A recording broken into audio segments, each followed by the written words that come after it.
剩下傍晚，风是烫的，蝉鸣蛙叫不停。江绵绵睡了饱饱的一觉，然后感觉有点饿，就醒来了。她睁眼就看见面前一个脸圆乎乎的女人对着她笑。囡囡醒了，饿了吧？大脸盘子女人把她抱起来，熟练的掀开衣服。她条件反射的张嘴，用力啜奶，过程行云流水，配合的极好。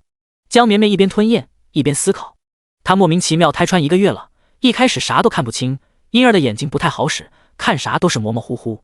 后来看清楚一些了，她心凉了一大截。很普通的人家，屋子里很简陋，石床，简单的农具。她这投胎的运气有点一般，好在这个身体的阿娘很温柔，很有安全感。阿娘长相平常，脸很大很圆，也可能是她大部分都是喝奶的角度看的。啜了一会儿奶，她就累了，就像是饮料没有了还使劲吸吸管的感觉，疲惫不吸了。阿娘把她抱起来，一边摇晃一边轻轻撸她后背，撸得她非常舒服。尽管还没吃饱，她又有点昏昏欲睡。吱呀，房门被推开，进来一股子热风。江绵绵警醒地睁开眼，脑袋还搁在阿娘肩膀上，然后就落入了另外一个怀抱。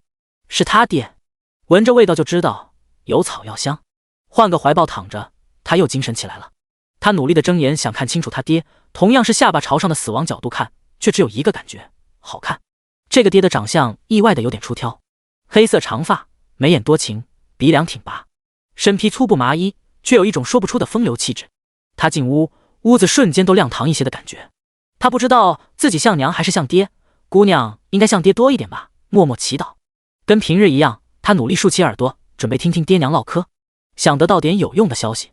这1个月他都是吃了拉了睡，其他的两眼一抹黑，就知道这身体有爹娘有哥哥姐姐，其他消息暂时没有打探出来，自己的异能也没有接收到。绵绵今天乖不乖？闹你了没？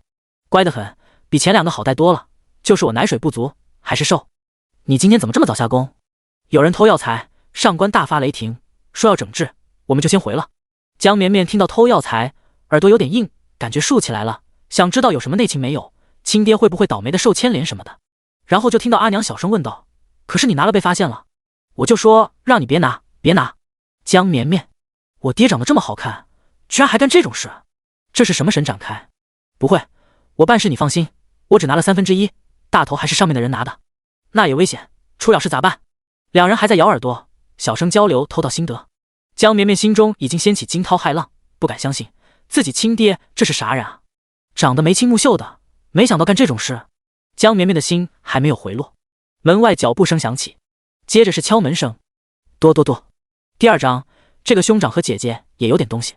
支吾，门推开，门外的天色半黑了，一个半大小伙子卷着闷热的晚风进来了，是兄长江峰，他手里提着一个大竹筐。江绵绵就忍不住探头，有好吃的，有好的。大哥江峰长得特别像阿娘，大概就是男版年轻阿娘，浓眉大眼圆脸，忠厚可靠的样子。他进来放下竹筐，扒拉开上面的草，果然从里面掏出一只长尾巴野鸡。江绵绵眼睛都亮了，小眼睛忽闪忽闪的。爹娘，我猎了山鸡，大补给娘吃。这山鸡尾巴真好看，像是小孔雀一样，五颜六色的。江绵绵脑袋都不自觉抬起来，抱着他的阿爹转了一个方向，让他看得容易一些，然后开口训斥道：阿峰，你又跑去华元山狩猎，爹上次不是跟你说了，华元山是镇上赵员外家的，赵员外心狠手辣，你们去他的山林打猎，若是被发现了，非得被打死不可。江绵绵的心也跟着揪起来了，这就是吃人的旧社会啊，打个野鸡都有生命危险。爹，没事，我拉了里长家的儿子，还有刘地主家的少爷一块去的，刘少爷家还出过举人，就算被发现了，有他们顶着，肯定没事。江峰还是一脸憨厚的样子。江绵绵没有想到浓眉大眼的兄长居然也是个腹黑，这阿娘，我收拾野鸡去。江峰怕继续被骂，抱着野鸡就走了。那五颜六色的羽毛好看，江绵绵还想看，忍不住被吸引，小脑袋摇摇摆摆的。阿爹极其细心，抱着他转了个方向，让他看。然后他就看到浓眉大眼的半大少年手起刀落，活泼漂亮的山鸡就成为死鸡了，褪完毛，好小一只，跟小鸡没啥区别，只是脖子稍微长一点。兄长杀鸡的时候，姐姐江鱼回来了，家庭成员齐活了。姐姐长得也跟阿娘很像，是个圆脸小姑娘，阿娘的基因有点过于强大，江绵绵有点担心自己。姐姐是一蹦一蹦的跳进来的，姐姐进来，阿爹就出去帮忙了，他重新落入阿娘的怀抱。娘你看，江鱼从胸口里掏出一个包裹，打开里面是一堆粉渣渣，好像有点香。江绵绵嗅了嗅，不确定自己现在有没有嗅觉，应该有的。阿娘，我去刘地主家帮厨，管家说我干活麻利，给我赏赐了桂花糕，我都拿回来了。是桂花糕？江绵绵看着那粉，还以为是迷汗药。我的思维不对了。看着姐姐说话的时候，喉咙都滚动了，明显很馋，却没有吃。这是一个老实人，平日都是阿翠去的，今儿怎么轮到你了？阿娘开口问道。江宇左右看看，然后凑到阿娘跟前小声说道：外头人人都说刘老爷家的护卫跟阿翠有首尾，阿翠未婚夫闹上门，管家听说了，不要阿翠去干活了。江绵绵也杵着耳朵听八卦，没有想到小地方还有这种桃色新闻。然后就看到阿娘用没抱她的那只大手指戳在了姐姐的脑门上。这闲话是你传的吧？你怎么能这么做？传这样的闲话是毁人一辈子。江玉一脸不高兴，小声辩解道：我说的是事实，阿翠跟我们炫耀，吴护卫还送她银钗，她有未婚夫了还跟别人勾搭。江绵绵，阿姐有点彪悍，职场竞争太凶残了，只是为了去帮闲而已啊，只是为了一块桂花糕而已啊。她嘴巴都不自觉地张大了，然后嘴里被塞进了一点粉渣渣，咦，有点甜，她舔了舔，吞下去，又张嘴。你个死丫头，传这种闲话你不怕被人发现了，对你也不好。你要是真想去帮厨，想办法把他那货口子娘腿给绊断，他要伺候娘肯定去不了，到时候还是你去啊。江绵绵吃着桂花糕，惊讶地抬头看着慈眉善目圆脸盘子阿娘，还咳，差点被呛死。桂花糕有点干。第3章穿越者得异能。天全黑了，鸡鸣狗叫声不绝。江绵绵在阿娘的怀抱里不那么舒服地躺着，拉嗓子了。除了她嗓子不舒服，整个家里看着都很舒服，有一种岁月静好的感觉。阿娘一手抱她，一手劈柴，哐哐哐。阿爹在灶上做饭，切着不知名的叶子，擦擦擦。兄长拿着一把刀，小心地在削木头尖尖，修修修。阿姐洗衣服，对着木板捶衣服，砰砰砰。山鸡在锅里的热水里游，咕嘟咕嘟。江绵绵打了个哈欠，又困了，眼皮忍不住盖下来，然后她就感觉到自己被阿娘放了下来。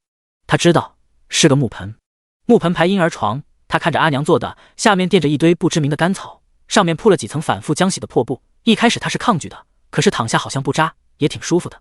阿娘把她放下，她就醒了，眼皮睁开，但是也没有哭，乖乖的，还自己做了一些拉伸，尝试用手把脚抓到嘴边。然后她就感觉木盆被移动，接着她看到了天空。阿姐把木盆抱到了她身边。阿娘，我一边洗衣服一边照看妹妹，你去躺一会。江绵绵想着阿姐力气也挺大，抱着盆很稳当，她都没有感觉摇晃。然后她就开心地看着天，天空有很多星星闪烁，真的很多很多，难得有一点点凉风，稍微舒服一点了。这时候姐姐站起来给她盖了一件衣服。江绵绵很想抗议，只是她扭来扭去也顶不开这件衣服。姐姐反而看着她咯咯笑。江绵绵看着笑起来的姐姐，笑起来的时候眼睛就跟漂亮阿爹有点像了，眉眼弯弯，就挺好看的。接下来她一边看星星一边顶衣服，然后又睡着了。再睁眼已经是吃饭的时候，一家人围着吃饭，没有食不言寝不语的规矩。今天桌子上一大盆野鸡野菜汤，看着绿油油的，闻着还挺香。阿娘分食，一人一大碗，她把小鸡腿夹给阿爹，你还要上工干重活，你多吃点。兄长江峰又把自己碗里的鸡胸肉夹给阿娘，娘，你多吃点，你看妹妹黑瘦黑瘦的，黑瘦黑瘦的小绵绵。接着就见阿姐把碗里的鸡脖子夹给了兄长，哥你吃，我今天在刘地主家后厨有偷吃，不饿。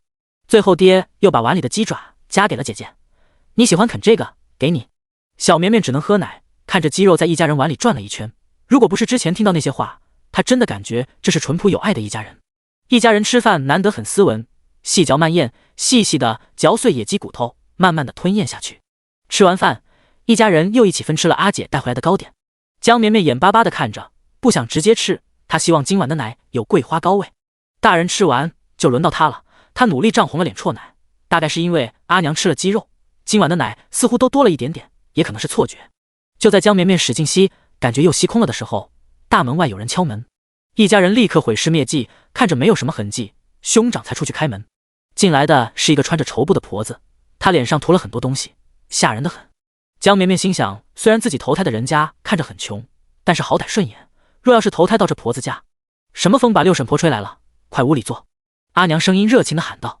那婆子自来熟地坐下，挑剔地看了一眼秦氏怀里的孩子，然后又上下打量了好几眼江鱼，开口道：鱼姐儿长得真俊，脸蛋圆又白，这不有好事，我肯定向着本家府城来的吴老爷招人，要是鱼姐儿能被看上，不仅能跟着吴老爷进府城享福，吴老爷还给这个数。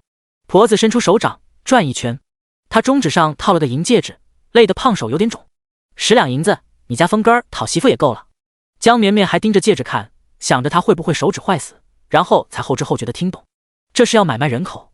许是江绵绵眼睛瞪太大，这婆子说完那话，又盯着江绵绵道：啧啧，可怜见的峰他娘，就算不考虑峰根，你也要考虑这个小的。我听说生下来才4斤多，老话说3死4残5弱6活7康8壮，你这玩意又黑又瘦，看着就不好养，这以后万一吃饭抓药，哪个不需要钱？于姐儿去府城享福，还能养活妹子，好歹是一条命啊。江绵绵这怎么还跟他扯上关系了？他一下子激动了，挣扎起来。阿娘抱得格外紧，他完全动不了。阿娘，要么卖了我吧，你买好吃的，把妹妹养大，养得跟我一样壮实。阿姐江鱼开口道。江绵绵这会子一下子觉得小婴儿的心口都疼起来了，扯着嗓子就嗷嗷哭。之前他听说阿姐为了抢一个帮厨的活就曝光闺蜜的丑事，还觉得她是个坏姑娘，这会子她居然为了妹子一口吃的要卖她自己，怎么这么蠢？拿出你自私的那股劲来啊！江绵绵鼓足劲一直哭不消停，只是她能力有限，哭的声音也呀呜啊呜的，像是要闭气一般，把一家人吓一跳。六婶，我家招待不起你，你回吧。阿娘开口。六婶你回吧，我们不卖闺女。阿爹明确开口道。大哥直接动手把六婶婆插了出去。六婶婆气得站在门口破骂，一边骂一边吐了一口浓痰。一家子贱皮子，享福都不会，活该一辈子受穷。江老二，你要是能把你家小的养活，六婶我吃屎3斤。由于江绵绵哭得太吓人，一家子人没搭理六婶婆。江绵绵是真的害怕，谁抱着她都哭，停不下来。对这个家庭环境有了一点切身的体会，太穷了。于姐儿抱着妹妹轻轻摇晃，绵绵不哭，阿姐不走，阿姐天天陪着你，阿姐再也不走了。她一边说一边也泪眼婆娑。要是有办法，谁愿意去当兵？江绵绵哭着哭着，忽然感觉眼睛一花，视线内出现了一口泉，泉有碗口大，咕嘟咕嘟冒出的泉水约莫1指粗细，1指的长度，喷上半空，跌落下来的泉水竟是一丝水花都没有的消失在了虚空中。江绵绵下意识地拨拉了一下泉水，就有一滴甜丝丝的泉水洒了过来，落入口中，甘甜而爽利，落入鼻中，因而常有的鼻塞顿时好了。嗷嗷嗷！穿越者的异能！他忘记哭了，惊讶地张开嘴。而江鱼发现自己说不走了，妹妹居然真的不哭了，似乎还张嘴笑了起来。他也笑了，眼泪却流得更凶了。第4章打探消息。第2日，天还没亮，虫虫都还在睡觉，露珠还没凝成。江绵绵的爹江家老二江长天就去上工了。江绵绵裹得像是个粽子，迷瞪瞪地看着他爹，虽然黑乎乎的，可是他却能看清，说明那灵泉水不是幻觉。现在虽然自己还迷瞪着，可是视力却好了，不再像是裹着一层眼屎一般，看啥都有点模糊。太早了，他张嘴打了个呵欠，然后脸颊就被捏了一把。绵绵，阿爹去上工了，回来给你带好吃的。江绵绵机灵的咿呀呀的给了回应。江长天很惊讶，这闺女太聪明了吧，忍不住又捏了一把闺女的脸蛋。江绵绵，虽然你长得好看，但是捏人脸是不对的。送走了阿爹，然后被阿娘喂了一顿奶，把了一把尿，他又睡着了。等他再醒来，天大亮了。他在熟悉的木盆里躺着，木盆放在屋檐下，阿娘在劈柴。他可以清晰地看到阿娘手里举着斧头，把那巨大的木头桩子劈开2半，再劈开2半，一直劈到手臂粗，一块一块地放着，看着很解压。本来他才1个多月，应该不至于有压力，只是想想昨天那个婆子诅咒他长不大，这个家太穷了。他这么小，别说干啥了，话都不会说。不过要是现在开口说的话，也很吓人。他只能躺在木盆里看阿娘挥斧头劈柴，看了好一会，又睡着了。就这样喝奶睡觉，不自觉的尿尿拉粑粑，看阿娘干活。天黑了，兄长江峰最先回来，然后是姐姐江鱼，最后才是阿爹。兄长江峰没有正经的活，出去混了一天。姐姐江鱼还是去刘地主家帮厨，今天偷拿回来1小块肉，阿爹居然给他弄来了1小罐羊奶。兄长手上也没有空着，弄回来了3根红绳，1根给阿娘，1根给姐姐，还有1根居然是给他的，放在了他的襁褓上。江绵绵看到红绳，伸出小手手就想抓住，奈何他的手跟机器猫的手一样，伸开就很难握住，握住再伸开，红绳就掉了。他跟1根红绳斗争的不亦乐乎。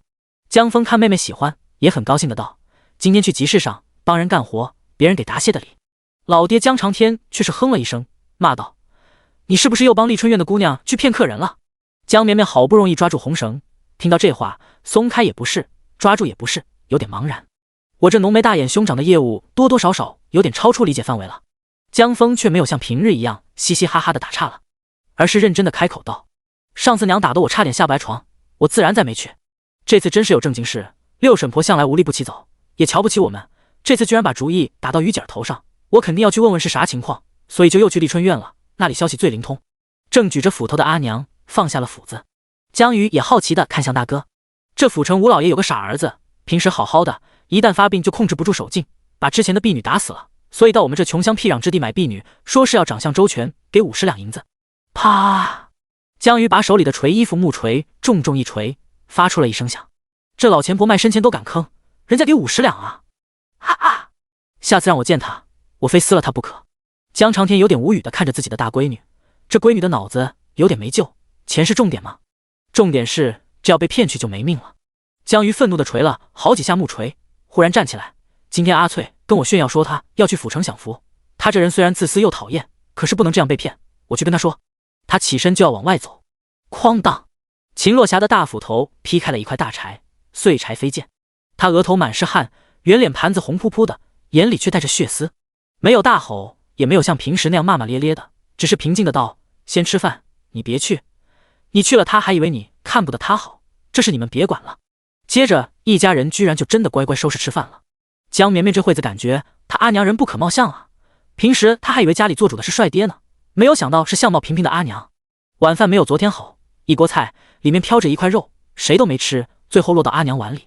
江绵绵现在有泉水打底，精神些，可是感觉泉水还是不能代替奶，喝不饱。家里条件太一般了，阿娘的奶水也明显不够，她感觉好饿。为了能有健康充足的奶源，江绵绵计划晚上睡觉的时候偷偷做点小动作，结果自己先睡着了。第二天一早，阿爹起床的时候把他吵醒了，他瞪着眼看着圆脸阿娘睡得很熟，还打着小呼噜，他使劲地伸手到阿娘嘴唇上，想象着灵泉水流出来的样子，果然就看到细微的泉水流进阿娘的嘴里，阿娘无意识地吞咽。然后他忽然感觉自己身体一阵温热，麻蛋，刚刚想象灵泉流水的时候尿床了。他整个身体从屁股到腿到后背都热乎乎的，他泡在了自己新鲜的尿里。江绵绵扯开嗓子开始哭，嗷嗷嗷嗷。第5章，第一次出门溜达。天蒙蒙亮，炊烟袅袅。江绵绵换了尿布，屁股干爽的偎依在阿娘的怀抱里，双手捧着她的坚挺的大饭碗，努力的啜奶。应该不是错觉，早上给阿娘喂灵泉，这会子就觉得奶香甜起来，比平时稠多了，而且也不再是吸2口就空了，而是一直吸一直有，直到他自己饱得打了个嗝，才停止了进食。1个多月了，终于吃了一顿饱奶，江绵绵觉得自己活过来了，就是希望下次他能泡在尿之前就开始哭。喝完奶，他又伸手去扒拉泉水，看着灵泉哗啦啦的流，始终就是一小碗的样子，或者说是一小杯，碗底薄薄一层。他喝完了，又慢慢回到那一层。喝着灵泉水，他感觉自己的嗅觉更好了一丢丢，能闻到自己身上有一股子新鲜的屎奶味。秦若霞看着挥舞胳膊的小丫头，忍不住笑了。她起身，身体居然不摇晃，感觉自己好像恢复了生娃前的利索。也是，乡下女人哪有那么娇贵，她都歇了1个月了。她本来就是勤快人，一早不仅仅把家里收拾了一遍，角角落落都打扫了一遍，还一口气把院子里的柴都劈了。劈完柴，她自己看着那一堆柴火，都有点愣住。这好像力气大了点，也不喘，是不是休息太好了？干完活，秦若霞配着早上的涮锅汤，吃了一个干馍，然后在身上绑了一块布，把闺女给绑在胸前，出门了。这是江绵绵第一次离开家门，还有点兴奋。她深吸了一口气，然后就闻到了一股子各种屎巴巴交织发酵的味道。想闭气也来不及了，江绵绵只能把头埋在了阿娘的怀里。走了好久才遇到人，看来自家位置还挺偏的，不在村子中心。阿娘一路跟人打招呼，听着村子里人有喊她秦氏，也有喊小秦，还有喊落霞嫂子，江家嫂子封她娘，感觉阿娘人缘挺好的。人密集的地方屎味淡了一点，江绵绵好奇地看着左右，一双眼睛乌溜溜地转。一个老太太伸手就摸了过来，抓住了她的小腿腿。江绵绵还吓一跳，老太太一张脸沟沟壑壑，满是皱纹，看着有点吓人，但是眼神很慈祥。江绵绵被干干的手指抓住小腿，也不蹬，只是好奇地看着对方。老太太轻轻地捏了捏小绵绵的腿，开口道：“有劲，活泛，是个有福气的。”秦若霞笑着跟闺女道：“这是你太叔婆，太叔婆说你好呢，你肯定就好。”江绵绵张大嘴，咿呀呀的，胳膊和腿都蹬了起来，没有一句是夸她好看的，她长得不会很丑吧？秦氏出月子，第一次抱娃出门，昨日还听媒婆六婶说江家小丫头养不活，又黑又瘦，跟只耗子一样，所以大家都好奇地凑过来看。看到襁褓里的小丫头是黑瘦了点，但是这年头胖娃娃不常见，黑瘦才是常态。小丫头看着活泼精神，不哭不闹，还乖得很，挺招人稀罕的。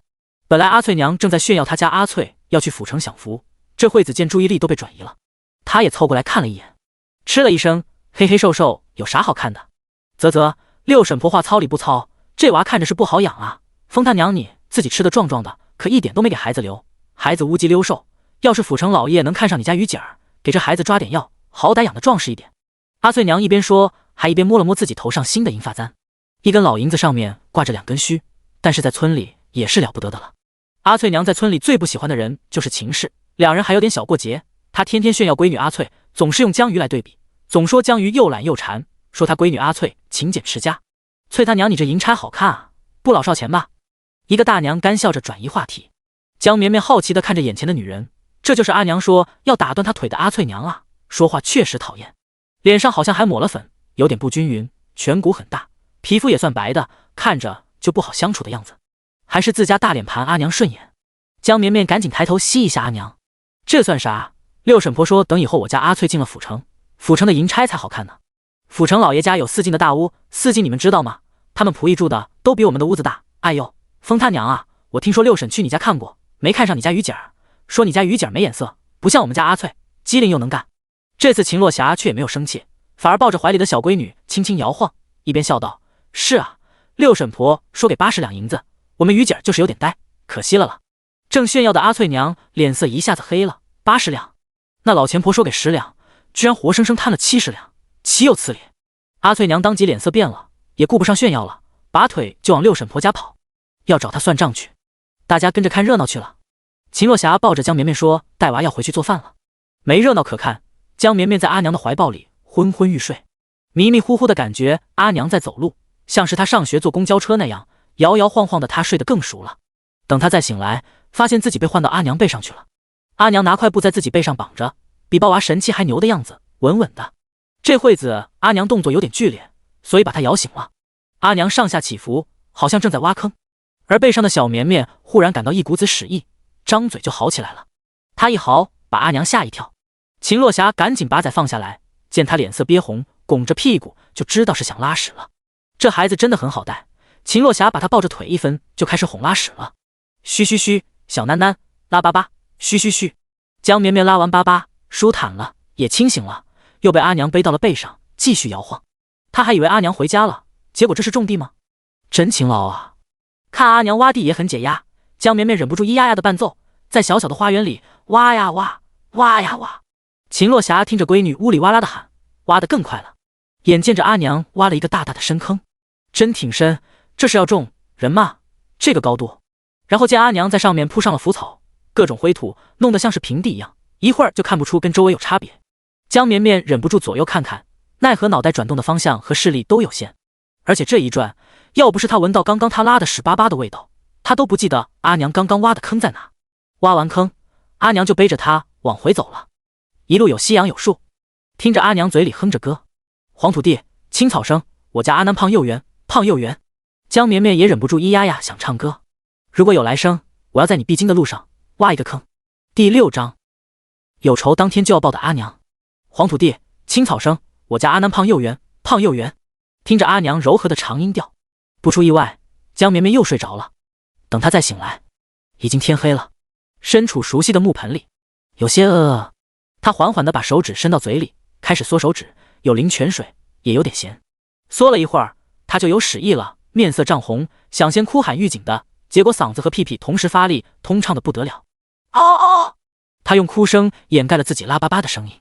姐姐江鱼在跟前捂着鼻子道：不是说小孩拉屎不臭吗？妹妹拉屎怎么这么臭？虽然嫌弃，她还是麻利的给换了屎包。江绵绵一脸无辜，也有点臭迷糊了。江绵绵感觉自己的两腿被抬起来，姐姐很小心，擦得比阿娘温柔。擦完也不觉得屁股会黏，应该擦得很干净了。擦干爽的小绵绵又戳了一会儿手指，手指居然更咸了。呸呸呸！阿娘终于出现了，她满足地扒拉着自己的口粮，今天口粮比较充足，屎都多了，又开心起来，吃完就忍不住咧嘴笑了。她控制不住自己的表情，就是傻乎乎的笑。今天出门吹风见世面了，这会子有点精神了，想再听听父母八卦，那个药材丢失的后续怎么样了？等啊等，一直等到了睡着，也没有听说。又拉了一顿粑粑，真畅通。又过一天，一早有人拍门，风他娘在家吗？一个大娘手里拿着一把野菜，倚在门口。阿娘抱着她，也倚在门口。江绵绵在阿娘的怀里，同样找了个舒适的姿态。听说了吗？六婶婆昨夜去茅坑，把腿给摔断了，不知道哪个讨小子居然在路上挖个大坑。江绵绵就听得阿娘一脸惊诧地问道：六婶婆不是说她家的尿盆都是老檀木的，怎么还要出门去拉屎？谁说不是呢？最神奇的啊，六婶婆去的不是自家茅坑，而是老刘头家的茅坑，你说奇怪不奇怪？接着就见阿娘的圆脸都生动起来，瞪大眼小声道：咋回事？太姨，你给详细展开讲讲，我有的是时间。阿翠娘不知道听谁说给府城老爷做丫鬟是80两银子，六婶婆居然只给10两，要贪了70两，打上门了。你知道的，阿翠娘那张嘴啊，骂得难听的，在六婶婆家闹一下午了，结果晚上六婶婆摔断腿，六婶婆让人抬着她去阿翠娘家，闹得不可开交。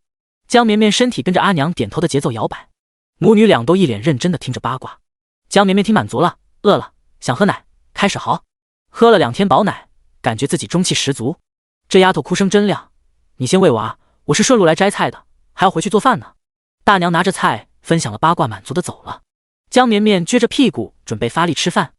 晚上家庭成员聚齐，关于今天的八卦显然是大家都听说了。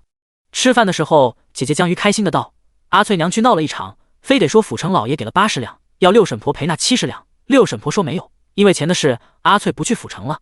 大哥江峰好奇道：不是50两吗？80两，杀了六婶婆也不会给。江绵绵忍不住附和：咿呀咿呀，80。娘说的，80两，80两，管他呢，反正是恶有恶报，哪个好人挖的坑？听说六婶婆那腿断的结结实实的，就算唐百天也好不了，以后看她还能出门祸害人。江鱼开心的吃苦菜，都觉得香。江绵绵也跟着附和：咿呀咿呀，挖呀挖呀挖，娘挖的，挖呀挖呀挖。然后小脸蛋就被大哥捏了一把。阿娘，我咋感觉妹妹能听懂我们的话？她好像在说话。手劲轻点，她能听懂啥呀？就是看你们开心，高兴的呗。秦若霞一边说，一边给小绵绵喂了一口菜汤。苦的，呸呸呸！江绵绵整张脸都皱起来，不好吃，嘴巴一扁一扁的，像是要哭。阿娘再递过来勺子，她紧紧地闭着嘴，再不张开了，难喝，拒绝。秦若霞和江长天看这样子就都笑了，这娃太精灵了。夜深，江绵绵迷迷糊糊听到阿娘说话：他爹，你说会不会有人怀疑是我挖的坑？不会，六婶这人平时做事不仔细，看他不顺眼的人多，他要是不去老刘头家也不会摔断腿，都是自找的，睡吧。江绵绵安心的睡了，很快打起了小呼噜。他做梦都在挖坑，挖呀挖呀挖。第7章守株待兔。扑哧扑哧扑哧。新的一天从放屁开始，一家子都没有睡好，因为小家伙半夜开始窜稀，拉了一夜。秦若霞自己也拉了好几趟，她以为是自己吃坏东西连累了娃。江峰和江鱼也起来帮忙，主要是帮忙给妹妹换屎包，担心她被屎泡坏了。一定是六婶婆咒的，她咋不直接摔死呢？江鱼有些刻薄地骂道。江峰附和道：放心，六婶婆得罪人那么多，落不得好。江绵绵有些心虚的不敢吭声，咿呀咿呀的都不喊了。这个真不怪那个六婶婆，小孩子果然不能乱吃外面的东西，灵泉谁也不行啊。成年人喝了灵泉水洗精法水什么的，他只能被提着洗来洗去，拉屎的重量都快赶上他的体重了，有点不科学。他现在很饿，贼拉精神，可是阿娘不给他喂奶，他着急的叽里哇啦的喊：要吃要吃，手脚并用的挥舞。天没亮，一家子就忙碌起来了。阿爹江长天不知道从哪里掏出了一把细粮，阿娘秦若霞从犄角旮旯里抱出一个石磨，大哥江峰推石磨，姐姐江鱼给石磨加细粮。看着那细粮被石磨一圈一圈的碾成粉末，江鱼小心翼翼地收集粉末到一个碗里。阿爹把锅烧热，把柴火取出来，就留着炭，让锅小火热着，再把那碗粉末到锅里翻炒。阿娘抱着江绵绵围观，江绵绵等得聚精会神，看着一家子喂她一口吃的忙碌，有些不好意思。很快粉末就炒出了香气，然后阿爹把粉末缠起来，放到陶罐里，舀了一勺出来，用开水冲泡。炒过细粮粉的锅也没有浪费，倒上水煮着。阿爹兄长，姐姐一人喝了一大碗涮锅水，而江绵绵吃着开水冲泡的炒粉，带着米的焦香，这不就是米糊吗？软软的一口进喉咙，觉得胃被慢慢填饱，很是舒服。他很快就吃完一碗，咿呀呀还想吃，阿娘没给。阿娘用开水涮了他吃米糊的碗，然后喝了涮碗的水，也就算吃过了。一家人除了江绵绵，都只是混了个水饱。天亮了，村中鸡狗叫声传来，江绵绵吃饱了困了。阿爹江长天打了个大大的哈欠，急忙忙上工去了。江鱼也还要去地主家帮忙，江峰照例跑没影了。秦落霞反而觉得自己精神的不得了，感觉自己其实还能劈一个院子的柴，只是家里没有柴了。想了想，他把娃绑到了胸前，背上竹筐往后山去了。他家在村边，背后就是山。秦落霞干活是一把好手，很勤快，家里的活干完了，也只能钻山里去寻摸点东西。他也没想着走远，就想着山边看看有没有什么草药，回去晒干能换点钱。江绵绵在阿娘的怀抱里睡得香甜，甚至还梦到自己坐飞机，飞机要下降，往下飞，飞得太快，他有点害怕，猛地睁开眼，就看到满目的绿色，绿叶、蓝天、白云，阿娘的下巴。他呼了一口气，接着就感受到阿娘强壮的心跳以及强壮的胸肌。咿呀呀呀，他喊了起来，要吃饭。被娃一喊，秦落霞就感觉胀奶了，薄薄的衣裳瞬间都湿了出来。坐月子的时候没有奶水，没有想到出月子居然这么多奶。他感觉自己身体没事了，空了一晚了，应该可以喂娃了。于是找了个大石头，坐在石头上，解开衣裳，开始喂奶。天气还是炎热，好在山风拂面，吹散了暑气。树上虫鸣鸟叫，声声入耳。江绵绵嘴里叼着奶，就大口吮吸起来。阿娘喝了灵泉水，又排了身体的毒素，这会子奶香十足，又甜又润。江绵绵喝得吧咂嘴，像是有人挤着瓶子给她灌奶一样。来不及，根本来不及，多的奶直接从她嘴角流出来。秦落霞认真的抱着娃拍着，也趁机歇息了一下。江绵绵喝着喝着就有点累了，阿娘刚好贴心的给她换边。结果她刚刚开始喝，眼睛都瞪圆了，没牙的小嘴张大。阿娘身后是个山崖，山崖上有一只小狗熊，连爬带滚的叽里咕噜的滚了下来。小狗熊直直的撞到了石墩上，撞晕了。江绵绵惊得张大嘴，又闭上，一口醇厚的奶喷进喉咙。这大概就是守株、时、带兔、熊吧。明天还来可以播。第8章，咔嚓，啾啾啾，吱吱吱，沙沙沙，呱呜呱呜。午后山中各种虫鸣鸟叫交织，风若抚琴手，弹着树叶伴奏。秦落霞采了满满一筐的草，一些是可以入药的，一些是可以当菜煮饱肚的。草下还有一只倒霉的小黑熊，不知道为啥急轰轰的从山崖上滚下来，又急忙忙的撞石墩上，把自己撞晕了。他踩着斜阳，身后背着熊，身前抱着崽，往家走。平日山中劳作一天，应该腰酸背痛了，不知道今日为何腰不酸腿不疼，走路很有劲。秦落霞归结于自己月子休息的好，他3两步小跑着往山下走。鸟叫虫鸣声渐淡，鸡鸣狗叫声愈响，就是快到家了。而江绵绵也在这时候缓缓苏醒了。阿娘的怀抱太踏实，她睡得很沉。大山里的味道感觉很清新，也让她睡得很舒服，有种回归自然之感。快到村子，就有一种清新的屎味交织一起，一言难尽，耐人寻味。江绵绵不太舒服的醒来，看到阿娘的圆下巴，看到了自家的屋檐，就又开心起来。进门，江绵绵先被阿娘放到了木盆里，展展的躺着。她伸展了一下胳膊腿，就忍不住开始练习拉伸，用手去拉扯脚丫子。不知道为何，这个动作很舒服，拉着拉着，还忍不住把脚丫子往嘴里放，根本控制不住。秦落霞在一旁晾晒草药，新采来的草药要铺开晾干，不然放一起就沤坏了。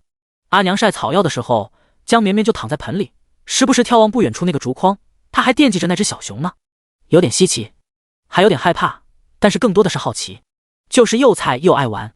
她现在虽然开口只会咿呀呀，伸手只能抓到脚，大小便想拉就拉，都不用脱裤子，可是她毕竟是有异能的穿越选手啊。看着那竹筐的小熊，她已经有点期待自己手握灵泉，养出一只灵熊带出门，倍有面子。果然，机会是给有准备的人的。就在阿娘进屋拿簸箕的时候，那筐子居然倒了，然后那只撞晕的傻熊从里面滚出来，连眼睛都没有睁，居然直直的就爬到了江绵绵的木盆跟前。江绵绵闻到了一股子腥臭之气，比她的粑粑味道难闻多了，毛猩猩的，而且小熊凑过脑袋就张开嘴，更臭了，吓得江绵绵嚎都忘记嚎了。妈蛋，这是要完本啊，这还养熊，这是喂熊吧？江绵绵耸逼一个，就算不耸，现在使出吃奶的劲，她也翻不出这个木盆。就在这千钧一发，马上逼近大结局的时候，一只大脚飞了过来，接着那只小熊就被踹飞了。秦落霞也吓一跳，她没有想到自己回屋拿个簸箕的功夫，那熊瞎子居然醒了。好在她腿快，看到那熊瞎子凑到囡囡面前的时候，腿比脑子更快的飞了过来。江绵绵也哇的一声大哭起来，吓死宝宝了！不仅抱着阿娘，还伸手紧紧的拽着阿娘的衣服。秦洛霞也后怕的落了一背冷汗，刚刚那场景想都不敢再想，想起来就有点抖，忍不住咒骂自己咋能那么粗心呢？那可是熊瞎子。哄娃的办法，秦洛霞目前就掌握了一个：掀开衣裳。果然，江绵绵抱着自己的软乎乎的大饭碗吞咽的时候，才慢慢缓过来。她的小心脏真是吓到了。而秦洛霞抱着仔轻微摇晃，让他舒适的喝奶，嘴里念叨着歌：黄土地，青草生，我家阿南胖又圆，胖又圆。同时移动脚步走到那小熊面前。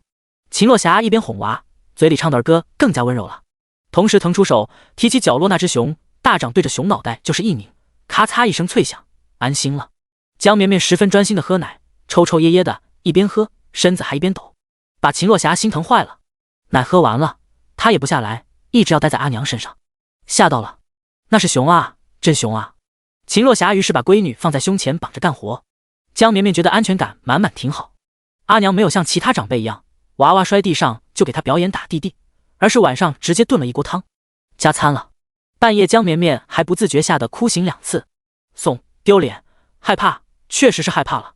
以她的婴儿体格，在她眼里的小熊跟成年大狗熊是差不多的，有点心理阴影。第二天，天气晴朗，阳光晒化了阴霾。江绵绵舒展地趴在木盆上，没穿裤子，晒屁屁。古代养娃不得不说也是有点东西的，虽然她本人有点羞耻，但是趴着晒屁屁还挺舒服的。何况家里除了阿娘也没有别人。江绵绵惬意地趴着，时不时还练习一下抬头。然后她就看到不远处的地上居然有一群小蚂蚁，黑黑的小蚂蚁。养熊的愿望彻底歇了。熊不能养，蚂蚁还不能吗？小怂绵绵同学认真地盯着小蚂蚁，他默默地等着，挺有耐心的。主要没有耐心也看不了别的，转脑袋什么的难度也是有的，还很累。等到有一只小蚂蚁爬过来靠近他，他小心地伸出胳膊，榨出手指，滴了一小滴灵泉水下去，刚好落在了那蚂蚁身上。那黑色小蚂蚁整个被定住，然后他身上的灵泉水迅速的消失，小蚂蚁却没有离去，而是扬着脑袋触角四处张望。江绵绵还想再观察观察，就被人翻了回来。秦洛霞给闺女穿好衣服，抱起来喂奶。江绵绵还想找那只小蚂蚁，不过她挣扎不过阿娘，她有点心不在焉的喝奶，不会浪费了一滴灵泉水吧？此刻秦洛霞觉得脚心有点痒，挪开了脚，然后继续抱着娃，一边晃悠一边喂奶。一只触角被踩弯的黑色蚂蚁茫然地绕着木盆转啊转。第9章不孝。天气炎热，阳光火辣辣的，天空飘来一朵一朵厚厚的云彩，遮住了阳光，却并没有凉快起来，像是蒸笼盖上了盖子，更闷了。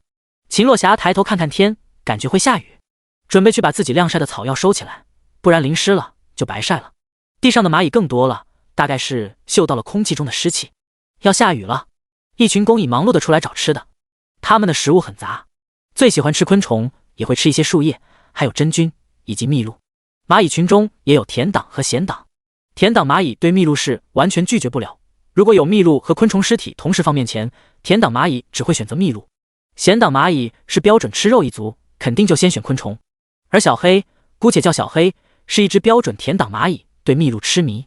他不知道为何从天而降一坨比蜜鹿香100倍的液体，盖住了他，他整个被沐浴在里头。喝完，他忽然多了一点点思考。他被一只大角山踩住，要是之前他不死也会半残，可是这次他只是触角弯了，居然一点事都没有，感觉自己整个变硬了，好像有一种强烈的吸引力，让他围着巨大的像山一样的木盆绕圈。然后他遇到了另一只蚂蚁，小黑吓得后退了2步，因为他感觉到自己身上的气息发生了变化，害怕被同伴发现。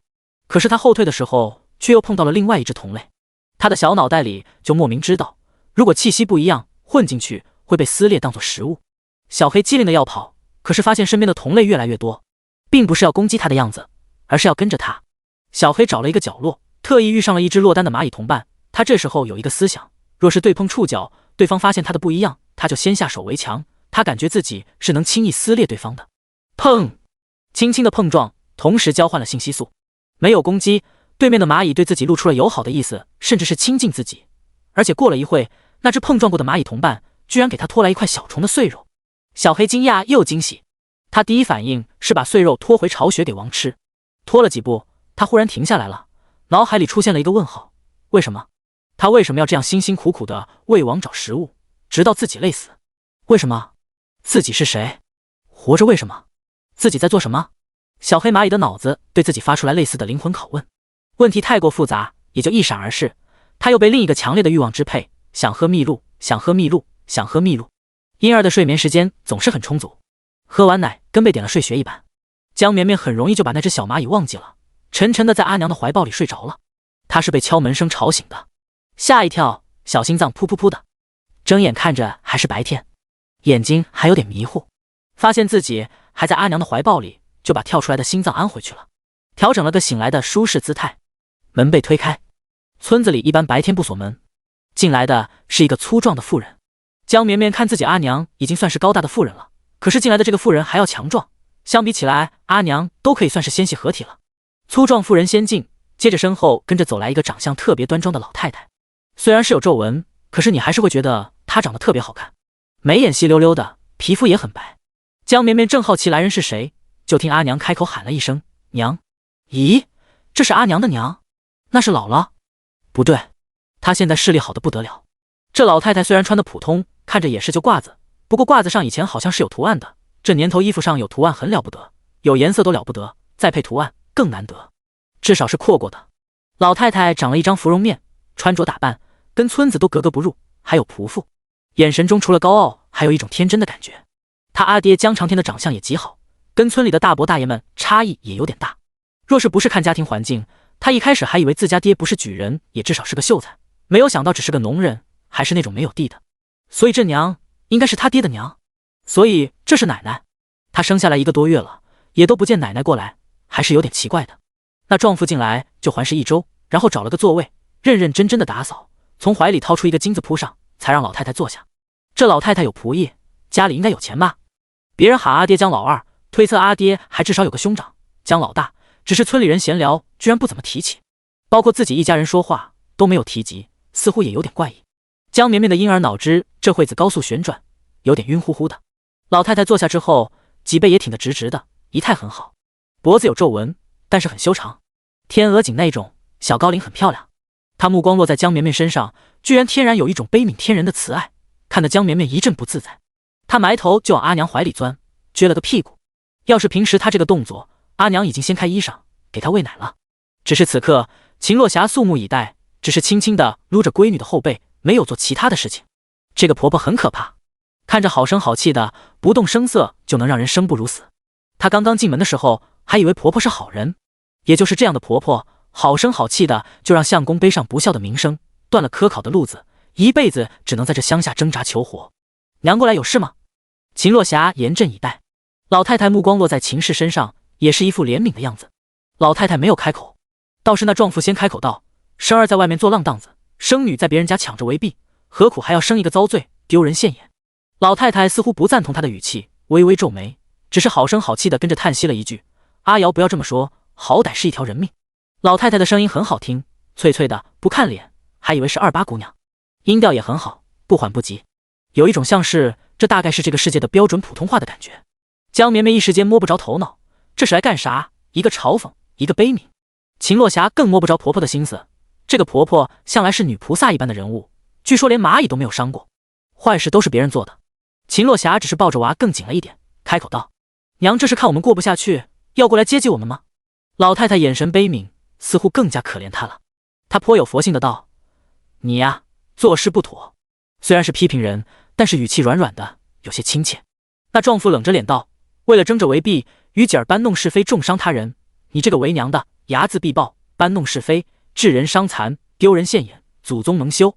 若你还是江家人，就该家法伺候。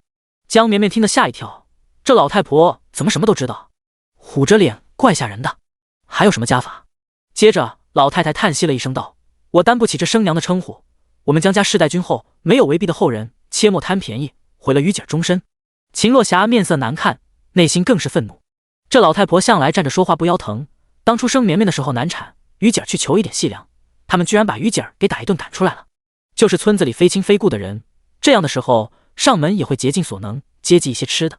江绵绵能感觉到阿娘胸腔起伏，圆乎乎的下巴也在颤抖。若是其他人，秦落霞就要喊滚出去了。秦落霞怒从心中起，恨不得抄家伙。可是每次想到跟着老太婆作对，吃亏的都是自己。那婆子力气居然比他还大，他打不过。秦洛霞看着怀抱里的婴孩，强忍住胸中气焰。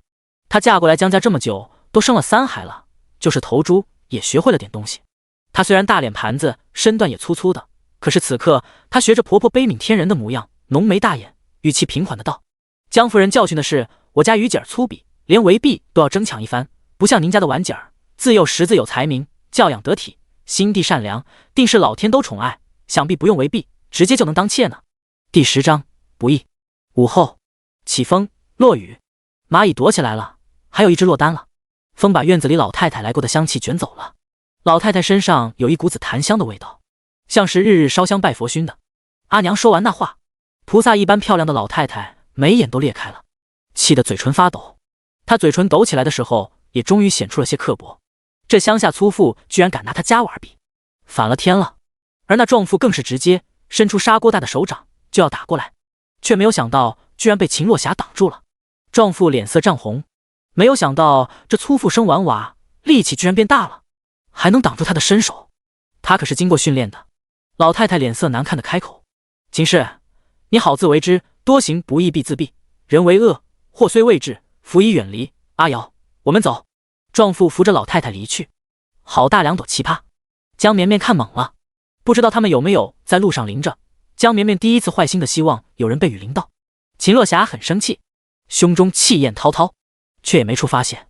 老太太很能演诡辩，不要证据，也不讲事实，总是站在道德制高点，但凡她觉得你做错了，就能判你的错。秦洛霞深呼吸一口气，想到自己今天居然拦下了挨打，又莫名兴奋。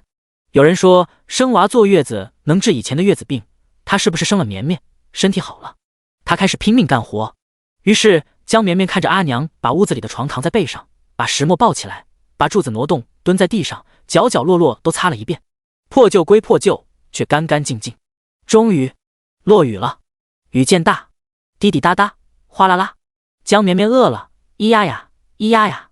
阿娘，娘，吃吃。秦洛霞坐在屋檐下的小竹椅上，抱着闺女，掀开衣裳，喂奶。她看着院子里的大雨，风也凉了一些，胸中的怒气也渐渐消了。罢了，若不是老太婆那装模作样，也轮不到自己嫁给相公。她甚至还要感谢她呢。雨淅淅沥沥的，天早早的黑了。浪荡子江峰也没有提早回家，还是如往常一样，饭点才着家。今天他居然扯来了一块红布，满脸欢喜的给阿娘。秦洛霞面色不愉，没有搭理，也没有骂人。江鱼是天全黑了才从地主家帮闲回来，这次没能带东西，而是不开心的道：“阿娘，明日我又不用去了。阿翠娘同意她嫁给刘地主家的护卫，阿翠以后可以正式到刘地主家干活了。”秦洛霞也只是心不在焉的嗯了一声。到了江长天回来，秦洛霞才提起劲：“相公脑子好，有事跟相公说，相公有办法。”他有点担心于姐儿，老太婆每次不开口还好，一开口似乎没有她办不成的事情。江长天今天回家，居然破天荒的带回来一包肉馒头，整整4个。江绵绵看着阿爹风度翩翩的从大袖子里掏出来的，还有水蒸气，似乎还没有凉，他都闻到香气了，居然是包子。不过他们不叫包子，而是叫做肉馒头。4个圆润的包子，一个被压塌了。阿爹有啥好事，居然有肉馒头？因为有4个，江鱼也不谦让，就抢了一个，拿手里咬了一口，才满足的问道。江长天笑道：“阿爹升官了，以后可就是一个小管事，月钱涨了1倍，算是喜事吧。以后每月阿爹都给你们买一次肉馒头可好？”江峰拿了一个肉馒头递给阿娘，自己拿了瘪掉的那一个，大大的咬一口，又咬一口，3两口就一口气吃掉了，吃的嘴里鼓鼓囊囊的，全部咽下去了。他才揉了揉肚子，开口问道：“那原本的吴管事呢？他可不好相处。上次阿娘生妹妹，我去找你，碰见他，他踹了我一脚，我这里现在还疼。若是他高升了，阿爹你以后更不好干活了。”江长天拿了剩下一个肉馒头，跟儿子不一样，吃得斯斯文文的，慢慢的吃完，才缓缓的道：“死了，他偷拿公家的东西，被发现，打死了。”接着一家人都沉默了。江绵绵眼睛瞪大大的，瞳孔都有些涣散。他小脑袋还一直记着之前阿爹说的偷药材的事情。然后这秦洛霞也吓一跳，本来今天心情就不好，听到相公说这事，他露出了一个比哭还难看的笑。死了好，也不用遭罪了。这世道，一家人似乎都是心硬的人，再不提这事，而是高高兴兴的准备晚餐。江鱼很开心的道：“正好我明日不用帮闲，可以在家照顾妹妹，阿爹升官，我们也就不会挨饿了。”有了肉馒头垫肚子，晚上的野菜汤更显得苦了。不过大家都是大口大口的吃，吃饱了半夜不会饿醒。江绵绵缩手指喝奶，不参与分享野菜汤。看着兄长和阿姐都面有菜色，阿爹也是弱不禁风的书生模样。今天那仆妇却是满面油光，大胳膊大腿的。江绵绵想着找机会给野菜汤里加点泉水，至少身体要养好。今天是信息略多的一天，江绵绵完全忘记了她为了一滴淋泉水的蚂蚁。那小蚂蚁已经在木盆底下安了个家，她被兄长阿姐逗着玩了好一会，决心保留精力，到晚上要听床脚。终于躺到阿娘怀里，然后被阿娘哄睡着，放一边去了。黑夜中，他瞪着眼听着悉悉索索的声音，他看到阿爹把头埋在了阿娘的怀里。黑暗中闷闷的声音轻轻的传来，武管事领我进行，我本该感谢他，可是我得知他居然要推我出去顶罪，所以我先告发了他。他死了，我活下来了，还顶替了他的位置。霞妹，我心里后怕，可是我更开心，我果然是阿娘说的不孝不义的小人。霞妹，活着好难啊。黑暗中，阿娘的大手缓缓地撸在阿爹的脊背上。原来阿爹很瘦，脊骨是突出的。平日看阿爹穿的宽大，只觉风度翩翩。江绵绵的手扯着自己的脚丫子，不自觉地放到嘴里啃了起来，总觉得忽然眼睛湿漉漉的，有泪水滑落，脚丫子有点咸。第11章。将晚，清晨，不凉快，屋子里很闷。阿爹早起开门上工，门外也没有什么风。江绵绵还困困的，眼睛都没有睁开，就开始进食。吃饱了，被动的把了尿尿，又陷入了沉睡。等他再睁眼，就看到阿姐江鱼的圆下巴。难得的是大白天阿姐在家陪他。阿姐的下巴圆润，但是细腻一些，脸也小一点，没有发腮。其实阿姐很耐看，是有福气的那种容貌。只长得像阿娘的话就有点憨圆，可是加了一点点阿爹的痕迹，就显得秀气一些，福气圆润，是长辈喜欢的那种类型。就是阿姐最好不要开口说话，她说话的时候总有点刻薄，怎么不好听怎么挑着说。江绵绵左右转了转脑袋，没有发现阿娘的身影，嗅了嗅鼻子，也没有闻到阿娘的味道。猜测阿娘可能不在家，他就没有哼唧，反正哼了也喝不上奶。他乖乖的躺在自己的木盆里玩，掰脚丫丫。阿姐坐在身边做针线，看着很麻利，拿着针穿过来穿过去。江绵绵看了一会，感觉眼睛都快被戳瞎了，不能盯着针头看，赶紧转移一下注意力。他转了一下脑袋，结果就看了一只黑蚂蚁，认认真真的站在自己木盆的边缘，真的是站着的，像是在绣腹肌一般，丰腰细胳膊细腿，就是胳膊腿有点多。江绵绵想起来是他喂过灵泉水的那只小蚂蚁，居然还在，他还以为跑丢了呢。这会子看到小黑蚂蚁，感觉它有点大，好像比昨天看到的更大一圈了。他没敢支吾，担心自己一支吾，喂的那滴灵泉水就浪费了，自己一家人都很彪悍的感觉。阿姐要是看到这蚂蚁，一个指甲盖就掐死了。她轻轻地伸出手，看着那小蚂蚁，然后眼睛一闭，伸出手把蚂蚁从盆子边缘推出去了。但凡她的手能抓住点其他东西，她都会用东西推，可是她抓不住。睁开眼，果然蚂蚁不在了。江绵绵就吱哩哇啦的开始喊了，挥舞着手，要洗手，要洗手。奈何姐姐江鱼听不懂妹妹说什么，看她挥舞胳膊咿呀呀的喊，以为她拉了，就过来解她尿布，看尿布干着，以为她是饿了，又去厨房拿细凉粉给她冲泡。江绵绵一脸无奈的吃着米糊，趁机把手在阿姐身上蹭了好几下，心中才平缓下来。她吃着米糊，吃得很快，碗底基本没有了。阿姐用勺子使劲刮碗，发出刺耳的声音，也就刮出了半勺子。阿姐刮碗底的时候，喉咙都在动，感觉是在咽口水。江绵绵闭着嘴不吃了，反正没人，阿姐你偷偷吃一口吧，上次你喂我的桂花糕还没有这个米糊好吃呢。结果一个没有注意，被阿姐捏了一把下巴，她就张开嘴，那最后半勺米糊也塞进了她的嘴里。江绵绵吃得心烫烫的，虽然碗刮得极其干净，看不到一点黏，江鱼还是冲了一碗开水，认认真真的喝了。喝完水了，其实一点都没有味道，但是江鱼还是伸出舌头，认认真真的舔了一遍碗。阳光下，那碗油光发亮，干净的不得了。江绵绵看阿姐这个操作有点羞耻，还好没有外人，只有自己这个不会说话的奶娃娃看到了。正想着没有外人，外面的敲门声就响了，门被推开，不是阿娘，是一个十分漂亮的小姑娘，说是粉雕玉琢也不为过。小女孩脸色白里透着粉，眼神清透明亮，一身富贵，头上的头饰是银钗，不是阿翠娘那种老银钗，而是闪闪发光、细细的薄薄的蝴蝶展翅的样子，那工艺周大福都要跪拜下风，像是一只飞碟落在了她头上。她的头发又黑又亮，浓密无比，不像她阿姐圆脸盘子，枯黄头发还有些毛躁。小姑娘杏鼻红唇，让人见面就心生好感。她身上穿的襦裙层层叠叠的，虽然不是新的，但是跟阿姐身上的粗衣麻布也是一个天一个地。难道这就是姐姐的塑料闺蜜阿翠？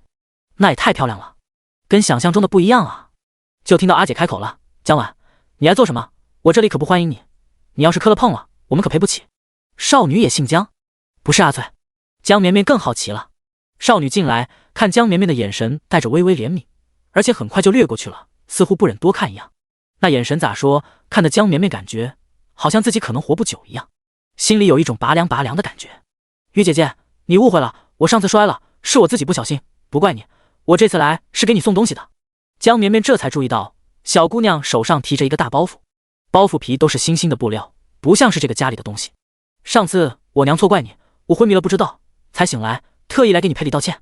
你别嫌弃，这些我虽然穿过，可是也是我极其喜欢的。江鱼不耐烦的道：“我不要，我阿娘不让拿你们的东西，阿娘说拿你们一根葱要赔上1亩地。”江鱼这么说，江晚却不生气，还好脾气的笑道：“鱼姐姐，我是偷偷来的，可辛苦了一路。”江鱼虽然恶声恶气，还是起身给找了个干净的碗，倒了一杯水递给他：“我家没有茶，就凉水，爱喝不喝。”江晚好脾气的接过碗，手腕上油润的玉镯碰到了有缺口的陶碗，发出了叮咚的脆响声。第12章小鞋。早晨的风比较和煦，江绵绵嘴巴张大又闭上，看着小姑娘这么有礼貌，她反而有点不好意思，觉得自己和阿姐的恶作剧有点过分了。不过她不会说的，她站阿姐这头。江鱼也低头，不过江晚只喝了一口，夸了一句就放下碗了。他打开了包袱，把他带来的东西展示给江鱼看。江绵绵也好奇里面是什么，咿呀呀的喊，表示要看。江鱼不知道妹妹要干啥，看她叫了就把她抱起来了。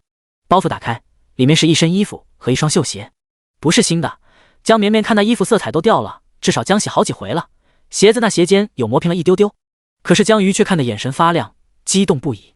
江绵绵能感觉阿姐抱着自己的手劲都大了一些，江鱼要不是还抱着妹妹，就忍不住上手摸了。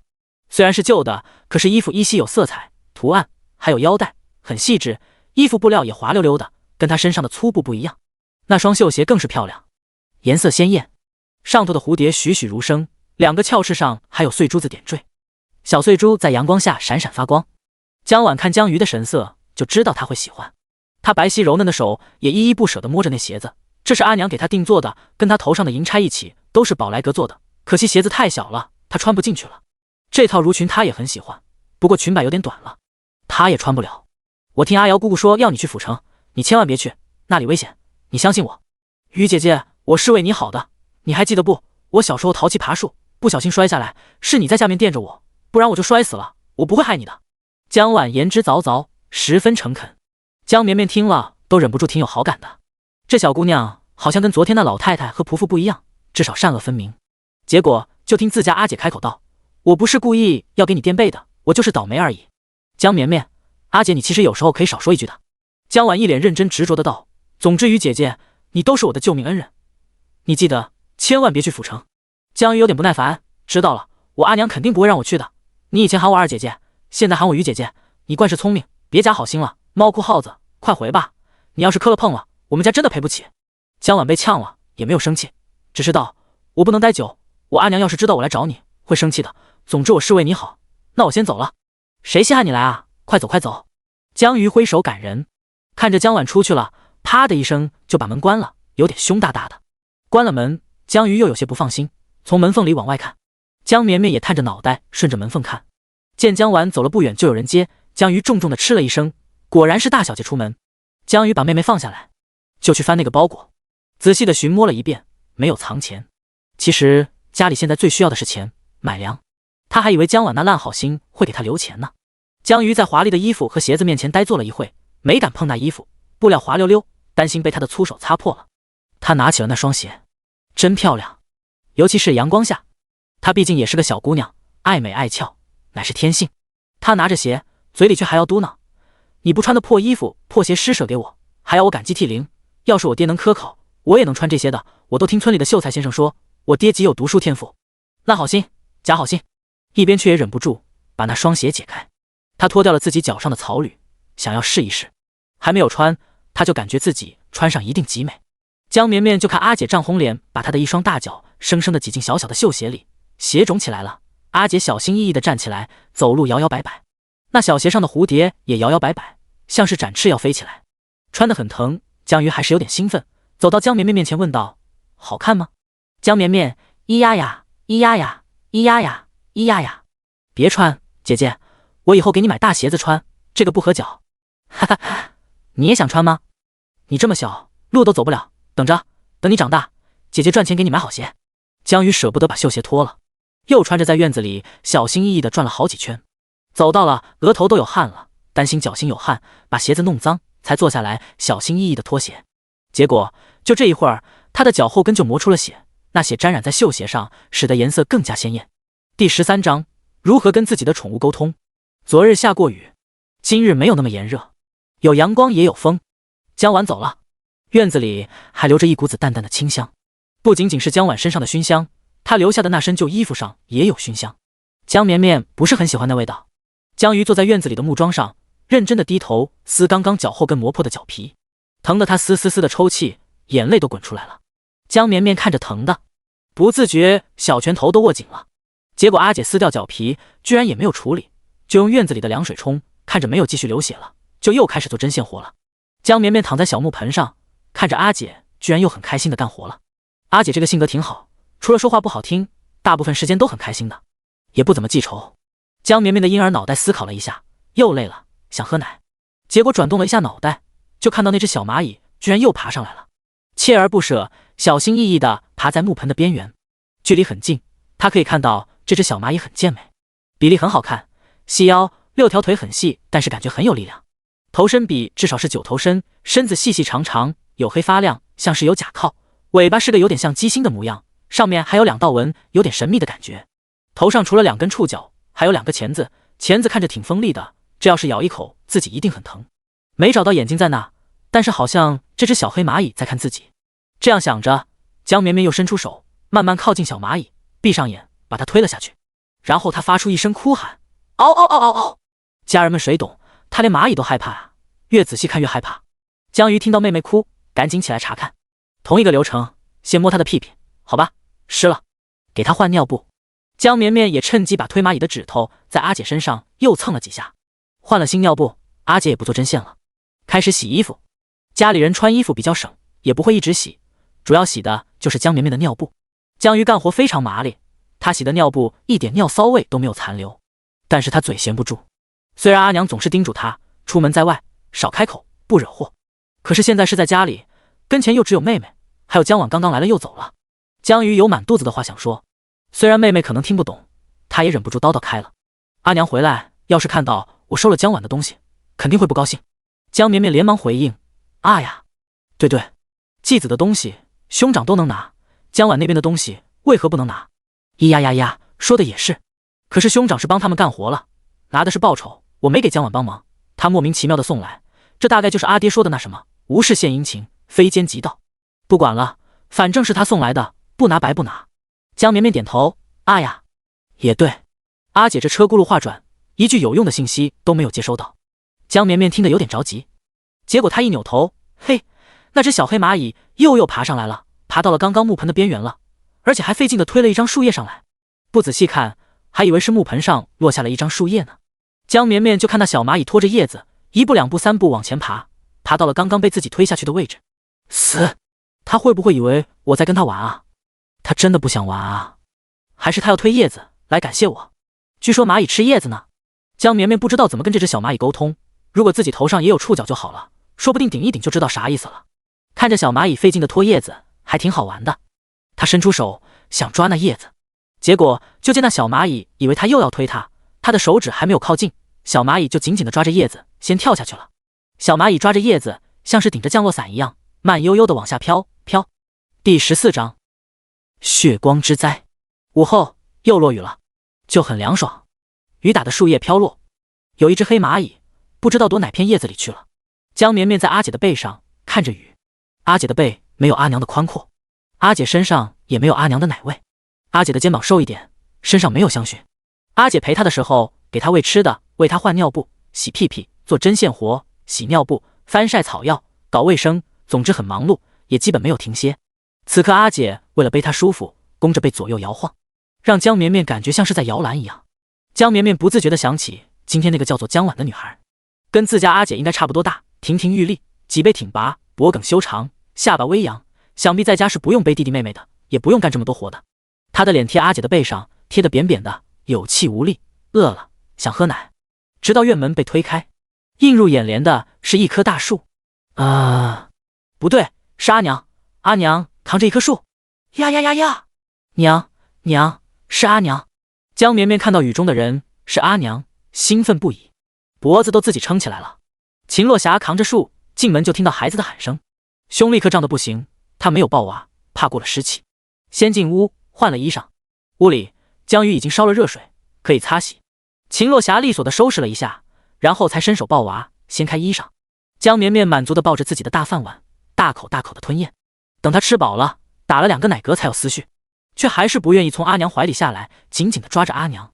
阿娘，你今日去哪里了？江鱼迫不及待地想把江婉送来的东西给阿娘看，又担心挨骂，迂回地问道。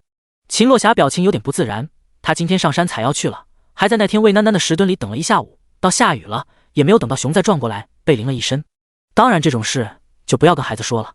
不过路上遇到一棵树，长满红果果，秦洛霞觉得囡囡肯定会喜欢，就把整棵树都给弄回来了，可以种在院子门口。你今天在家咋样？绵绵乖不乖？好不好带？秦洛霞问道。绵绵很乖。江鱼还是支支吾吾不敢说。而江绵绵在阿娘怀里睡了一觉，再睁眼，大哥和阿爹都回家了。江绵绵刚睁眼，眼睛还有点模模糊糊的，觉得眼前看到一片红，结果揉了揉眼睛，不是错觉，真的一片红。大哥的脑袋血呼啦叉的，看着很吓人。江绵绵吓得张嘴都没有声音了。今天真是诸事不宜，兄长和阿姐都有血光之灾。阿娘阿爹还没有开骂，就听姐姐江鱼先骂了：你又去哪里鬼混？怎么搞成这样？江峰的头还在淌血，却还是满不在乎的道：打架伤了，对方也落不得好。实际上江峰脑门上隐隐作痛，只是不想让爹娘担心。伤了，流血了，肯定疼。江绵绵看得感觉疼死了，主要是头部，还担心有其他后遗症，这是古代，医疗落后。她不敢哭，担心添乱，只是小心翼翼地盯着看。这时候她被放到盆里，又看到了黑蚂蚁，不过没有心思逗了。就见一家人都在忙碌，阿娘和阿爹都没有骂，而是给收拾伤口。阿娘抓了一把草药，放到石钵里使劲捶。阿爹给清理伤口，用的居然是他的尿布，大概可能尿布是全家最棉的布了。阿爹手里拿着尿布，浸泡在开水里，然后等水凉，感觉自己一家好像都略通医理一样。阿姐脚流血，知道用凉水冲洗止血，而阿爹居然还有用滚过的水的意识，还是这个世界这方面比较普及。看着阿爹帮兄长清理伤口，看不到细节，江绵绵着急了，忍不住咿呀呀的喊：姐姐江鱼过来抱她。江鱼心大，果然抱着他看哥哥的伤口，血查查的破了一个口子，但是不是刀伤，应该是什么锐器打破的。江绵绵穿前是个半吊子医学生，刚刚被分配到医院实习，还缝香蕉皮练习的时候，懂一些又不全懂。不是大的刀口，应该不用缝合，就算要缝合，这也没有缝合的条件。看着阿娘把砸烂的草药一股脑儿的敷在了兄长的脑门上，简直像是给做了一个抬头纹海藻面膜。也没有纱布包，只能让兄长躺在躺椅上。给兄长处理完伤口，阿娘和姐姐做饭去了。姐姐应该心虚，所以今天一直跟着阿娘，估计还没有说。江绵绵落到了阿爹的怀抱，阿爹抱着她坐在兄长身边的小马扎上。和谁打架？缘由？输了赢了？阿爹缓缓地开口问道。虽然不骂人，但是这一瞬间的阿爹好凶。江绵绵躺在阿爹的怀里，心想还好自己还不会说话，也不至于闯祸应该。江峰开口道：在县城里碰见江荣了，说我偷他们家不要的衣服鞋子，说我们一家子都是惯偷。我打了江荣，还有他的2个跟班，其中一个跟班眼角有黑痣，不认识，很凶，拳脚很好，还带了利器。我感觉我会被打死，我打不过，就故意打到了往日衙役会经过巡逻的地方，看到衙役的时候用脑袋撞上去，得到了22两银子赔偿，给了2个衙役大哥1人10两，我留了2两。屋里听到这话的江鱼终于忍不住哇的一声大哭起来。阿娘，我没有偷，我没有想要，是江婉送过来的。第15章种一棵树。老天拉下了黑夜的幕布，暂停了雨水剑。归家的人不至于顶着黑夜，还要冒着雨。晚饭，阿娘做的还是野菜汤，清汤寡水，很健康，没有一点荤腥，纯天然绿色无公害，肯定不用担心会得脂肪肝什么的，高血压应该也不会，但是估计会贫血，可能也会缺钙。不过感觉阿娘的基因比较强大。阿娘，兄长江峰包括姐姐江鱼，其实在这时候的人里都属于长得强壮的。姐姐江鱼也不像今天那个江婉那样没有弱柳扶风之姿，只有阿爹略瘦，毕竟家里只有阿爹和阿娘，没有血缘关系。逻辑满分。到晚上时不时都会有咳嗽声传来，可是阿爹应该年纪不大，肯定不到30，这个时候的人成婚早，应该也就20几。听着阿爹像是小时候得过感冒，一直不好落下的毛病，肺部应该多多少少有点问题。也就是阿爹颜值很好，不然一个特别瘦老是咳嗽的人就会容易驼背不足的感觉。兄长的话说完，屋里阿姐的哭声传来，院子里的一阵风卷起了阿爹的咳嗽声。被抱在阿爹怀里的江绵绵感受到阿爹胸腔剧烈震动，他是想要忍住不咳出来，却导致咳得更严重。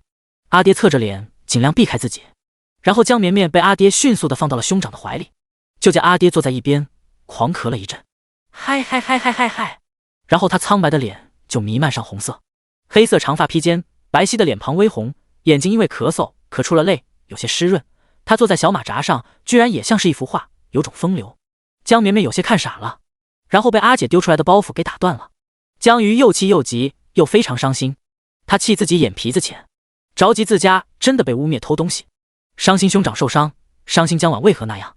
包袱被丢在地上，散落开来，漂亮的绣鞋带着新鲜的血迹，洗褪色的衣服花花绿绿，弥漫着香气。江鱼气的鼻子都哭红了。江峰在躺椅上抱着妹妹，江绵绵被抱着，呆呆地看着地上的衣服，也不敢吭声。这时候应该轮不到他发表意见。阿娘秦落霞走出来，抬起手，掌带风。江鱼以为阿娘要揍他，倔强地闭上眼，也不跑，等着挨揍。虽然之前他没有挨过打，但是兄长是挨过阿娘揍的。秦落霞抬手捡起包袱，拿到一边拍打。江峰嗤了一声，对着妹妹江鱼道：江小鱼，你是不是蠢？他送来就是我们的东西了，随便乱丢，弄坏了多可惜。那料子，那什么姐姐们最喜欢了，会给不少钱，正好我受伤了，买点好吃的补一补啊，不然白挨打了。江鱼没有挨打，但是哭得更大声了，吃饭的时候还低着头，时不时耸耸肩。他就是真的很伤心，那双鞋那么好看，他就穿一次脚就流血了。他下午的时候应该多穿一会的，白流血了。江峰脑袋上的药糊干了一点，就用一块布绑起来了。江绵绵目测还是他的尿布，少了一块尿布，不知道会不会来不及换洗。他不想光屁股。一家人又整整齐齐坐在餐桌前吃饭，真好。虽然兄长脑袋流血，阿姐脚上流血，江绵绵想给家人都补点灵泉水，但是婴儿动作能力有限，阿娘也不会把他抱到锅前，大概担心他一不小心掉锅里。一家人吃完饭，没有一点残留。刷碗很简单，冲一遍水就好。大家都吃完，就轮到江绵绵。江绵绵抱着阿娘，狼吞虎咽。今天阿娘出门大半天，她有点饿怕了，饭碗不在跟前，极度没有安全感。喂完娃，秦落霞准备把拖来的树种下去。江绵绵落入了兄长的怀抱，大概因为兄长今天属于伤员，不用干活，就领了抱娃这种轻松的事情。哭过的姐姐江鱼破天荒的很沉默，一直都没有吭声。这会子乖乖的帮娘递工具，兄长一手抱着她，还一手忍不住摘树上的红果果，摘一颗下来就往嘴里放。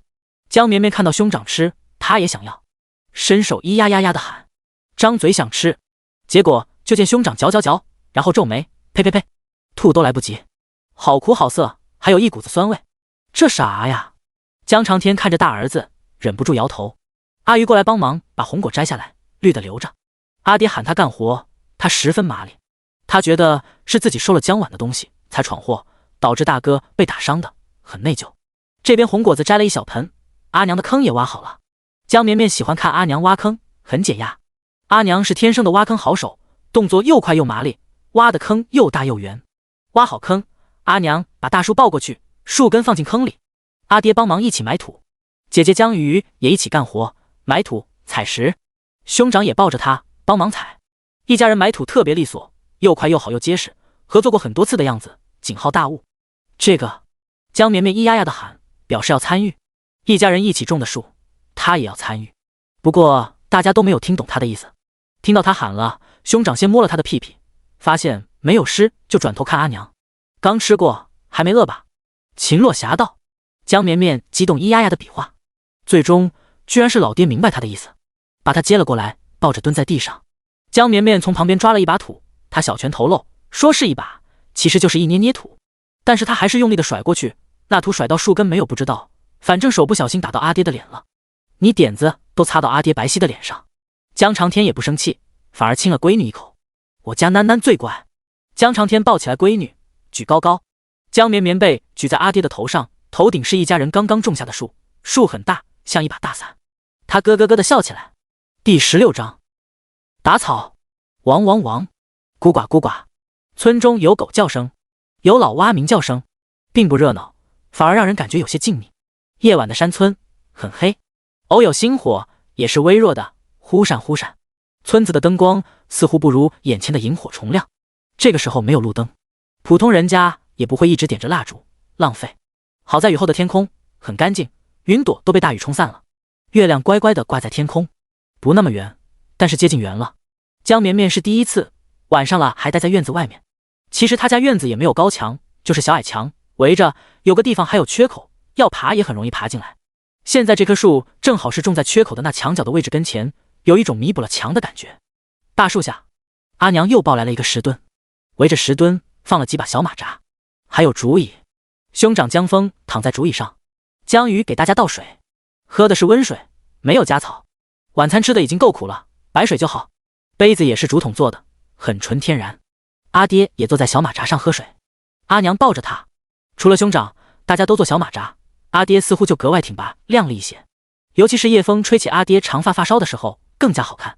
江绵绵看了看阿爹，就又瞪着眼好奇地往村子看，依赖于月光还能依稀看到一些房舍。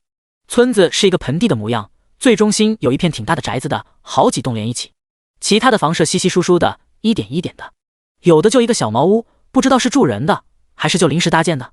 他家的位置比较高，周围不远处也有房舍，但是不是连成片的，那边是集中的，有几个房舍，他家这边是单独的。门口种棵树，好像地盘就挪出来了一些，占地更大了，有一种莫名愉快的感觉。剩下的夜，哪怕是雨后也是温热的。大树下偶有飞虫，蚊子也有。江鱼勤快地点了一把艾草粉，空气中有淡淡的艾草味，蚊虫还是有，但是好像不咬人。大哥江峰躺着也没有闲着，手里在剥那个小红果的皮。刚刚阿爹已经让把这果子放锅里煮了一道捞起来，这会子大家围着石墩都在手动剥皮。这个这么苦涩，能做什么吃的？江峰一边剥皮一边问道。让你平时不要出去鬼混，过来给我帮忙。你不干，这是红鸭果，果实长得像是红嘴乌鸦的嘴，皮苦涩，籽可入药，主治脾虚郁结，肉质甘甜，可利尿通淋。阿爹一边干活一边徐徐开口道。江绵绵还是头一次感觉自己阿爹好像真挺有文化的。这是中医范畴的东西吧？他不太懂，古代获取知识渠道比较少，能随便看一个果子就知道这些，很不容易。不过干活麻利，还得看阿娘。阿爹剥一个果子皮的功夫，阿娘能剥5个，阿姐江鱼也能剥3个，大哥没有认真剥，也能剥2个。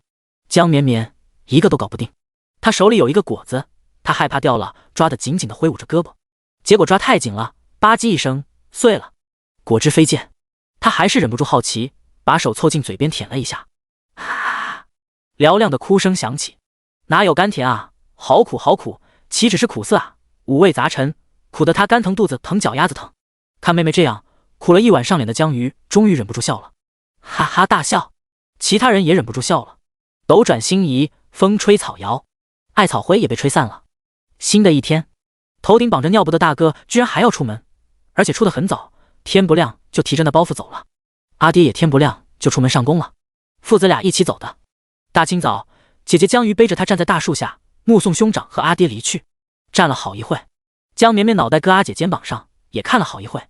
兄长阿爹的身影渐渐变小消失，姐姐还不回屋，她不知道阿姐是舍不得阿爹大哥，还是舍不得那包衣服和绣鞋。晨风有些大，吹得阿姐的头发乱飘，扫得江绵绵的脸很痒，于是她大胆的尿了。江鱼感到后背一阵湿热，急忙忙地往屋子里跑。娘娘，江绵绵顺便拉了一条健康的粑粑，又喝了顿奶。阿娘就打算放她到她的御用木盆里，可是才往下放的时候，江绵绵就看到了木盆底下一只探头探脑的大蚂蚁，头更大了。她使劲地抓住阿娘的衣服，阿娘整个松手了，她居然抓住阿娘的衣服吊在阿娘身上，就是不下木盆。谁懂啊，自己养的宠物自己吓得要死。秦洛霞没有办法，以为是他昨天离家，让囡囡今天更黏他，索性就把他背在背上。他今天想进山深入一点，看看能不能猎点东西。阿峰脑门流了那么多血，还有小鱼那丫头，脚踝磨破了那么大块，硬是不吭声。要不是他起夜去看了一下闺女，给盖被，根本都没有发现，直接磨掉了一块肉。那绣鞋本来就小，而且是专门按照江婉的小脚做的，有模子的，硬穿肯定不行。吃啥补啥，以形补形，血肉肯定要用血肉补。秦洛霞等相公和阿峰出门了，才从床底下翻出了一根毛头，锈迹斑斑，好久没有用。他把毛头放在院子里的石板上打磨，刷刷刷，嚯嚯嚯，铁和石头碰撞，发出声声响。阿娘干活每次都很有力量感和节奏感，连磨毛这种事韵律节奏都极好，让背上的江绵绵都有点犯困，有点好奇阿娘的娘家是干啥的。锈迹斑斑的毛头在秦洛霞的手里很快磨亮，散发出淡淡的幽光。江鱼蹲在阿娘跟前，帮忙时不时加点水。他知道阿娘这是要瞒着这爹去打猎呢，兄长江峰去打猎都要被阿爹骂，阿爹觉得危险。娘，我也跟你一起进山行不行？不行，你在家带娃。秦洛霞一口拒绝，山里危险，万一有事，我顾不过来。这个年纪的小姑娘还是有点叛逆，阿娘越不让，江鱼越想去。江绵绵看着阿姐，还是鼓着脸嘟囔着，接着就听阿娘道：姑娘以小脚为美，你跟着我干活已经是大脚了，再去爬山，脚板不仅大还厚，以后不好相看人家了。江鱼缩了缩脚，他不服气的道：可是阿娘不也嫁给了阿爹，却再也没有提要去山上的话了。江绵绵觉得阿娘真的有点厉害，看着粗粗壮壮，说话是很会拿捏重点的。秦洛霞磨好毛头，把毛头放进筐里，准备进山了，再把毛和毛头套起来。江绵绵又在阿娘的怀里喝了顿奶，才依依不舍地换到了阿姐的怀抱。看着阿娘扣好扣子，利索地背好筐，手里拿着长毛的棍子出门。一出门，阿娘就碰到村里人，互相问候：洛霞嫂子去干活啊？阿娘摆了摆手里的棍子道：闲着没事，去打点草。第17章，你信吗？今日中伏，宜栽种那处，收养子女，收礼，祭修坟。阿娘进山了，江鱼背着妹妹，手里提着一个小小的黄金桶，就是尿桶，造型有点像是木头花篮，底下是圆的木盆，木盆上做了一个藤蔓的手提，像拱桥那样。趁着日头没有太大，他要浇一下新种下的树，不能直接浇，直接浇会把树烧死。要添水，1:9比例大约就比较好。江绵绵捂着眼，这个小小黄金桶是他专用，同时有点好奇，这个他的尿尿稀释后加水再浇树，会不会有一些特别的作用？如果有的话，啧。浇完树，阿姐就背着他回屋了。阿姐继续做针线活，因为日头有点大，是坐在屋檐下做的。江绵绵就被放回木盆，被迫和他的宠物小蚂蚁培养感情去了。别的穿越者手持灵拳大杀四方，他手持灵拳连一只蚂蚁都斗不过，太怂了。江绵绵躺下就看到那只优秀的黑蚂蚁在木盆边熟悉的老位置，甚至那个位置都往下凹了一点，不知道是不是他挖的，很合他身子的样子。江绵绵默默地伸手握拳，伸手握拳。作为一个人类，和动物不同的地方在于人类能用工具，假如他能抓住一根棍子，他就敢把蚂蚁拨来拨去。江绵绵练习着抓握，同时看一看那蚂蚁，如果他敢靠近，他就马上哭出声。好久见那蚂蚁没有动静，乖乖地窝着，他就又转移注意力看阿姐去了。阿姐做针线就是那种很普通的针线，不是刺绣，没有花里胡哨的线，应该是在那鞋底穷人家费鞋，一针一针，一圈一圈的，层层叠叠的穿针引线，让鞋底变得结实又柔软，就可以走更远的路，到更远的地方，也能从很远的地方走回家。只要不对着针头看，也是很解压的事情。刷刷刷就是一圈，比他见过的做十字绣什么的快多了。姐姐这个手速，缝针应该也挺利索的，干脆果断，还很稳，针线之间空隙也匀称，转弯也非常自然，打结也挺好的。看了一会，江绵绵就饿了。阿娘不在，她吃的应该是米糊吧？不过她记得那天看到米糊也就一小把，吃了有几天了吧？这应该要吃完了。果然，她咿呀呀的喊了几句，就见阿姐放下针线，先摸她屁屁，发现没尿，然后把她背起来，然后去屋里的陶罐拿细凉粉。这个过程好像没有洗手。阿姐拿起陶罐摇了摇，轻飘飘就一点点了。江鱼使劲的捣那个陶罐，砰砰砰使劲的拍陶罐，直到一点粉末都没有倒出来。江绵绵都担心阿姐把陶罐拍碎，倒半天也就小半碗细凉粉。看着阿姐小心翼翼的加水搅拌，不让一点粉末飞出去，可能是罐子里的最后一点了，还有这2天又下雨，一点都不香，还有一股子味儿。江绵绵吃了2口就不想吃了，然后又被阿姐跟上次一样，趁着她不注意，把她嘴巴捏开了，喂了一勺。人不能在同一个地方跌倒3次。江绵绵准备反抗，这次做好准备，绝不开口。又被捏开嘴，又灌了一勺。他太委屈了，感觉刑讯逼供都没有他惨。他还不敢张嘴哭，担心张嘴哭，阿姐把剩下的全给他倒进嘴里。他抿着嘴，眼泪哗啦啦的流。江鱼一脸不解，细粮多好吃啊，多香啊，自己妹子咋就不喜欢吃呢？他做梦都想吃呢。因为妹子坚决反抗，他也用不了巧劲，不敢再捏她下巴，担心捏坏了。感觉妹妹的脑壳有点硬。江鱼于是改语言劝说，我们把剩下的这2口吃完，乖，你看你没吃细粮以前又黑又瘦，跟树上的知了猴一样。江绵绵听了阿姐的话，一脸惊恐，知了猴是什么鬼？自己到底丑得多怨毒？你看你吃了细粮，一下子白白嫩嫩，细粮养人呢。你就想想昨天那谁，那江晚，虽然装模作样，可是他就是吃细粮长大的，好看吧？咱妹子也吃细粮，也长那样好看，不要长更好看。江绵绵越听眼泪更多了，不只是因为米糊不好吃，还莫名心酸，实在忍不住张嘴哭了。然后被阿姐把最后一点点米糊全喂进了她嘴里。更惨的是，因为今天米糊少，阿姐连涮碗的水也没舍得喝，端给她喝了。江绵绵喝着水，眼泪大滴大滴的落到了碗里，喝了一半就打了个大大的嗝，不是饱的，大概是又气又急。江鱼看到妹妹都打嗝了，就没有再喂水了。阿娘说打嗝就是饱了，他于是决定自己喝剩下的半碗涮米糊碗的水。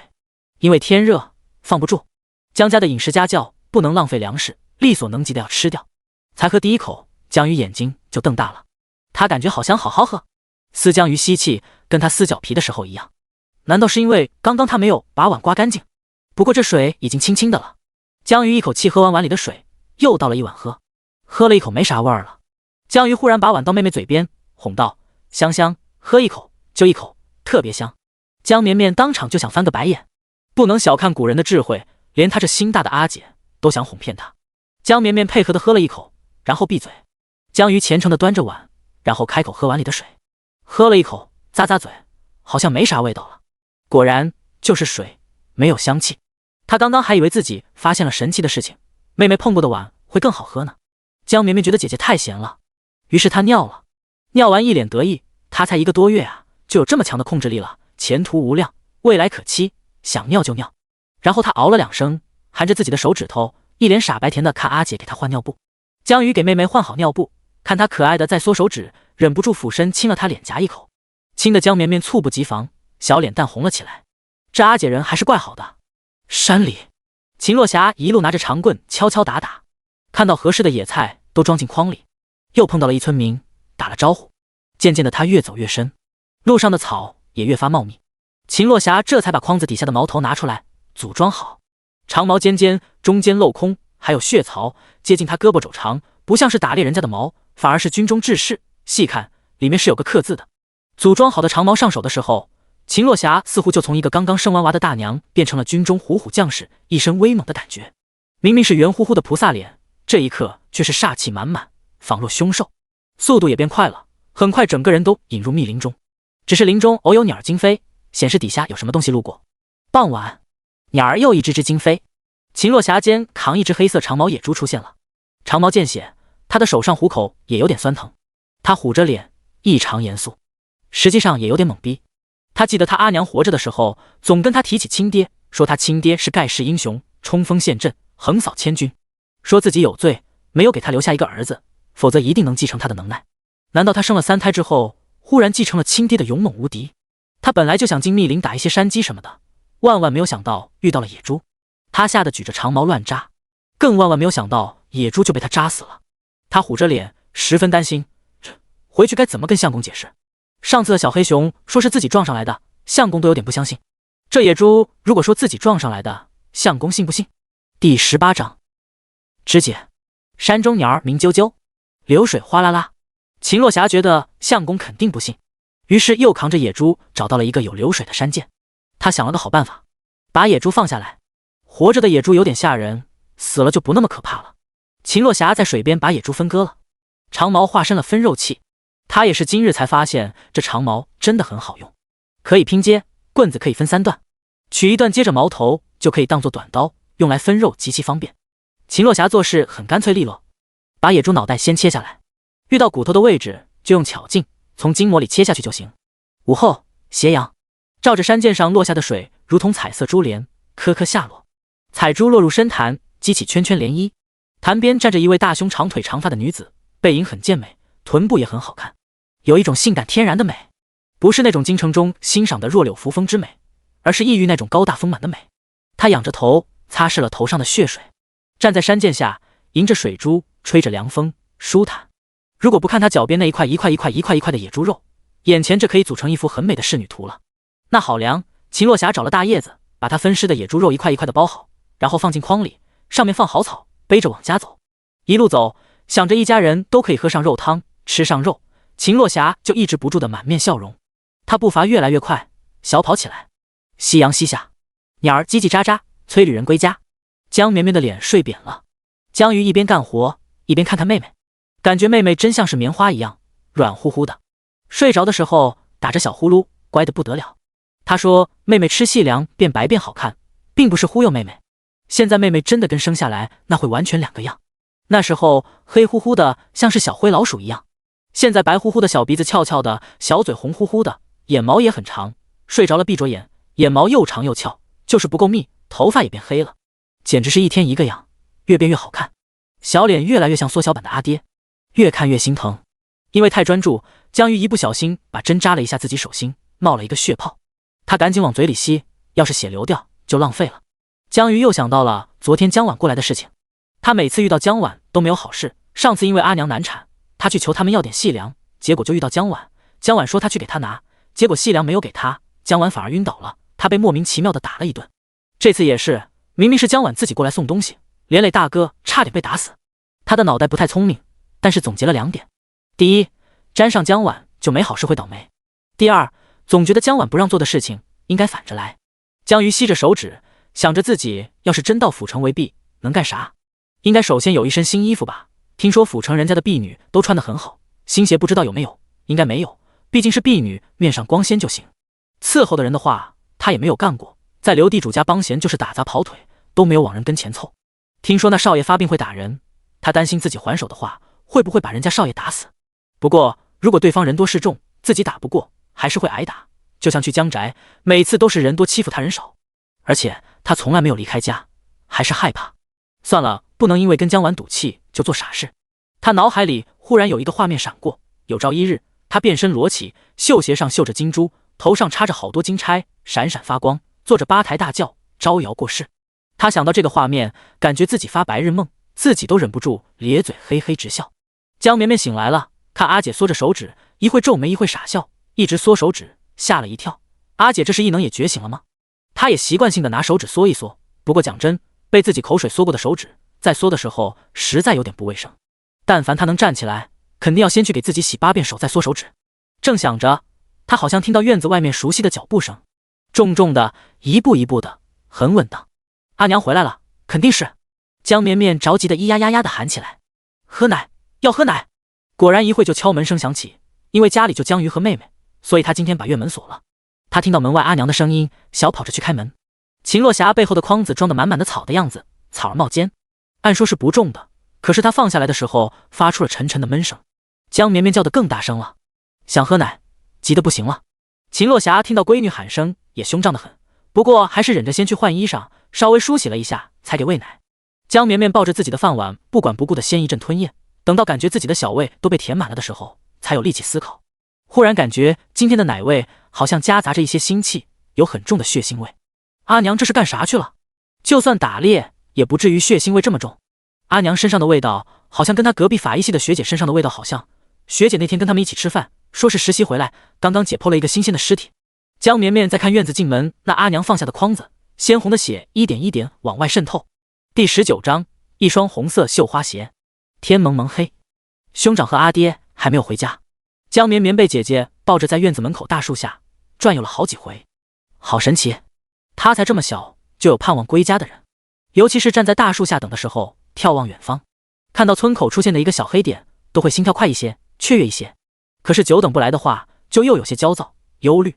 对江绵绵来说，外面的世界就像是一个巨大的兽，她一无所知就觉得危险无比。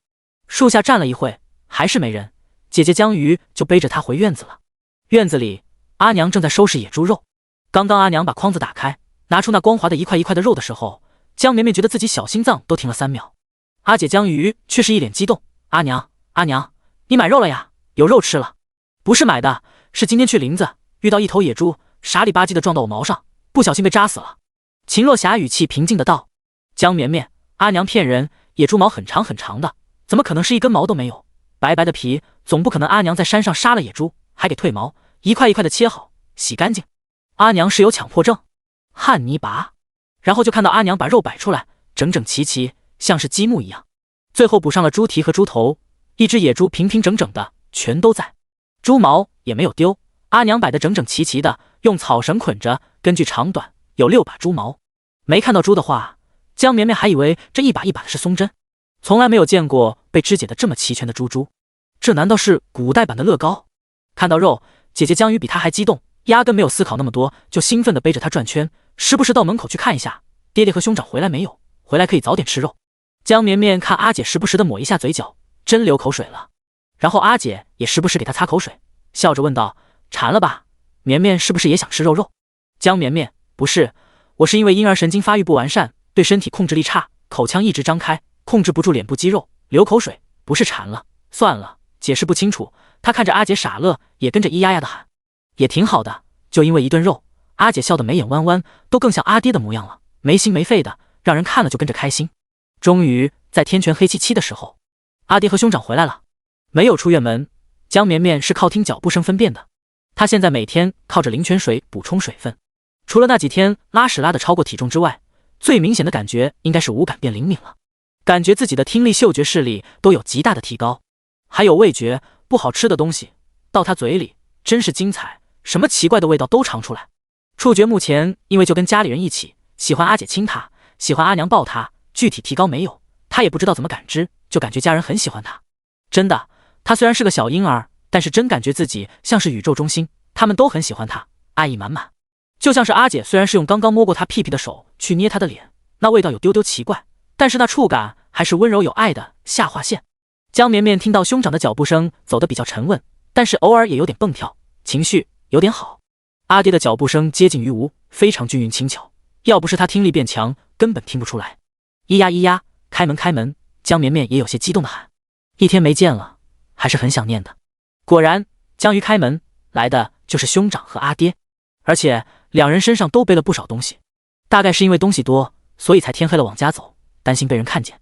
穷怕了，有一点点钱都担心露出来。江鱼好奇买了什么东西，看着包装整整齐齐的，他非常兴奋，比看阿娘拿来的猪肉兴奋多了。毕竟这些是花钱买的，花钱买的东西都是金贵的。江鱼提起来一袋子，摇了摇，好奇是啥，还拿到鼻子前嗅一嗅。江绵绵不用闻都知道是中药，味道大得很。江鱼也闻出来了，乖乖的放下了。接着他一脸激动，阿爹居然买了细粮，太好了，妹妹今天没吃的，哭了好久。江绵绵，我哭是因为你硬给我喂，不是因为我想吃下划线。接着江绵绵就听到阿姐尖叫了一声，啊啊啊！江绵绵吓一跳，发生了什么事？难道阿爹筐里也有排序整齐的肉吗？去毛的。结果就见阿姐拿着一双绣鞋，上面没有蝴蝶，没有小碎珠，但是很新，有精致刺绣的绣面，而且是红色的。爹，这是给我买的吗？江鱼拿着鞋跑进屋问。兄长和阿爹回来就先梳洗。江绵绵发现这一点自家人好像都挺好的，比较注意。兄长洗漱完就过来抱他，抱着他靠在竹椅上。就听屋里阿爹说，绣鞋不知道啊，不是我买的，你问问阿峰。然后姐姐又一阵风一样跑出来，哥，这是给我买的吗？全新的吗？江峰抱着妹妹傲娇的点了点头，一双绣鞋而已。江鱼激动不已，坐在小马扎上就把自己鞋子脱了，却没有试穿，而是急忙拿着绣鞋回屋了。江绵绵一脸懵逼，才想起来这是古代，是有男女大房，是不是不能在男人面前露脚，兄长也不行。结果过了一会，阿姐又拿着鞋跑出来了，在她面前坐下脱鞋，认认真真的穿了一双袜袜，不会松紧，宽宽的。果然是江绵绵想多了，都食不果腹，还要下地干活，没有那些讲究。应该是阿姐担心把新绣鞋弄脏，就见阿姐小心翼翼地把绣鞋穿上，很欣喜地走来走去，脸上笑容就没有下来过。她穿着新绣鞋走得很稳，一步一步，没有摇摇晃晃，甚至还轻轻地蹦起来一下，也不敢蹦太高，担心太重了费鞋，可是还是抑制不住地跳了跳。原来穿新绣鞋不会脚疼啊。江鱼来回走，还走到兄长跟前，问道：“好看吗？”兄长怀里的江绵绵点头：“咿呀呀，好看的。”江枫哼了一声，没有回答，却也爽朗的笑了。江鱼左右转圈走，激动的道：“我明天要穿这个绣鞋去给阿翠看。”第20章，饭足。夜风吹出了一点肉香，飘飘荡荡，走了好远才散。另外一个山头的人家似乎都闻到了，若有似无。有家孩子非要吃肉，哭喊着，直到被爹娘打了一顿才消停。哭声好大，传到了江绵绵家，一点都不影响他们开心。厨房锅里炖着一锅野猪肉，咕嘟咕嘟的。而院子里的一个角落搭起了一个临时的锅，上面放着一个久经烽火的瓦罐，里面炖着给江枫吃的中药。然而中药的药味也压不住肉香，反而让人感觉这野猪肉更香。比如说药膳猪。江鱼抱着妹妹江绵绵，一会在厨房里溜达，一会去院子里炖中药的地方溜达。神奇的是，阿姐对着那锅肉流口水就算了，对着那锅药也流口水，似乎都想尝一尝。爹娘回屋子说私密的话去了，偶尔江绵绵还能听到一句：“相公你信我，我真没瞎说。那野猪可能有眼疾，我挖下来看过，一只眼睛眼白多。”江绵绵，大哥江枫似乎太累了，躺竹椅上居然睡着了，头上裹着他的尿布，眼睛闭得紧紧的，手时不时还抽动了一下。尿布看着有点脏，因为伤口渗血了。江绵绵有点担心，这会不会感染啊？药熬好。江鱼背着妹妹江绵绵倒药，先把药汤倒的差不多了，最后把药渣倒进一个块布里，然后像包包子一样把药渣捏起来一个包包，使劲的转头头，就有药汤挤出来，直到挤不出来为止。江绵绵在这个过程中悄悄地往药汤里滴了滴灵泉水，滴完看着烟气阵阵，又担心会不会没用，维生素都不能用热水泡，担心没效果了。就在他想再滴一点的时候，被大哥一声吼给吓得手一呲溜，尿了。江小鱼，那是我的药，你是要偷喝吗？江鱼也吓一跳，然后感觉后背一阵湿热，他就想顺便尝一口而已。见大哥醒来，有点心虚。哎呀，绵绵尿了，阿娘，阿娘，绵绵又尿了。江鱼对着屋里大声喊道。江绵绵换过尿布，屁屁重新干爽的小绵绵坐到了阿爹的怀抱。全家抱得最舒服的是阿娘，阿娘身上有香香的奶味。第二就是阿爹，阿爹身上总有淡淡的中药味，也很好闻。晚餐一家人围坐，很认真。阿娘给每人都盛了一大碗肉汤，纯纯的肉汤，纯纯的肉，就加了一点炖肉的草，草少肉多。上次的熊熊实际全家只吃了一点点，剩下的还是阿爹拿去卖了。江绵绵晚上听床脚，得知阿爹新上任，拿了钱买了一块好布送给他的顶头上司了。阿爹是懂人际交往的，今晚的肉很扎实，一家人也没有互相让来让去，都认认真真的专注的吃自己面前碗里的，做到了食不言，吃得很认真，没空说话。就江绵绵无聊的转着脑袋，左看看右看看，许是他上次拉得太惨，家里人现在不再给他乱喂吃的了，肉汤也没有他的分，等着喝奶。阿娘吃完，轮到江绵绵吃。江绵绵在阿娘怀里舒服的调整好位置，抱着她的饭碗吞咽。等到她也吃完，又到了姐姐江鱼的背上了。看着兄长把中药喝了，阿姐江鱼去收碗，结果江绵绵就看到阿姐居然真用水涮了一下那个装中药的碗，喝了涮碗的水，非得尝一下，倔强的阿姐。江鱼喝完皱着眉道：“果然很苦，呸呸呸。”江绵绵，兄长喝完药又躺竹椅上了。江鱼有些心虚的踱不到兄长跟前，小声问道：“哥，你把那衣服和鞋子卖了吗？卖了多少钱啊？”江枫瞥了一眼江鱼，没好气的道：“你还惦记着呢？那鞋子那么小，根本不是你的尺码，衣服肩膀也不合适吧，瘦溜溜的。”江鱼鼓着脸道：“没惦记着，就是想知道能换多少钱。哥，你咋那么懂女人的衣裳和鞋呢？你说我要是跟阿娘阿爹说说。”嗨嗨嗨嗨！江枫咳嗽了起来，看得江绵绵心惊肉跳，就担心咳嗽导致伤口渗血。你个好心没好报的，换了1两银子，给你买绣鞋还花了100文。江枫气呼呼的道。江鱼一脸惊叹，掰着手指算，哇，那衣服和鞋子那么值钱啊，1两银子，那个六婶婆说把我卖掉也就给1两啊，早知道我多穿一会了。江枫翻了个大白眼，那绣鞋上染了那么多血，还要多穿一会，他妹妹肯定是蠢死的。把绵绵抱给我，再给你备着，传染了蠢病，以后没救了。院子里斗嘴声声声入耳，天空星辰闪烁，像是瞪大眼围观的吃瓜外星人。第21章内情。夏日天空星辰闪烁，一闪一闪的，像是一盏一盏的火炉，照得大地热烘烘的。入夜了，也没有凉快下来。小孩的哭声渐渐小了，狗叫声也小了，大概累了。蛙叫蝉鸣却一声比一声热烈。没有空调，也没有风扇，屋里非常闷。穷人家纳凉的话，一般就是打赤膊在树下等风来。江绵绵一家人也坐在新种的大树下，衣着都还整齐，没有人打赤膊。树下空旷一些，偶尔有一丝风，轻轻的浅浅的，最多能掀起阿爹的一点点发梢。阿爹的长袍是麻的，有点硬，掀不起来。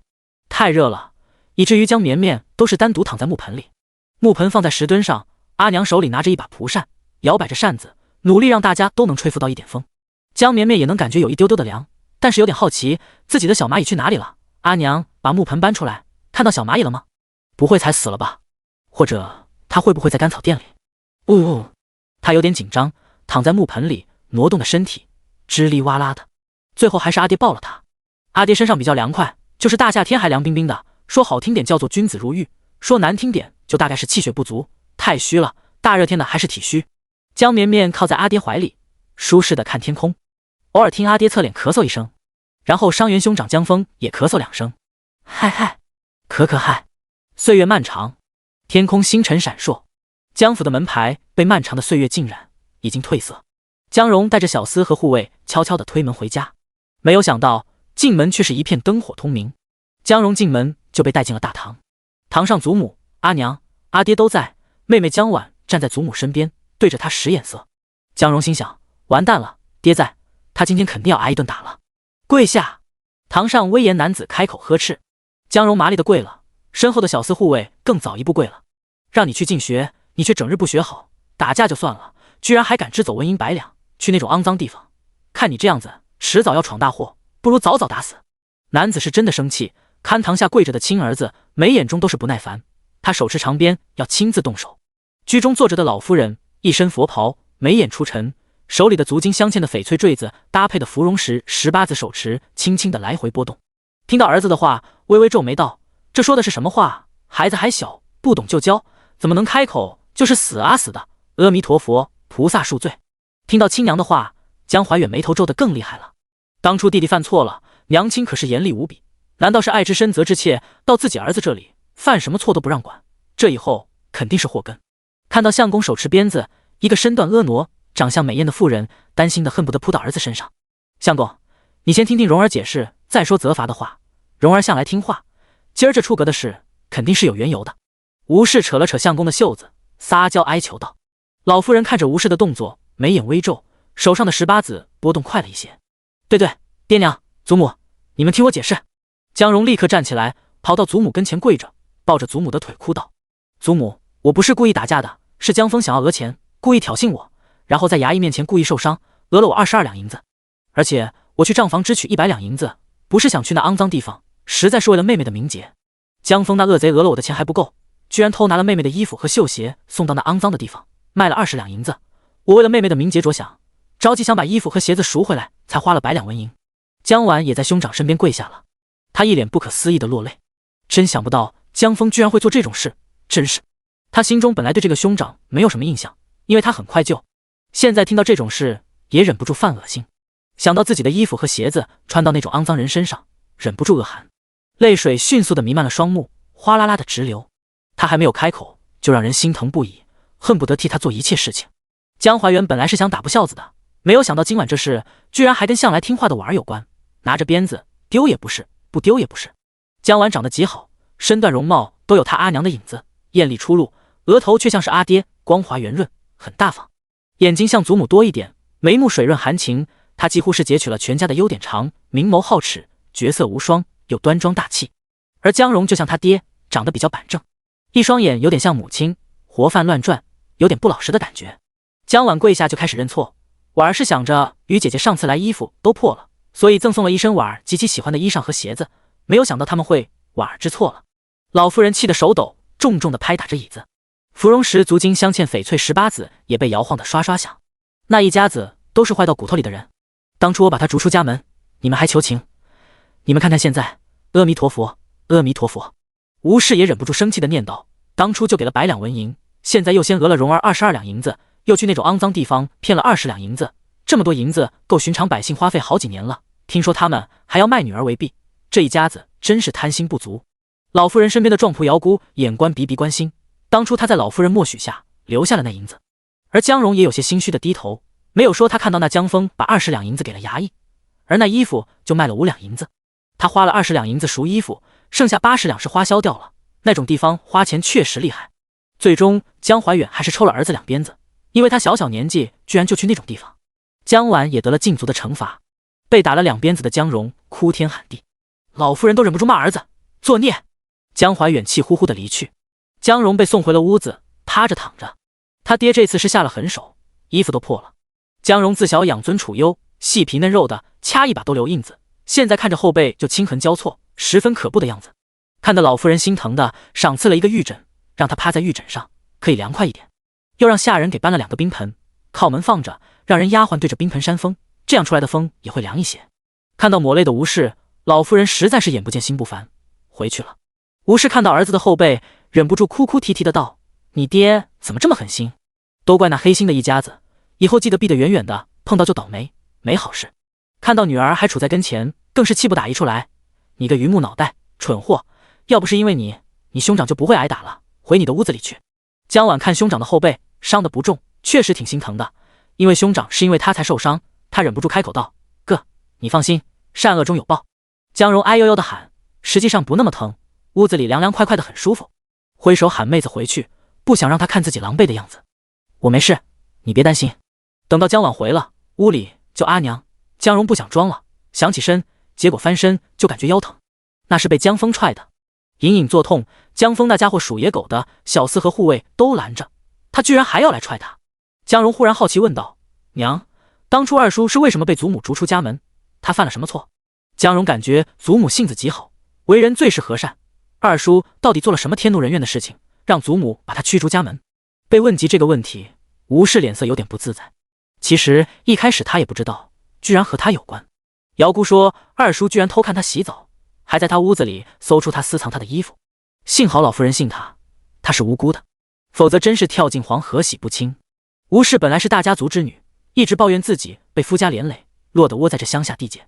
这事之后再无一句抱怨，心中反而对婆婆十分感激。以前还觉得婆婆性子娇滴滴的，事情多得很，可是这次之后觉得婆婆真的是深明大义，明辨是非，真心待她这个儿媳好，居然维护她这个外人的面子，把亲子赶出家门。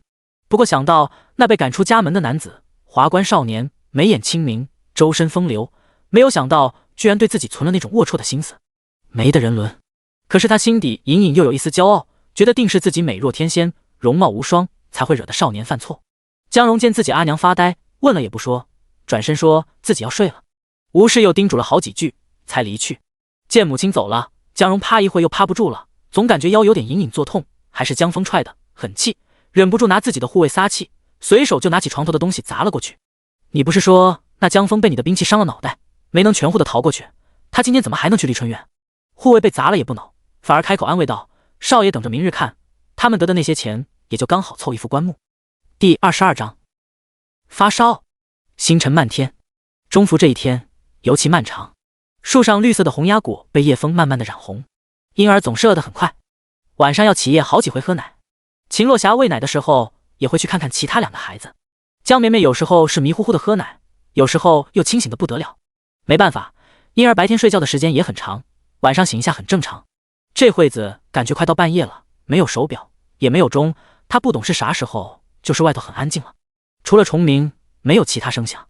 许是今晚喝了肉汤，感觉阿爹睡眠好了一些，没有时不时传来咳嗽声响，否则他总会轻咳1-2声。江绵绵在阿娘的怀抱里一起去看了阿姐。阿姐睡相不是很好，四仰八叉，脑袋顶在床角，像是一不小心就要爬走一样。阿娘一手抱着她，一手把阿姐推到中间，给盖了被子。家里的被子还挺好看的，有点像是百纳衣，各种就布拼接起来的，纯手工。他记得这种纯手工缝线的布 A4 纸大小都能卖100多，一床被子的话简直无敌。一个是为了追求那种质朴的美感，一个是真穷，想尽办法过日子。阿姐和兄长就在一个屋，2个门板隔着。老大睡相自来很好，也不用操心，秦洛霞就是顺带看了一眼，结果却发现不对劲。大儿子整个烧乎乎的，身体卷成一团，秦洛霞伸手往他脸上一摸，都烫手。他吓一大跳，芳儿，芳儿。秦洛霞推了推儿子，居然没有动静。晚上纳凉的时候看着还好着，也就多咳嗽了几声，没有想到这会子居然烧起来了。秦洛霞吓得6神无主。江绵绵也很担心，现代发烧就退烧就可以，在古代发烧是会死人的，要是高烧不退，要么变傻，要么直接嘎了。秦洛霞连忙回屋把相公喊起来。睡相不好的阿姐也被推起来了，将棉被塞给了阿姐。本来把小的塞给大的一起睡就好，但是秦洛霞担心把棉放到于姐床上会被她一脚踹飞。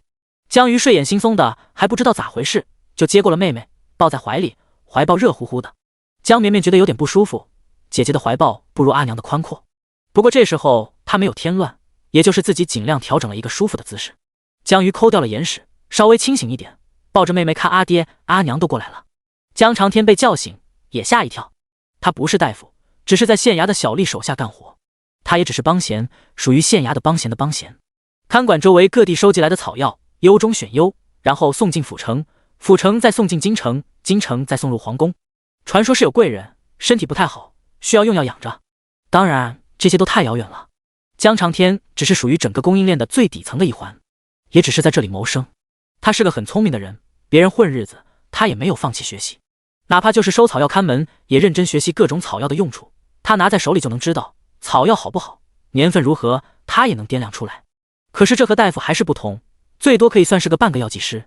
看到风儿居然已经高烧到昏迷了，他的心如同秤砣一般无限的下坠。江长天的手都在抖，强忍着不敢咳嗽，脸也涨红了。没事的，没事的，晚上还喝药了。那要对症，昨晚都没事，今天肯定也没事。江长天反复的道。落霞去端盆凉水来，江长天一边吩咐，一边帮儿子的衣裳解开。解开衣裳的时候，就发现儿子身上居然大大小小很多伤痕，只是头上流血了很明显，其他的伤他一声不吭。江长天张大嘴，努力让自己泪水不要落下来，不是哭的时候不能哭。第23章灌药。夜深人静，微弱的烛火颤巍巍的摇晃。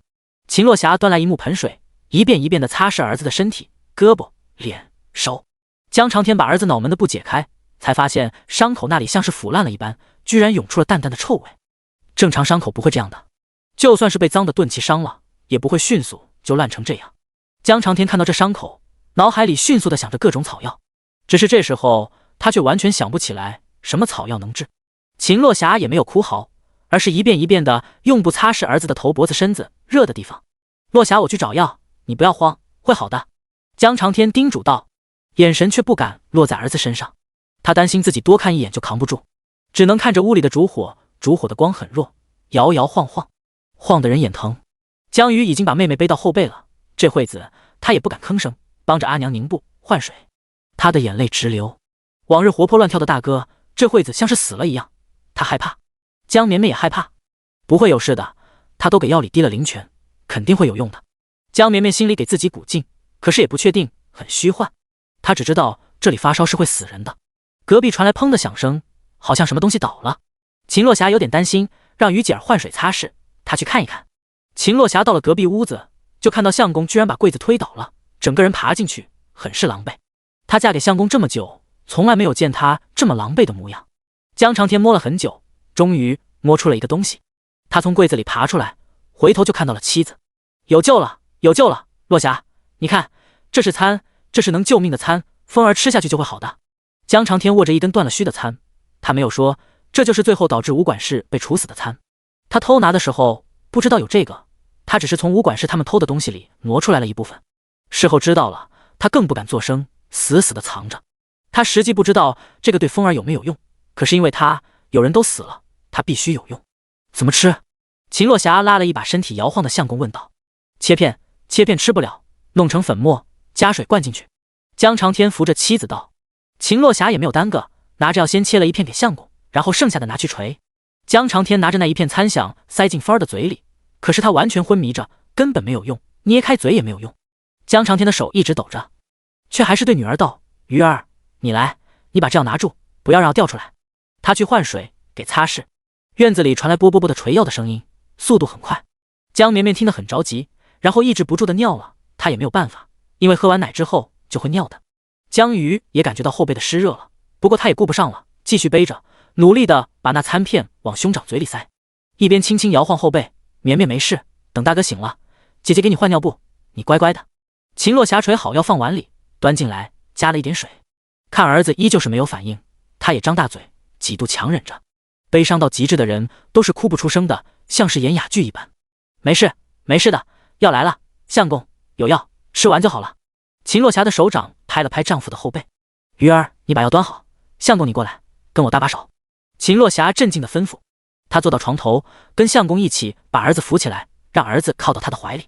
儿子已经长成半大少年，早就没有这么亲密，整日看他在外面疯跑，也做一些出格的事情，像是大人一样，却没有想到此刻跟一个小火炉一样靠在他怀里，身上纵横交错的伤，青紫发黑，嘴唇也发紫。秦洛霞抱着儿子，喉咙几度滚动哽咽，却还是强硬的道：相公你喂药，我扶着分儿。看着这样的儿子，江长天手抖的勺子都对不准嘴。这是他第一个孩子，他本来自己也只是个孩子一般，也是有了风儿之后，他才慢慢变得有担当，不再破罐子破摔。曾经的他如同困兽一般，愤世嫉俗，怨恨一切。看着妻子重重地捏开了儿子的下颌，让嘴张开，江长天抖着手道：这样不成，喉咙不开也喂不进去，我按着下言学，鱼儿你来喂。江鱼接手药碗，紧张地反复搅动药。江绵绵看这个场景也很害怕，没有想到兄长云淡风轻的嘻嘻哈哈的笑，还抱自己，身上居然有这么多大大小小的伤。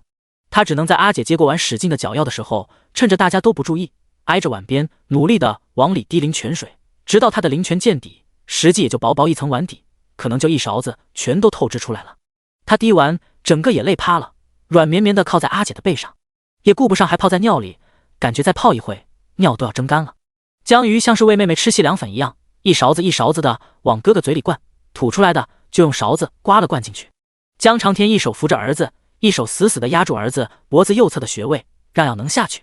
不知道有没有用，至少要全部灌进去了。江峰的下巴脖子也出现了红痕。江长天继续帮儿子擦拭胳膊身体，一家人轮流，药给喂了，能做的就是给降温，剩下的听天由命。江长天眼睛红红的，长发垂落肩膀，肩膀瘦瘦的，不知道为何，江绵绵看这样的阿爹就觉得他好可怜。自己一家人好像性格都比较热闹，除了阿爹。阿爹走路轻轻的，说话轻轻的，连笑也是轻轻的。阿爹抱着自己的时候也是轻轻的，小心翼翼。他情绪很少外露，除了那晚他扑在阿娘怀里哭。他虽然是阿爹，似乎并不成熟，也不勇敢。屋外虫鸣声一声比一声低，屋内烛火一点比一点暗，快燃烧完了。第24章誓言。时间的长度是有韧性的，它有可能无限长，也可能转瞬即逝。若是正常让人熬夜通宵干活，机械的擦拭，可能会觉得时间无限长，整个肌肉细胞都在罢工。可是当你十分专注渴求奇迹的时候，这漫长的过程你根本就顾不上。你忙碌，不停的忙碌，期望自己的忙碌能有一点用，能改变一些什么。越到后面越无力，水已经换了几十盆，天边甚至慢慢有了光亮。烛火灭了，这一刻屋里陷入了黑暗。江鱼抱着妹妹靠坐在小椅子上，他又累又怕，惊恐的睡着了一会，抱着妹妹的手很紧很紧。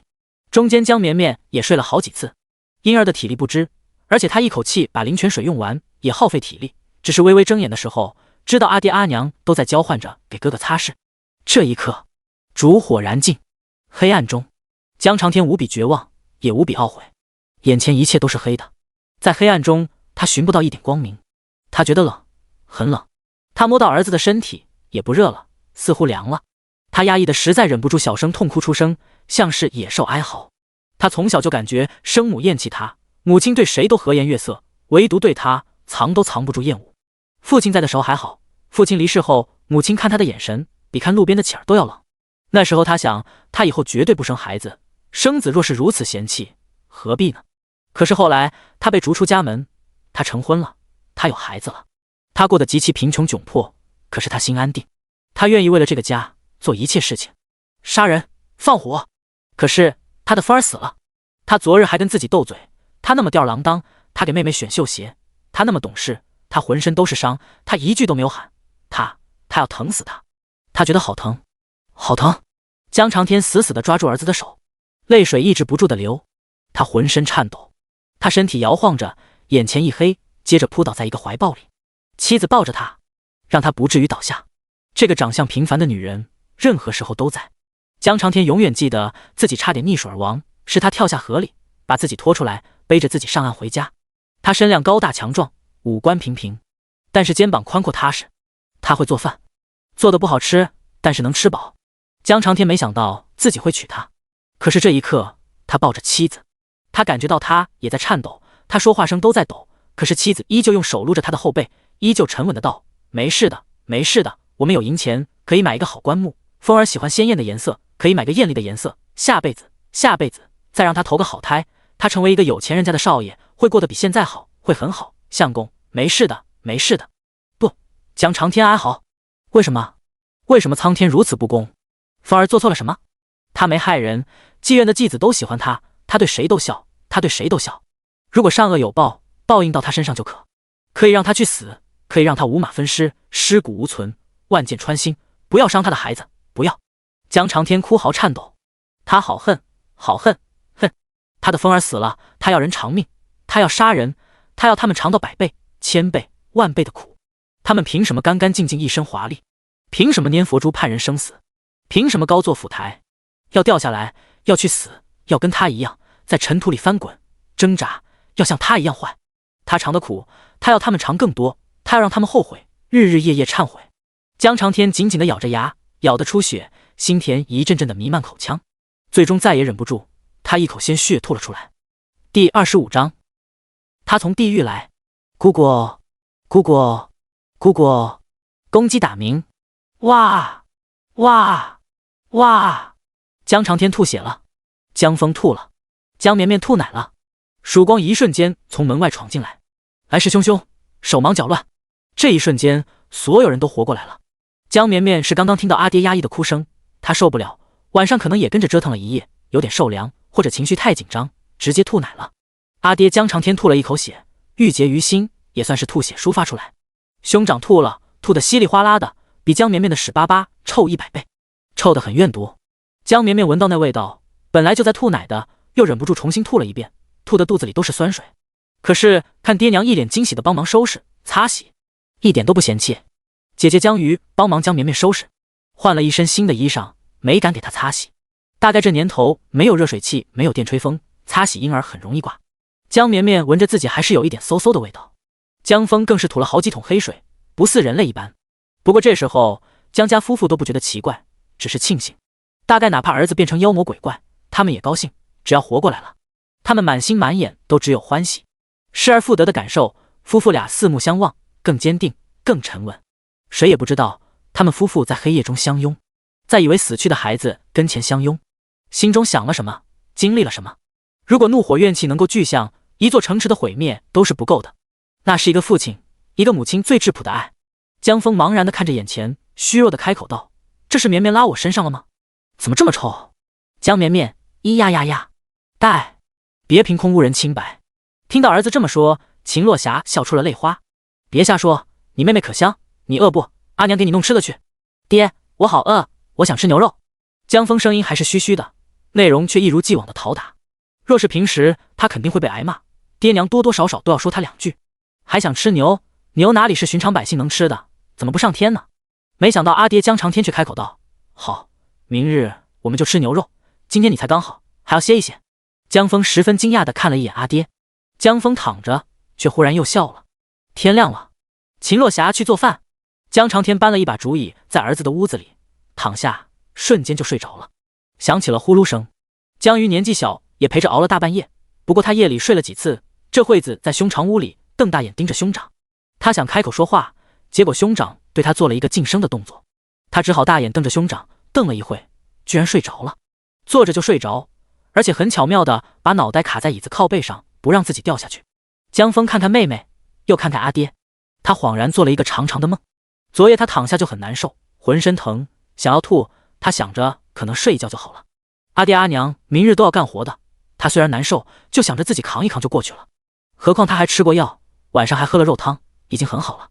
就这样迷迷糊糊的昏迷过去了。可是昏迷过去并不好过，他中间依稀有感觉，可是他就是睁不开眼。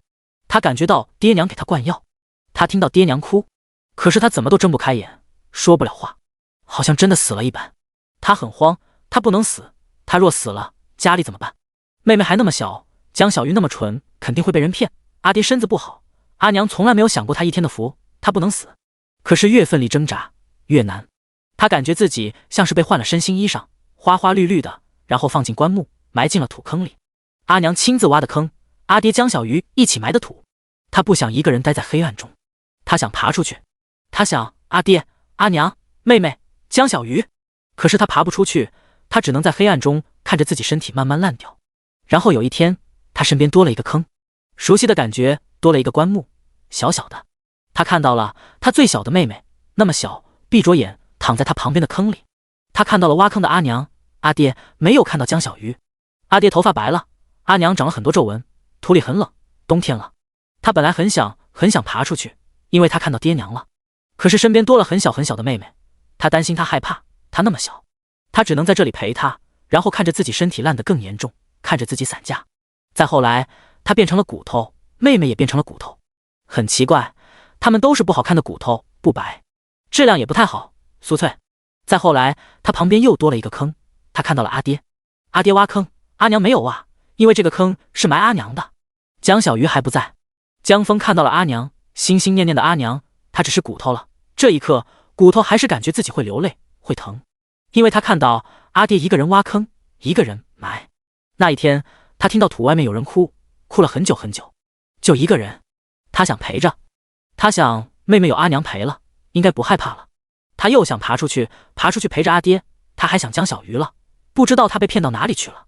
可是他爬不出去，时间飞速，阿娘也变成了骨头。阿娘的骨头很白，很漂亮，但是脖子那里有骨头碎了。他时常听到外面有哭声，也可能是风声，他听不得这声音。后来风声和哭声他都分不清了。他的骨头坏掉了，慢慢成为粉末。他陡然看自己一眼，都忘记了自己是什么。他只知道自己听不得哭声，尤其是男子的哭声。这哭声好吵，吵了他好久好久。可是忽然有一天，哭声没有了，好久都没有，再也没有人哭。他又开始想念，很想，忘了为什么，就是很想。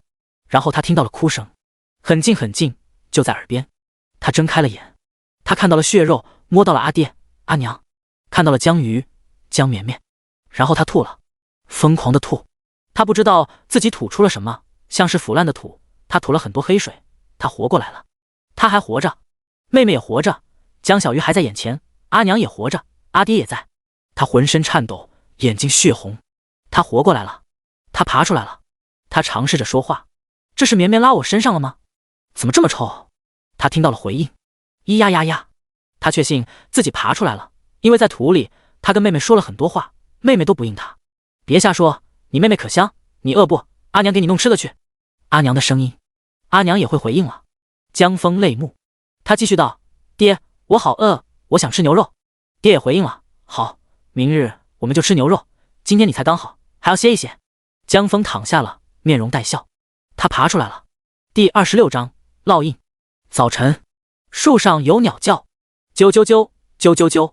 江家今天一家人居然吃了一顿正经的丰盛的早饭，每个人都有一碗细粮加肉汤熬的粥，嗷嗷香。江绵绵闻着都觉得香得不得了，她觉得她也能喝，不过浅喝了一口，还是有点拉嗓子。细粮中间好像还有一点渣渣，还是阿娘的奶好喝。阿爹早上也破天荒的没有去上工。说实话，江绵绵来这个世上，大白天的居然是第一次见到阿爹。每天都是天不亮，阿爹就走了，天黑了才回来。就是今天的阿爹没有昨天的好看，好像平白一个晚上老了10岁一般。细看，头发都白了不少，不过也不是难看，应该说是多了一种沧桑的破碎的美感。但是谁家亲人要这种美感啊？还是正常一点好。江绵绵想，他有灵泉，问题不大，大哥都能活过来，而且还有意外之喜。之前他一直担心灵泉水用完就没有了，都不敢用完过。昨天一次性用完，结果今天灵泉水居然粗了一丢丢，之前只能落下薄薄一层，盖个碗底，一勺子的样子，现在好像高了一点点，至少能有2勺了。但是有一点副作用，好像喝完灵泉水的兄长特别黏自己。他躺在床上都要让姐姐江鱼把他的木盆搬过去，让他看着。你自己都是病号，还要看我？江绵绵有点无奈，不过没有办法，谁让他好看可爱乖巧呢？躺在木盆里的江绵绵掰着自己的脚往嘴里放，他在练习拉伸，同时有些好奇地往窗外看。家里是木头和土石头拼接的，兄长的屋子这边正好有个木窗。古代建筑很灵活，技艺初见高级，木板拼接，底下做个凹槽就可以推。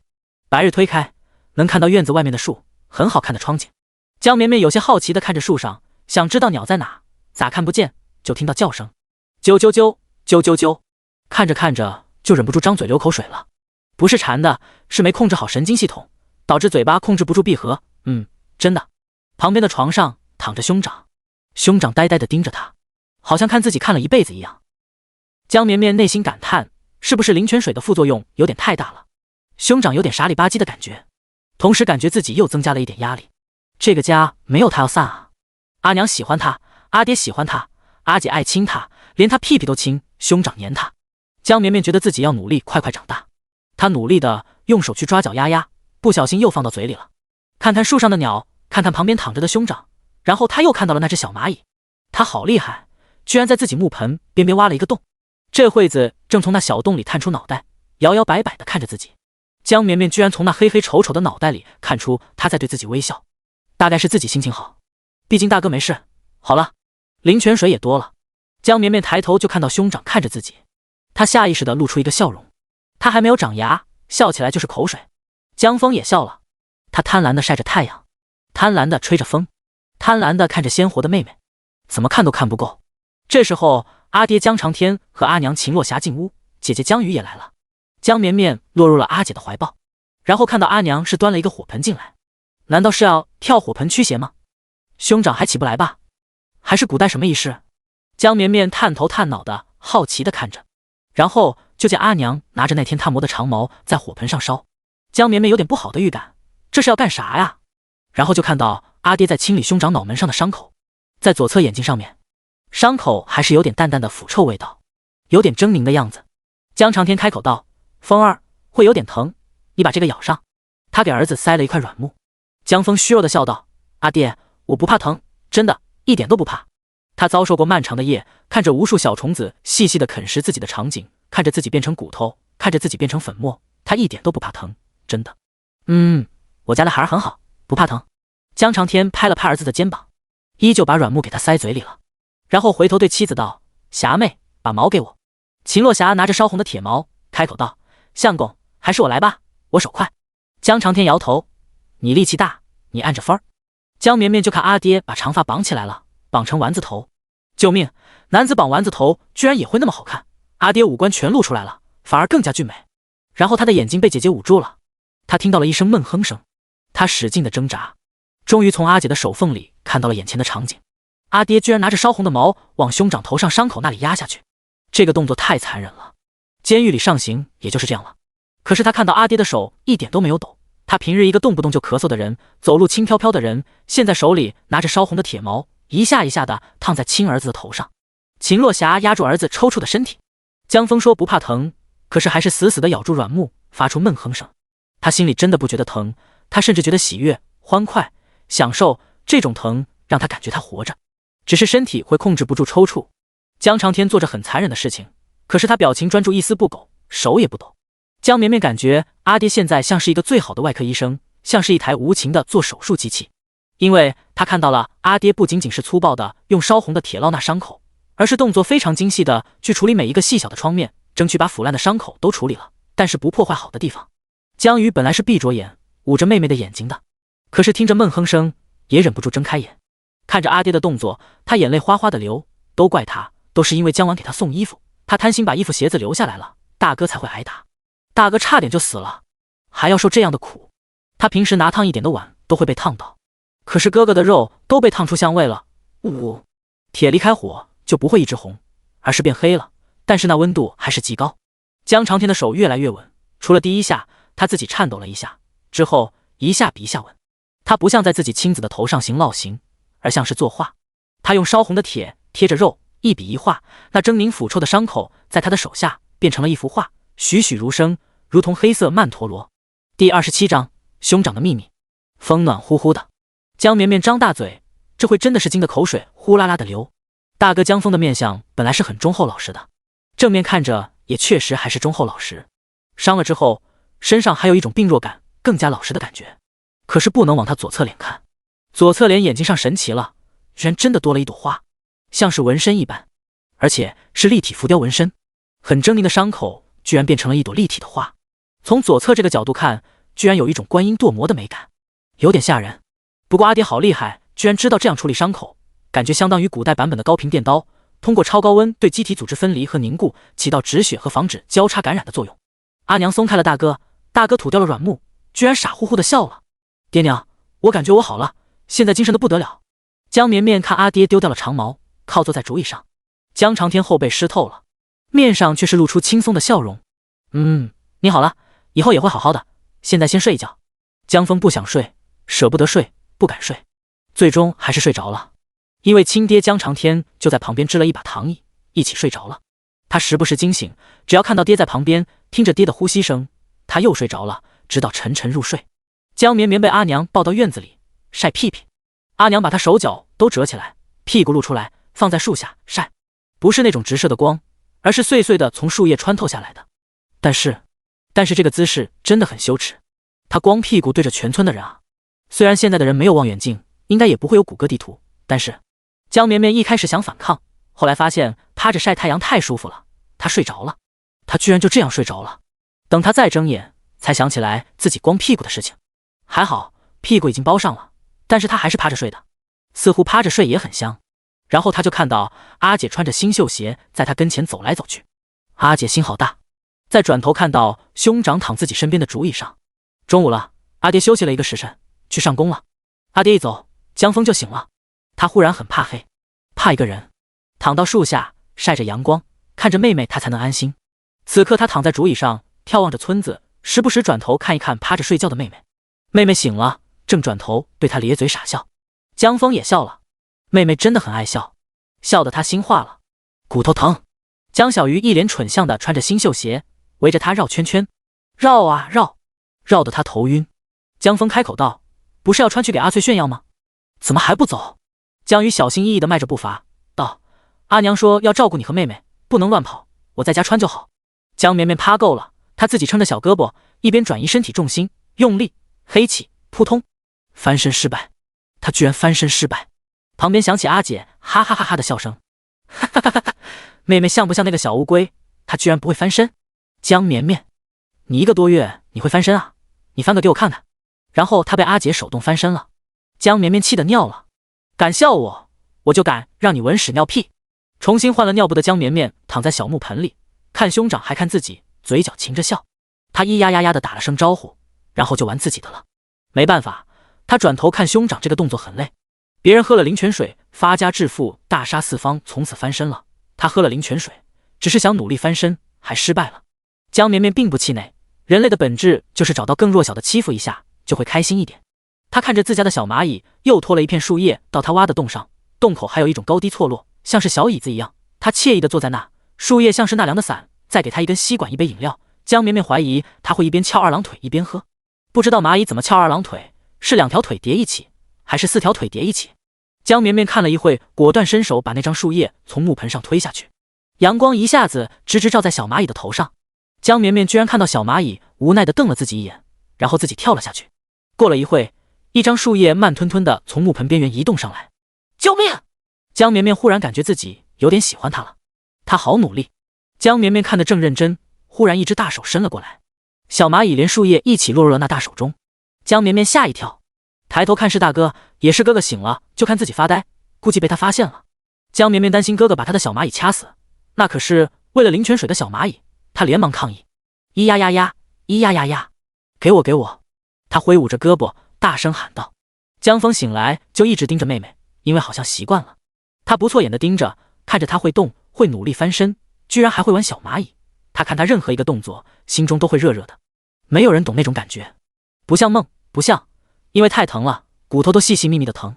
他还发现了他力气变得很大，因为他撑着身体起床的时候，把自己床沿掰断了一块。他记得阿娘说给他弄的床是很硬很硬的老木头，很稀罕的。可是他把掰断的那块木头拿在手上，然后轻轻用力，居然捏碎了，木头块捏成了粉末。他靠在躺椅上，松开手，一点一点把手里的木屑粉末散去。他想，这肯定是跟他经历有关，他应该是真死了，家里人都会死，他太不甘心了，所以回来了。他要隐藏这个秘密，他不会跟任何人说，他绝对不会让家人知道。那样的经历，想一想都会苦得泪流满面。他看着手里的绿叶，绿叶上的小蚂蚁张牙舞爪，看着妹妹鲜活的伸手要，他能听懂，真的，他看妹妹看了一辈子，只期待他能回应一句。他现在句句在回应。他轻轻地把树叶和蚂蚁放回了原处，然后伸手摸了摸妹妹的脑袋，温温的，软软的，不硬不脆。他裂开嘴笑了。江绵绵看到蚂蚁回来了，松了一口气，然后感觉兄长在摸自己脑袋，不知道为啥，他天灵盖寒气都冒出来了，感觉兄长这手摸的不是他的头，而是头盖骨。第28章，阿娘的秘密。啾啾，鸟叫声断断续续。秦洛霞又去了深山密林深处，他知道这里很危险，尽管才跟相公保证过再也不来冒险，可是今天等相公出门了，他还是来了。他大字不识一个，无法形容自己那种情绪：怒、怨、恨、疼。昨夜真漫长。他守在风儿身边，脑子里居然想的是家里的钱够不够买一副棺木。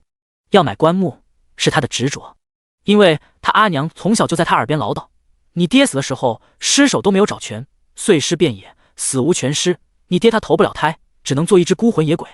后来他阿娘病得快死了，是看着他买好了棺木才咽气的。他花光了他预备出嫁的钱，还借了不少债才买了棺木。阿娘满意的闭眼了，她成了嫁不出去的老姑娘。棺木很重要。秦洛霞拿着长矛穿梭在密林中，步伐越来越快，她高大的身影越来越灵活。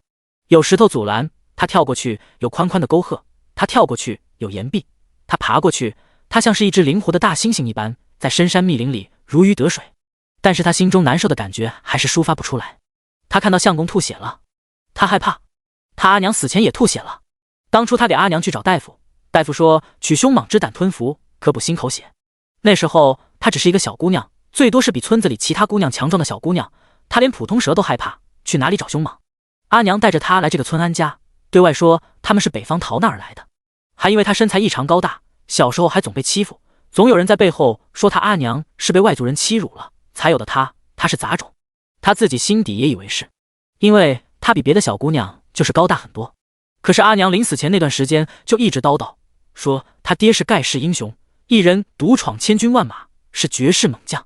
他心底以为他阿娘病傻了，他从不敢相信这个说法，有时候想起来都当作梦一样，当作阿娘死前美好的幻想。他阿娘长得其实也很不错，他比较普通，不像阿娘，他可能像爹。他觉得自己这辈子最幸运的就是能嫁给相公。相公在他眼中是谪仙一样的人物，他待他极好，他做的不对的，相公会耐心的教他，不像村子里的人经常动手打骂妻子。相公也不嫌弃他高大的身量，他感觉相公拥抱他的时候是真心喜欢他的。相公说抱着他安心。昨夜相公抱着他的时候，他脑子里浮现了好多场景，因为他不敢想风儿，不敢想跟风儿有关的一切，他努力的往自己脑海里填其他东西。于是他使劲的想自己白日来密林里打野猪的场景，他脑子里就真的呈现了整个密林的模样，自己走过的地方原本只是走过，可是再回想，居然一点一点，哪里有树，哪里有石头，哪里有沟壑，甚至哪里会有什么鸟兽，他好像一点一点的回想起来了。那一瞬间，他相信阿娘死前说的，他阿爹是绝世猛将，是大将军，是真的，不然他脑海里怎么能有那么详细的密林全局？整个密林那一瞬间，在他脑海里像是一个战场，他要去征伐。直到他想到风儿也曾经到了密林中，一切场景戛然而止，随哭声消散，仿若刚刚那一切只是因为他极度悲伤的幻觉。就像阿娘死前幻想阿爹是盖世英雄，可是现在他还是来了。他不管他阿娘是不是发癔症，不管自己是不是产生幻觉了，他都要来。他不能没有相公，他要去猎一条蟒蛇。他进了密林，然后惊喜地发现居然不是幻觉，他真的只是来过一次，脑海里就记得清清楚楚，甚至提前就知道哪里有石头，哪里有悬崖。他跑得飞快，像是平地上一样。他在密林里穿梭，来到了上次山涧的位置。他脑海里的画面和经验告诉他，山涧下方最有可能有巨蟒。他脑海里浮现他之前在山涧里看到的一株不起眼的草，那时候只是在肢解野猪肉的时候好像扫过一眼，可是再回想，居然细细的想起来了。许多年前那老大夫说的凶蟒居住的地方附近会有一种草，长着像舌头一样的叶子，他居然想起来了，画面和语言重合了。他断定这山涧下有巨蟒，然后一口气跑过来。山涧本来就是半山腰，上方的水落下成为瀑布，下方像是悬崖底，即使是正午时候也散发着寒气，幽深无比。秦若霞确定巨蟒肯定在下方，因为蟒怕热，会找阴凉的地方。好像相公也说过，他相公十分博学，什么都懂。而且那下方就有那像舌头一样的草，枝干粗粗的，他仿若看到一条巨蟒盘绕着那株草活动的场景。那黑色的岩石有些湿哒哒的痕迹，像是巨蟒一日又一日的爬出来的。秦若霞坐在山涧边，上次他坐在这里分野猪肉，也就是昨日。他惊喜自己的幸运，高兴家里人有肉吃了，还有点担忧挨相公批评。总之干劲十足。可是现在好像有什么不一样了。昨夜经历了儿子差点死去，相公吐血，秦落霞坐在山涧边，吹着山风，偶尔还有水珠子溅落到他身上。远眺是密林，向下是深崖。他不会赋诗，也不敢对着远方呐喊，只是他手里的长矛一下一下地摩擦着崖壁，一下一下，坚硬的崖壁很快就出现了一道一道的深痕。他不知道自己在思考什么，其实他脑子里一直很简单，吃饱穿暖，让自己一家人都吃饱穿暖。崖壁的深痕到了第7道的时候，秦落霞动了，他顺着崖壁跳下去。这一刻，他像是展翅的雄鹰一般，看似直直的往下跳，却是有巧劲，一只脚点了崖壁，身子飞出，然后抓住了中间的藤蔓，再借着藤蔓的力飞跃到前方。巨大的身影几下就消失了，好像融入了幽深的崖底。啾啾，偶有鸟叫声掠过，滴答滴答，水流击打岩石的声音，咚咚，水滴落入深潭的声响，沙沙，风吹的树叶碰撞摇摆的声音，自然的声音，静谧安逸。据说听这样的声音会很容易入睡，可以治疗失眠。可是这声音掩盖了密林中的厮杀声，掩盖了弱肉强食的本质。弱者被杀了，血流出来的声音也是涓涓的，碰到岩石也会滴答响，落入深潭也会叮咚叮咚。咽气的声音也是细细的，啾啾啾，小小的。刀切肉，刀快一些的话也会发出沙沙沙的声响。遇到骨头和硬的鳞片会有轻快撞击声。太阳微微偏斜的时候，秦落霞拖着一条巨大蟒蛇爬上了山涧，她浑身浴血，如同地狱归来。可是她面上自信的笑容更像是将士凯旋，平常的容貌在这一刻闪闪发光。熟悉的地方，借着水流冲刷，她开始肢解巨蟒。她身上也有不少伤口，可是掩盖不住她的喜欢和欢快。她做到了，她可以。以前她还因为自己身量高大强壮自卑，觉得自己跟其他人不一样，丢脸，总是尽量想让自己跟其他人一样，甚至在人群里下意识想低头缩肩矮一点。可是在今天，在他脑子里有清晰的猎杀巨蟒的方式，并且动身去实践成功的时候，他忽然无比自信。他不是杂种，他娘没有癔症，他亲爹是绝世无双的勇士，他继承了他亲爹的勇猛无敌。他嫁给相公，不会辱没了相公。以前他只是力气比旁人大一点，可是经过昨夜，可能就是相公说的人经历生死刺激就会激发自身的潜力，并且能发挥到极致的作用。他现在就感觉是这样的，自己不仅仅变得力大无穷，而且脑子很不一样，好像以前看过的东西，细细去回想就能看到那画面。秦落霞利落地肢解了巨蟒，把蛇胆小心翼翼地单独装好，然后他直接站在瀑布下冲洗自己身上头上的血迹。天很热，到家估计就干了。他在潭边拧干自己头发上的水，看着深潭倒影出来一个长发的女子。他想了想，还是应该保守自己身世的秘密。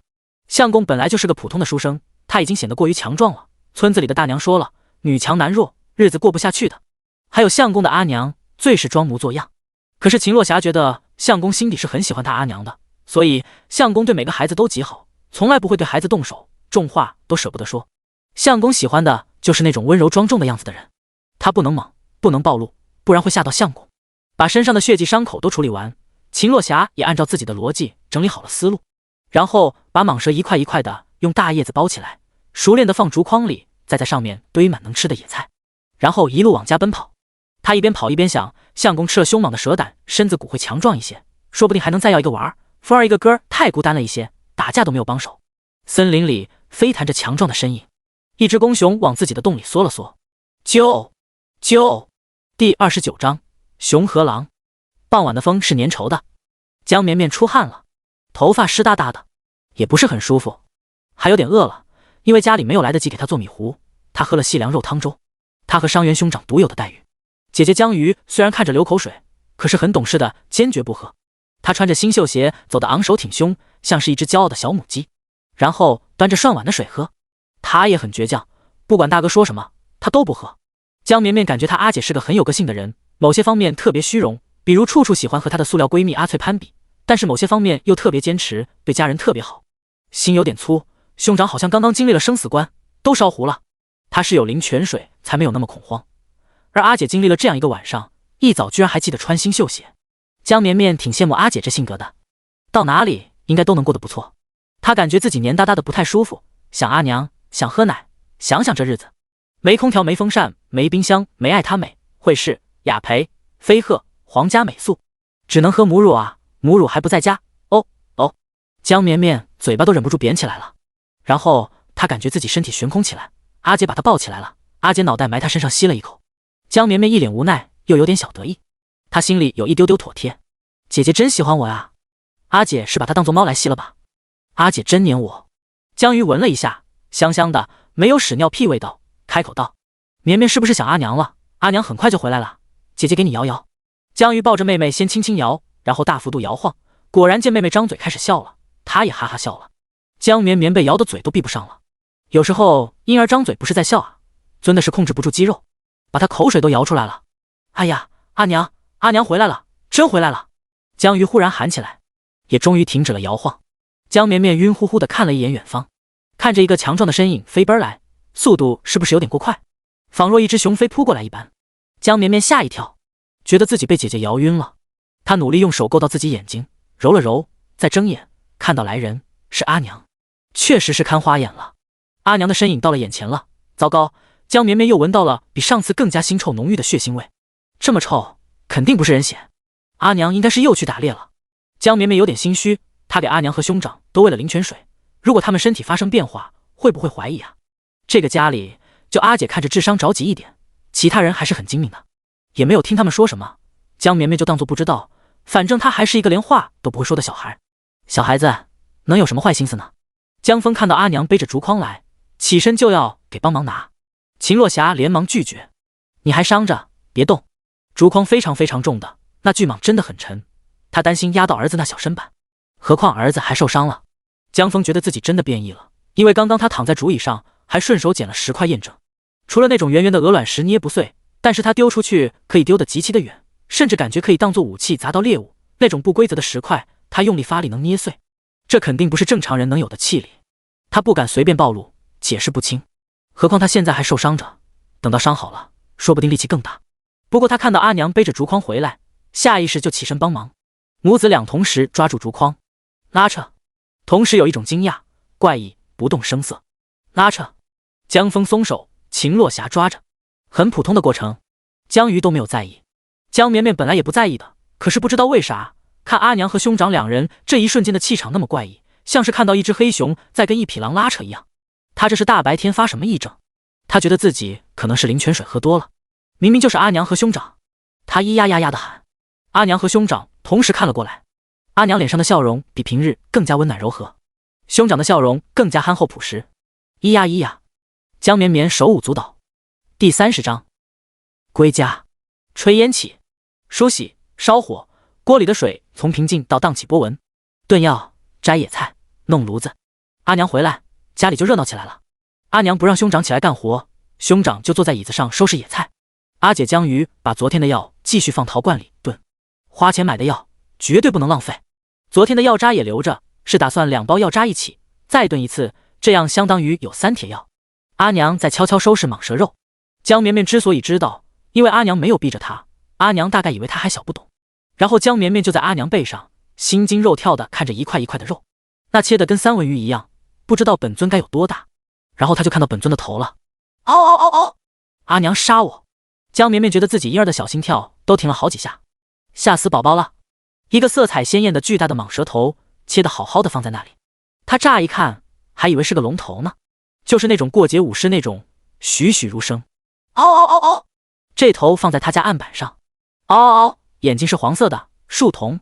不是说蛇头剁下来也要防止咬人吗？这个头要是咬人，一口能把它吞干净了。不过江绵绵仔细看了一下，这都剁成艺术品了，应该不会咬人了。好吓人啊，好吓人啊！他吓得打了2个奶嗝，婴幼儿那么嫩的皮肤都起了鸡皮疙瘩，肯定起了。阿娘干活干得很认真，还无意识地哼歌了。歌词内容江绵绵有点不太听得懂，可能是本地民歌，大概就听懂一句鱼鱼傻猫肥，鱼鱼傻猫肥，不知道是这个意思吗？反正调子听起来像，听起来是很丰收的歌，能感觉到阿娘心情也不错，还有干活速度极快，有点眼花缭乱了。打了2个奶嗝的江绵绵在阿娘有节奏的干活韵律中睡着了。睡前她迷糊糊的想，她长大后一定会记得这个场景的。阿娘的后背好软，像是一艘船，摇摇晃晃，飘飘荡荡，但是她永远不用担心掉下来，很安心。梦乡都带着甜。此刻傍晚时分，屋子里其实有点暗，一个女人低着头，拿着大刀，不带一丝感情的切着肉，一只死不瞑目的巨大蟒蛇头坐在那，冷冷的盯着。这个女人比巨蟒更加冰冷，像是变态杀人魔一般。然而你走近看，就看到她身体之所以蹲着，只是为了让后背接近平斜的一个坡，可以让她背上的婴儿睡得更熟一些。婴儿的脸贴着她的后背，睡得扁扁的，脸上肉肉都鼓起来，嘴巴时不时轻轻嘟囔一下，呼吸很轻，像是打小呼噜，能吹小泡泡一样。她是最凶狠的猎手，也是最温柔的母亲。傍晚，县衙大堂明镜高悬的牌匾肃穆冷清，已经处于下班状态，有什么事都是早上处理，到了下午一般不会接案子。县衙在县城中心，左边临近城隍庙，右侧则是一些背景深厚的老爷的宅院。当今天下并不太平，天灾人祸并齐，奸臣当道，谗佞专权，百姓民不聊生。然富者丰田万顷，穷者无立锥之地。县衙最西边角落一个房舍里，坐着一个书生模样的男子。房舍里各种药材摆放得整整齐齐，每一样药材前头都有标注，名称、用途、年份、成色。这本该是一个乱糟糟的房舍，东西堆太多了，却硬生生被收拾得井井有条，而且还在靠窗的位置连了一个木板，做成了桌子的模样。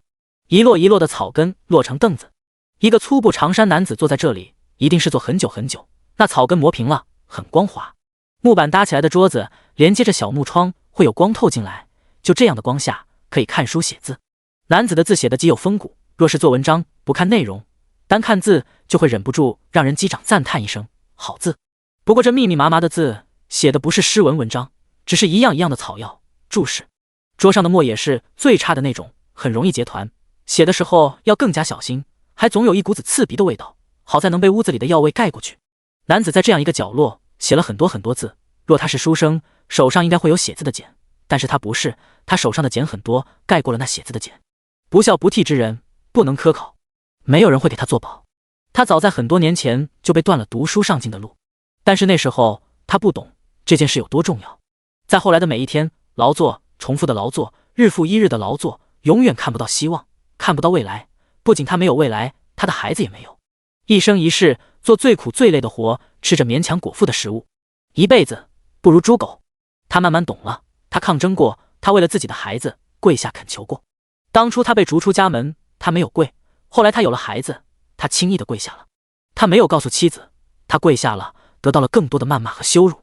原来男儿膝下没有黄金，你跪下之后，别人只会在你身上吐口唾沫，再用力踩着你的脊梁骨，要把你的脊梁骨踩弯踩碎，让你卑贱入泥底，永远翻不了身。付出一定有回报，付出真心一定会受到伤害。这个屋子又小又闷，只有小小一扇窗，薄薄一点光。然而在这里，他把能接触到能读的书都读了，一遍一遍的写记录。他干的这个活多钱少，唯一的好处是能书写。他羞于作为一家之主，不能让妻儿丰衣足食，无能到底。傍晚了，城隍庙的钟声响起来了，会有3声响。3声之后，那些大户人家就要摆晚膳了。他坐的这个位置看得不远，也恰好能穿过一个小门。那小门开的时候，就能看到外头的街对面一个宅院的侧门。侧门一天会开5次，进出的人有数。他的手轻轻地敲打桌面，看着那侧门开了，出来了2个人。他伸出右手揉了揉僵硬的脖子，转动了一下脑袋，然后埋头继续书写。满屋药香，墨迹一点一点浮现在纸上。批实、马钱子、川乌、白附子、半夏、南星、青娘虫、甘穗、藤黄、千金子、闹阳花、红生丹、蟾酥、洋金花，是药3分毒，而这些药剧毒。药单下方还有一张纸，详细的写了一个人的生平。56，眼角有黑痣，善用锥刺，身高5尺3，喜食西街角和加肉饼。有一个相好，已婚，住西街第46号。写完，他又把这2页纸撕了，揉碎。天黑了，他起身推门出去。男子走出来，长发披肩，脚步轻柔，迎面遇上人都会彬彬有礼的打招呼。他人缘很不错。大，开！几个赌钱的衙役看到迎面来的姜老二，喊道：“姜先生来一把呀！”姜长天摆了摆手，好脾气的解释道：“妻儿等着，要归家。”走出县衙，路过城隍庙，香火旺盛，世道越坏，香火越旺。城隍庙再走不远，人来人往，更加热闹。女人相盖过了佛香，红袖长袍，来啊，客官，上来坐一坐啊。姜长天目不斜视的走过，路过一家馒头铺，他停留下来，犹豫了一下，买了2个肉馒头，然后揣着馒头继续走，步伐微微加快。天渐渐黑了，两边的树张牙舞爪。他以前很怕黑阿娘总把她一个人关屋子里，没有一点光亮。她在黑色的屋子里看到无数恐惧的东西。后来他成为了父亲，他慢慢不怕了，因为孩子如同一盏灯，照亮了他暗无天日的心房。他快步走着，耳边都是风，慢慢的听到了鸡鸣狗叫声，他脸上都控制不住有了笑容。快到家了。第31章回头前。今日晚霞很美，红艳艳，波澜壮阔。江绵绵在阿娘后背上睡醒了，迷糊糊的喝了奶，尿完，完全苏醒，舒展的和兄长并排在门口大树下晒晚霞，像是拍照的老阿姨们不停挥舞的丝巾，一会飞起来，一会扬高高，一会纵横交错。江绵绵看得脸红扑扑的，转头看了一眼兄长，兄长闭目，似乎睡了，眼角的花鲜活起来，也许是因为晚霞照耀的缘故。然后看了一眼木盆边上的小蚂蚁，小蚂蚁朝自己笑了一下。江绵绵感觉已经很好接受了，毕竟在看过巨蟒脑袋死不瞑目的盯着你，并且睡着了之后，再看小蚂蚁的脑袋，简直是亲切可爱，温柔可亲了。他甚至大胆的伸手去碰了碰小蚂蚁的触角，好硬，再长大的话，清蒸，拿个铁勺敲开，沾点醋，呲溜。错了，那是梭子蟹。他忍不住想擦一下嘴角的口水，然后就感受到兄长的手指擦了一下他的嘴角。他挥舞着小胳膊，咿呀呀，谢谢。然后兄长的手又开始撸他的头，很自然地撸了过来，脑袋被兄长揉了一下，又揉了一下，又揉了一下。咿呀呀，别摸我头！江绵绵伸出胳膊摇摆抗议，气得他张嘴吐出了一个口水泡泡，好像反抗无效。自己越激烈的反抗，兄长似乎撸得越认真，感受到兄长揉他的头盖骨很温柔的力道，甚至都听到兄长微微打呼噜了。江绵绵鼓着脸，江绵绵正想着，忽然发现那只小蚂蚁居然不知道从哪里扛着一个红果子，一步一步的往木盆上爬，不是推，也不是滚，而是扛着。江绵绵认识，这学名覆盆子，土话就叫红泡泡，甜好吃。这只小蚂蚁成精了，江绵绵心跳加快，感觉到了一种特别的兴奋感，因为她还是个婴儿，连自己拉粑粑都控制不了，这种无力感是最可怕的。可是她现在却能控制一只小蚂蚁。他看着小黑扛着一只红泡泡稳稳地走过来，很轻松的样子，3两步就走到自己手边了。一只蚂蚁能扛起超过自身400倍的重量的东西，可以拖动超过自己身体1700倍的重物，这是他以前养蚂蚁工坊的时候查过的资料。不过他养的蚂蚁很懒，大概是家养的，都不干活。可是这只蚂蚁真的给回报了，知道他手不利索，居然把红泡泡推到他手心，而且还注意的不让自己的触角碰到它。嗷嗷嗷！看着手心里滚动的漂亮的红色泡泡，江绵绵控制不住嘴角分泌物了，想吃。不过是不是要洗过再吃？江绵绵看着那漂亮的红色，上面的毛刺尖尖，还鲜嫩挺拔，不行了，嘴角分泌物更多了。他努力控制手劲，担心自己一激动，那红泡泡又吧唧被捏碎了。天知道，一个婴儿要用自己的手把东西精准送到自己嘴里有多难。明明他想啃手的时候，想啃就啃，可是手里握着东西的时候，就是对不到嘴上。终于江绵绵费尽了吃奶的力气，把那红泡泡丢进了嘴里，清甜的味道在他口腔里爆炸。太甜了，太好吃了。因为没牙，他体会到了老太太那种慢慢的抿下去的感觉，漫长的甜。吃完他就很开心。本来他为了小蚂蚁淋泉水还有点心疼，今天终于见到回头钱了。咿呀呀，咿呀呀，抑制不住的手舞足蹈。耳边姐姐的声音忽然响起，咦，有肉馒头的味道。江绵绵嗅了嗅鼻子，没有吧，他五感那么强都没有闻到啊。爹，是阿爹回来了，有肉馒头。江鱼站着手舞足蹈。江绵绵看到黑暗中一个挺拔的男子一步步走来，长发飘飘。江鱼兴高采烈飞奔下去，都顾不上脚上的新绣鞋了。天黑了，鸡鸣狗叫声阵阵，孩童哭声阵阵。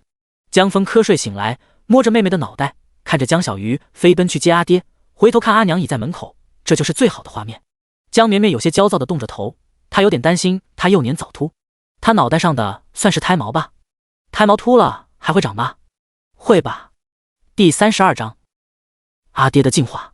夜晚，屋里，江绵绵在屋里看阿娘偷偷给阿爹投喂，拳头大成三角形，金黄色，有点黏，好大一颗东西。相公，你吃。秦若霞一脸认真的道，旁边还放了一碗水，是准备给相公配下去的。江绵绵有点同情阿爹，他围观了阿娘干活的全过程，已经知道这是啥了。生蛇胆，一般蛇胆就是鸽子蛋大，这个已经是大鸡蛋了，也可能是鹅蛋大。江长天也一脸懵逼的看着眼前的东西，他算得上略通医理了，看着形状，闻着味道，大概知道这是什么。这腥气十足，应该是蛇的。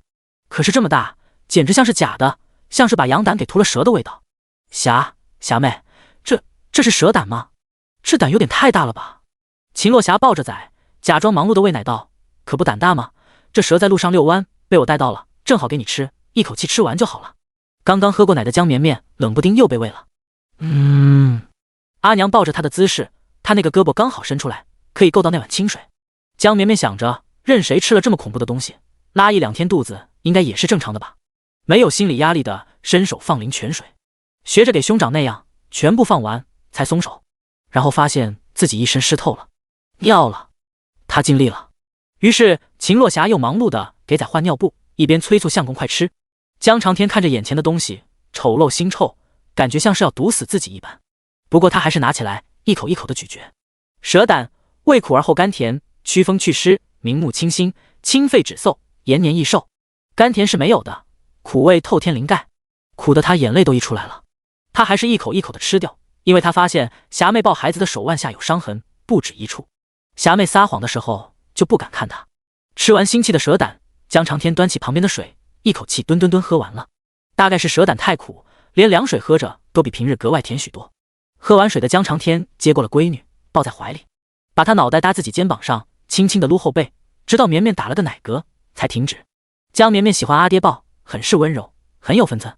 阿爹抱她总是小心翼翼，尽可能让她感觉到舒适，甚至有一份尊重感。江绵绵其实有点好奇，灵泉水有什么作用？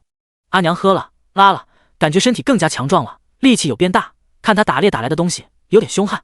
兄长喝了吐了，身体恢复中，抵抗力应该变强了，退烧了，其他身体变化看不出来，就是实打实的黏他，爱摸他头。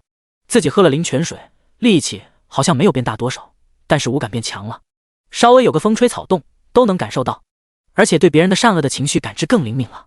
阿爹呢？期待。秦洛霞也很期待，相公吃了蛇胆之后，身子骨会不会变壮实起来？结果当天后半夜，江长天就拉得脸都白了，跑了好几趟厕所。江绵绵中途喝奶醒了一下，看亲爹跑厕所，迷糊糊的想，这么好看的爹也是要亲自上厕所的，又睡了。秦洛霞很担心相公，这不会是蛇胆吃坏肚子了？可是又觉得当初那老大夫是有点东西的，说阿娘油尽灯枯，必须是凶蟒之胆才能救活。他当时还问了，凶蟒不是有毒吗？大夫说以毒攻毒才有救。相公这肯定是在排毒。江峰也听到父亲的动静了，不过他知道父亲会没事，所以没有太担心。晚上听着隔壁江小鱼睡觉不老实的动静，他才慢慢入睡。江长天一趟一趟的跑茅厕，倒没有抱怨什么，他只以为是自己身体的问题。他小时候就经常吃坏东西，肠胃不是很好，身子很弱，稍微吃点不一样的东西就会闹肚子，他有点习惯了，也是成婚后才把胃慢慢养好。但是今晚吃了那蛇胆，应该是老毛病又犯了。不过江长天一点都不埋怨妻子，他知道霞妹为了弄这蛇胆，一定吃了非常多的苦。他不让自己看，可是黑暗中他摸索到好几个伤口。他也期望自己身子骨能强健一些，好一些，才可为家人遮风挡雨，才可走得远一些，而不是成为拖累。不过这次拉得有点严重。江长天实际是有点洁癖的人，某些方面是很爱面子的，拒绝了妻子陪同，自己去茅坑，来来回回一直折腾。他担心吵醒妻儿，没有回屋，干脆躺在了树下的竹椅上，等着天亮。三伏天很热，哪怕是清晨，风也不冷。江长天躺在竹椅上，并没有觉得身体不适，反而觉得挺清醒，等着天空慢慢明亮，东边的圆日慢慢的跳出来。这样的时候，又感觉生命是有意义的。旭日东升，好像身体中就多了一些力量。江长天躺着，任由头发飞散，没有束发，可能是有点狼狈的，不过这是家里，也没有太多关系。他静静的一个人观看了日出的场景，有些感动，有些如释重负。屋里，江绵绵醒了，饿了，习惯性的去找奶源，摸到了阿娘，麻利的喝奶，然后好像没有看见阿爹，阿娘给他喂奶，同时给他身上裹了一件旧衣服就出去了。院门开了，秦洛霞抱着崽打着呵欠出去，就看到相公躺在竹椅上，早晨的第一缕阳光就照在相公的身上。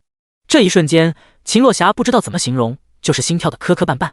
当年他跳下水去捞他的时候，都以为自己捞上来的是个美艳的女水鬼，没有想到是男子。多年的劳作辛酸似乎让相公泯然于众人了，可是现在再看，忽然就有初见的感觉。晨曦照耀，相公浑身都被镀上了金光，如若真正的天神下凡。江绵绵本来在喝奶，阿娘会在他喝奶的时候一边抱着他轻轻拍打，结果喝着喝着好像节奏不对，阿娘怎么不拍了？他瞥了一眼，然后惊得张开嘴。大清晨，他家竹椅上躺着一个长发飘飘的美男子，浑身镀满金光，一身贵气。江绵绵惊得又闭上嘴，吞了一大口奶。这灵泉水的进液方向有点搞错了呀。到阿娘这里是力气变大了，阿爹那里怎么尽是往颜值加 buff？ 阿爹的颜值本来已经是全家中最好看的了，出挑的不得了，现在岂止是出挑？江绵绵被灌了一口奶，都不敢大声哼哼，担心吵到漂亮阿爹。结果江长天听到动静，转头过来，看到妻儿也沐浴在晨光中，他回以微笑：“霞妹早。”秦若霞的脸在朝阳中迅速的红了，她把怀中的闺女丢给相公，3两下的跑回屋。江绵绵一脸懵逼的躺在阿爹的怀里，嘴巴闭不上，口水哗啦啦的流，握拳挥舞。第33章以后。砰砰砰，一早阿娘就在劈柴。平日那柴火一般一斧头劈成2半，最多4半，能塞进灶台里就好。可是今早秦若霞激动的没处发泄，别人激动忐忐忑忑，阿娘激动忐忐忑忑。她把本来就劈开的柴火继续劈，粗粗的柴火被她劈成了一小块一小块，整整齐齐的叠放着。江绵绵觉得都可以做她的玩具了，等她长大一点可以搭积木玩。秦若霞看相公的模样，觉得是他弄来的凶蟒蛇胆的功劳。相公平日好看是好看，但是总觉得有点虚，一身病弱的感觉。村里还有那些说闲话的老娘们，还总说他跟他阿娘一样，都克夫，天生是守寡的命，他相公看着就不长寿。虽然之前他总觉得是那些老娘们见不得他好，妒忌他相公长得好，人好，可是心底还是有忧虑的。结果现在好了，他早上看相公就是好的不得了，看一眼脸红，看2眼脸更红，看3眼，秦若霞就忍不住检讨自己，何德何能能嫁给相公。他想自己上辈子至少要救活几千条命，才能有这辈子的福气。他一边劈柴，一边想着密林里哪里还会有凶蟒，就是这么大的蟒一般都是划地盘独居，一片林子里有一条就了不起了。好想去赵员外家的华元山啊，听说那林子大。秦若霞一边想一边使劲劈出了红脸盘古开天辟地的气势。早晨，江宇醒来，看到阿爹，愣了好一会，才开口道：“爹，你真是我亲爹吗？”江长天伸手轻拍了一下闺女的脑门：“一大早发什么傻？”江宇看着阿爹直摇头叹息：“完了，我嫁不出去了。阿爹这样，那什么吴大哥郭大哥，我真的看不下去啊！哦，大概这也是阿翠即使经常跟他吵架，还是愿意跟他玩的缘故。他真的不会多看吴大哥一眼。”江长天看着闺女道：“放心，你不喜欢，阿爹不会让你嫁的。”江峰看着亲爹浑身散发着光，只是心中更加疼。他的阿爹这么好的一个人，不该经历那些事。他更加沉默了。劈完柴的秦若霞把娃们赶开，不让他们再围观相公，把相公拖进了屋里。江绵绵也被拖进去了，因为她在阿爹怀里。相公，你这样出门不行，万一旁人问起来，我也再遇不上那么胆大的蛇了。相公，我帮你拾掇。秦若霞小心翼翼地问道。江长天好笑的点头，又有点心酸。秦若霞于是给相公脸上涂抹。她记得她以前想要变美，想要跟村子里的姑娘一样，就这样涂抹，每次都是反效果。每次旁人见了她都是笑得厉害，肯定是不好看。江绵绵看阿娘的手艺，这是糊腻子啊，不行的，会掉。江长天接过手道：“我来吧。”他重新洗了脸，对着水盆看了一下里面的倒影，也有些愣神，仿若见过这容貌一般。只是一闪而逝，轻轻一点，盆里的水波动起来，画面涣散。他开始收拾自己。他其实从小就会，他感觉他阿娘每次见他都会有厌恶的感觉。他想着是不是因为自己长得跟大哥不一样的缘故，阿娘看大哥的时候满眼都是慈爱。他会下意识的给自己脸涂抹，能像大哥多一点，黑一点，脸宽一点，下巴短一点，额头窄一点。于是秦若霞见相公3两下就把他拾掇好了，好像又跟平日一样好看，但是没有那种看一眼心跳磕磕碰碰摔摔打打的感觉了，还有点病歪歪的样子。江绵绵在阿娘怀里目睹这过程，叹为观止。我家人都有奇奇怪怪的技能，神奇反向化妆术，阿爹好熟练啊！一根黑乎乎的炭笔，脸型都能变。新的一天，阿爹上工，阿爹走后，兄长也出门了，阿娘又进山挖野菜了。江绵绵和姐姐江鱼留守家中。阿姐一早又换上了新绣鞋，在家就很快乐，走路嘚嘚嘚的。江绵绵并不羡慕，轻易地掰起自己的小脚丫，想闻就闻，想啃就啃，脚丫子自由。她有点惦记昨天的红泡泡，好甜。在看自己的小黑蚂蚁的时候，都觉得那黑乎乎丑丑的样子都很亲切。小黑蚂蚁有点厉害，因为按照现在这个食物短缺的劲，但凡有点吃的，肯定都会被采光，也不知道他从哪里弄来的。江绵绵被阿姐放到木盆上的时候，就开始找小蚂蚁了。小蚂蚁依旧在他挖好的洞里，看到他来了，就探出了脑袋。为了吃一口红泡泡，江绵绵大胆的伸手去碰小蚂蚁的脑袋，感觉碰到2根小针针，酥酥麻麻的。然后他使劲的想要吃，结果碰完了，小蚂蚁也没有动，就又躺回去了。江绵绵好奇的瞪大眼，难道他来例假了吗？不想动。话说他养的小蚂蚁应该是公的吧，母的只有以后应该。江绵绵忍不住咿呀呀的抱怨了几句，好难沟通啊，他不会说话，蚂蚁也不会说话，就算他以后能开口说话了，蚂蚁也听不懂。养了一只寂寞。江鱼坐在树下捶衣服，家里虽然穷，但是也是5口人，家务活琐碎做起来也是不少的。江绵绵决定不理小蚂蚁了，再也不碰它，准备晒晒太阳就睡觉。然后他扭头看到不远处路上好像有一条长长的红线，再仔细看，一群小蚂蚁抬着1个、2个、3个红泡泡往这边走。天哪！江绵绵以为自己幻视了，他伸出肉乎乎的小手揉了一下眼睛，然后看清楚了，平均4只蚂蚁抬一个红泡泡，红泡泡队伍整齐有序的前进。江绵绵简直是看到了一场小人国的工业流水线。红泡泡队伍到了木盆下方，他的小黑蚂蚁居然起来去接站了。江绵绵看习惯了自己的小蚂蚁，觉得也不大，不过看他跟其他的蚂蚁站一块的时候，简直是鹤立鸡群，大的不得了，也神奇的不得了。别的蚂蚁需要4只一起抬红泡泡，他的小黑就直接单独扛着红泡泡，吭哧吭哧的爬上来，到跟前再把泡泡推到他手上。幸福来得太快太突然，江绵绵仿若看到小蚂蚁挥舞着强壮的小胳膊说：“我养你。”江绵绵今天已经熟练的能把泡泡塞嘴里了，有点酸，没有昨天的熟。江绵绵的眼泪滚出来了，脸挤成一团，一时间说不清是酸红泡泡还是酸小蚂蚁居然都有小弟了，还有一群。转头看阿姐还在捶打衣服，捶打得很认真，水花都溅到她脸上了。她手上多了好多红泡泡，木盆上也多了好多红泡泡，她感觉自己快被红泡泡给埋了，她会不会被当成是蚁后了？一群蚂蚁吭哧吭哧的在给她运送食物，她好大一只，白白嫩嫩，不会动，整天流口水，要吃的。嗷呜！第34章，坏人和他的坏朋友。清晨，一个小丫鬟点着脚，把门上大红泡泡一样的灯笼取下来，吹灭里面的蜡烛。另一个小丫鬟端着温热的水，小心翼翼地往老妇人的屋子靠近。老妇人极其讲究养生，清晨不碰凉，否则容易伤肺。她早餐吃的也讲究，看着不丰盛，却搭配得当，都是长寿养生的食物。软硬荤素搭配的都很好。随着老妇人的房门被轻轻推开，一大家子也都纷纷苏醒了。各自有伺候的人伺候着洗漱穿衣。江晚起的也早，他起床简单梳洗之后，就端坐着先抄写一份佛经。他很认真，坐姿端正，握笔有力，一笔一画皆用心。祖母喜欢佛经，他每日都会抄一份送去。他的闺房很大，博古架上的瓶瓶罐罐也不少，但是最出挑的是他有一个书架，上面摆着许多书，这些书才是真正难得的。现在外头的人普遍不识字，能识字就可以被尊称一声先生。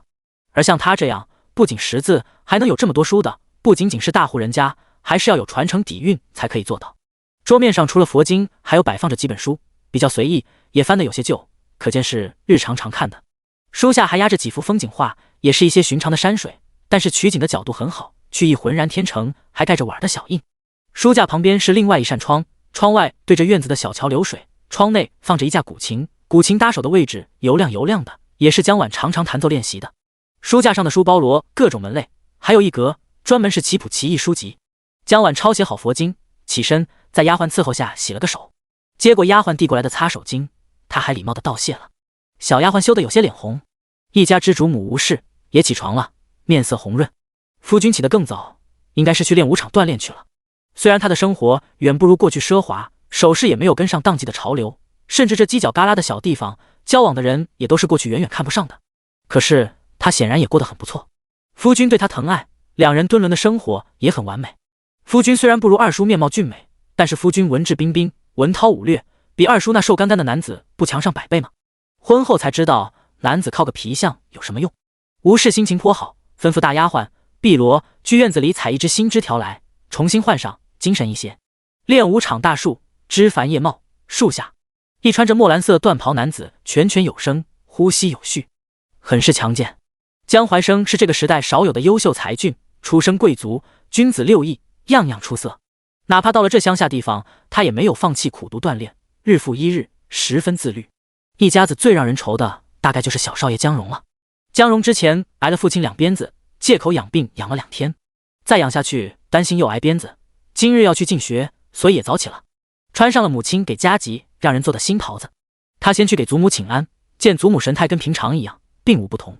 他心想，那江峰难道没出事？祖母虽然把那一家子逐出家门了，但是貌若他家有什么事，祖母这里都会第一个知道的。妹子也跟平日一样，老古板无趣。江荣请安完，趁着爹没来，赶紧溜了。今天护卫吴六居然没有来，也不知道死哪里去了。江荣带着2个小厮出门，平日吴六在跟前不觉得傻，这要是没来，还莫名感觉有点虚，肯定是担心自己责罚他。江荣带着小厮慢悠悠地往县学走去，结果迎面居然就看到不远处站着几个浪荡子，其中一个就是江峰。江峰好像也看向了他，而且江峰那眼神莫名有点吓人，他不禁感觉腰上隐隐作痛。江荣吓得后退一步，可是又觉得自己很怂，这是大街上怕什么？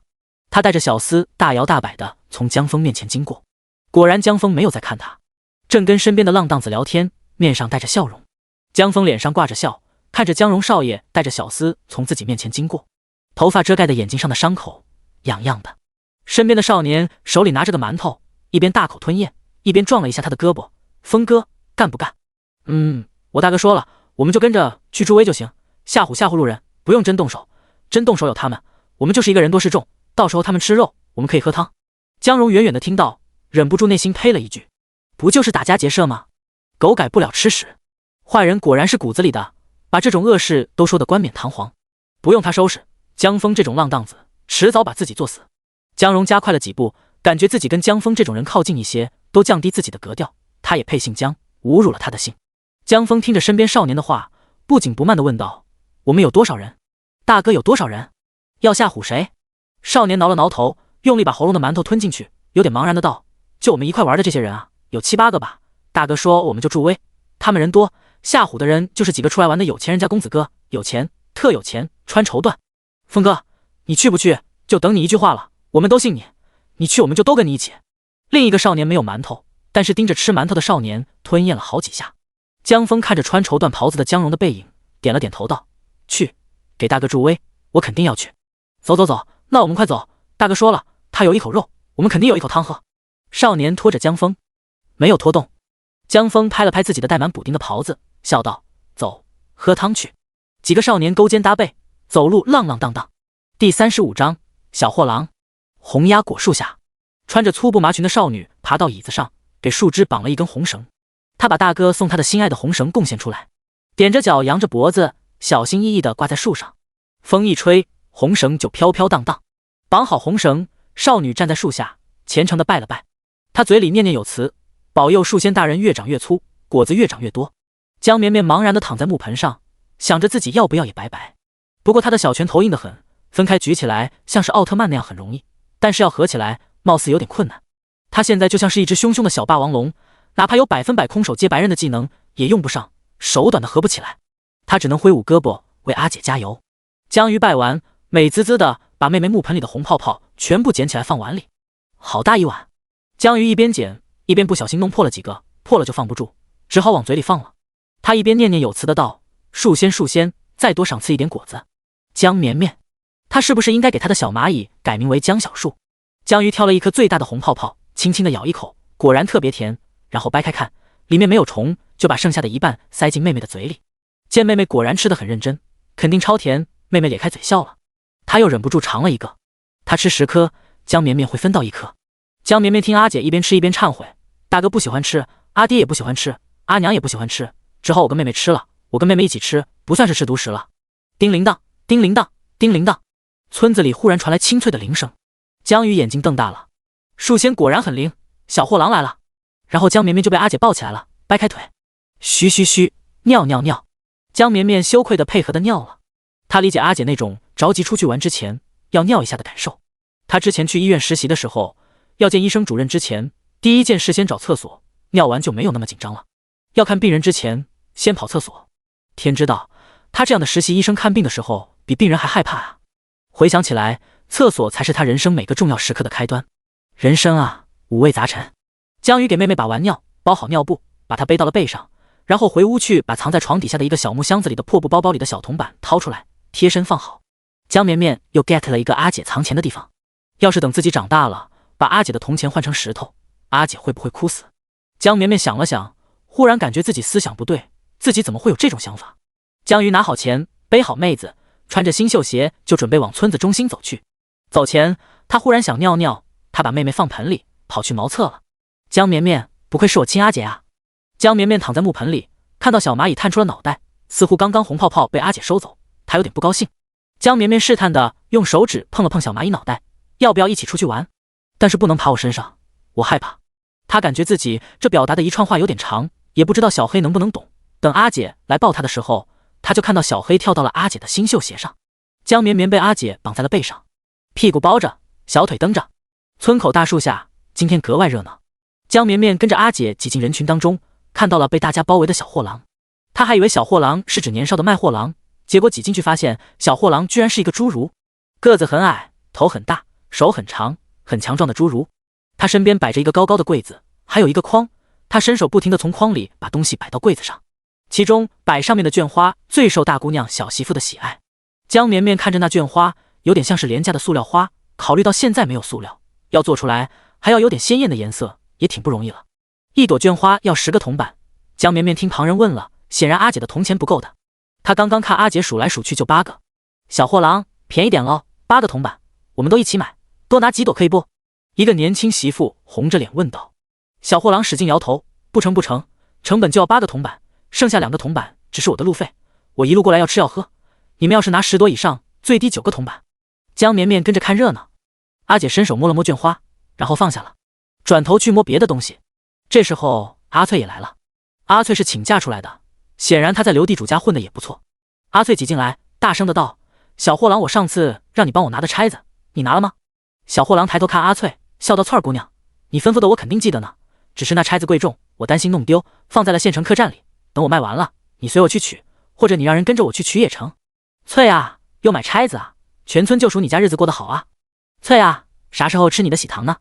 翠啊，吴华他娘当初可是出了名的节俭，一根菜叶子要分3顿吃，能让你这么造啊？江绵绵趴在阿姐的后背上，冷不丁被旁人的口水喷到。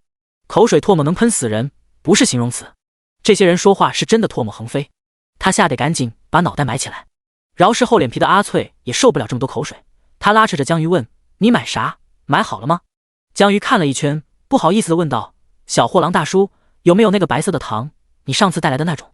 小货郎抬头看了一下江鱼，笑容更甚，大手拍了拍自己的大脑袋道：不巧，那一袋子糖也落在客栈，东西太多，我实在背不动，你一会跟翠儿姑娘一起随我去取，这次我带了桃味的。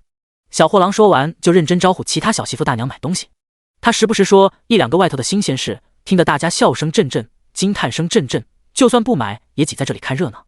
村子里的购买力毕竟有限，都是贫苦人家来看个新鲜热闹，掏钱的还是不多，真正有钱的刘地主家也不会来买，他们直接去县里或者府城去买东西了。很快小货郎也就收拾好木柜和筐要走了。阿翠在一边拉扯着江鱼，小声劝道：你陪我去取钗子，等拿到了我借你带半日。江鱼摇头：不去，我要带妹子。你不是也想买糖吗？江鱼吸了吸口水，摇头道：我就4个铜板，也买不了几块，实际他有8个铜板，嘿嘿。阿翠看着小货郎已经挑着担子起身了，他跺了跺脚：我请你吃现成的肉馒头，我们1人1半。江鱼擦了擦嘴角道：我不是想吃肉馒头，我主要想陪你。阿翠白了他一眼，两人拉拉扯扯的跟上。江绵绵觉得有些不对的感觉，可是村里人好像都觉得很正常，之前也有人跟着去取过东西，大家都对小货郎很熟悉的样子，大概是他想多了吧。从村子里出来，路就变窄，但是也不是特别窄，可以过一个板车，3个人并排走也是可以的，稍微有点挤。江绵绵好奇的左看右看，左右两侧都是密林，稍微有点吓人。忽然林子里一只山猫头鹰被惊起，翅膀忽扇飞过几人头顶，像是一块乌云跑过。山猫婴儿叫声尖锐又急促：呱呀呱呀，害啦害啦。第36章相逢而过。喳喳喳喳喳，木质雕花的窗外，大树繁茂。老妇人受不了知了的吵，觉得影响她礼佛。下人们每日有一项活，就是捉知了。今日一早，却有一只头儿颈后背都黑，白对长尾的喜鹊儿站在枝头喳喳喳的叫。老妇人微微皱眉，天气有点热，这乡下的房舍只能放点冰盆，还不能放多，担心入了寒气。若是京城有那水屋凉亭避暑，也不至于这一身黏糊糊的。老夫人上了年纪，怕热也怕冷。祖母喜鹊鸣叫，是来报喜了，不如婉儿陪您去城外的清源寺去吃个素斋，您可在那里住上一晚再回。婉儿想把给您抄写的佛经供到长寿佛前，求佛保佑祖母长命百岁，求家人健康平安。老夫人看着孙女亭亭玉立，穿着半新不旧的襦裙，素手纤纤放在墨兰封面的佛经上，仿若看到自己的金钗年华。难为你一片孝心，阿瑶你安排，因为要过夜，准备的东西就多了，吃的用的，睡觉的被褥，熏的香，林林总总，快到午时，才祖孙俩才乘着教鱼出发。呱呀呱呀，嗨呀嗨呀，山猫婴儿把江鱼吓一跳，他回头看妹妹，见妹妹脸搭在自己背上，乖乖的，他伸手拍了拍妹妹的屁屁。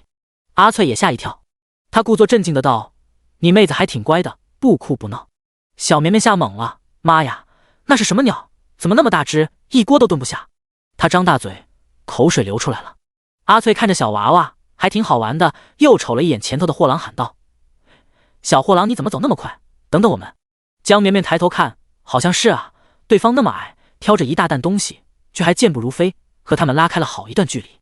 江鱼跟着阿翠快步走，一边提了一把妹妹的屁股，一边抱怨：“亏了，亏了，阿翠，我要吃多一点肉馒头，我这可是新绣鞋，陪你走这么长的路，鞋都要走旧了。”被兜住屁股的江绵绵觉得两腿分开的有点久，要休息一下步，不然一直这样，她很容易罗圈腿的，长大就不好看了。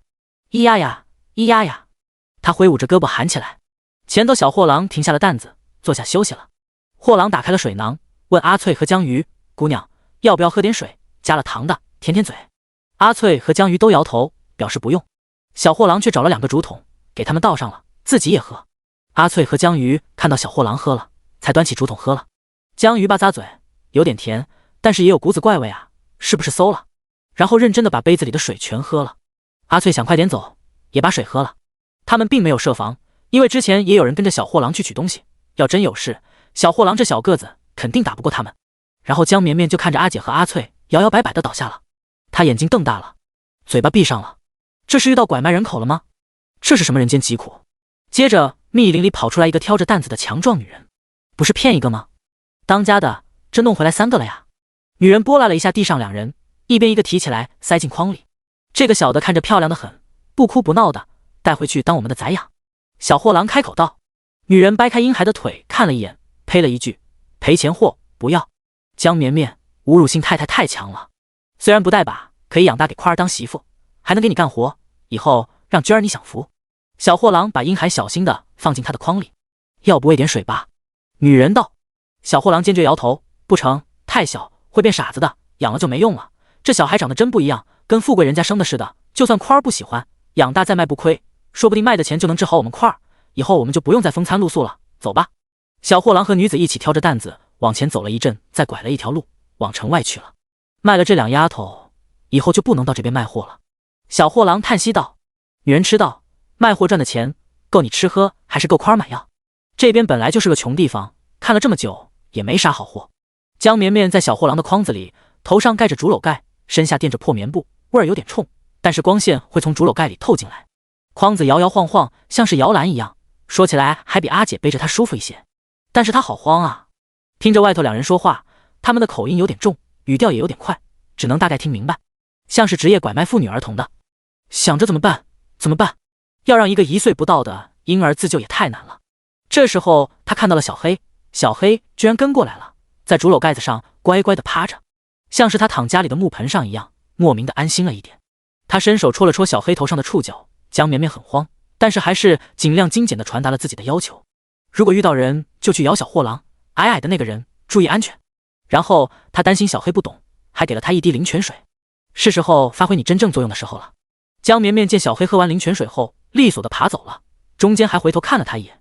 他乖乖的躺着，感觉自己像是被拐卖的以后。巨大没用。小货郎和大媳妇挑着担子走得飞快，迎面看到了一个豪华的轿舆，有轿夫、仆妇，还有2个护卫。小货郎和大媳妇也没有表现得很慌张，他们不是第一次做这种事，做完换地方就是了。只要不拐有钱人的玩就没事，穷人家的玩丢了也没法去找。2人挑着担子走得很平滑，和轿子迎面相对的时候，露出了卑微的笑容，站在路边避让。忽然小货郎喊了2声：“哎呦哎呦！”好像有什么虫咬他，剧疼，疼得他忍不住就大喊出声了。教鱼停了下来，轿帘掀开，露出一张白皙精致的面庞，头上别着一个白玉簪，耳垂扣着珍珠，乌发大眼。祖母，好像是2个货郎。少女转头对老夫人道。第37章善与恶。龇牙，龇牙，龇牙，龇牙。正午，林中无鸟，有蝉鸣，蝉鸣生密的像网兜，把人网在中间一般。几个少年在林中互相打闹，龇牙咧嘴。其中一个少年爬上了树，坐在树枝上，居高临下，坐得高，似乎就有风。微风掀开少年额前的刘海，若隐若现的暗红色疤痕，远看像一朵花。少年坐在树枝上，眺望远方，有一条路，路被阳光晒出了烟，没有人。他想，阿娘要是知道他跟人来拦路抢劫，说不定会扛着斧头飞奔过来。不过他并不想抢劫路人，他只是在这里等狗子嘴里的大哥。狗子说他大哥是寨里的4当家，很厉害的，干完这一票，大哥肯定能变成3当家，到时候带着他吃香喝辣，这是他们的投名状。他们不知道投名状是什么意思，就觉得这样说很有面。但凡好汉入伙，需那投名状。你不做坏事，不沾血，他们怎么敢信你？沾血，从此就是不归路。阿爹说，犯罪的事不能做，至少不能明面上做，那是最蠢的。如果你一定要做，找好退路。眼前的路窄窄一条，蜿蜒婉转，看不到前路，也看不到退路，是打劫最好的道。阳光威胁，照在轿子里女孩的脸上，泛着柔光。小货郎眼中一闪而过贪婪，来不及露出谦卑的模样，就又忍不住哎呦的喊出声。小货郎的媳妇更沉不住气，因为她筐里一边一个就放着2个姑娘。她刚刚瞟了一眼，轿子里还有一个老太太，手里拿着佛珠，活菩萨一般的人。平日拐人都是她当家的去，她就帮忙搬。她对当家的凶得很，在外面却是不怎么言语，平日遇上了就过了，这样的大人物不会看他们。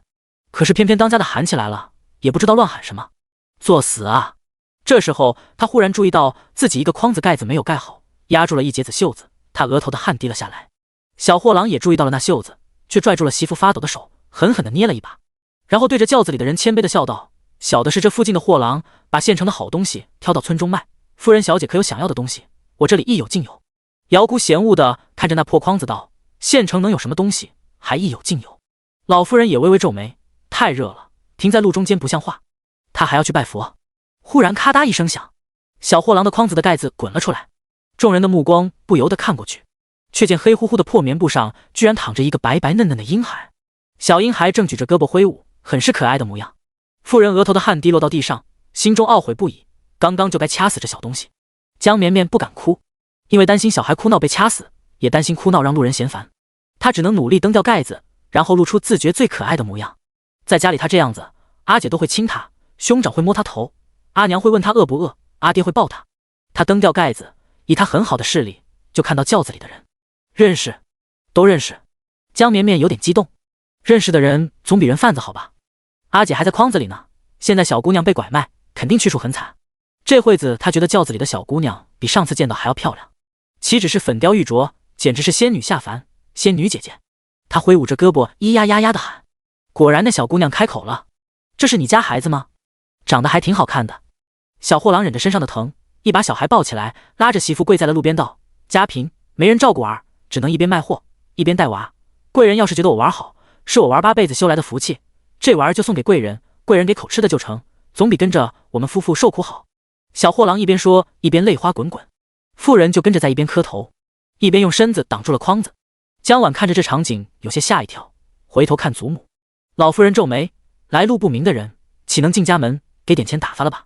江晚掏出了一把碎银子丢了出去道：我只是夸你们家孩子长得好，并没有想夺你孩子，孩子自是跟爹娘一起生活的最好，这点钱你们拿着给他买好吃的，就当全了这一面之缘。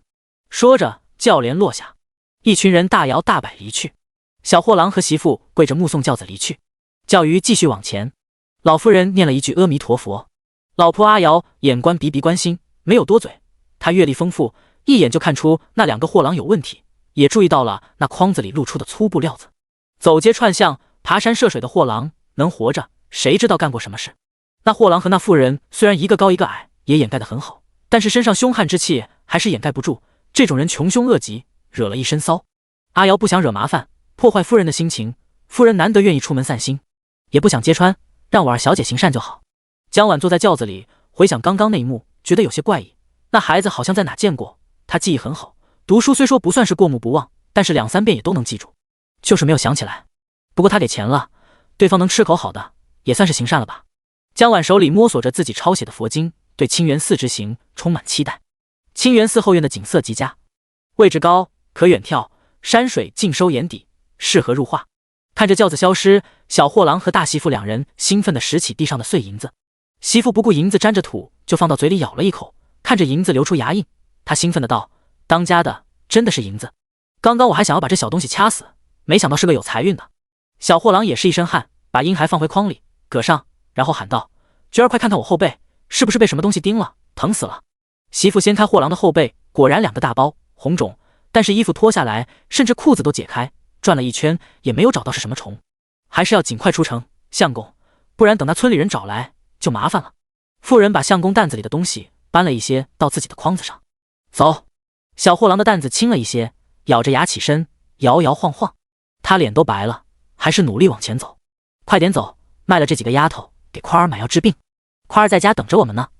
烈日炎炎，狼狈的夫妇俩挑着大筐为生活奔袭，为他们婢儿拼命奋斗。筐子里有3个别人家的。第38章，投名状。现学学堂，坐满了个家既厚望的。大堂，亮窗，宽桌，软椅。先生在台上拿着书本朗读的声情并茂，手指敲击着桌面，拍打着节拍。台下学生跟着摇头晃脑的朗读，有的在认真读，有的在走神。江荣摇头晃脑的读，他实际很聪明，听先生读1、2遍他就会了。奈何这破现学，先生也没有水平的紧，每日只会这么教。说什么书读100遍，其义自见，他都记下来，跟着读浪费时间。但是先生是个告状精，他也只能跟着摇头晃脑，时不时看看窗外。窗外有树，树上有鸟，鸟儿像是注意到他的注视，扑腾一下，扇着翅膀飞走了。江荣有点羡慕，鸟儿飞得真高，真自由。林中的鸟忽然成片的飞起来，扇着翅膀，扑腾扑腾的。狗子吹嘘的大哥来了，几个打闹的少年都拘束起来，包括狗子。江峰在树上先看到了他们，他们一行只有4人，都带着武器，最后一人身上有一根长矛，走中间2人各拿着一把砍刀，最前面的人手握一把斧子。拿斧子的人面上有一道刀疤，很狰狞难看。江峰都下意识地摸了一下自己额头的疤，阿爹给处理的应该没有那么难看。他想到一个笑话，面上有疤是不能入朝为官的。狗子带人热络地迎接上去，嘴里讨好地喊着大哥。江峰也跳下树，跟在了背后一起喊大哥。他们一行只有6人，本来是有8人的。二牛前日跟人打架，腿被打折了，来不了。小四的母亲病重，已经下不来床，他要在跟前守着，也来不了。剩下6个浪荡子，都是贫家子，没有事做，没有书读，混日子，混到一起。街道巷尾总是见到他们的身影，大错不敢，小错不断。他们这样的人没有未来，甚至说不上媳妇。狗子不知道如何结交到的大哥，说要带兄弟们弄点好处。他们走出城外那一刻，命运就发生了变化。他们拿了一张出城的单程票。穷人的命不值钱，所以他们没有多思考，就是往前走。人死卵朝天，不死万万年。江峰在一群少年中少有的有思考的，因为他有家人，他在乎家人，因为他在乎家人，他也跟来了。他喊得格外大声：“大哥！”拿着刀斧矛的几人见眼前的生瓜蛋子，笑得很和煦，又带着一丝残忍的嘲弄。曾经的他们也这般天真软乎。几个少年看着狗子的大哥都有些紧张，甚至下意识的后退。江峰悄悄往前凑了一点。他们来的时候明明是说来助威的，可是看着拿刀拿斧拿矛的寨子里雄赳赳气昂昂的大哥们，少年们害怕又羡慕。拿斧子的大哥拍了拍狗子，同时拍了拍挤到跟前的江峰，赞道：“好样的，跟着我吃香的喝辣的。”狗子给小伙伴们许诺，都只敢说大哥吃肉，他们喝汤，没有想到大哥直接开口就是一起吃香喝辣。狗子有点激动上头，脸都红了。大哥，你喊我们做啥就做啥，绝不二话，这些都是我的好兄弟，我们都听你的。狗子拍着自己的胸脯，梗着脖子道。江峰跟着小伙伴一起附和，他不是当中最壮的，也不是最瘦的，平日混个水饱，身子骨不可能胖，反而是狗子门路多，强壮一些。但是江峰机灵，也多多少少会混点吃的，也不至于饿到自己。他的眼神很真诚，五官也比较正，在一群少年中看着挺靠谱的。哪怕是山匪对江峰的第一印象也挺好的。一会有你们表现的时候，不着急，先等。今天大哥教你们第一课，要有耐心，等。拿斧头的山匪坐下擦拭自己的斧头，斧把上沾着浓厚的血迹，斧刃十分锋利。其他几个山匪也是坐下开始擦拭自己的武器。少年们徒手空拳，看得莫名有些热血沸腾。江峰凑到拿斧子的山匪跟前问道：“大哥，能不能给我们发个武器？不然一会打起来，我担心我们帮不上忙。我也想像你这么伟岸。”山匪意外地看着这眼神对他充满信任崇拜的少年，很上道，很讨喜，有前途。如果没死，可以带回寨子里。有的，老九，你带他们去取。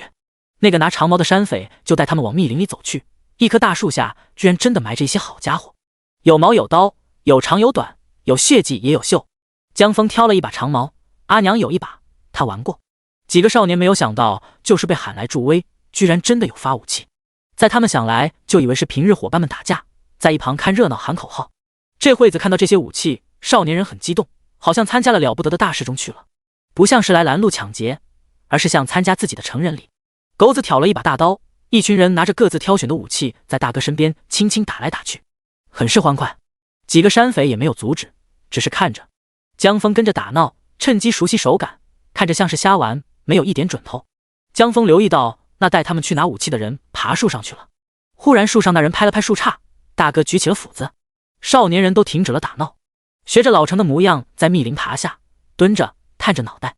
不远处那路上来人了，有叫鱼，有仆，有丫鬟，有护卫，有钱人家。少年们眼睛亮了，期待地看着大哥。江峰眯着眼，认出来那轿子，那是江家的，那些仆役和护卫他也认识。一时间心跳加快了好多下，甚至按捺不住身子就想冲出去，手握着长矛转了2圈，手心都湿了，感觉好像这一冲出去他就解脱了，畅快了。可是脑海里总会想起阿爹的话：“峰儿，如果可以选择，咱们要做好人，做好人占便宜，处处占便宜。”他转头看那山匪大哥，见他不动声色，狗子小声问道：“大哥，我们上吗？”点子扎手，背后有人，不要随便乱动。山匪继续擦拭斧头，一群少年郎注视着叫鱼大摇大摆的经过。江峰一只手握着长矛，另外一只手抓着捡来的小圆石头，反复摩挲。一群蚂蚁在地上忙碌地跑来跑去。又过了许久，终于又来人了。这一次少年郎们跃跃欲试，结果只是2个挑着筐子的货郎。江峰还认识那侏儒小货郎，妹妹江小鱼天天念叨，说他卖的糖最好吃，特别甜。想到江小鱼，江峰嘴角忍不住微扬。少年郎脸颊有个浅浅的小酒窝。第39章，你求佛我杀人。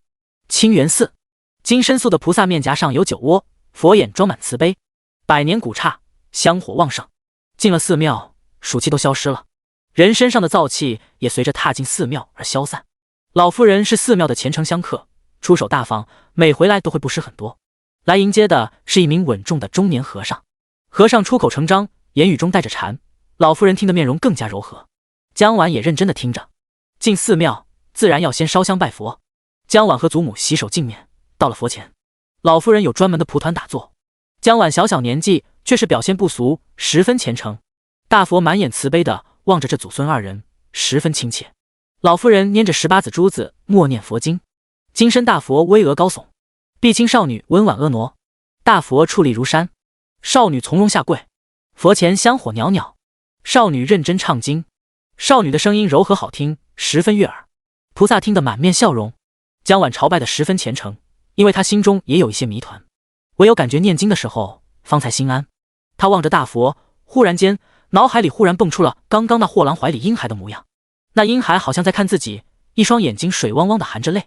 她猛然间回忆起来，自己见过他。他去见江鱼的时候，扫了一眼旁边木盆，里面有个小孩，小孩的襁褓就是各种补丁拼起来的，小孩很白。他没有多看，下意识地觉得这个小孩应该活不久。他在回想刚刚那个画面，就想起来那妇人磕头的时候，身子后面的筐子有粗布露出来，像是江鱼的衣裳。他惊得面色发白，挺拔的脊背差点扑倒在跪垫上。他紧闭双目，不敢看佛的眼睛，反复念诵经文，声音急促又断断续续。念了3遍佛经，他再睁开眼看面前的大佛。大佛的笑脸忽然变成那婴孩的模样，大佛笑盈盈的眼睛忽然含着泪，泪珠重的像是要砸落到他的头上。江婉额头冒着汗，继续念经：凡所有相，皆是虚妄。若菩萨有我相、人相、众生相、寿者相，即非菩萨。一切有为法，如梦幻泡影，如露亦如电，应作如是观。他反复诵念，他跪在佛前真心祈求，祈求菩萨保佑江鱼和他妹妹能没事。他不是故意的，他根本没有注意到，也许这就是命运，真的很难改变。他苍白的面色渐渐恢复了血色。大佛眼中微笑含泪，少女跪在大佛前，柔弱而虔诚。江绵绵躺在筐子里，柔弱无助地缩着手指头。她无奈地看着头顶，头顶的盖子盖得很严实，她蹬不开。好在是竹编的，会透气，不然要闷死。唯一让她有些安慰的是，盖子扣子那里好多小蚂蚁在咔呲咔呲地咬。小黑在指挥，时不时还用触角撞撞她的手指，像是安慰她一般。筐子一直摇晃，他知道自己一直在前进，能听到小货郎和他媳妇的对话。当家的你还扛得住吗？难受吗？再忍忍，我们快到下个县城了。能忍。大夫说块儿再吃6贴药就能好了。土窑子的丫头死得快，要的姑娘多，这次把这2个丫头卖进去，一个能得20两，又能给块儿续上半年的药。当家的你还成吗？这段路不太平，我们要快点。娟儿，我实在累，让我歇歇，我们就2个货郎，山匪看不上的。担子哐当落地，身上被咬的小货郎一屁股坐下了。他不知道自己是被什么毒虫咬了，现在感胸闷得很，走路喘得厉害。娟儿，你再帮我看看后背。小货郎掀起衣裳，女人放下筐子，转头看去，吓一大跳。一开始只是有几个包，现在却连成一片，整个背都厚了一层。当家的，你不是卖药吗？解毒虫咬的药，给我。假的，没用。小货郎紧皱眉头，咔嗒，盖子又掉了。小货郎疼得冒火。娟儿暴脾气起来，我就说掐死，这么小的赔钱货能卖钱吗？他怒气冲冲地冲到筐子跟前，就要下手，却猛然后退好几步，跟见鬼了一般。那婴孩的襁褓下密密麻麻的黑，他以为是丈夫的袄布，仔细看居然是密密麻麻的蚂蚁，好像抬起那婴孩。江绵绵见到女人凶神恶煞的过来，也吓一大跳，觉得自己完蛋了，再也忍不住大哭起来。啊！婴儿清脆洪亮的哭声响彻山林。林中几个少年蠢蠢欲动，结果居然只是2个穷货郎。少年想表现也知道这种货郎没有什么油水，不值得，可是却见货郎停下，然后听到了婴儿的啼哭。这小货郎怎么会带这么小的娃卖货？拐子！狗子先按捺不住了，他妹子就是被拐子拐了，再也没有找回来。大哥，我下去了。狗子拿着大刀，面色涨红。不等大哥点头，旁边一个少年郎却先冲了出去。接着一群少年郎自以为浩浩荡荡地冲了出去，实际是三三两两，踉踉跄跄。4个山匪没有阻止，甚至都没有起身，想让这几个小兔子吃点亏再出手。山匪都知道的规矩，路上落单的货郎最好不要抢，又穷又硬，这种人不要命的，打起来不知道谁死。看到山林里冲出来的人，娟儿的手抓过了自己的扁担，挡在了当家的面前。小货郎强忍着疼痛站起来，从自己货柜里抽出了一根棍子，往地上戳，露出了里头的刃。只是一眨眼，夫妇2个就互为依靠的姿态，凶悍的不行。站在那，不知道谁才是抢劫的。江峰听到熟悉的哭声，脑子里的弦断了。第一个冲了出来，他跑到跟前，就看到筐子里的婴孩正是绵绵。他的长矛挑开了另外2个筐的盖子，里面居然各躺着一个姑娘，其中一个正是江小鱼。江峰面色惨白，双目赤红，盯着那2个货郎。小货郎虽然是侏儒，但是十分强壮，胳膊粗大腿结实，看着爆发力很强。另外一个虽然是女子，也凶得不得了。6个少年，3个打头，还有3个落在后面，腿微微颤抖。看起来2个货郎比他们更像抢劫的，凶悍多了，一个就能打他们全部。江峰和狗子、馒头在最前头，狗子拿着砍刀，江峰握着长矛，馒头拿了个锤子。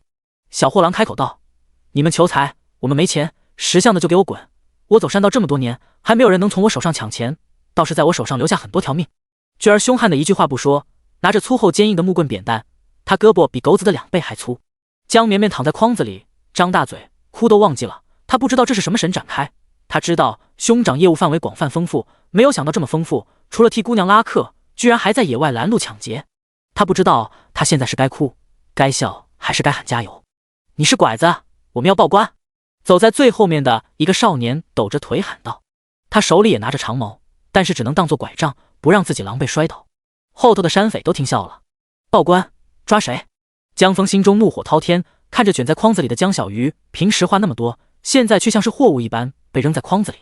看着躺着的绵绵，他刚刚哭声那么大，再看到自己就停止了哭，但是还是满眼泪花。他认识哥哥，他能认出自己。江峰平日的性格是那种喜欢让别人冲前头，他在后面捡的，所以一群人以狗子为尊，但是都觉得跟江峰关系很好。不用报官，掠卖人者绞刑，见者可杀。这一次江峰拿着长矛就冲了上去，少年人跟着冲。落后的3人闭着眼冲。他们有6人，拐子只有2人，却异常凶悍。才一个照面，狗子就被一脚踹飞，馒头的脸被划了一个口子，鲜血碎肉飞溅。他们打过架，但是没有杀过人。江峰也没有，他没有杀过人，但是他的长矛稳稳地扎在了货郎身上。拔出来，带出血肉，再扎进去，再拔出来，扑哧扑哧，十分有节奏的声响。一开始的不熟练，不太适应矛头穿过衣上布料，再扎进肉，穿过骨头的阻碍感。慢慢的他就适应了。他打过猎，用过木矛，木矛头也是尖尖的，每扎一下都会飞溅出鲜血。他也会受伤，但是对方伤得更重。他胳膊被女人重重的敲了一棍子，似乎感觉到骨头断裂的感觉。他还是坚定地举着长矛，穿刺穿刺穿刺，到最后他嘴里喊着：不能杀人，我不能杀人，我不能杀人。小货郎和女人倒在地上，身上多了很多孔，一直在冒血，可是却没有死。这个拿着长矛的少年好像懂医理穴位，每一矛都扎得那么深，但凡偏一点，他们都死几百回了。可是少年还拿着长矛对着他们身体穿来穿去。地上躺着5个少年，密林里的4个山匪惊地站起来，一声清脆的哭喊声惊动了拿着长矛疯狂的江峰。江峰丢下长矛，把沾满鲜血的双手到旁边的绿草上使劲摩擦，擦干净了，才过去抱起那哭嚎的婴孩。哥哥在，哥哥在，别怕，别怕。第40章，相逢何必曾相识。婴孩哭嚎声尖利无比，穿透得很远很远。江绵绵真的吓哭了，她哭得上气不接下气。刚刚那一幕真的好害怕，一开始是混战，后来就是兄长一面倒的戳那2人。好多血，好多好多血，血库都没有见过那么多现成的。哥哥在，哥哥在，别怕，别怕。当满身是血的兄长抱着他的时候，他哭得更用力了，不知道是在后怕还是在庆幸。当他终于落入熟悉的怀抱时，江绵绵尿了，一路忍了很久的屎尿屁，在哥哥抱起来他的时候，他哭得更大声了。江峰闻到臭臭的味道，沾着血的面容却笑了。解药。江峰一手抱着屁股湿哒哒的妹子，一手拿着长矛，走到小货郎夫妇面前。小货郎惊恐地摇头，没有解药，多喝水就行。那边狗子连忙爬起来，掏自己身上的水囊，先去给江鱼灌。江鱼被灌了一袋水，扑哧一下吐了出来，茫然地睁开眼。江峰把绵绵的屁股对到了江小鱼的脸上，递给她，拉了，换尿布。江小鱼看了一圈周围，看到另外一个筐子的阿翠，再看地上躺着的货郎，还有货郎身边的女人，浑身在冒血，兄长一身是血的抱着妹妹。他哇的一声大哭起来，他以后再也不敢贪吃了。他一边哭一边给绵绵换尿布，他出门还带了换的尿布的。江峰从身上掏出了绳子，招呼人来帮忙捆绑2个货郎。密林里的4个山匪没有出来，一行6个少年跌跌撞撞，都伤得不轻。这时候道上2个少年骑着骏马踏尘而来，马疾好，骨肉匀称，肌肉发达，鬃毛在阳光下油亮发红，马鞍也十分华丽，挂马镫的绳子都是五彩的。马上的2个少年更好，衣上不只是绸缎，身上还披着甲，护着胸和腿重要部位的那种。少年腰间佩剑，真的剑，有漂亮的剑柄，剑柄上还有装饰，没有生锈。宝马宝剑铠甲，相比江峰他们就狼狈的像是地里的耗子一般，乱糟糟的。江鱼还在一边哭一边给妹妹换尿布。江绵绵紧张害怕又受惊，然后又社死，不知道该哭还是该笑。看着姐姐一边哭一边给把自己的脚抬起来，她忍不住用脚丫丫蹭了一下阿姐的脸，别哭了呀。2个骑马仗剑走天涯的有钱少年遇到眼前车祸一般的场景，没有老练的骑马快走，而是停了下来。密林里的4个山匪看到2个骑马来的少年，目光灼热，蓄势待发，这就是他们今天要等的人。虎哥收到消息，路过2只大肥羊，有可能背景身后，吃不吃看他。虎哥是个谨慎的人，所以才弄了几个生瓜蛋子过来，想让他们先试探一下。现场的状况一片狼藉，很凄惨。但是有一个少女跪坐在路边，在给一个婴孩换尿布。那个婴孩长得浑身雪白，脸很白，腿很白，屁屁也很白，眼睛含着泪花，像是一只受惊的雪兔一般。姑娘，可有什么需要帮忙的？先勒马的方脸少年对着江鱼喊道。江鱼回头，圆脸少女一双眼睛哭红了，抱着婴孩回头。她望着他，周围有血污，有倒下的筐子，散落的日常物件。然而马背上的方脸少年脸红了，他想，肯定是午后的阳光太热烈了。旁边的少年敲了敲他的胳膊，孟少侠，你的古道热肠又发作了，你才救了一个丫鬟，惹了一堆事。方脸少年严肃的道，路见不平拔刀相助，那丫鬟虽然卖身，可也不该被主人打死，我就是全了我的道义，若是道义不存，何活？你倒是成了道义，可是把那丫鬟丢给了我，麻烦。方脸少年有些不好意思的道：“何兄高义。”这时候，那个小货郎忽然高声呼救：“救命啊，少侠！救命啊，救命啊！这些人拦路打劫，这些人是山匪，求少侠帮我们报官，我们要报官。”正在捆绑小货郎的江峰，一根手指不小心戳进了他的一个伤口里，血哗啦啦的流。啊，疼！救命！小货郎翻滚，他的娟儿奄奄一息，也跟着喊：“救命！报官！报官！”几个浪荡子被这货郎的话吓一跳，他们手上还拿着生锈的武器，猛然听到山匪报官，见到铠甲，少年郎们又像是做梦一般，恍然想起来自己到底是来干啥的。他们真是来打劫的。馒头忽然想到他在衙门里看到被砍头的山匪，他吓得跌坐在地上。这时候抱着妹子的江鱼蹭地站起来，看着大哥捆好的小货郎冲过去，抬脚就踹，一脚一脚地往货郎脸上踹，用他的新绣鞋。他一边踹一边骂：“屁的山匪！你全家都是山匪，骗我买糖吃，糖呢？糖呢？糖呢？”江鱼一边骂一边哭，然后把货郎的牙都踹出血，血沾染在他的新绣鞋上。他看到自己的新绣鞋又沾染上血了，哭得更大声，嚎啕大哭：“你怎么能这样卖掉我？你怎么能不跟我阿爹阿娘说？你怎么能不给钱？不给钱！”第41章清源山江峰。从前有座山叫做清源山，山里有座庙叫做清源寺，庙里有一面黄墙，色彩鲜艳，古刹黄墙镶着珍珠的绣鞋在墙下漫步。他走得很慢，像是时光，阳光到天边就成了霞光，霞光下的黄墙更加艳丽。他很少会主动要求什么，今日却忽然开口要祖母来清源寺拜佛。他似乎冥冥中有感觉，在这里会遇到重要的人。他在拜佛，也在等人，说不清的感觉，像是一场很重要的机缘。所以在路上他都不敢耽搁，就担心错过。直到到了清源寺才安心。他漫步墙下，一步一步，绣鞋还是沾了一点泥点。他眉头微皱，江鱼的绣鞋染上鲜血，他心疼得直抽抽，哭得更大声了。江绵绵在姐姐的怀抱里，小心翼翼乖乖的，都不敢手贱了。发誓以后绝对不会把姐姐藏的私房钱换成石头。其他的少年们看得心有戚戚，狗子在一旁呜呜的哭出声。他想他妹子了，他的妹子那么小，不知道去哪里了。他的爹去人家船上干活，希望可以找回他，后来落水而亡。他的娘病了，死了，死前天天念叨妹妹的名儿，阿福，阿福。少女哭得真的很大声，但是踹的也是真的很用力。马背上的方脸少年想，若是他救下的是这个姑娘，应该不用麻烦和凶。这姑娘不会被挨打一声不吭，生生要被那傻少爷打死。这姑娘就算是被打得失去记忆，不知道家人，她也会反抗，哪怕头破血流。你打她一下，她至少要咬你一口。她顽强的像是一只小狼狗，他就想要救她。马背上另外一个少年却不自在的颤抖了一下，这种乡野丫头太凶残了啊，吓人。踹完了货郎，踹得脚疼。江鱼用袖子擦干了眼泪，仰着头对着高头大马上的人道：“这些人都是跟着我哥哥来救我们的，我们被拐子拐了，求少侠帮忙报官。我哥哥他们都受伤了，能不能带我们一块回去？”不知道为何，刚刚那凶残的小姑娘哭得鼻子都发红的对着自己说话，方脸少年脸又红了。我家侍卫就在后头，马上就来，一会你们就跟我们一块进城，我们来报官。姑娘不用去衙门，我让人送姑娘先回家。江绵绵在姐姐的怀里也看到了马背上说话的方脸少年，心想这人还怪好的。而江峰没有受伤的那只手一直握着长矛，他目光穿过衣着华丽的少年，始终看着密林。密林里树木茂密，密密麻麻，绿到幽暗，鸟儿没有飞，知了依旧在叫。虎哥他们就在里面。江峰的手握着长矛，有点脱力后的发抖。阿翠被灌水悠悠转醒，看了周围的一切，看到了那么多鲜血，看到了江大哥，看到了江鱼，他身子一软，又吓晕了过去。江鱼把妹妹绑到了怀里，双手抱拳，对着马背上的方脸少年道：“多谢少侠，救命之恩无以为报，只能以身相许。”方脸少年脸被晚霞照得通红。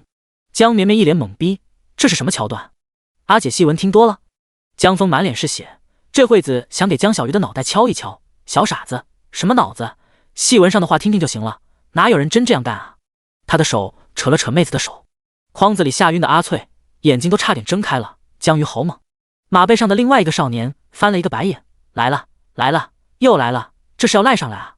孟兄这方脸就给人感觉可靠，一路上要报恩的都好几波了，吓得孟兄一路跑。江鱼把拉他手的兄长推到了跟前道：“但是我什么都不会，好吃懒做，我爹娘也舍不得我，连去府城大老爷家当婢女都不让，所以我把兄长许给你吧，我兄长说话好听，做事勤快，手脚麻利，人人都喜欢他。江鱼的小圆脸十分诚恳，他眼中泪花还没有干，鞋上的血迹还新鲜着，怀里的娃娃萌萌哒的缩手指。他看着小方脸是个有钱的好人，阿兄整日在街上混，不如跟着人混，说不定能混出点前途。老人总说跟着狗吃屎，跟着狼吃肉。江鱼这话说完，其他浪荡子都羡慕了，羡慕峰哥有这样的好妹妹，有机会都想着他。对他们来说，能跟上一个有宝马有宝剑的少爷，肯定比街上瞎混好。他们连一个拿斧子的山匪都够不上。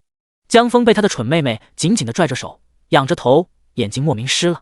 他怕他不仰头，眼泪会落下来。方脸少年跳下马，脸色没有那么红了，客气的道：“你们本来已经自救，我并没有做什么，举手之劳而已，不用客气。”他看现场，圆脸少女的哥哥浑身是血，他的毛上也全是血，地上躺着的两个强壮的拐子身上也都是孔，其他少年都伤得七零八落的。少女哥哥额头上虽然有个疤痕，但是并不难看，满面是血，却眼神清明，一身正气，颇有一种十步杀一人，千里不留行的豪侠之风。想到他千里救人，有能力杀人，却忍住没有杀，方脸少年很是敬佩。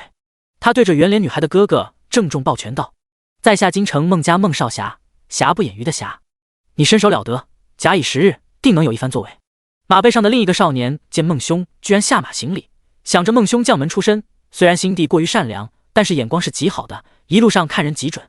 孟兄这么一说，他才发现眼前这场景好像多是这女孩哥哥的功劳，让自己来没有侍卫，肯定做不到。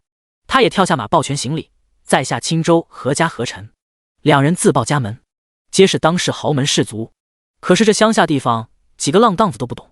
江鱼不懂，江绵绵更不懂，就觉得这样自报家门很酷。咿呀呀呀，我是江家绵绵咩！他大声地喊道。地上躺着的货郎夫妇疼得说不出话，这咋还打上招呼了呢？到底报官不报官啊？好疼啊！而江峰从小到大，很少有人如此郑重待他，跟他行礼问好。他也抱了抱拳，道：“在下青源山江峰。”何晨噗的一声笑出来，孟少侠也笑了：“今日你以青源山为名，他日青源山定以你为荣。”江峰也笑了，见着鲜血的脸上盖不住酒窝，手臂似乎都没有那么疼了。江峰心想，这个方脸少年说话比他还好听。老牌氏族青州何家的何晨也跟着大笑道：“我们本来要去清源寺的，既然遇见了青源山江峰，已然寻到有缘人了，我们进城当喝一杯。”江鱼抿着嘴，不知道这些人说啥，那小方脸到底是答应了还是没有答应啊？着急。江绵绵瞪大眼看着阿姐江鱼，感觉自家姐姐有时候脑子还挺好用的，而且一点都不社恐。言谈间见有马蹄声沸腾，两个宝马少年的护卫跟随而来了。最前头的护卫喊道：“少爷，少爷，清源寺就在跟前，我们走岔了，要往另外一条路走。”“不去了，我们进城。”夕阳照着一群人往回走。浪荡子们第一次骑上了马，屁股扭来扭去，身上多多少少都带着伤，脸上却抑制不住的挂着笑。第一次做好事受到赞许，宝马少爷都夸他们，他们都忘了他们是来打劫的。身后的密林始终安静，在拐弯快看不见密林的时候，江峰回头看到那密林中有一个人脸，对他露出了一个笑容，巨斧对着脖子比划了一下。江峰骑着马，他对着空旷的山谷大声喊道：“在下青源山江荣。”第42章，一家团聚。山高林密会起雾，今日阿娘秦落霞还是想去再找一条巨蟒，所以他跋山涉水，不知不觉就到了另外一片深山。他脚程飞快，估摸着时间还要回去喂奶。他在密林中如履平地，跑着跑着跑到了清源山。华元山是赵员外家的，相公都不让风儿去，他也怕给相公惹麻烦，所以就跑得远了一些。清源山范围更大，山上还有庙，他没有去拜过，因为听说拜佛烧香要给钱。就是阿娘病得很重的时候，他很想去求菩萨，但是实在没钱，唯一一点钱要给阿娘买药，还要预备棺木，所以一直没能去庙里。佛渡不到穷人，因为穷人连去庙里的盘缠都没有。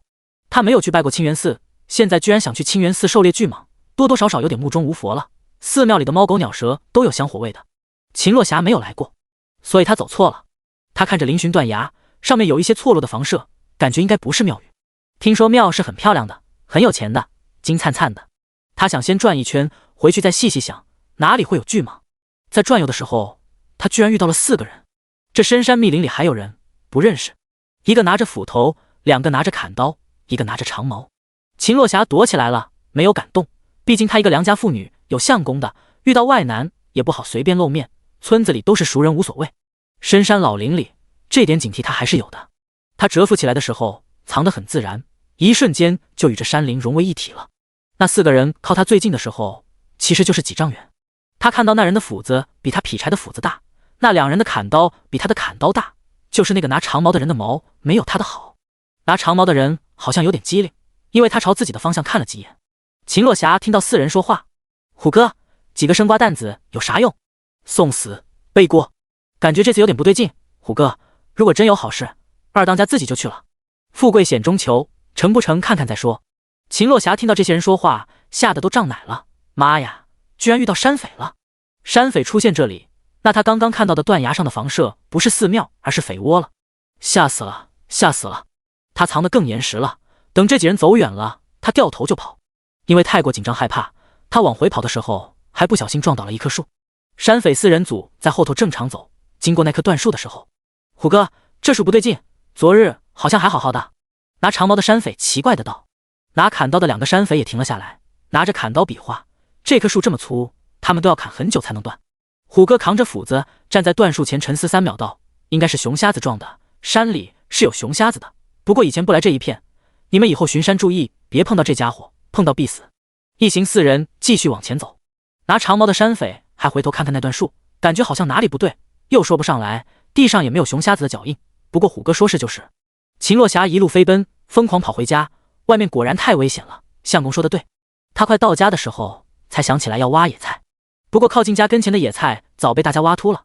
他想了想，又拔了一棵树回家，家人好像很喜欢在树下坐着纳凉。一棵树还是太秃了一点，多种一棵更茂密。秦洛霞吭哧吭哧地扛着树回家，家中居然无人。他去村子里问了人，说于姐儿抱着妹妹和阿翠一起跟着小货郎去县城取东西了。阿翠娘已经在村口大骂，这么久还不回，肯定躲懒去了。于姐儿那惯爱偷懒的，没得带坏我家阿翠。秦洛霞觉得不对劲，于姐儿虽然贪吃，但是个懂分寸的，这日头都偏西了，怎么可能还不回来？自家闺女侯晶就算出门也会算时间，肯定会在她回家前赶回家的。她匆忙回家，取上长矛就往县城走。一路上秦洛霞越想越自责，都怪她没有看好家。相公去上工了，自己却把于姐儿和绵绵都丢了。相公那么喜欢玩的人，他一点都不嫌弃是姑娘，对每个玩都好。秦洛霞心急如焚，却反复跟自己说不要慌，不要慌，想想相公。相公不管遇到什么事都能岿然不动，沉得住气。他也要沉住气，沉住气。他从村子里走出来，一路看路，看左右山林。他找到了一处葬人的地方，有人这里坐过，还放过2个筐子。小货郎有同伙，一个人他弄不走3个娃儿。到了岔路，一边进县城，一边出城。秦洛霞没有犹豫，往出城的方向走了。一路能看到教鱼车辙的痕迹，有贵人也出城，不知道会不会遇到那小货郎拐子，他们拐了娃，形迹可疑。若是遇上，不知道能不能获救。秦洛霞只能努力往好的想，让自己不至于太慌乱。可是他的心底越来越往下沉，因为他看到了一路的痕迹，不知道为何路上有碎布落下，他隔一段就看到，捡起来闻，那是绵绵的味道，婴孩的奶腥味。他自己喂的奶肯定闻出来了。秦洛霞越走越快，越走越快。他不敢设想，想不到是什么状况，只能往好的方向想，不会有事，不会有事。路上有绵绵身上的碎布掉落，还给自己留了记号。他心中发狂，来回走都走出残影的感觉。天边晚霞通红，如同秦洛霞眼睛一般红。忽然他听到马蹄声阵阵，他站在路中间没有闪避，他想把人拦下来，问问有没有看到小货郎。秦洛霞手持长矛站在路中间，野外无人，马一般都超速，又是傍晚，两边山林好风光。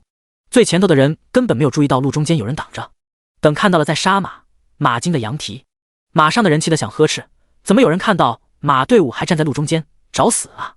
可是马比人敏感，前头这人感觉一身凶猛巨熊的味道，马不仅刹蹄了，还齐刷刷的后退，一时间人仰马翻追尾了。遇到劫道的了，队伍后面的人惊奇的道：这都快到县城了，谁这么大胆？而几个浪荡子威风了之后才后怕起来，小脑瓜子想清楚自己来干啥了，自己这几人啥都不会要来劫道，这浩浩荡荡的队伍，这是找死啊！狗子也想明白了，他认识的虎哥根本不想带他玩，就是想让他送死，却没有想到这都快回家了，居然又遇上劫道的了。难道虎哥带着山寨里的人打来了吗？江峰护着两个妹妹左右观察，而那两个奄奄一息的货郎夫妇眼睛微微亮，这若是真有人劫道，他们浑水摸鱼说不定能活。何晨和孟少霞两人眼睛一亮，一路装肥羊，引了好多盗匪，也算是除暴安良了。没有想到县城里都有，太猖狂了，好激动！他们的马本来就更好，一下子窜前面去了，结果发现居然只是一个大娘，一个胸很大的大娘。秦洛霞看到这么多人也很紧张，不过现在顾不上紧张，她大声问道：“请问有没有遇见一个货郎？诸如货郎？”骑马上前来的何晨没有想到居然有人找那拐子，好奇地问道：“你是那货郎什么人？找他何事？”秦洛霞听对方问话，心中激动，那货郎是拐子，拐了我家的娃，我出来找娃。孟少霞目光落在大娘的长矛上，有些怪异，看大娘一个人站在路中间，而她的护卫队伍居然齐刷刷的在1丈远后面，地上有马后退的痕迹。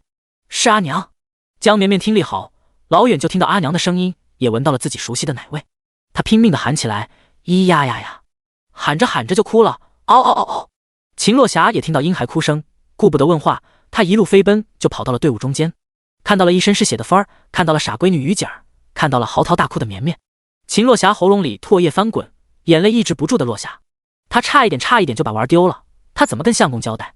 侍卫队伍和2个宝马少年一脸惊讶的看着这一家团聚，很感人，但是还是有点摸不着头脑，这大娘怎么就窜进来了？而那边货郎夫妇眼中的希望之光又熄灭了。秦洛霞抱着小闺女哄，江绵绵落入阿娘的怀抱之后，真是喜极而泣。外面的世界太危险了，以后她哪里都不去，她就扒阿娘身上，阿娘身上宽阔结实，是最好的地方。她哭得打嗝，想喝奶，但是有点不好意思。秦洛霞抱着娃儿，先对队伍里的领头2个少爷道谢。她目光落下那货郎夫妇身上，秦洛霞开口道：“听说他们是为了辫儿看病买药才干这种勾当，可怜天下父母心，我可否跟他们说几句话？”众人见着大娘抱着一个奶娃，显然是刚刚生过娃不久，还在喂奶。这时候的女人最心软，人家都要卖她的娃了，她还说人家可怜。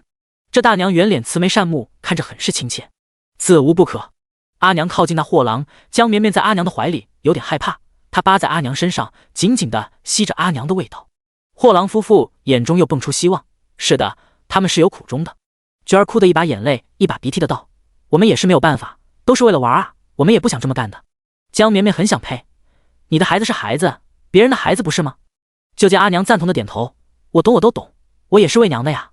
阿娘凑到了小货郎的妻子跟前，小声道：“你们到县衙肯定会死，我知道你们放心不下玩，我明日就去送他来跟你们一家团聚。听说他虽然是个吃药的傻子，但是白白胖胖，没有吃过什么苦，对吗？我也不会让他吃苦，我就一下就能拧断他脖子，让他来找你们。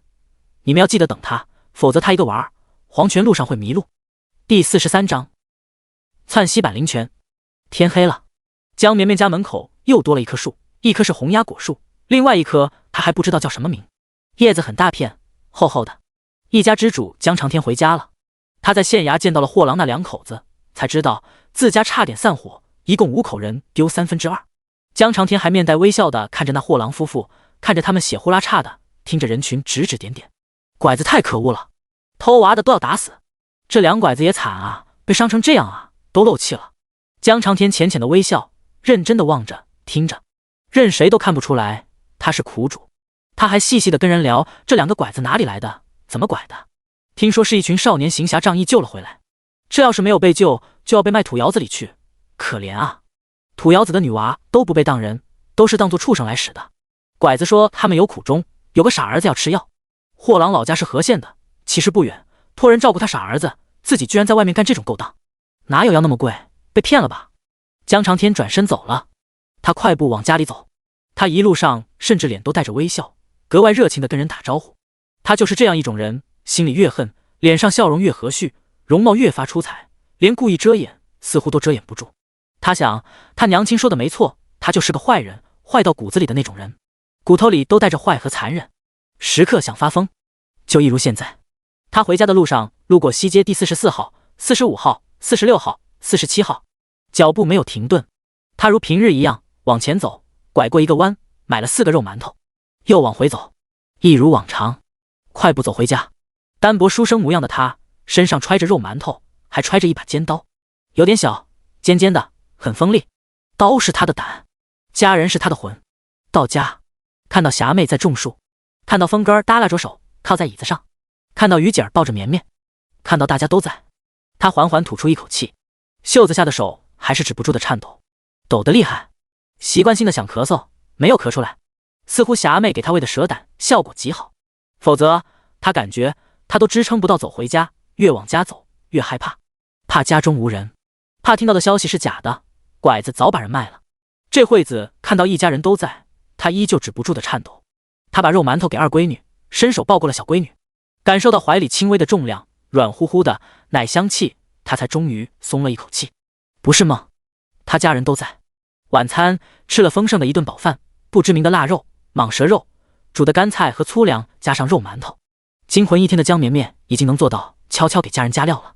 这个生存环境太艰苦了，她迫切的要提高每个人的身体素质，不求大富大贵，但求活下去。一家人吃的特别香，以为是那肉香，再加上有肉馒头，怎么会不香？江鱼吃的尤其香，一边吃还一边抹泪。他想，万一他真的被卖了，肯定就吃不到这么好吃的肉汤和肉馒头了。江峰吃得很香，埋头吃，一只胳膊还耷拉着，不敢看爹娘，不知道怎么解释去城外埋伏的事情。江长天吃得很认真，一口一口的野菜肉汤吃出了优雅感。秦洛霞吃的很多，她要喂奶，必须多吃。食物不仅能填饱空空的胃，也能弥补精神的不安。任何时候先吃饱，才有力气活下去。吃完饭，阿娘给绵绵喂饭，阿爹洗碗，江小鱼搞卫生，兄长左右要帮忙都被推开了，他有点慌。绵绵咕嘟咕嘟的吃饭，扒拉着阿娘吃得狼吞虎咽，他吓得也够呛。他的襁褓都让小黑咬得烂烂的，一路丢地上做记号。阿娘真聪明，居然捡到了。江绵绵更依赖阿娘了，他发誓下次阿娘再要去挖野菜，他撒泼打滚拉屎拉尿都要跟着一起去。阿姐虽然也很好，但是阿姐是脑子跟着喂走的啊。还有兄长，江绵绵想知道阿娘要知道兄长去打劫要怎么收拾他。江绵绵想等着看热闹，结果他喝完饱饱的一顿奶，居然控制不住的昏睡过去了。真的没控制住，太累太困了，他睡得都打起来小呼噜了。等到江绵绵在睁眼的时候，发现天很黑，应该已经半夜了，但是床上只有阿爹，娘不在。咿呀呀呀，阿娘阿娘，他张嘴喊道。江长天抱起孩子哄道，你阿姐白日受惊了，现在有点烧，你阿娘去照顾了，一会就过来。黑夜里，阿爹抱着她温柔的摇晃，他也想看看阿姐如何了，再能折腾，毕竟也就是个10岁出头的小姑娘，现代标准小学生，吓到肯定会了。咿呀呀呀，想去看姐姐。江绵绵拽了拽阿爹的袖子，江长天居然理解了，给小闺女裹了一件衣服，就抱着她出去了。秦洛霞看到相公抱着闺女过来，就把闺女接手了，喂奶。相公你再去睡一会，于姐儿没事，有点烧，主要应该还是喝了那货郎给的水不干净，这会子窜稀呢，跑了好多趟，小姑娘脸皮薄，不想你看。秦洛霞一边喂奶一边道。江长天打了个呵欠，并没有去睡，而是去厨房生火烧水。江绵绵喝着奶，眼珠子咕噜噜的转，大半夜的她彻底醒了，精神的不得了，想来阿姐窜稀应该是她给晚饭加了灵泉水的缘故。窜稀版灵泉水叫阿姐没有喝过了，据她观察，阿娘喝了灵泉水，力气变大了，奶更好喝了，好像也大了，奶水更充足了，其他的她还没有观察出来。而兄长应该力气也变大了，不然那货郎夫妇很凶残的样子，把其他哥哥们都打得落花流水，就兄长拿着长矛逮着他们扎，他们都避不开。兄长还有一个变化，就是爱撸他头，粘他。阿爹喝了灵泉水，好像不咳嗽了，感觉似乎力气也没有变大，抱他还是轻飘飘的，手还是有点冰，但是容貌好像更好看了，有明显的变化。不知道阿姐会咋样。他喝着奶，看阿姐一瘸一拐的走过来，腿蹲麻了，身上臭烘烘的，他喝着奶还用手推了推，不想让阿姐靠近。江鱼，他刚刚真的看到在喝奶的妹子对他翻白眼，露出嫌弃的表情，真的。他从小身体都比较好，棒棒的，生病也少，这次算是遭罪了，拉的那个臭啊，感觉自己都要被自己熏晕了，肯定是那货郎的毒水有问题，都馊了。他发誓以后再吃不明来源的东西，一定会注意的，先尝尝，再考虑吃不吃完。江鱼面色惨白，转身又跑回茅厕。江绵绵无辜的继续喝奶，奶源健康充足，喝好奶长高高。第44章鸡蛋羹。深夜，烛火吹灭了，江绵绵的眼睛瞪大大的，睡不着了。没有办法，婴儿的睡眠时间就是这样突然，想睡就睡，想醒就醒。他在床上滚来滚去，他感觉床极大，滚过来是妈妈的怀抱，滚过去是爸爸的胸膛，真好呀。爹娘都有点困了，他还精神着，滚了好一会，最后被阿娘按住了，塞怀里抱得严严实实的。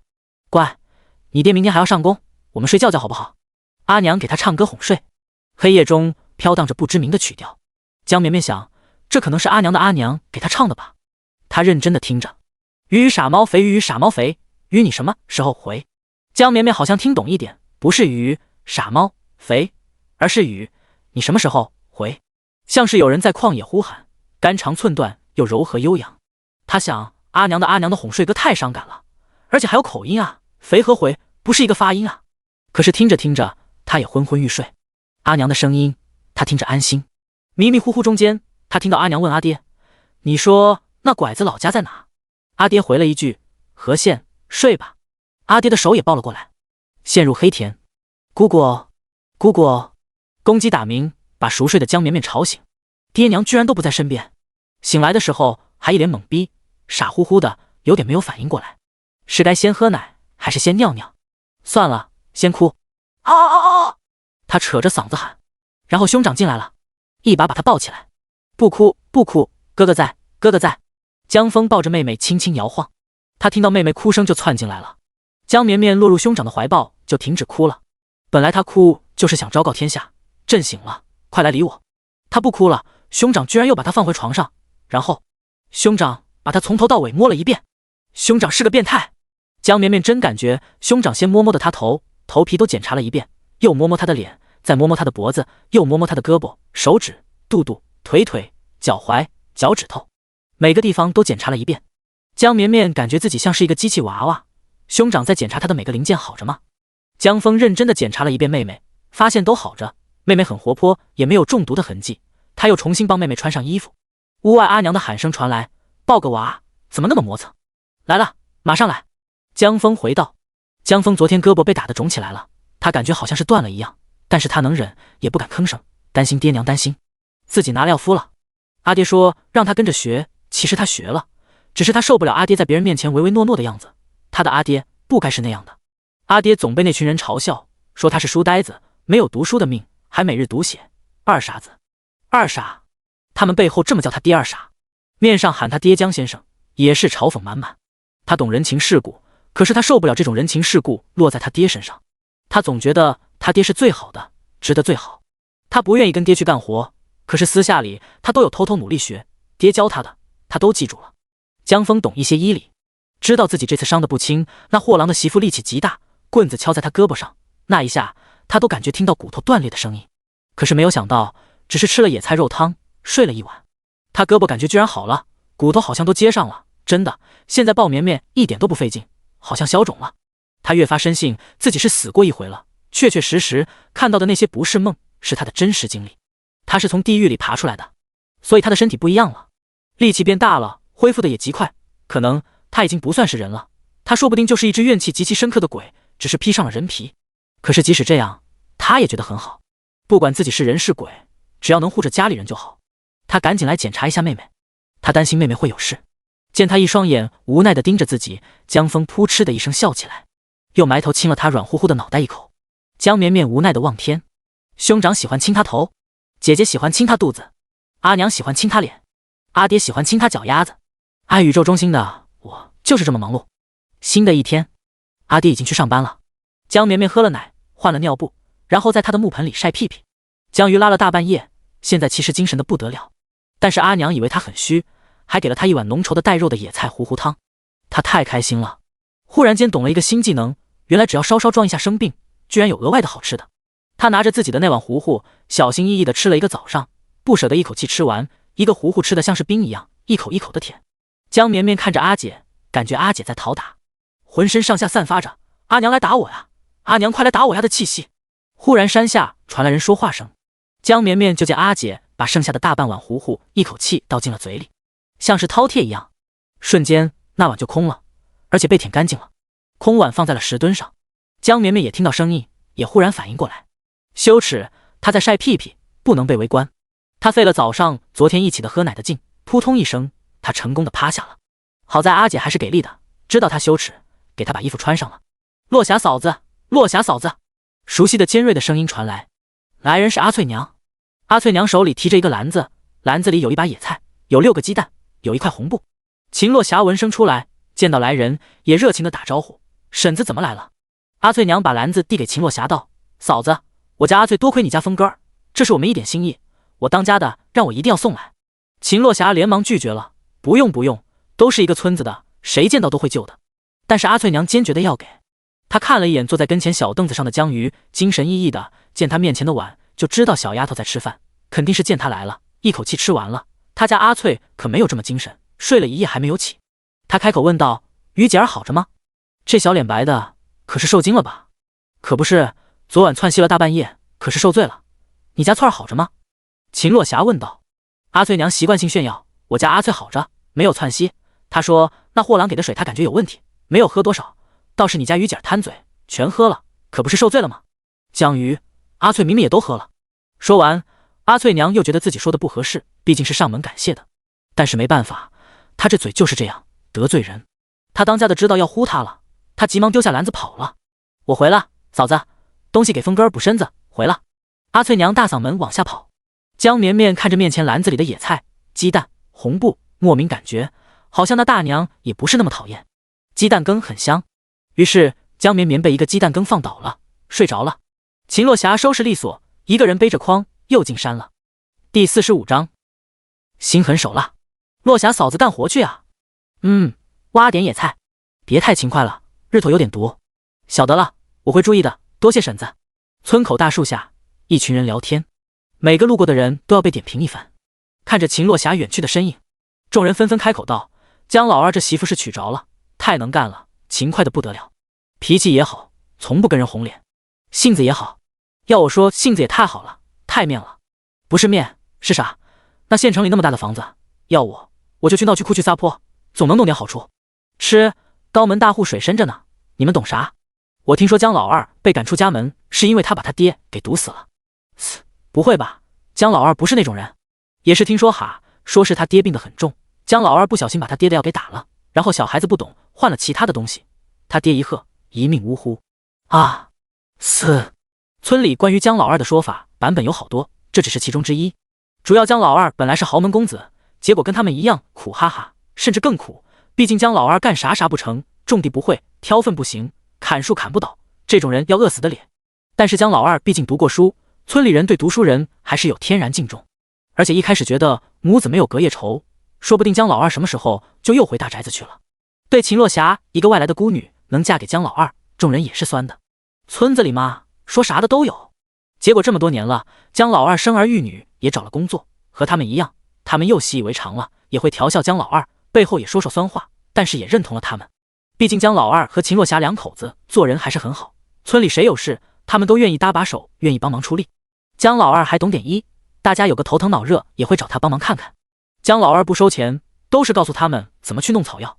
两口子在村子里口碑都很好。这会子听到这个版本，众人惊叹归惊叹，信的人没有几个，而且还有人出来辟谣了。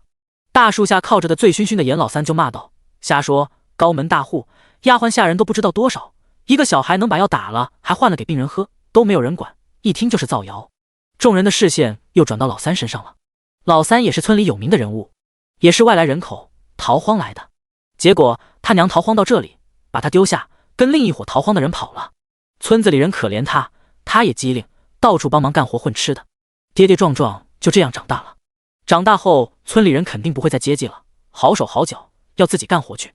严老三偏偏是个懒的，他干活弄吃的也就刚好吃饱，绝不多干，也不讨媳妇，一把年纪了，在村子里属于闲汉，偷鸡摸狗的坏毛病都没有，就是吃饱了喝了，爱唱歌，唱的还怪好听的。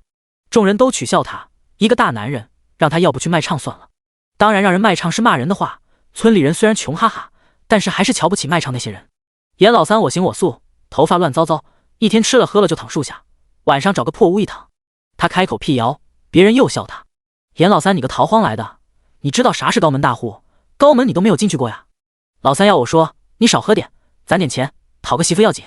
严老三挥了挥手，嫌吵，跌跌撞撞的跑了。头发乱糟糟，胡子乱糟糟，衣裳乱糟糟，身影踉踉跄跄。众人发出一阵哄笑声，笑声中有个小媳妇小声道：“严老三收拾一下，应该挺好看的。”河县不远。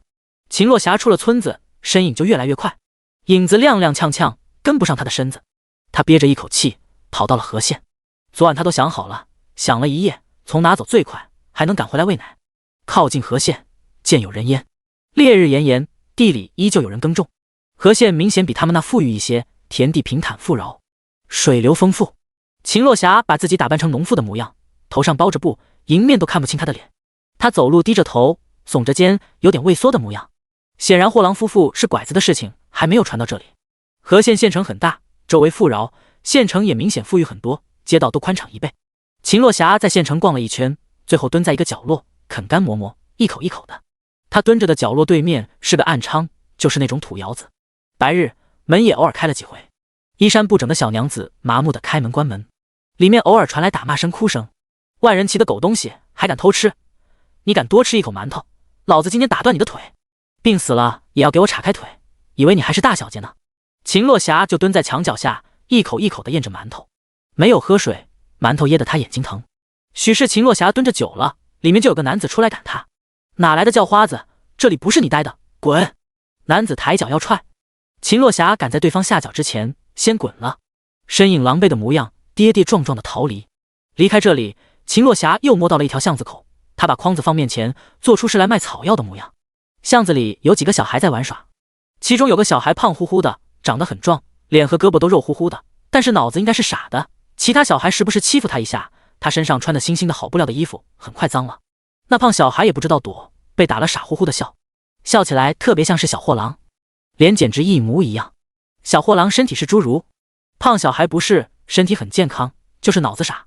秦洛霞可以想象，一个侏儒要是能生下一个健全的男娃，会有多欣喜若狂。小孩打打闹闹，有大人就在一边唠嗑，习以为常的模样。胖小孩不知道自己是挨打，跟别的小孩玩得挺好，一直往他们跟前凑。结果一个小孩没有控制住腿，一脚踹到他后背，把胖小孩踹地上了，飞出去老远。一个墙根嗑瓜子的老妇人喊了一句：“别打了，再打，他爹回来捉你们去卖掉。”巷子里总用这话吓唬小孩们，小孩们一开始害怕，毕竟侏儒还是有点可怕，后来被吓唬多了，又不怕了，嘻嘻哈哈的跑了。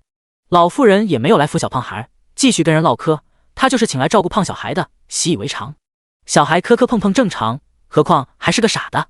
那胖小孩被一脚踹到了秦洛霞跟前，其他小孩继续打打闹闹。老妇人在墙角跟人聊天，打着扇子纳凉。小胖真胖，胳膊肘肥嘟嘟的，手指头圆圆的，油脂窝窝，吃的可见很好，没有肉喂不出这么肥的娃儿。秦洛霞扶起跌倒的胖娃，温和地帮他拍了拍身上的尘土。秦洛霞的手劲很轻，见他磕了一下，流鼻血了，他温柔地帮他擦拭了。许是他也长得壮实，跟他的阿娘有点像。小胖子傻乎乎地笑了，一边笑一边流口水。他看着面前的妇人开口喊：“娘，要吃好吃的。”第46章，娘娘。盛夏无风，阳光很烈。江绵绵在大树下的木盆里躺着玩了许久，玩了自己的脚丫丫，又跟小黑玩了一会。看小黑举着一张大叶子走来走去，他咯咯咯的笑，然后观察一下阿姐，兄长又不见人影了，阿娘也跑了，就阿姐在家。他想看看阿姐喝了灵泉水有没有什么变化，似乎是有的。阿姐喂他吃完米糊之后也吃了饭。阿姐属于病号，今日几流的饭很稠，可是吃完之后阿姐还到处寻摸吃的。江绵绵看阿姐先是对着树上的鸟儿流口水，然后她脱掉绣鞋爬到树上，鸟儿没有抓到，踩了几片树叶跳下来，这几片叶子更厚，闻着好像能吃。江鱼自言自语道，他洗了洗叶子，然后开始咀嚼叶子，像是竹鼠一样。江绵绵看着那树叶刷刷刷的变短了，消失了。姐姐的腮帮子一动一动的，江绵绵无奈地望着天。这个灵泉水也不是万能的，可能只是给各自本来就拥有的技能加了点 buff 而已。他是婴儿，五感正在形成，所以喝了灵泉水，五感得到极大的开发。但是本质还是个婴儿，没有逆天的忽然就长大了。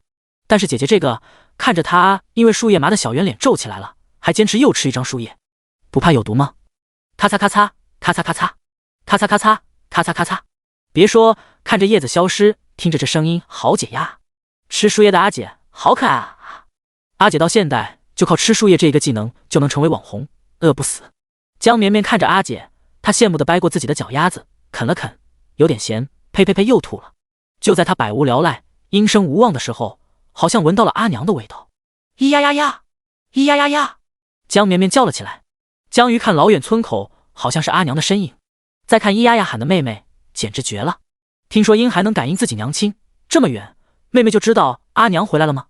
他伸手摸了一把妹妹的屁股，哦，湿了，原来是尿了。江鱼还吓一跳。江鱼给妹妹换完了尿布，阿娘才到家门口。阿娘走得好像挺喘，脸红彤彤的。江绵绵也使劲嗅鼻子。上次阿娘宰了一条那么大的蟒蛇，都一脸平静的归来，这次是干了啥？这么匆忙，好像也没有闻到什么奇怪的味道，好像有一点点人血的味道，不对，好像是有小孩的味道。难道阿娘背着她在外面有别的娃娃？啊呀啊呀！要抱要抱！江绵绵举着握拳的双手摇晃。秦洛霞梳洗了一下，才把闺女抱起来，掀开衣裳，喂奶。江绵绵喝着奶，满足的很，又感觉有点奇怪。阿娘心跳的也很快，比平日快多了。忽然阿娘把头埋在了她身上，江绵绵想，阿娘真黏她，一定是离开久了，想她就不计较阿娘身上有别的小孩的味道了。秦洛霞抱着自己的娃儿哭了，她很害怕，她干了一件坏事，很坏的事情。她本来是打算去弄死那娃的，可是到了跟前，她居然没有下手。那一声娘，她下不去手。她想了许久都没有下得去手，她只是撕了那小胖子的衣角，用那衣角擦了小胖子的鼻血。她把那衣角带回来了，那小胖子依旧乐呵呵的去跟玩伴玩，依旧被打。她背着筐子走了，听到巷子里孩子们的笑声阵阵。她回到了那土窑子跟前，土窑子里偶尔有细碎的哭声传来。她点了一把火，土窑子是最坏的，是坏的根源。傻子什么都不懂，只要他爹娘都死了，他以后有的是苦日子，漫长的苦日子。这世道，死比活着容易。秦洛霞哭自己的软弱，哭自己的孩子，也哭自己。可是她也为娘了，她不能哭。她以前就极其讨厌她阿娘哭，她阿娘一哭，她就想一起去死。不要哭，哭解决不了任何问题。所以她为娘了，绝对不能哭，不能。她要笑，要让孩子看到一个笑着的阿娘，让孩子不要担心。这个世道没有那么坏，要笑，你们还有阿娘阿爹，不要怕。阿娘的泪水无声，湿透了江绵绵的襁褓。江绵绵感觉到自己胳膊有点湿润，才觉得不对劲。她张开嘴推开阿娘，抬头看阿娘，却见阿娘圆脸上挂着大大的笑容，双目通红湿润，粗眉弯弯。囡囡吃饱了吗？以后呀，阿娘去哪都带着你好不好？阿娘绝对不会把你弄丢了，你也不会认错阿娘。秦洛霞开口道，声音颤抖温柔。江绵绵挥舞着胳膊，伸着手够到了阿娘的脸，使劲的擦。阿娘哭了，江绵绵的眼泪瞬间上涌。她见不得人哭，在医院实习的时候，见病人或者家属哭，她眼睛都会迅速的红了。为此还被领导说了几次，说他们医护人员要是动不动哭，病人就吓死了，还以为他们活不了了。没有关系的人哭，她都会忍不住，何况是亲娘。她想喊阿娘不哭不哭，可是很着急，说不出来。咿呀呀呀，啊呀呀，噗噗噗，娘娘娘。江绵绵费劲地发出了这个音，她的手使劲地擦着阿娘的脸。秦洛霞一脸惊喜，囡囡会喊娘了。她再也没有忍住，虽泪花滚滚，却笑容满面。娘在，娘一直在，别怕，别害怕。第47章，你杀人我放火。初八，晴，宜安葬祭祀入殓一旧，祭和县有一座暗娼走水了，火烧得很旺，火光很明亮，如同烈日一般，熊熊烈火烧毁了黑暗的角角落落，烤暖了地底里埋着的许多不知名的年轻姑娘的骨头。阳光常年照耀不到，骨头也会冷。一把火刚好，清源寺的大佛，阳光下金光闪闪。我佛慈悲，普度众生。吃了素斋，拜了佛，念了经，添了丰厚的香油钱。过了一夜，祖孙二人打道回府。江晚不是很开心，冥冥中感觉自己错失了什么，而且昨夜他睡得也不安稳，梦中佛祖的泪花落下来，像是个石板，砸得他头破血流。他一夜看到了好几次婴儿的脸，吓醒了好几回。早上神色有点不太好，祖母问的时候，他只说有点认床，寺庙中的厢房毕竟不如家里舒适，并没有说做噩梦的事情。他知道祖母不喜欢听不好的事，就捡着高兴的事情说了。寺院里的有一棵小树，味道很好闻，大师说那是米兰，香气可静心。祖母我让人移栽到盆中带走，放在佛堂。老妇人点头赞同，她应该也没有睡好，半闭着眼。祖孙俩回到府里，就有不少事情。主母无事，是万事不管的，只要相公待她好就行，她也没啥管家权。有一件比较要紧的事情，荣少爷身边的护卫吴六消失了，有3日没有出现了。吴六跟着少爷尽忠职守，最近只跟江峰发生过冲突。涉及那边的事情，老夫人眉头紧皱。阿瑶看老夫人的脸色，开口吩咐家中管事道：“去衙门请个人来。”一副衙门是他们家开的模样。可见江家现在虽然不显，但是确实是有深厚背景的。很快就来了一个师爷模样的人。江晚陪在祖母身边，没有回避。师爷听到说是家中一个护卫有2、3日不见报官，心里呸了一声，这算是什么事啊？护卫说不定是睡哪个姐儿家去了，真是屁大一点事也值得他跑一趟。不过跑一趟肯定有丰厚的赏银，而且到了这里，雅座熏香，还有一个极其漂亮、粉雕玉琢的千金小姐在一旁，师爷就当作长见识了。他客客气气地询问案情。听到涉及浪荡子江峰的时候，师爷犹豫了一下，道：“不巧，衙门里正有一件和江峰有关的案子。江峰一伙人抓了2个拍花子的货郎夫妇，说是拐了他的2个妹子，还有村中一个姑娘。”江晚听到这事，愣了一下，心中又松了一口气。没有想到，他也有些不自在。没想到那2人居然真的是拍花子的，自己还好心给了赏钱。而老夫人手里的念珠也顿了顿。弥陀佛，那几个孩子好着吗？孩子没事，倒是那2个拍花子的人被打得很惨。缘何要拐人孩，做这种伤阴德之事，不怕有报应吗？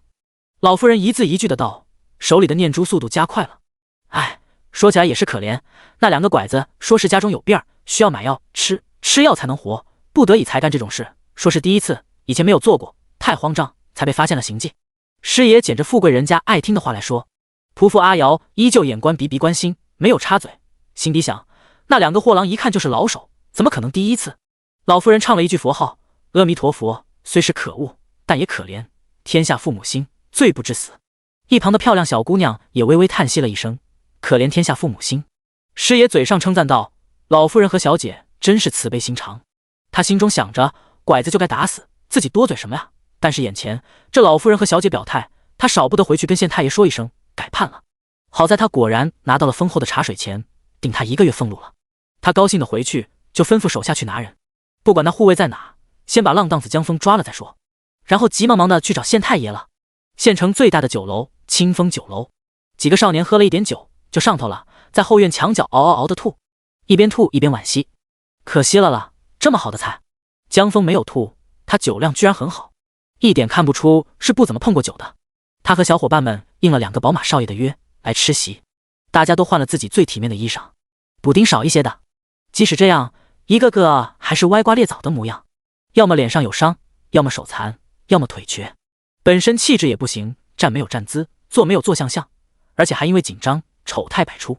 毕竟他们就是不学无术的浪荡子街溜子，没有见过什么世面，出身见识远都不如少爷家的护卫，平日讨剩饭都不敢讨到清风酒楼来，今日却上楼了，拘束得很。其实2个少爷主要想邀请的是江峰，但是江峰并没有独自答应，而是喊了小伙伴一起。他这举动没有让孟少侠和何晨觉得他得寸进尺，反而觉得他讲义气，是个可以处的人。江峰不算见识多广，只是说了本地的风土人情，附近山上的景色，他态度不卑不亢，声音好听，眼神清明，给人印象很好。你昨日看着伤得不轻，还担心你今日不能来。对了，你妹子他们好着吗？孟少侠开口问道。我大妹妹昨夜有些受惊，发了低烧，早上就好了。小妹妹还好，多谢2位兄台见义勇为。我们几个哥在县里名声并不好，若是我们送那拐子进衙门，说不定要先被打板子，反被拐子诬告。江峰苦笑道。孟少侠和何晨倒不意外，他们虽然是大少爷，但是家中富裕，家教极好，见识多广，自然能看出江峰他们的尴尬处境。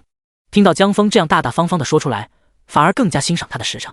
江峰一边说着，一边掏出了2个树叶包裹的方砖大小的东西，用麻绳系着，但是一边上面都贴了一小方块红布，透着朴实的漂亮。这是我妹妹给2位兄台准备的答谢礼，家贫，没有什么拿得出手。这是在山中猎的瘦肉，熏烤干了，若是赶路不方便投宿，路上可做充饥用。孟少侠和何晨2人的确没有收到这么贫寒的礼物，瘦肉干。但是见面前的少年彬彬有礼，并不羞愧，一脸真诚，拿出的瘦肉也很珍惜的样子。想到那几个少年吃饭都狼吞虎咽，江峰虽然不至于吃得狼吞虎咽，但是也吃得很快，他们似乎连吃都吃不饱，很惊讶。一路走来，2人已经不会说何不食肉糜的话了，所以这贫寒的礼物对江峰来说一定已经是很珍贵了。礼重情义也重，他们也很高兴地收下了。何晨一开始是因为孟兄对江峰高看一眼，现在居然真的挺喜欢这个少年的。做好事是一件愉快的事情，满足了人对自己的期许；做好事得到受助者感激回报是一件更愉快的事情，满足了人对这个世界的期许。孟少侠看着那肉干，心想小姑娘说话果然不靠谱，一开始说以身相许，然后把哥哥推出来，结果现在哥哥也不给了，换成了一包肉干。肉干上的方块红布还怪可爱的。小方脸笑了。第48章狐假虎威。天热，县衙里偏房有个天井，能通风，凉快。衙役们喜欢在那里纳凉吹牛耍钱。他们都是有编制的工作人员，油水充足，在县里走到哪都是昂首挺胸，很有面子。铁打的衙役，流水的老爷，都是老油条。上面的老爷厉害的能管，不厉害的和平共处，弱一点根本管不住，还被蹬鼻子上脸。现在这一任老爷挺厉害的，但是懒得管他们。老爷醉心于上进，醉心于读书作诗。县衙里大小事情是师爷操持。本来一群衙役正在赌博，师爷一来走了大半，剩下的衙役也赌不了钱，瞎溜达。一个跟贝要斯小江比较熟悉的衙役溜达了过去。今日又来了很多草药，江长天正在整理，他要把每一样入库的药分门别类，然后标注好药性、产地、年份等等。其实一开始没有这么繁琐的，但是江长天这样做了，导致他们县药的时候还被上头夸了，而且江长天做的药签还推广到全国。江长天身份尴尬，却因此保住了临时工的身份。小江还在理药呢，你家峰哥又闯祸了。过来的衙役老刘站在门口道。江长天理药的手顿住了，还一不小心把药给碰掉了，像是听到消息太紧张了一般。他急忙站直，对着门口的人喊道：刘哥，进来坐，进来坐，我给你泡杯解暑凉茶。我家小子可是又跟他那群小伙伴打闹了，真是操心不完。还是刘哥好，刘哥你家保住都已经能去监房独当一面了。江长天一边说一边递上一杯茶。老刘大喇喇的进去接过了茶，竹筒装的有一股淡淡的苦味，但是喝下去确实觉得降低了心中燥热，舒服多了。我家保住也不成，全靠他舅父，也就性子还比较沉稳，他舅父看得上。他夸耀了一句自家。老刘继续道：师爷说江府的一个护卫不见了，他们怀疑跟你家峰哥有关，派人去抓峰哥了。对了，师爷还说那两个拐子不用死了，说是贵人给求了情，念在他们是为娃买药救命，也是可怜。江长天给自己也倒了一杯茶，听到这话，他喝得很慢，感受着苦苦的凉茶一点点的漫入喉间。江长天面上露出了浅笑：我家峰哥不像您家宝珠那样有能耐，就在街上瞎混，让他真犯事，胆子太小，不敢。可能是得罪了江少爷的护卫，护卫前几日就打了峰哥一顿，这可能没出够气，回头麻烦刘哥手下留情，小孩不懂事。好说好说，这凉茶还不错。江长天拿出准备好的2包草药递给衙役，凉茶就是用这2包草药混合煮的，这是我家那口子自己采的，大包放2份，小包放1份，可以解暑助眠，家中小孩老人也可以喝。老刘拿上草药，开开心心溜达走了。小屋子里的长发青年继续理药，把杂乱的草药一点一点的摆整齐，摆得整整齐齐，凸出来的他用刀切掉，很利索，轻轻一割就整齐了。小屋里的小窗透出一点点光，小窗能看到一扇门，那扇门紧闭着。衙役们一路打听，很快找到了江峰。没有想到江峰这浪荡子居然在清风酒楼。他们这些有编制的衙役都很少来这里吃饭，也是偶尔有人请客才过来。若是别的地方，衙役们就气势汹汹地冲过去一棒，把人拿下了。这里少不得遇到一些不好得罪的人。衙役们客客气气地上楼了，然后看到了江峰一群浪荡子居然正在跟2个京城少爷吃酒，旁边还有一桌子护卫。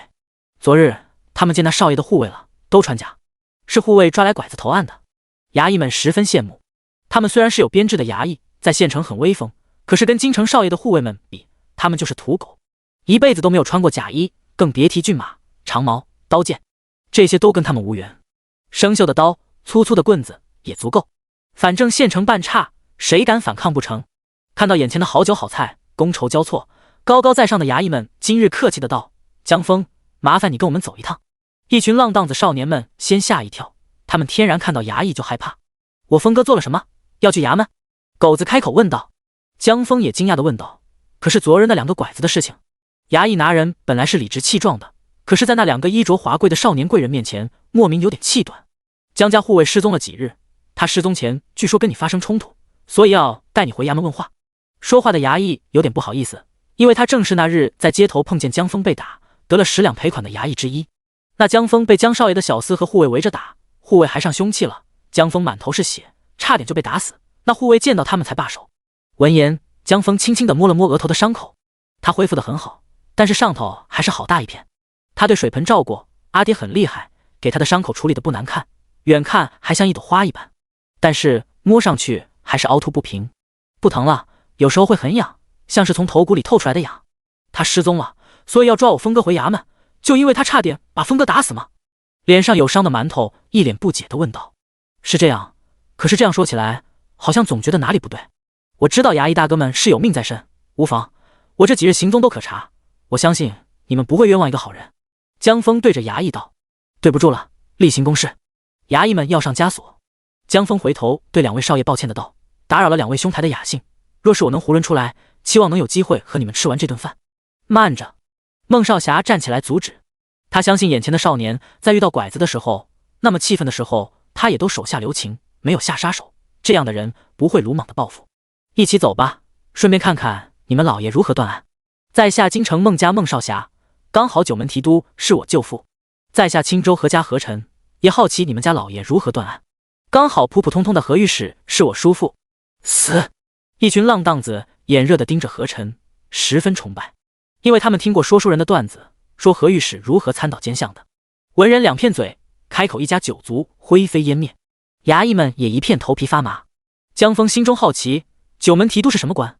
御史又算什么官？听这两个少爷说出这两个亲戚，衙役们立刻弯下了腰，甚至都不给他上枷锁了，客客气气的请他走。江峰觉得这种体验很神奇，他尝到了权力的味道，虽然这个权力遥远无比，跟他都不沾亲带故，可是他确实的感受到了，原来权势这样有震慑力，像神一样，开口提及都能让人敬畏。江峰被衙役们簇拥着去县衙，一路浪荡子们一点都不怕，大摇大摆的跟着，从过街老鼠到雄赳赳气昂昂，仿若峰哥不是被押进去问话，而是被请去做客。衙门前耸立，明镜高悬。江峰在那高悬的门牌倒影里，看到自己一行人的众生态：天之骄子，落魄少年，嘻嘻哈，凄凄惶惶，小人得志，狐假虎威，狐假虎威。第49章，死了一个。县衙监牢里人不多，还是实习编制的保柱百无聊赖的靠在门口。他不喜欢这份工作，犯人住一阵子还能换地方，要么换牢房，要么送去砍了，只有他要常住。他比犯人还惨，好在监牢老大是他阿舅，他偶尔也可以偷懒，甚至开着门通通风也可以。他很羡慕江峰那种浪荡子，去满大街溜达，去吹风晒太阳吹牛。可是他邻居的王婶却说他这个活好，不用风吹雨打，一辈子衣食无忧。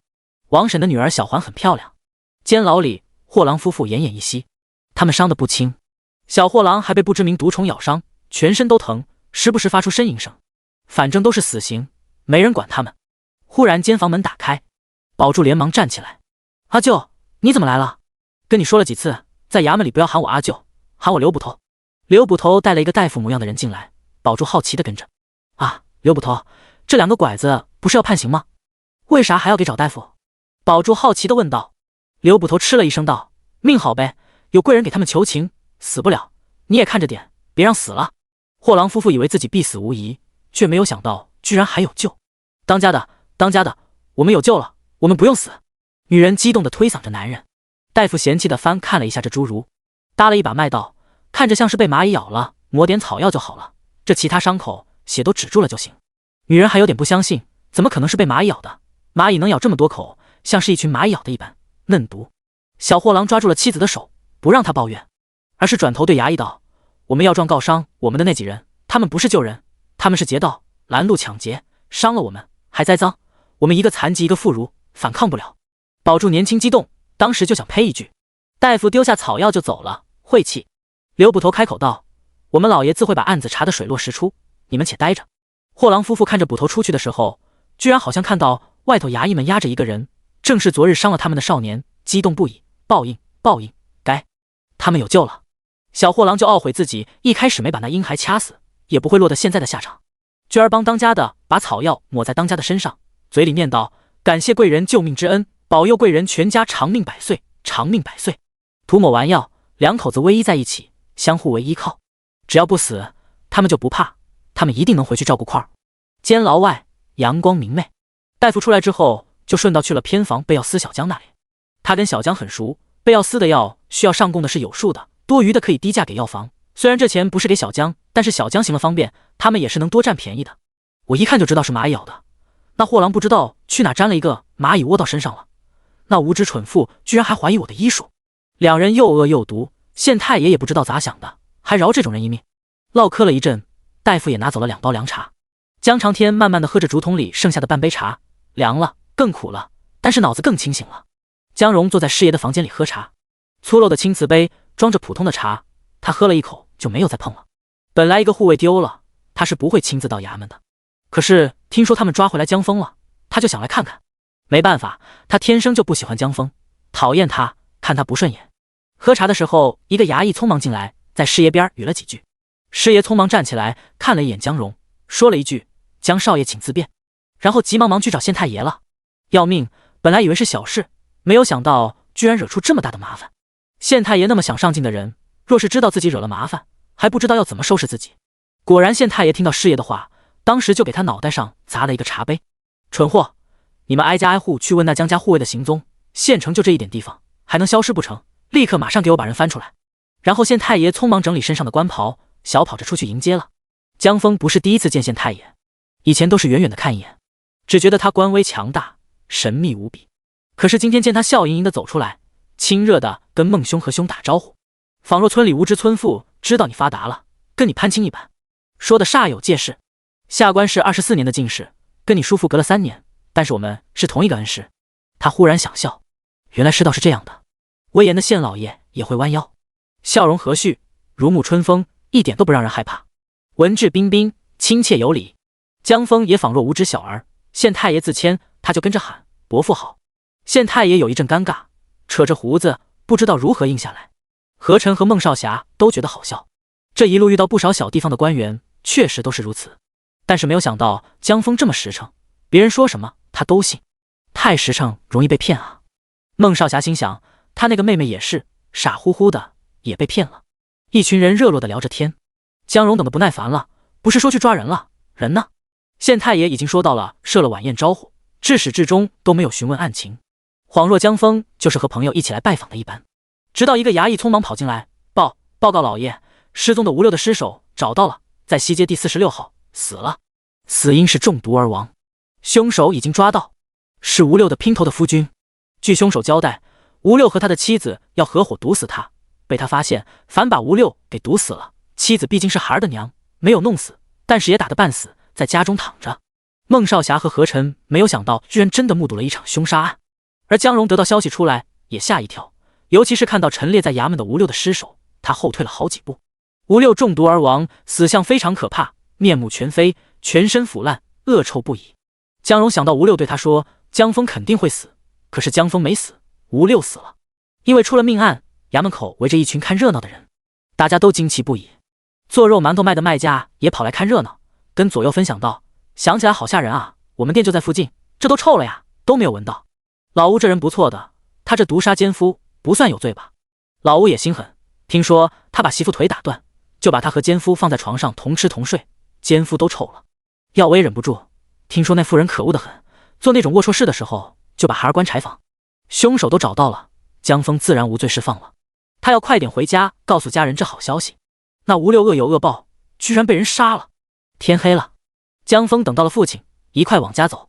在阿爹面前，他也不是外头那个装作老实沉重的江峰，露出了少年本性，走路都轻快地夹杂着跳步。江长天今日没有买肉馒头，因为卖肉馒头的老板去看热闹了。一路上他听着儿子热闹地说，那2个京城少爷的故事，那个县太爷的客气，少年气很重。他比自己年少的时候好，他有梦想，他敢想。爹，你说我能有一天能当官吗？爹，你说坏人是有恶报吗？爹，有一天我也会变得很厉害吗？能的，有的，会的。江长天应声。实则想，孩子，你当不了官，你面有疤痕，你父亲不孝不悌，无可考资格，除非你去从军，从小喽啰做起，打战了你就是冲在最前头，去面对刀剑陷阱，你没有关系，你会死得很快。荒原上枯骨万千，凯旋的将军只有一位。坏人没有恶报，你不杀他，他就依旧逍遥法外。他伤了你，拿了很多的赏赐，下次还会伤你。他和你无冤无仇，但是他伤了你，他就有钱拿。因为他伤了你，所以他该死。我不知道你会不会变得很厉害，我希望你活着，健康平安。山道很长，夜风很暖。江长天想，他至少会是一个好父亲，他会走在孩子的身后，送他前进，为他展出一切荆棘。为了孩子，他愿双手沾满鲜血，恶贯满盈，他心不悔。江峰说的热闹，忽然感觉爹没有跟上，他回头喊了一句，爹，快啊，阿娘，妹妹们在家等我们呢。江长天点头，来了。第50章，互相隐瞒。终于天黑了，江绵绵看到天黑就有点开心，因为天黑，兄长阿爹就会回来了。夜晚蚊虫多，原本天黑是一件不愉快的事情，可是因为有期待的人会来，就变成一件美好的事情。看着两人结伴归，阿杰很开心地迎上去，而阿娘抱着他站在树下，也面带笑容。这一刻，江绵绵能感受到阿娘的欢喜，应该也是想飞奔上前的，就是被阿杰抢先了。他也跟着热闹地喊：“咿呀呀呀！”江鱼上前耸了耸了鼻子，靠近了兄长，气愤地道：“哥，你是不是背着我去偷吃了？”江峰今日第一次被衙役抓进衙门，可以说是惊魂一天。他们一群浪荡子虽然游手好闲，可是从来没有被请进衙门过。他们见过衙役抓人，凶得很，不管有罪没罪，被抓进去先打30大板再审，没有囫囵出来的。实则他也很害怕，只是当时那场景，2个宝马少爷面前，他觉得他要是害怕求饶很丢面。当浪荡子的时候，其实没有面子，被骂被踹是常事。可是那2人文质彬彬，有礼有节，对他也十分平等尊重。在他们面前，江峰下意识地想保住面子，他没有求饶，没有哭，没有撒泼耍赖，然后他居然就啥事都没有的过了。一路上跟阿爹说的兴奋，未尝没有因为这个原因。少年人第一次感受到面子的意思，京城大官的面子，他的虚荣的面子，孟兄和何兄借他们长辈的面子，他借孟兄和何兄的面子。他喜欢这种感觉，他想如果有一天他很厉害，别人就要给他面子，也要给他家人面子。不过眼下江小鱼扯着他的袖子，把他扯回了现实。如果是没有被抓，他肯定会给家人打包的。酒楼的食物那么多，吃不完丢了也浪费。别提了，今天差点被抓进衙门，还好吃的，吃你个头！江峰敲了一下妹妹的脑袋。秦洛霞闻言很是担忧，问道：“可是又闯祸了？”江长天上前接过了媳妇怀里的孩子，摇头道：“没事，回去跟你细说。”江绵绵在阿爹怀里躺了一会，就被兄长接手了。兄长似乎在思考，一只手一直摸他的脑袋。他真的担心被撸秃，努力地挣扎出来了，并且小拳头还捶了兄长一拳。江峰没有想到妹妹居然会捶人了，一脸惊讶。再打一下，绵绵好厉害，太厉害了！江绵绵努力握拳，再给了兄长一小拳头，震得他手指疼。兄长哈哈大笑，把他抱起来举高高，过去跟爹娘炫耀：“绵绵会捶人了，阿爹阿娘，妹妹好厉害啊！”江峰抱着江绵绵，江绵绵挥舞着小拳头，很努力地给阿爹阿娘阿姐每个人都捶了一下。一家人都赞叹不已：“阿爹手很有劲，以后像你阿娘不会被欺负了，厉害，咱们绵绵最厉害了。阿娘握拳特别稳，像你阿爹这手肯定能握笔，以后会写字，我们绵绵厉害。阿姐妹妹好有劲啊，村里别人家的娃娃很大了，啥都不会，我妹妹居然会捶人了，太厉害了。”江峰与有容焉：“咱们家绵绵最厉害。”江绵绵不知道的还以为我称霸了天下呢，我就是握了拳头，挨个打了一下你们，还是你们自己把身体凑到我拳头跟前打的。这样夸我很容易骄傲的。秦洛霞更是骄傲的道：“她今天都会喊娘了，绵绵喊一声娘。”江绵绵尿尿尿。江绵绵尽力了，还是表演捶人吧。妹妹说的是鸟鸟鸟吧，她肯定是想吃树上的鸟了，今天树上可多鸟。江小鱼道。兄长江峰摸了一把他的屁屁：“阿娘，妹妹尿了。”江绵绵没忍住啊，握拳头打人很费劲，一不小心就尿了。他一脸无辜躺着，阿爹给他换的尿布，换完居然亲了一口他的屁屁，好羞耻。一家子热热闹闹的吃了晚饭，有肉的野菜糊糊汤。阿娘去挖野菜顺便打猎之后，家里伙食丰厚了许多，一家人面色都好看了许多。江长天回家就洗脸了，洗完脸风姿灼绰，好在自家人都知道阿爹好看，除了江绵绵有时候会看着阿爹流口水发呆，其他人都正常。大家都以为是吃肉的功劳，吃了肉脸都长开了。那些公子小姐那么好看，一定是吃肉长大的缘故。经历了大儿子差点死掉，秦洛霞和江长天也不再节约着一点点的银钱，先花掉，用在孩子身上才是用，本来也没有多少。一个拐子的傻儿子都吃得白白胖胖，他家的孩儿太瘦了。秦洛霞没有发现他的思想转变了一丢丢，以前他一定要存钱，存的棺材本，可是经历了一波风儿差点死掉，想到买棺木，他心跟被挖掉一样疼。那钱不存也罢。饭桌上江峰说了今天的经历，江绵绵听的都顾不上看阿爹了。啥？那个打伤兄长的坏人被人毒死了？江小鱼听到这事一脸激动，这就是善恶中有报吧，那人可坏，伤了阿兄，他武器上还涂了毒，还好阿兄命大，结果他自己被毒死了，活该。秦洛霞没有发表意见，给相公碗里夹了一块肉。你太瘦了，要多吃点。江长天夹起来就很认真的吃。其实他不喜欢吃肉，因为小时候他身体一不好，家里就饿他，饿过头了，他就不想吃东西，看到油花花的肉还想吐。那种恶心的想吐厌恶的感觉。在外面过日子，狠了，自然要吃肉，别说肉了，吃草吃土，能活下去什么都要吃。可是那种心底的厌恶感还是存在的。家里人都没有发现，大概是理解不了怎么会有人不喜欢吃肉。而江绵绵就看到阿爹埋头吃肉的时候，其实是皱眉头的，像极了挑食的小孩。哎，阿爹长得就像是喝露水的人啊，飘飘欲仙的，以后可以偷偷给阿爹饭后的茶水加料。全家阿爹看着最瘦了。夜晚，星辰高悬，萤火虫溜达。当了一天顶梁柱的秦大娘，在阿爹面前成了少女落霞。江绵绵看到阿爹居然在帮阿娘洗脚，简直惊呆了。就是现代，丈夫帮妻子洗脚的也不多。阿娘虽然有点不好意思，但是显然也不是第一回。江绵绵在阿娘怀里看着坐在小板凳上的阿爹，长发及腰，埋头认真地帮阿娘揉脚。她忽然理解阿娘砍蟒蛇头为啥那么有劲啊！要是晚上有一个长发飘飘、姿容绝色的美男给我洗脚，我白天也能拿着大刀哐哐哐。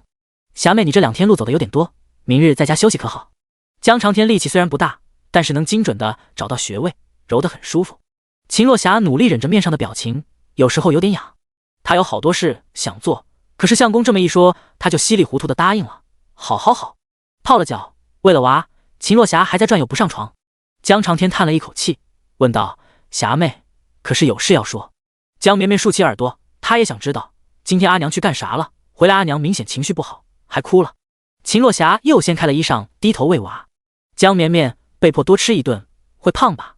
咕。昏暗的月光下，健美的女子半低着头，掀开衣裳，露出一抹雪白，高鼻梁高额圆脸。她其实也是很好看的女子，只是不自知。相公，我做了错事。我想到那拐子拐了我们的娃儿，我就想杀了他的娃儿。可是我去了河县，我看到他们的傻儿子，我下不去手。那傻子被人打了流鼻血，我还帮他擦了鼻血。傻子不认识自己的娘，看着我喊娘。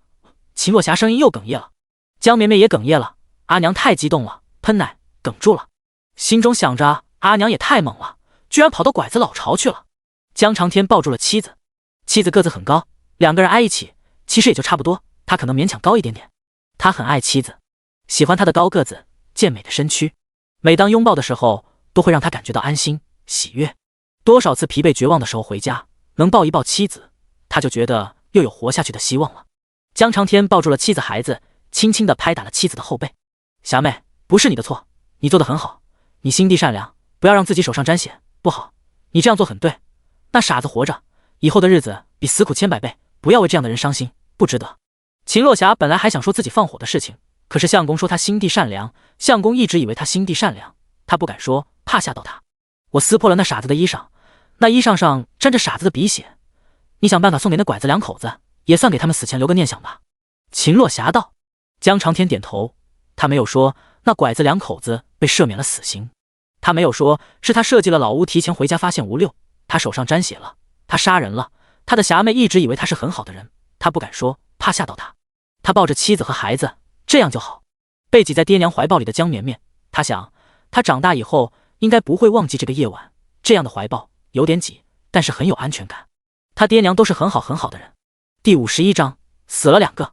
天微亮，间房里忽然响起一阵哭嚎声，把值班的宝珠吓一跳。他一咕噜爬起来，看到那女拐子正在嚎啕大哭，一边哭一边推搡他身边的侏儒：当家的，你怎么了？救命，这药膏有毒，来人，快来人！然而不管他哭得多么大声，推得多么用力，那货郎早停止了呼吸。实习编宝柱第一次遇到这事，有点慌，这么早去哪里找人啊？大家都没有来衙门点卯呢。他站在监房门口张望，看到了一个挺拔的身影，如同救星。江先生！宝柱大喊。江长天走了过去，问道：小刘捕头有什么事吗？宝柱本来很慌，可是被称作小刘捕头，下意识地挺起了胸膛，脸也有些微红。是这样的，那个关进来的2个拐子，好像其中一个不好了，我也不知道咋回事。江先生，你不是通医理吗？你能帮忙看看吗？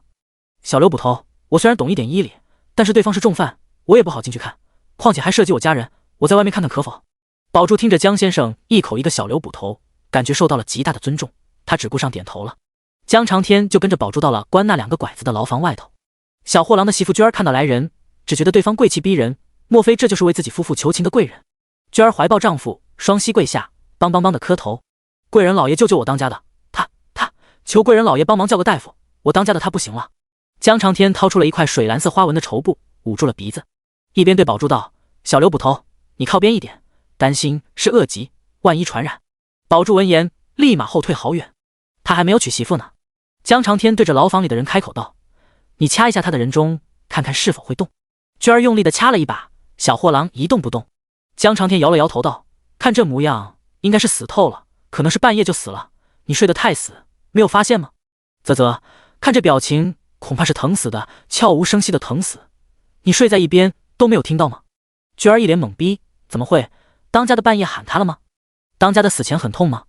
他怎么会都不知道？他瞪大眼想反驳，他抬头看着贵人，却见贵人绸布掩鼻，一副嫌脏的模样。忽然他的目光落在贵人手里的绸布上，这才发现贵人一身粗布，只有手上的绸布最华丽，而那绸布他越看越熟悉。贵人老爷，您这帕子哪里来的？江长天对着牢房里的女人道：“我不是贵人，我是苦主。你们拐走的那3个姑娘当中，有2个是我亲闺女。”娟儿忽然摔下了怀抱里的相公，窜地站起来，像是要冲出来一般。他对着江长天大吼：“我问你，你这帕子哪来的？”江长天展开了捂鼻的绸布，很漂亮的绸布，但是沾染了一点脏东西，星星点点红红的。这是我家那口子给我的，也不知道哪里弄来的，虽然是绸布的，但是沾染了一点血，不过布料好，没舍得丢，做个帕子刚好。对了，我家那口子说答应你们的事情，他做到了。江长天拿着帕子捂着口鼻退了出去。他跟站在门口的宝珠道：“小刘捕头，你这活儿也是辛苦，还有危险，你也要准备帕子啊，下次遇到这种死人，万一是恶疾感染，可麻烦。那女的像是被感染了，疯疯癫癫的。”宝珠连忙点头，江先生真是好人。他目送江先生离去，回头却见那女拐子不抱着相公哭了，而是神神叨叨的，不知道说什么。他赶紧退得再远一些。等到衙门终于有人来换班了，宝珠松了一口气，立刻带人去见那2个拐子，却见女拐子忽然冲着墙一头撞了过去，那墙上的砖都被撞碎了，而他满头是血，直接断气。一时间，牢房里多了2具尸首。江长天回到偏房，继续整理草药。小窗户微光透亮，木头窗台上多了3条新刻的线。第52章，上门拜访。清晨，2个少年在空旷的练习场里对剑比划。方脸少年明显厉害一些，他出剑收剑十分精准，不会有一丝浪费。在他的剑在对方的毛棍上划了3道痕的时候，何晨气得丢掉了手里的长矛。不跟你打了，你家世代武将，占我便宜，我这被你杀30次都够了。孟少侠收了剑，接过侍卫的湿巾，擦了一把头上的汗，脸上笑得很畅快。你家要是像我家一样，几代单传，你爹娘应该也会往死里操练你。不过我这身手不算最好的，要是有机会跟江峰打一场，我感觉他很厉害。何晨想了想上次见到那2拐子的模样，身体忍不住打了个冷战。也不一定吧，他们人多，乱拳打死老师傅，那2个拐子也就是普通人而已。正说着拐子，有侍卫来报，2个拐子死了。孟少侠和何晨都愣了一下。说实在，一路行走过来，死人也见过，但是像这样2天就有3个死者，而且和他们居然都有些瓜葛，好像也过于巧合了。怎么死的？孟少侠好奇问道。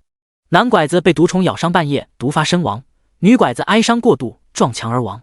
护卫开口道：“生死相随，居然是一对爱侣。”何晨感叹。孟少侠还是微微皱眉。走，梳洗去吧，不是还要去拜访江家吗？何晨推了一把孟兄。2人听县太爷昨日说了才知道，曾经赫赫有名的京城江家后人居然在此隐居。江太傅已逝，江老夫人还在。江太傅人品甚高，胸怀洒落，如光风霁月。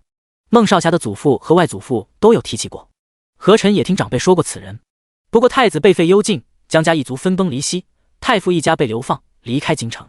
在流放途中，皇上就又赦免了江太傅，可惜江太傅身体不行，病逝了。没有想到他后人居然隐居在明县，而那死去的护卫正是江家嫡孙的护卫。2人来都来了，不好不上门拜访。而且皇上这几年愈发怜惜老臣，总是回忆往昔，恐怕江家还是会起复的。江太傅有2子1女，女儿嫁给了七皇子，七皇子不得皇上喜爱，早早就去了封地。大儿子江怀生据说少有才名，文武双全，可惜被父亲连累。幼子倒是很少听说，好像不太成器。不过江家家风很好，也没有小妾之类的，人口简单，再差也差不到哪里去。像是何晨他家才乱呢，一堆兄弟姐妹数都数不清。孟少侠家有点哭笑不得，倒不是不纳妾，但是子嗣真的岌岌可危，各种阴差阳错，就是子嗣稀少。到了孟少侠这一代，就剩他一个男丁，一根独苗，连皇上都为孟家子嗣操心，还笑谈要不送2个皇子给孟家。所以孟少侠从小被要求强身健体，出门也是护卫一大堆跟着，就担心有个3长2短，孟家绝后。两人梳洗了一番，换了剑客的衣裳，上门拜访。昨日已经投过拜帖了，他们就是以晚辈身份去拜见老夫人的。江家老夫人也很传奇，据说是慧云长公主的闺中密友，连生孩子都是前后脚。如今慧云公主一心礼佛，江老夫人也隐居此地。当年风华一代消散在时间长河中，新的一代少年踏着晨光而来。叩叩叩，虎头门环敲击，江府大门缓缓打开。第53章初见再见。江晚知道今日家中有客，略微有些慌。江家已经很多年没有待客了。早晨他还是照例早起抄了一遍经文，然后心也静下来了。昨日兄长的护卫横死，家中觉得晦气。老夫人生气无六，居然有这样的坏毛病，没得带坏容儿，而且死因太不光彩，让他们在贵客面前丢脸了。江晚心中不忍，早上抄的是往生经，也算送他一程吧。人世间浮华，终究一抔黄土。抄写完经文，丫鬟伺候他梳妆打扮。丫鬟麦子给小姐梳头，动作小心轻柔。江晚一头青丝长发，十分的浓密漂亮。小姐，你越来越好看了，我从来没有见过比你更好看的人，你一定是天下最美的。麦子嘴甜活泼。江晚笑了，这只是乡下的缘故，而且最美也不一定是好。传说当今圣上唯一的胞妹慧云公主极美，却因为一场大火烧伤了面颊，如今青灯古佛常伴，再不肯示人。梳洗完，江晚去给祖母请安。今日家中成员齐全，父亲母亲兄长都在，他竟是来迟了。一家人陪着祖母用完早膳，漱完口，那边客人已到。实际2个小辈上门拜访，真不用全家出动，但是江家离开权力中心太久了，而且这乡居生活实在是没有一点波澜，所以一家人有点过于隆重的全家列席了。孟少侠和何晨2个世家子，行为举止都风度翩翩，即使稍微有点惊讶也不会表现出来。江府宽阔明亮，虽不富丽堂皇，但是博古架上的瓷瓶，墙上的书画都显示着这家人的底蕴。江淮生见2个少年后生，英俊挺拔，气质昂扬，十分喜欢。他亦是端方君子，健谈爽气。见这2后生如此不俗，见自家儿子就更加晦气。年龄相仿，他们已经能游历天下独当一面，自家儿子连个现学都读不清楚，每日稀里糊涂偷奸耍滑。江晚跟着见客，面色微红，心中知道与理不合，但是祖母说总归要见人的，这乡下地方没有那么多避讳。他一眼就看到了方脸少年，微愣了一下，然后看向另外一个少年，剑眉星目，高鼻梁薄嘴唇，一身华服官帽，俊美又风流。婉儿拜见2位师兄。江晚也就是瞩目一瞬，就大大方方的行礼。江蓉也一起行礼，不过昨日他被自己护卫惨死的模样吓到了，有些睡不好，两眼发青。且他久居乡间，在小地方趾高气昂，面对京城来的大家族子弟，却莫名有些胆怯。江蓉相貌其实也不错，长得细白肥胖，正是这个时代让人羡慕的容貌，只是气势上弱了很多。孟少侠和何晨都有些奇怪，江家嫡长孙感觉很一般，反而是江晚姑娘气质不俗，如空谷幽兰，一屋子人也会让人一眼就注意到她。她身上的襦裙不是全新的，但是很合身，头饰也不多，乌黑秀发披肩，卫校就先有小酒窝，让人一见就知道她是一个过得极好极顺遂的家庭里长大的姑娘。亭亭玉立，雨后初荷。何晨更是被一声师兄叫得微微耳热，不知道为何他也不是初出茅庐的少年，家中姐姐妹妹很多，贵女也见过不少，就觉得眼前的姑娘格外好看不俗，浑身若有光芒。孟少侠也觉得有些奇怪，明明眼前的江姑娘的做派应该不是他会喜欢的类型，他不喜欢这种大家闺秀一板一眼模样的人，可是好像又抑制不住莫名其妙的有好感。两人是后辈，协理上门拜访，被留饭了，全程交流颇为愉快。江老夫人喜爱佛法，和蔼可亲，虽年长，但身上依稀有当年风华。江世伯果然如传闻一般，虽远离朝堂，却对时事了如指掌，高屋建瓴，令2个少年颇为敬佩。而且武艺也十分了得，很热情地跟孟少侠在家中练武场比划了一场，畅快淋漓。江蓉熟悉了之后话也多了，对吃喝玩乐很是精通，但是他好像有点怕他爹在他就不说。江晚姑娘却让2人都惊艳了，她处在这乡野之地，长相如出水芙蓉，十分耀眼，言语居然也出口成章，见识不凡，像是蒙尘宝玉，光滑出露，让人惊喜不已。午餐非常丰盛，虽然不若京城那样山珍海味满盘，却也美味十分，各种小吃、当地特色、素斋肉菜等等，居然是他们最近吃的感觉最好的一顿。江家丫鬟下人十分规矩有序，宾主尽欢。告别的时候都还有些依依不舍的感觉，离去的时候2人才反应过来，江家不是还有一个柚子吗？今天居然完全没有见。姜太傅的幼子应该和惠云公主生的韩世子一般大，韩世子是当今圣上最喜欢的子侄，胜过亲子，去哪都带着。何臣让手下去打听缘由，却得知姜家幼子居然被老夫人逐出了家门，原因是不孝不悌，这个罪名很重。孔子曰：孝悌乃做学做人之根本。孔子，我没说过这句。两位都是世家少年，自然不会打听别人家的阴私。他们去过姜家，对姜老夫人、姜伯父、侍妹姜婉印象都极佳。姜蓉不出彩，但是没啥心机，和常见的纨绔少年差不多。姜家主母话不多，和何臣还有拐着弯的亲戚。何臣喊她姑母的是个美人，感觉性格也很直爽。虽然只是拜访，不能看出来什么，但是先入为主的印象，他们还是觉得肯定是姜家幼子有大不妥之处，否则姜老夫人不会如此决绝，姜伯父也不会同意的。两人决定再待些天，却不想两家人的侍卫先后到了明县，让他们快回，最近似有些不太平。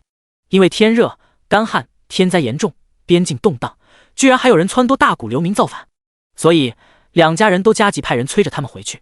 行程还不到一半呢，两人约好游历天下的。微微有些郁闷，孟少侠道：不如我们下午去找丰兄吧，问他愿不愿意跟我们走。何臣莫名有些舍不得姜家，虽然只是见一面，他甚至觉得他和姜婉姑娘惺惺相惜，隔着一群人说话，他也觉得他甚懂他心，仿若天生知己。孟少侠也觉得姜婉姑娘挺有见识的，很投脾气。不过他更欣赏姜峰这个少年，毕竟是先来后到。他派人去打问了一下，得知姜峰今日应该在家，没有出门。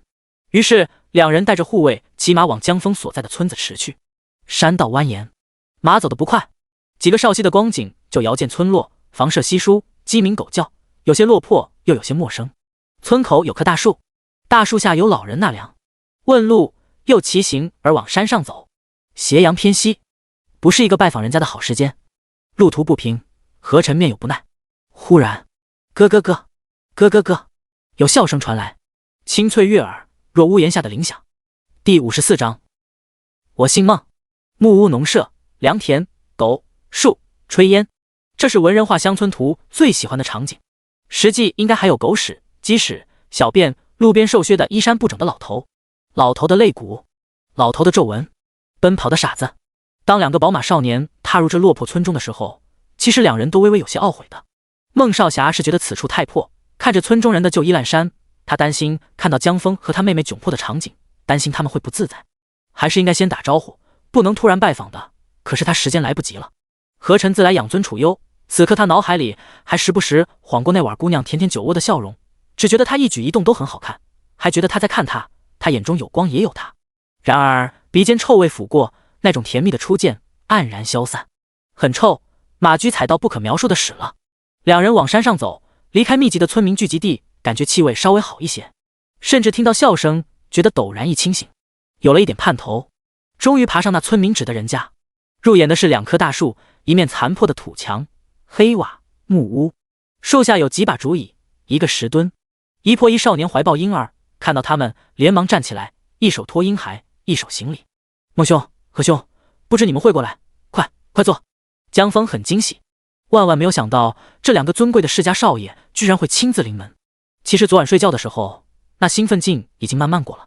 跟阿爹说的时候很兴奋，感觉自己也很有面子，很厉害。躺床上的时候，他又认真的反省自己了。面子的核心是权力，是实力，面子靠别人是给不了的。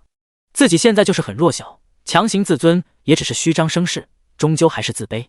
若是昨日孟兄何兄没有开口，自己被抓去打几十大板，受皮肉之苦不说，哪里还有面子可言？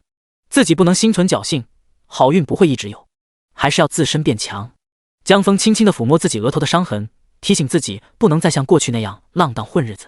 自己做了一番心理疏导之后，姜峰就想，下次见孟兄，就算是不要脸皮，自己也想恳求他，能不能教自己一套剑法什么的，不需要精锐的，护卫们学的就可。这世道其他不说，穷人没有面子，但是有一把子气力。自己若是身手很好，就不会轻易被欺负了。还有那不怀好意的山匪虎哥在背后虎视眈眈，也是姜峰忧虑的。此刻看到两人居然出现在他家门口，姜峰惊喜万分。孟少侠和何晨两人都感受到贫寒少年姜峰的笑容和喜悦。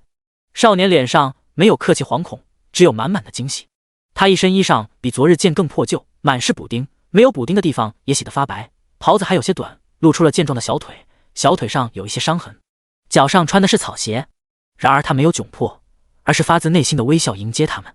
他笑起来，牙齿很白，他额头的伤痕依旧还在，却一点不影响他的面容，甚至有点像侍女别在额头上的花鬓。他怀抱一个婴孩，却一点都不难看，比昨日更让人感觉亲切平和舒适。两个宝马少年一下子就又开心起来了，觉得来得值得，不枉一路蜿蜒。而且江峰家虽然也是村中，好像又有一种区别于其他人家的文雅野趣。他家收拾得很干净整齐，没有臭味。那断墙旁边的门楣上还有木刻的对联，顶上写着家，上联庆云照日，下联芳草迎春。很普通的对子，但是字极好，不知道是谁刻的，很见水平。孟少侠对字没有感觉，就觉得蛮好看。他左右看看，没有看到江兄的圆脸妹子，只有小妹妹在怀里，似乎睡着了。可是他刚刚听到有少女的笑声的，却不见人。何晨却越看那破旧门楣越欢喜，有一种古朴里带着别致的惊喜。那字极有风流韵味，风骨俱佳，像是在一堆杂物里发现了宝贝一般。他好奇时问道：门上对联是谁写的？是我阿爹。树上有清脆的声音答道。孟少侠抬头往上看，只见树上高高的坐着一个姑娘，晃荡着双腿，圆圆的脸，笑嘻嘻的模样。他忽然站起来，如同一只灵活的小猴子。何晨也张大嘴，他何曾见过少女爬树啊？哥，我要跳下来了！江宇喊道，说着就从树上往下跳。而抱着小绵绵的江峰立马躲闪了，孟少侠却闪身冲了上去。江瑜飞身跳下，重重地把孟少侠砸倒在地上。他坐在方脸少年身上，十分不好意思的道：对不起对不起，方少侠，我跟我哥逗着玩的。孟少侠感受着身上沉甸甸的姑娘，感觉这一砸得他眼冒金星，脑海里什么江什么碗都烟消云散。他不敢看身上的姑娘，只盯着树上的鸟看，那鸟真白。他开口道：我姓孟。第55章耳听为虚。午后又美美的睡了一觉。江绵绵一开始抗拒兄长撸他脑袋，可是后来被撸着撸着，感觉还挺舒服享受，他就秒睡了，连刚刚在逗蚂蚁的都忘记了。经历了差点被拐，小绵绵跟自己的蚂蚁单方面结成了更深厚的友谊，反正他没有那么害怕小蚂蚁了，还觉得关键时刻口袋一揣太方便了。不过小蚂蚁也很忙碌，进进出出的，朋友比他多。他是被阿姐嘎嘎嘎的笑声吵醒的，睁开眼发现家里多了2个陌生人。2位少侠上门做客，没有来得及头拜帖已经失礼了，所以他们是带了礼物的。他们送去江府的是文房4宝和1份茶礼，不会出错，也拿得出手。而来看江峰，他们准备了4份点心，1份茶礼，1份布料，1份盘头，银子。当然这些也是手下准备的，看人准备。因为江峰是贫寒子弟，家中应该没有读书人，送文房4宝就有点打脸了。而点心和茶都能吃喝，布料和银子都是很实惠的，可以用得上的，布料也是能当钱使的。也是回报江峰送的肉干。那肉干他们以为是山中野猪的贱肉，也没有打算吃的，毕竟也轮不上。但是心意收到，自然也要回报。而江鱼嘎嘎嘎的笑，是因为他闻到了点心的味道。他看2个少侠亲切的不行，笑得满脸是牙。他跟小蚂蚁一样忙碌，一会进屋拿竹筒，一会去提水，十分殷勤，还超级大方地贡献了阿爹用红鸭果做的药，他是当果脯吃的，装了1小盘。蓖麻根1节手指长，嚼碎了会有点甜味，吐出渣渣就行。蟒蛇肉干1小条1小条，可以充饥，越嚼越香。反正一瞬间，江鱼就像是勤劳的小蜜蜂一样，石墩上摆上了3小盘子古怪的点心，给客人倒上了茶水。孟少侠看着忙碌的小姑娘的身影，心想要是他家能有一个这样忙忙碌碌的身影，他可能就舍不得出门游历天下了。何晨觉得江峰妹妹很勤快很活泼，走路蹦蹦蹦跳跳的，却一点都不让人觉得失礼，反而看着就很容易开心。他们在这里很放松，跟早上拜访江府完全不同的感觉。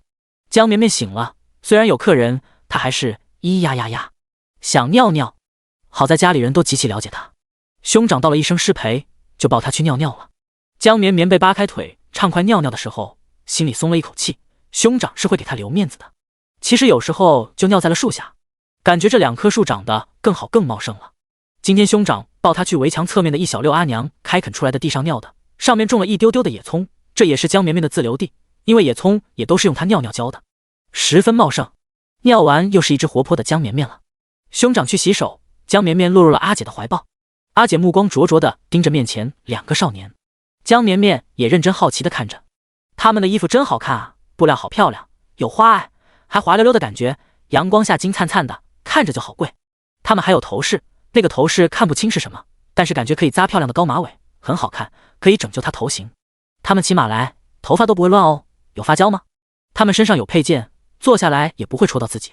他们的鞋子也好看啊，翘翘的头，有点像是靴子，还是嘻哈版本的。江绵绵看得十分投入。昨晚已经在饭桌上听兄长说了，遇到2个特别有钱、特别厉害的高干子弟。江绵绵也很好奇，这个时代的有钱人2代是什么样的。看了一大圈，就是穿得很好，特别好，气质也挺棒的，坐姿很端正，说话也很有礼貌。但是，江绵绵居然觉得长相啊、气质啥的，他们来不过他阿爹啊，跟阿爹没法比。完了，江绵绵不知道自己这是滤镜太厚了，还是因为婴儿的审美发生了偏差，居然觉得自己那苦哈哈偷药材的阿爹比这京城高干子弟更有风度、更好看，有点过于自恋了。甚至他觉得兄长坐跟前也都不差，就是衣服鞋子差了点。脸吗？兄长的脸比那小方脸还好看一些呢。江绵绵眼睛咕噜噜的打量，江瑜目光灼灼的看。孟少霞脸色慢慢的红了，她看江枫妹妹一直盯着自己，眼中满是直白的爱慕，景浩大悟，她有点慌，怎么可以这么直接？他虽然英俊帅气，可是这么直接也不好，他真的招架不住。他家几代单传，婚事恐怕有点麻烦，爹娘、祖父、祖母、7个舅舅和7个舅母，4个姨母、4个姨父，外祖父、外祖母都会过问。当初阿爹会娶他阿娘，就是外祖父、外祖母很能生，可是结果阿娘也就生了他一个。虽然他家武将世家，对婚配的女子家世不会有过多要求，祖父跟他说过了，圣上年迈，猜忌心越发的重，他的婚事，妻子的门第不能过高，可是也需要知根底才行。他要是在外面逛一圈，带一个女子回去，一定会被打断腿的。孟少霞越想越面色越严肃，而何晨对江瑜的打量并不会不自在，他家是老牌士族，走文官路线，简而言之就是颜狗。他对粗布麻衣的小圆脸妹妹没有什么特别的感觉，看上去就是圆乎乎的小姑娘。他 get 的点是华丽精致，所以他没有被江瑜的注视影响，反而是有些好奇的看着江枫妹妹怀中的婴孩。这就是他们上次救的被拐的孩子。上次他也没有注意，刚刚上来也没有注意，可是这会子看着婴孩睁大眼注视着他，何晨吓一跳。早上在江府看到江婉妹妹，他觉得他看到了世上最美的姑娘，如同蒙尘宝玉，光华出露就十分耀眼。可是他现在居然看到一个几个月的婴儿，脑海里居然会觉得这婴儿长大比江婉美1000倍，因为这婴孩现在看着就是一块宝玉，没有蒙尘，就一整个真正粉雕玉琢，漂亮的不知道如何形容，甚至觉得婴孩身上那打满补丁的破布襁褓玷污了他。他应该是在最华贵的屋子、最富丽堂皇的床上躺着，用黄金做的尿盆，而不是在这土墙、泥地、瓦屋、木盆里。何晨觉得自己脑子坏掉了，这一丢丢大的婴孩，自己怎么会有这么奇怪的感觉？可是这个婴孩太漂亮了，看江枫和他妹妹也没有那么好看。这个婴孩不会是被拐来的吧？江瑜目光灼灼地盯着2人，心想他们中午一定吃了好吃的，至少有16碗菜。真的，他闻出来了。他想想，眼泪都快从嘴角流出来了。怎么有人这么奢侈，一顿16碗啊？他1碗就够了。江绵绵心想，这2个京城宝马少年看着都有点呆啊。他们的马还挺好看的，他注意力已经转给了马。这马好看啊，肌肉结实，马尾巴也好毛，马背上居然也有毛，被马鞍压住了。这马要是被阿娘带到，阿娘会不会给分1块1块的，然后把毛长短也分好，绑起来一把一把的？现在桌面上的小扫把就是阿娘弄来的野猪毛做的。他看着看着，就看到了自己小黑蚂蚁正吭哧吭哧的顺着其中一匹马的腿往上爬。江绵绵看得忍不住喊加油：咿呀呀，咿呀呀！孟兄何兄，若是不嫌弃寒舍粗陋，今晚留在家中用饭吧。洗过手的江枫问道。他其实是去厨房看了一下，有肉干，有野菜，也有粗粮，对他家来说已经极其的丰盛了。他看到2个少爷还带了很多礼物来，客人上门不留饭不尊重，今天的江枫对面子看得淡了一些，所以真诚地邀请2位留下用饭。阿娘应该马上就回来了。孟少霞和何晨对视了一眼，对着十分真诚的江枫，他们莫名其妙地答应了下来。江瑜见他们居然点头，真要留下来吃饭，有点惊讶，不过更是开心，有客人了，晚餐肯定会丰盛一点。孟少霞和何晨2人点头答应留饭，自己都有些惊讶。既来之则安之。就见江枫喊妹妹进屋了。土墙没有什么隔音，尤其是江枫妹妹声音有点大。我去刘地主家借细粮，他们愿意给吗？好吧，我马上回来，保证接到。2人就见圆脸小姑娘出来跟他们打了招呼，就蹦蹦跳跳往山下跑。孟少霞和何晨略微有点尴尬，请他们吃饭，居然要出门借粮。孟少霞拿起面前盘子的点心，咬了一口，酸涩的草根，他的腮帮子酸了，方脸差点变圆。何晨看孟兄模样，吸取教训，拿了一小块肉干放嘴里，嘎噔一声响，他愣住了，会不会牙掉了？第56章，我们比划一下。午后，小七醒来，听到下人来报，那2位师兄居然去了乡下拜访江峰了。江晚略微有些心神不宁，他之前做了一个长长的梦，像是现实一般，可是如今却有一些事好像对不上。不过父亲很快就会起复，官路亨通，而圣人晚年，各皇子斗争，谁也没有想到最后的胜者是名不见经传的七皇子，而他的姑姑七皇子妃成为了皇后。他的波澜人生在京城缓缓拉开序幕，眼前只需要等待就可。梦中没有二叔一家，二叔一家都留在了这里。他听下人提过一嘴，下场并不好，他们做事极其偏激，获得了应有的报应。只有江瑜因为去府城当婢女，阴差阳错被救，后来在京城还遇见了。只是彼时江瑜居然成了他要议亲对象的妾，实在太尴尬了，让他成为了京中笑柄。梦里身是客，喜怒哀乐皆不由人。醒来的江晚继续抄写佛经，下午才得知那货郎夫妇居然死了。为了赚钱给病儿买药治病，不得已做下错事，可怜可悲。虽没有俊美的容貌，可也是真心相爱，丈夫死去，妻子自绝，生死相随，可叹可赞。他认真地抄写2份往生经。丫鬟麦子坐在角落，对着面前的冰盆使劲地扇风，这样会使得屋子里凉快一些。他额前汗水滴落，心中感激小姐，让她可以坐着扇，舒服一些。江瑜按照哥哥的说法要招待贵客，果然从刘地主家借到了细粮，而且是那种有免息期的细粮，只要1月内能还上就可，超过1个月还是要加利钱的。江瑜提着细粮都感觉闻到了香气，飞快地往家跑。到家之后，他额头都是汗，眼里亮晶晶，拿着大蒲扇使劲给自己扇风，顺便还给旁边2位贵客也扇一扇。因为兄长居然把贵客送来的点心摆出来了，黄黄绿绿的有颜色，看着就甜。江峰无语地看着江小鱼，他也不想把糕点摆出来的，但是刚刚看着2位兄台因为尝了一下江小鱼摆出来的点心，一个酸得掉牙，一个差点把牙崩掉，他赶紧把点心摆出来了。江鱼使劲给客人扇风，同时还能顺手拿起一块糕点，先放2个客人面前，再给哥哥拿一块，最后才轮到自己。他表情极其丰富直白，孟少侠和何晨都看懂了。孟少侠才知道自己方才可能是误会他了，他就是想吃东西，不是想他。他贪吃的让人有点心酸，但是家教还是很不错的，礼让他人，礼让兄长。江绵绵也好奇地看着点心，不过他感觉一般，没有很想吃。他更想喝奶，想阿娘了。阿娘昨晚明明答应阿爹不出门的，结果阿爹一走，阿娘也走了。呜哦哦，还不带他。江峰见何兄一直好奇盯着自己怀里的绵绵看，何兄可是想抱抱他？江峰问。何晨一脸懵逼，啊，抱？他还没有抱过小娘子呢，虽然这个小娘子很小很小。好吧。他笨拙地伸手接过了一个小孩，活的，还热乎乎，会动的。接触的那一刹那，他害怕的差点把襁褓丢出去，像是摸到一条软乎乎的大白虫，还好忍住了。他小心翼翼地抱着小婴孩，并且在江峰指导下坐了下来，抱着，一手虚扶着小孩的头，让小孩的屁屁和身子靠在他腿上。婴孩的脖子很软，担心断掉，所以要扶着脑袋。江峰认真的指导。何晨更慌了，他为啥要答应江兄抱娃啊？好害怕。即使这个婴孩漂亮的不像是这家人，他还是很害怕，因为大家族里婴儿都特别珍贵，这么小的他最多瞟过一眼，摸都没有摸过，哪个孩儿不是一堆奶娘围着？江兄居然心大的让他抱，江兄真的好信任他啊。好在就坐着脱手扶着，小孩并没有像他家中所见的婴孩那样不是哭就是哭，猫一般。这个婴孩很乖，大眼睛望着他，黑眼瞳深深，然后张开嘴笑，还流口水。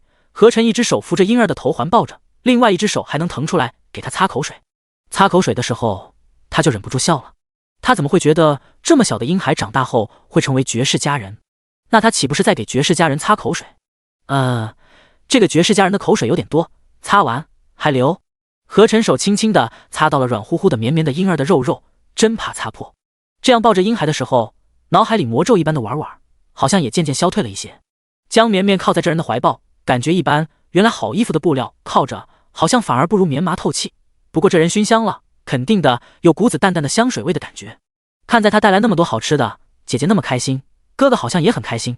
他给面子的乖乖的努力的露出了笑容，心底有一丢丢心酸，穷人家的孩子这么小就要卖笑了。然后口水流得更多了，何晨擦不完，根本擦不完。孟少侠不敢再看江峰妹妹吃东西了，因为他发现她吃东西好好看，呱唧呱唧，像是小松鼠一样，看着东西在她嘴边消失，他没忍住又递了一块点心上去，做完才发现自己突兀了，结果小姑娘居然张嘴接了。孟少侠脸红的连忙转移话题，他担心自己会忍不住再投喂一块。江兄，我想跟你比剑可否？江峰也正想着怎么跟对方开口求一个剑法，无功不受禄，自己没有提供帮助，贸然要人东西，他也很不好意思。听到孟兄喊他比剑，他双目明亮，正好可以见识一下孟兄的剑法，说不定孟兄赢了开心，愿意教自己。我没有剑，用棍子代替可否？江峰从自家柴垛里找出了一根光滑一些的木棍。孟少侠没有想到居然会有这样的问题，早上在江府跟江伯父在练武场里比划，那里武器很多，他们随便挑选的，所以才下意识的这样问了，没有想到江峰居然连剑都没有。可他想，他也以剑为棍，公平一些。两个少年，一个鲜衣怒马，一个粗布麻衣，一个手握盘龙剑，一个手握后院柴，一个脚踩好靴，一个脚踩草鞋，面对面摆开架势。请孟少侠先提醒了一句，我自幼开始练剑，每日无论寒暑从不间断，我的剑很快。江峰认真的点头，很是敬佩。都说穷文富武，要练武的人肯定每天都要吃肉，吃肉才有力气练武。要是以前的他每顿有肉吃，肯定也就不想练武了。他认真的握紧棍子，没有多想，他要认真的应对。他跟人相处就发现，要真诚，真诚是必杀技。那些少爷们愿意跟他玩，就是因为他很真诚，从不轻易说假话。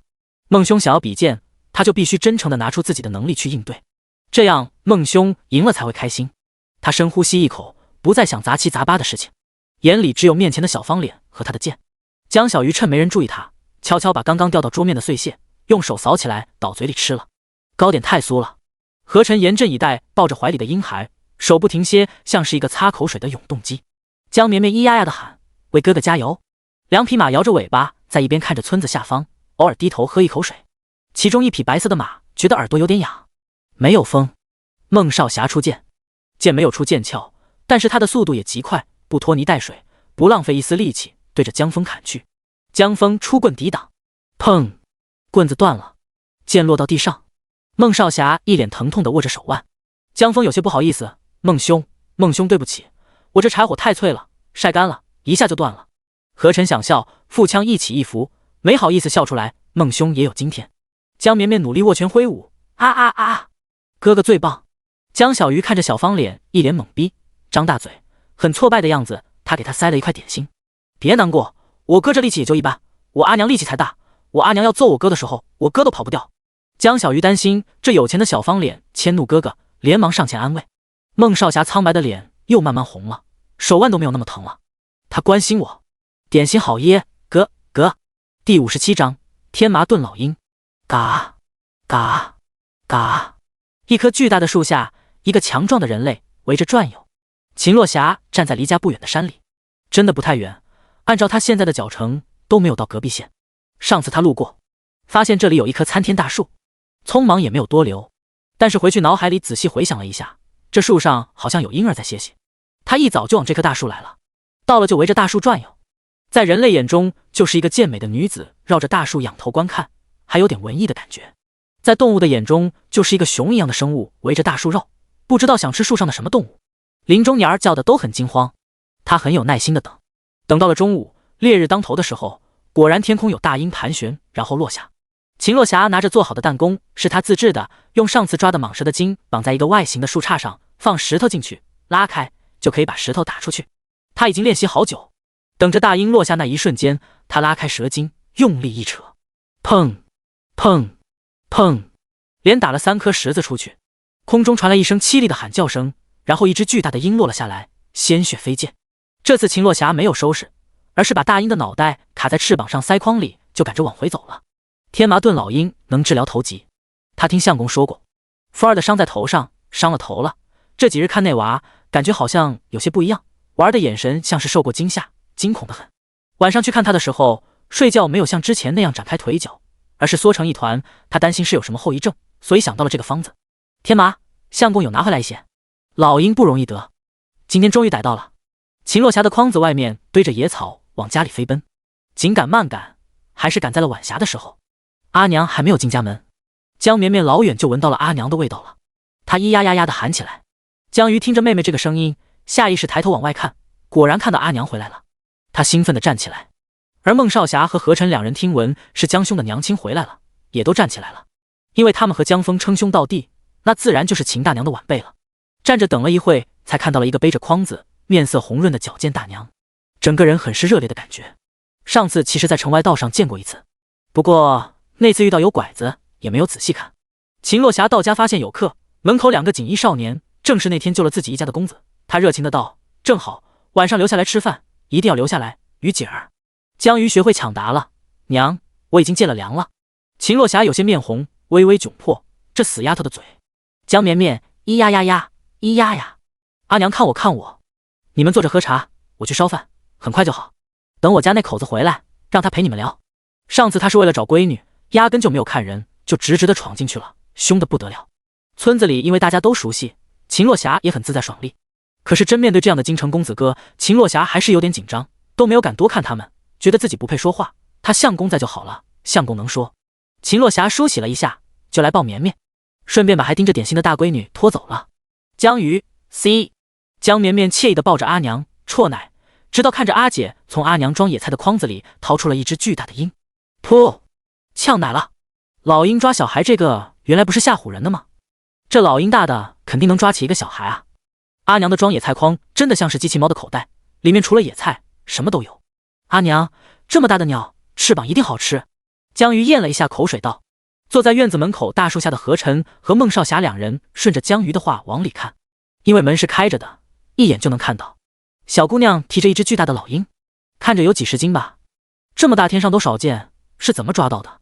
他们的弓箭射程都射不上，除非有当世有名的神箭手，或者找到这种老鹰的老窝，但是这么大的鹰的窝一般也极高级险峻，轻易难找到。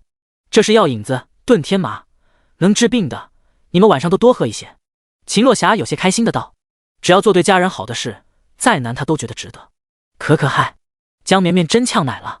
他以前听一个糖尿病患者说过，天麻炖老鹰能治疗头疼，因为他买了一只老鹰，被判了1年，在监狱里每天按时吃饭，按时放风晒太阳，按时劳动，按时睡觉，1年后出狱，头疼好了。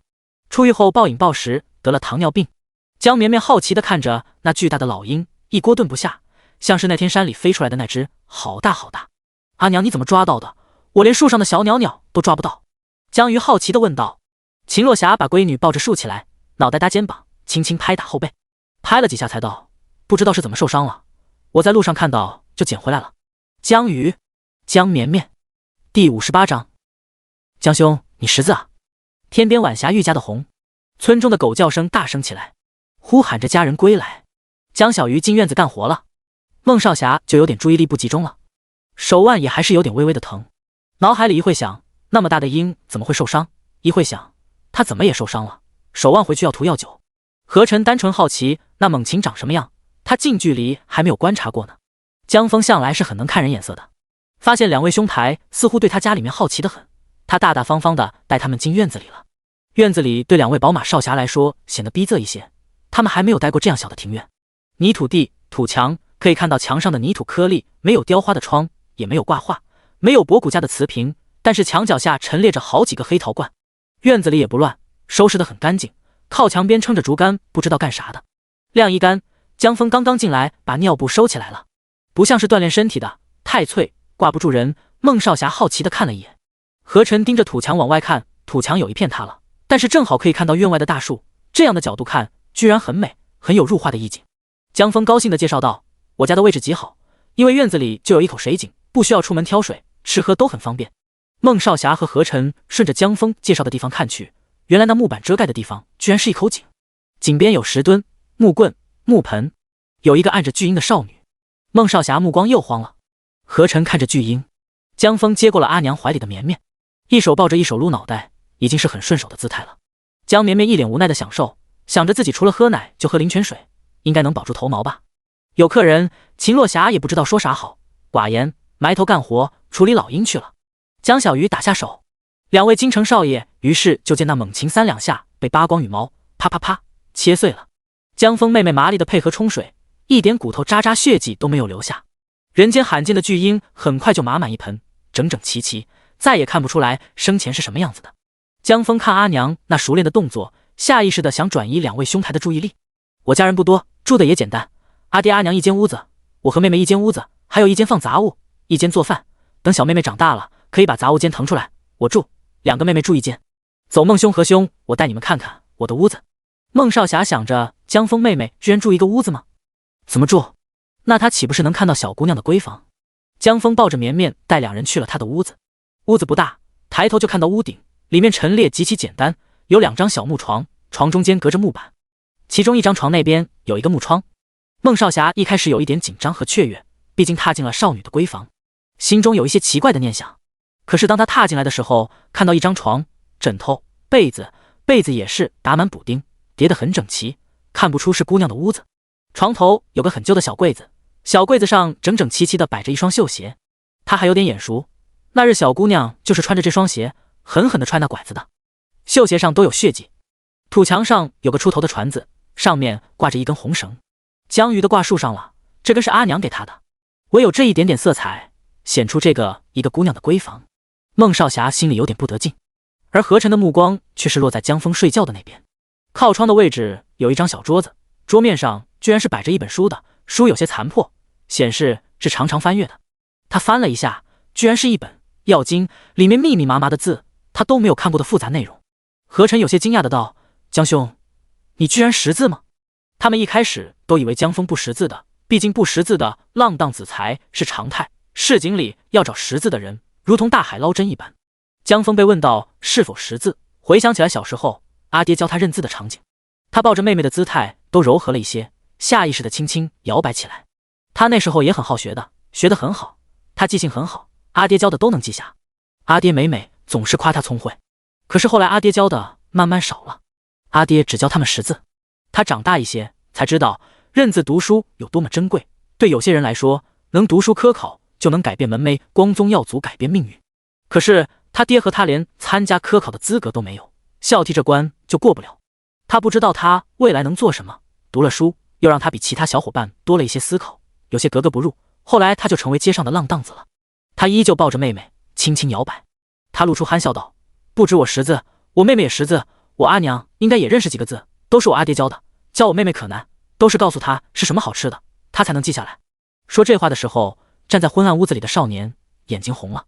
他羡慕眼前的少年郎，不是他们是有钱有背景深厚的家族，他只羡慕他们如果读书了就可以科考。黑暗中，兄长埋头亲了江绵绵，江绵绵以为口水亲到他脸上了，他咿呀呀的喊，又听到兄长笑了。第59章抢人。天黑了，厨房是一个当家女子的重要战场，厨房里时不时传来砰砰砰的响声。江小鱼一会冲出下山去借点调料，一会冲到墙根去拔几颗野葱，忙碌的飞起。院子里点起了火把，还点了一种草粉，周围围绕着一种淡淡的草药香，是可以驱蚊虫的。晚上的蚊虫很毒，2个白白嫩嫩的少侠会被咬得浑身是包。江绵绵陪着少侠们一起等饭。神奇的是，他现在落到了方脸少侠怀里了。这方脸少侠抱娃居然很有经验，托付他后背曲线很舒适，不像是另外一个少侠那样僵硬。孟少侠在外祖家是有过丰富的抱娃经验的，因为舅舅姨母家很多孩子都会让他过一遍手，希望他将来能沾点福气，改掉家族一代单传的命运。感觉到舒适的江绵绵动作就丰富了许多，一会儿挥拳，一会儿蹬腿，一会儿扭头找自己的小蚂蚁，一会儿看大哥扫地，因为和少爷非得指点他写字。何晨看了那极其简陋的卧房之后，对江枫真的是惺惺相惜了，怜惜他一个韩家子居然会读书识字。江兄说他父亲在备药司干活，懂一些药理，他以为他父亲是个郎中。江枫武力强大，一柴火棍就能把孟兄的剑打掉，他指点不了，但是读书他可以。可是江家没有多余的纸笔，江枫只好又去柴火垛里抽出一根木棍，用木棍代替纸笔写。江枫把地面扫干净，刮平，腾出一个方框位置，手里握着柴火棍子。孟少侠抱着娃在一边看着，这个公子哥抱上了这家人的孩子，一下子很自如的和这家人融为一体，很合适。他就觉得看此刻的江兄有点熟悉，刚刚和他比剑的时候，江兄也是这个模样，不再吊儿郎当，眼神都变了，十分认真专注。江枫有些不好意思的道：“我许久不曾动笔，写得不好。”何晨大声鼓励道：“无妨，我3岁习字，寒暑不中断，每日都会练习1个时辰，你不需要同我比，只要写出来你想写的就可以。”他说得很骄傲，因为青州何家本来就是天下文人之首，他已经2元及第，这次游历预备着下一次拿下状元头名，争取为何家再拿下一个3元子弟。别人觉得够不到的头名，在何家只是叔侄间鼓励的话语。他叔父当年就是状元。江峰环视了家中一圈，最后目光落在了那2匹马上。马很漂亮，并不胖，但是感觉很有力量。马和他家格格不入。他于是用棍子在泥地上写下了“此马非凡马，房兴本是兴”。何晨面带微笑欣赏，微微点头，不错，虽然简单直白，但是已经算是不错的诗句了。看着江兄继续写，向前敲瘦骨，犹自带铜声。注意，何晨点头的动作顿住了，他张嘴几度，又闭上了。而何晨想指点江峰的，看着这字这诗，愣了许久。字迹有些生疏，确实不常练习的样子，但是每个字的力道都穿透泥地，凌厉扑面而来。江兄是在写马，应该是，可是这诗仿若是他家里那些长辈说话一般，句句说马，句句不是马。何晨闭上了嘴，俊美的面容有些沉重。他环顾四周，这破屋茅舍，泥地土墙，狗叫虫鸣，向前敲瘦骨，犹自带铜声。何晨恍若从少年身上不够长的麻衣旧袍子里看到了铮铮铜鼓，看到了无数人在往铜鼓上抡棍子，阵阵铜声回响，震人心魂。他抬头望天，天空星辰漫天。他曾自傲，觉得天下才有8斗，自己独占1斗。可是这贫寒小舍，这个少年笔都没有，纸也没有，做出的诗扇得他脸疼。这一刻，他想，他游历天下，看到了他想看到的人，这才是此行最大的收获。他没有点评什么，却开口道：“江兄，我明日即将回去，你可愿意随我回青州？”孟少侠急了，何兄居然抢人，一路上那么多可怜女子都塞给他了，还不够吗？江兄，随我去京城吧，你武艺不俗，去我家合适。去青州，你有文学天赋，不可浪费。注意，这首诗是唐朝李贺写的，马诗23首，其4，此马非凡马，房兴是本兴，向前敲瘦骨，犹自带铜声。第60章，眼见为实。小院里传来了阵阵香气，许氏等了许久。许氏中午吃的文质彬彬，不够。2个宝马少年都觉得饿了，同时觉得那香气有些过于浓郁，好奇是什么食物。饭桌搬到了院子中间，不是雕花大圆桌，而是斑驳的木板拼的。桌角也修葺过，一个桌角断掉过，后来补的。也不是雕花靠背椅，就是竹椅，还有木头墩子、条凳，这些东西似乎都见过。可是真的坐在上头，围着这样的桌子吃饭，没有下人伺候，没有烛火灯笼，靠着星光、月光、火光、萤火虫照明，又是一种别样的体验。从江小鱼比星辰还亮的眼睛里，可以看出今晚的饭食一定是远超他们家平日的水平。孟少侠和何晨都有些沉默，江兄谁也没有答应，他说要考虑一晚。江绵绵扒拉在兄长的怀里，他听懂了这2个宝马少侠想要邀请他哥哥跟他们走，可是哥哥没有直接答应。江绵绵微微皱眉，虽说哥哥天天撸他头，他有点担心秃头，可是若是哪天哥哥不撸了，他肯定不习惯。看着2人的做派，感觉至少都是好人，性格都蛮好的。哥哥要是跟着他们，确实比街上混日子强多了。江绵绵都犹豫了，古人车马很慢，交通不便，若阿兄真的走了，那不知道什么时候能回来，何时能再见。所以他乖乖的在兄长的怀里，整个人都一副沉思的模样，仿若那2个少侠邀请的不是兄长，是他一般。小小年纪就有了思虑，当然大人眼中不是这样的，大人眼中就是一个十分漂亮的婴孩发呆的模样。他越发像阿爹江长天了，也越发漂亮，发着光一般。家里人没有怀疑什么，因为阿爹就是很漂亮的。秦若霞心底会更偏爱最小的这个，因为他最像相公。他觉得自己不好看，玩像相公才好。桌上的碗碟都不够，有一些是江鱼下山去村子借的，中间有一个瓦罐，这是绵绵家自己的。一家人没有开动，在等阿爹。江小鱼即使吞咽了很多次口水，也没有动桌子上的东西，乖乖的等阿爹。孟少侠和何晨一起等，他们是客气的说了要等，结果他们一家是真的要等，有一种新奇的体验。等人吃饭，等一家之主，很重要的人，就感觉这一家真是极其贫寒。这一桌让江峰妹妹流着口水的饭菜，实际并不丰盛。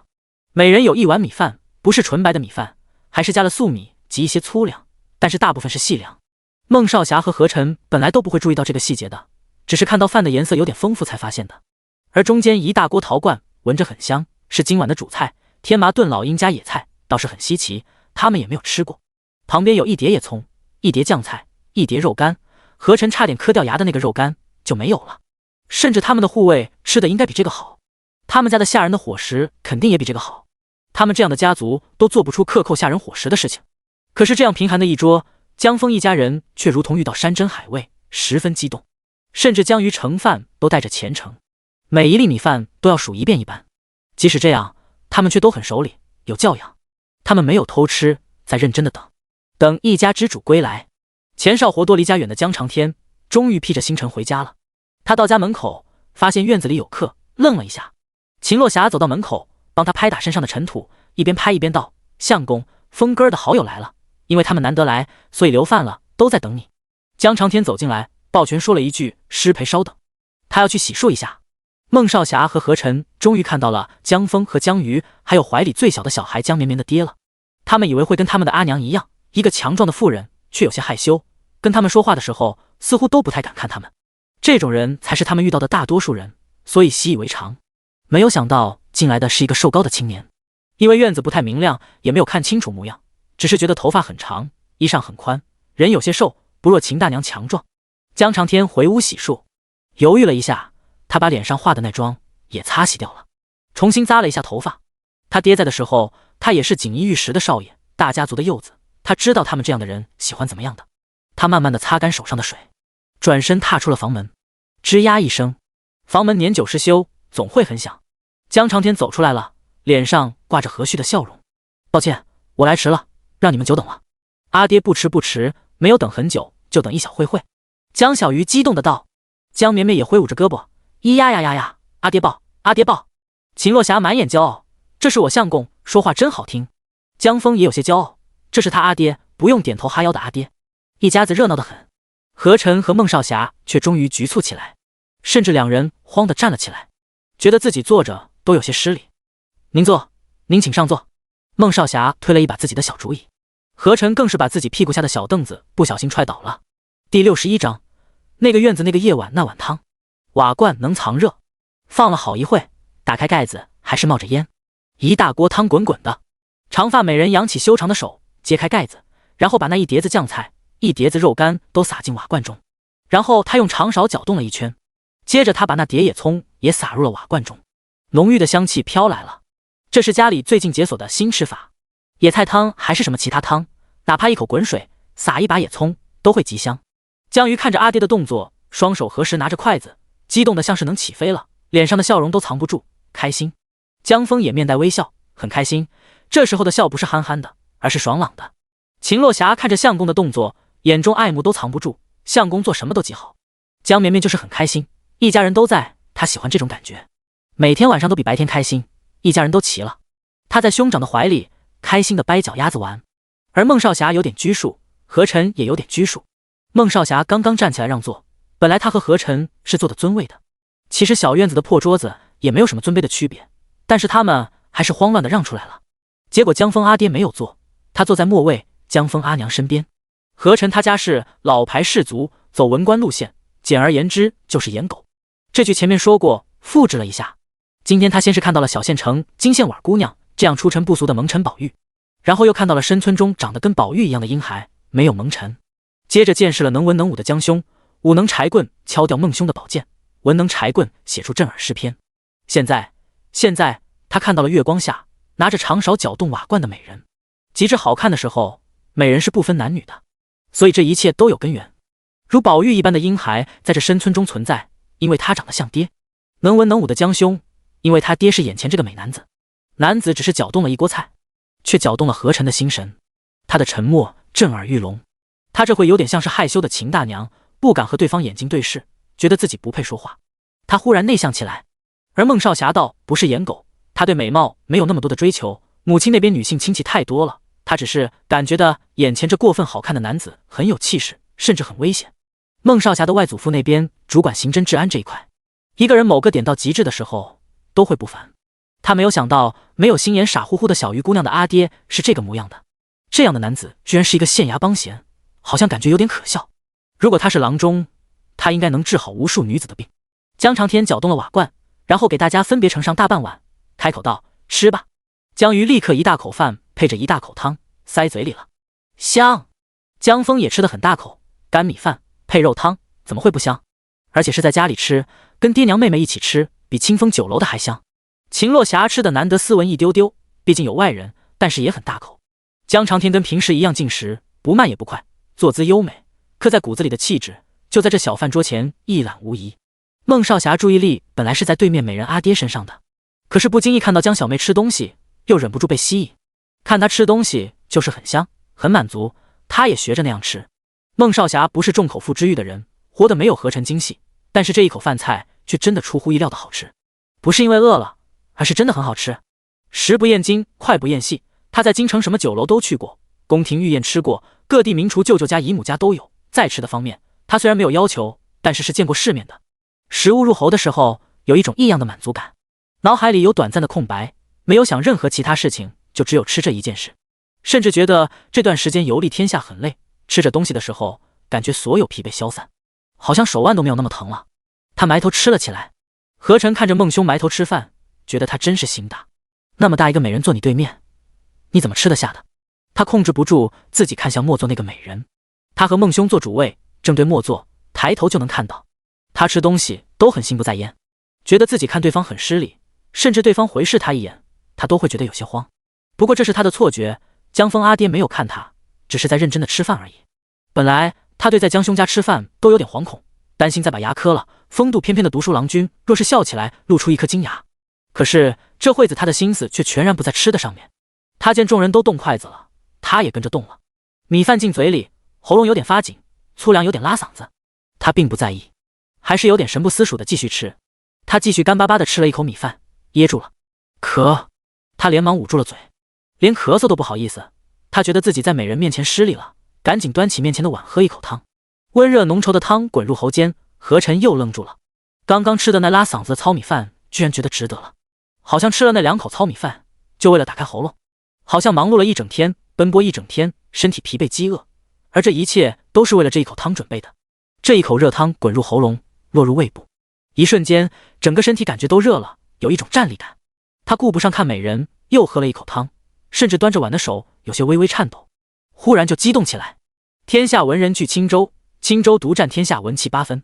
青州美食也是如此，一部分可能是因为青州文人多，文人总是有诗篇传唱，各种美食有关的诗文也流传出来。还有一部分原因就是因为文人多，有集聚效应，各种美食往青州汇聚。何晨接受过各种美食宴会邀请，就希望他能开口点评一句。他也吃过很好吃的食物，能说出个1、2、3、4、5、6，可是唯独没有眼前这一碗汤这样的。野菜微苦，药也微苦，阴肉鲜甜，有熏肉干的熏香味，有酱菜的咸味，有野葱的提香，最后居然混合出一种不可思议的美味，让他从头到脚都舒畅的感觉，甚至觉得毛孔大开，全身都微微出汗。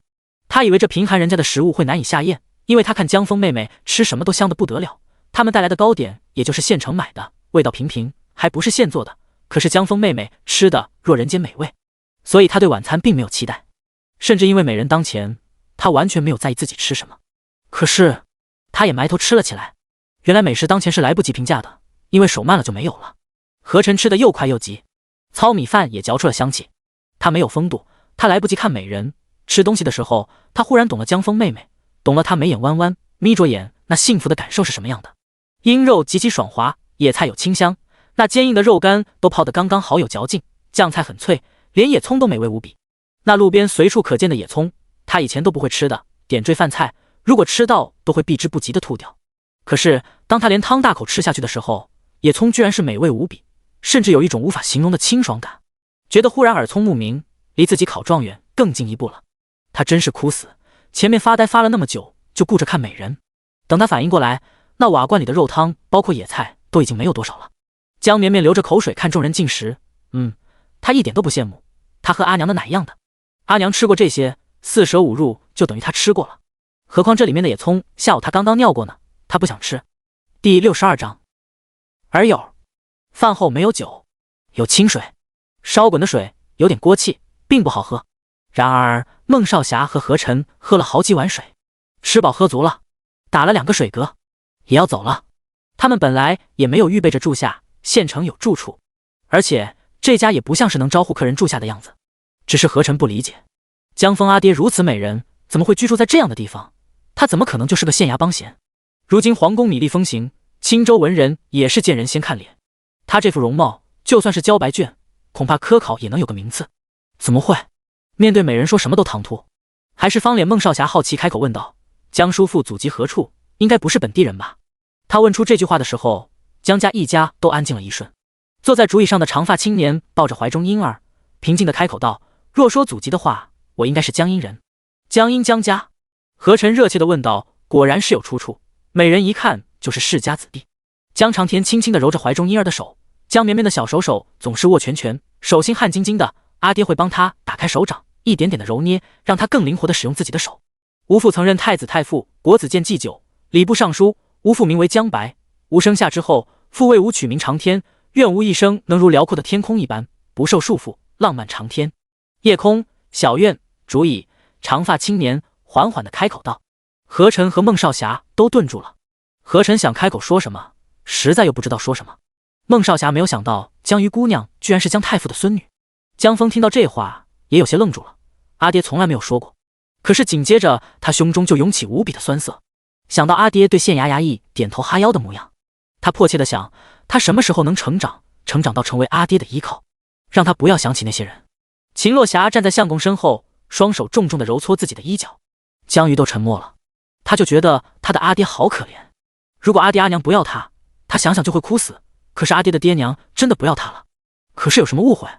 何晨想到早上拜访江府，虽然不是富丽堂皇，可是亭台楼阁、古画香屏，窗户上蒙的鼠料做的纱。江老夫人华丽隆重，她的远房姑母江夫人金钗玉镯。江大人虽然穿的并不华丽，可是显然也没有为银钱愁过。那练武场宽阔，书房敞亮。江婉姑娘一身半新襦裙，抬手一只暖玉白镯，鞋上镶嵌翠绿宝石，手白，笑容甜，知书达理，没有吃过一点苦的模样。孟少侠也回想了一遍，再次想到江婉姑娘，想到她吃穿用度精致无比，举止大度，对丫鬟可亲。看到面前的圆脸小姑娘，粗布麻衣，坐在那，眼睛又红了，如同小兔子一般。孟少侠都想敲一敲她的脑袋。傻姑娘。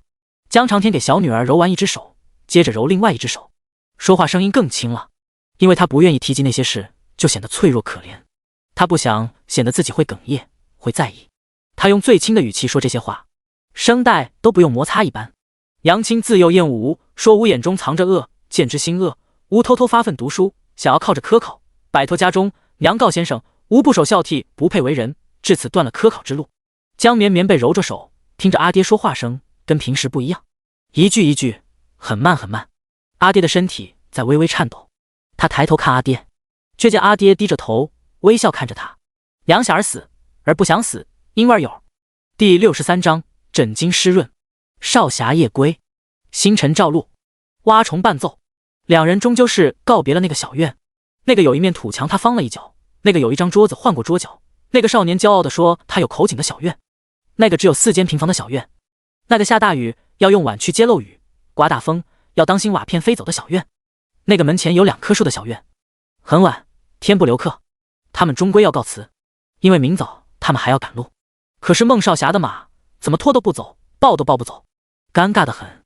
孟少侠心想，这马会不会暗中亏了他的心意了？马比他懂事，所以他做侍卫的马走了。少侠们夜归，侍卫沉默伴随。两人本来喜欢这种天气，路上赶路遇到天黑，两人都会有些兴奋。高谈阔论，有时候孟少侠还调皮说一些夜晚听不得的不可描述的案子，听得何晨又惊恐又兴奋。可是今夜无话，许是想说的太多，不知道如何开口。来的时候觉得路途遥远，深村曲折蜿蜒，走的时候却觉得太快了，一会儿身后那小院就消失不见了，引入黑暗中。两人到了县城，没有宵禁，路边还有卖小吃的人叫喊。路过那条街，还听到姑娘的笑闹声，闻到了水粉香。2个少年脸色却异常严肃。到了客栈，就看到了江家给他们送来的礼物。得知他们明日就要回去，江家给他们贴心的准备了非常多的东西。吃喝的不说，有防止变天的厚披风，有华丽的毡毯，以防需要露宿，有明县本地特产药材、瓷器，都是拿得出手，回去可以送人。还有婉姑娘准备的香囊，据说可以驱蚊提神。有老夫人给他们长辈准备的手串，清源寺大师开光的，很多很多东西，就有半个屋子，诚意满满，贴心无比。两人都沉默了。早上他们去江府拜访，江大人风度翩翩，性格爽朗，能文能武；江夫人华丽貌美，江老夫人一身佛性，气质高雅；江婉姑娘文采斐然，博学多才，貌美如花；江蓉白胖富贵。江家底蕴十足，家中井井有条，让他们印象非常好，甚至因此对素未谋面的江家幼子产生了先入为主的厌恶。不孝、不敬、不养祖父母，父母守孝期间结婚作乐，不悌、不友爱兄弟姐妹，残害手足同胞，做出不可原谅之事。如此之名，定是做了大逆不道之事。孟少侠家中还好，没有这种人，但是他有个舅父管京城治安，就有各种奇怪的案子，人性之恶无法可想。何晨家中复杂，确实有不孝子孙，被逐出家门的也是有的。可是这一切，在看到江峰家的土墙瓦屋对比之下，就显得可笑起来了。连面前这丰厚的礼物都显得虚伪起来。他们不是志同，他们也不是愚民，他们读过书，见过世面，懂得道理。他们相信他们看到的。他们看到江峰骄傲地说他家很好，因为有一口井，他没有抱怨山路多难走，没有抱怨院子多残破，没有抱怨日子有多艰难。他只笑着说他家有井，不用去远处挑水，洗漱都很方便。他们看到江鱼偷偷地扫掉桌面糕点碎屑，用手捧着，悄悄地到嘴里吃掉了。他们都看到了，不高雅，也不知书达理。看到了江鱼的闺房，墙上挂着一根红绳。看到了江父披星戴月下宫归家，风尘仆仆，抱着孩儿温柔的笑。看到了江母背着筐，大汗淋漓，踩着晚霞归家。看到了他们很苦，但是他们所有人都是笑着的，感叹点心好吃，为晚餐的丰盛感到幸福。初看江兄写的诗，何晨有点不可思议，甚至心底有些怀疑，这首诗太悲凉。少年从来都是笑脸相迎，他不信他懂这种苦，可是现在他懂了。他懂他为何没有直接答应他追随他去青州，因为不孝之人，子孙亦不得科考。甚至他们也想到了，江峰那日和那群浪荡子真的是意外救了他的妹妹，他们就是在打劫，被人哄骗到城外去打劫，打劫的对象就是他俩。可是他们一点都讨厌不起来，满口诗书仁义，满腹经纶，不及一锅野菜汤。他们咽不下去的米饭，是他们难得吃上的细粮，是要去借要利息的粮食。因为招呼客人，所以每人都有一碗。江小鱼吃得那么认真，那么小心翼翼，担心不小心掉了一粒米饭浪费了。孟少侠和何晨看着面前堆积如山的礼物，还是沉默。下人问怎么处理，两人亦是沉默。如此贴心的心意，却让他们感觉更加不适应。如若他们没有遇见江峰，不知道他们一家或许会很开心的收下，并且对他们印象极佳。毕竟落魄至此，依旧保留风骨，很是难得。可是看到江峰一家，才知道什么是真正的落魄，什么是难得。何晨心中反复有个声音说，这些是长辈的问题，跟江婉姑娘无关。江婉姑娘大方善良，可是怎么都逃避不了。江婉姑娘对一个婢女都温和有礼，她的堂姐穿的连她的婢女都不如。夜已深，明日还要赶路，他们应该早些休息的。两位出生就含着金钥匙的宝马少侠都失眠了。孟少侠做了一个梦，梦见自己打抱不平，在府城救了一个被人追着打的姑娘。那姑娘据说伤了他们的少爷，那姑娘被打得很惨，头破血流，但是她的眼睛如狼狗一般，凶狠得很。他救了她，那姑娘一直昏迷，所以他没有让何兄帮忙安置，而是带在了身边。等那姑娘醒了，却不知自己是谁名谁。姑娘如同稚子，什么都不记得。他于是带在身边，教她。她很贪食，什么都想吃。她有点没脑子，说话总是不太婉转。可是每见她吃东西，听她说话，她就想笑，就觉得开心。他也派人去府城打听了，却因为兵荒马乱，再没有找到那买她的人家。不过卖身为婢，总归不会是名门之后。母亲见他喜欢，同意他纳她为妾。他很欢喜，还是贪吃，还是说话总让人不好接。可是那时他战功赫赫，成了镇国将军，别人夸他勇猛无敌，实际只是每次上战场，他都希望自己能快点回家，给他带好吃的。他担心他说话总是没有脑子，总会得罪人。他担心他战死，没他护着，他过得不好。后来他要议亲，对象是当今皇后的侄女，也是新皇拉拢他家，对他家手握兵权猜忌。那天他忽然回来，嚎啕大哭。他说他看到他议亲的对象了，他说他想起来了，他说他再也没有爹娘了。他说如果有来世，他希望自己不要去府城，他希望能死在爹娘跟前。第二日，他吊死在屋里。他去议亲，他谈好了亲事，3媒6聘，公鸡打鸣。孟少侠醒了，他泪流满面，枕巾湿润。第64章，芳草碧连天。忽然下雨了，清晨也有了凉意。下雨天留客，不是赶路天。可是两家的下人还是一早起来收拾妥当。何晨和孟少侠住的房间面对面，无论寒暑雨天都要练剑的孟少侠没有练剑，无论寒暑雨天都要练字的何晨也没有练字。孟少侠醒来，惊讶地摸了摸自己的脸颊，只是做梦而已，他居然哭了，哭得伤心不已。可是他回想了一下，那梦居然就又消散了，只留了无尽的哀伤，连梦到谁都不记得了。少侠自幼顺竹，老人说是取名取得好，微微有瑕，瑕不掩瑜，人生微有缺憾，方能延绵。可是他忽然感觉他缺了很多，像是被剜了一颗心，空空的。何晨也做梦了，十分混乱的梦。梦里他居然爱慕孟兄的未婚妻，总觉得孟兄待他未婚妻不好，替那女子打抱不平，甚至和孟兄翻脸了，割袍断义。可是后来孟兄战死，他想带孟兄照顾那可怜的女子，不在意他义过亲，坚决要娶她为正妻，甚至不惜和父母闹翻。可是那女子也没有嫁给他，他成为了太子后院的一切。太子是皇上亲子，却不是他姑姑皇后所出，他怜惜他不义，处处暗中助他。何家成为坚定的太子党。后来太子成为皇上，他一路从美人到贵妃到皇后。彼时再见，皇后高高在上，他跪在地上。他跪在刑场上，伸着脑袋看到了高高在上的皇后。他成为皇后了，都还那么多情，亲自给他送别。他笑了，笑着笑着就哭了。他的头落地了，还在落泪。他满门抄斩，就是因为他。那滚来滚去的头颅一直落泪。醒来的何晨不记得自己的梦了，就觉得脖子酸疼。他一直忍不住揉他的脖子，他想可能是落枕了，客栈的枕头不好，高度不对。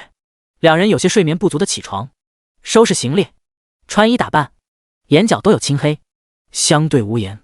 收拾好，准备启程，却被告知客栈外有人找。孟少侠和何晨眼睛都亮了，应该是江兄。昨夜两人其实也说了，让江兄跟着孟兄走吧，江兄武艺好，跟着孟家走武将之路，定能出人头地。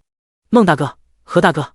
院子里一身白袍，高马尾女扮男装的江婉手持纸扇，笑容熠熠地站在那，身边是他白胖的兄长，兄长为他打伞，雨幕连连，他如同春晓之花，高洁白皙。他站在雨下，笑容清澈。得知两位兄长即将离去，婉儿和哥哥特来送行。江蓉跟着点头。何晨忽然觉得脖子很疼，他下意识地后退了一步，伸手揉了揉脖子。孟少侠也觉得忽然有些心悸，也跟着后退了一步，捂着自己胸口。江婉和江蓉有些不明所以，这两个名门公子表情惊恐的后退是为啥？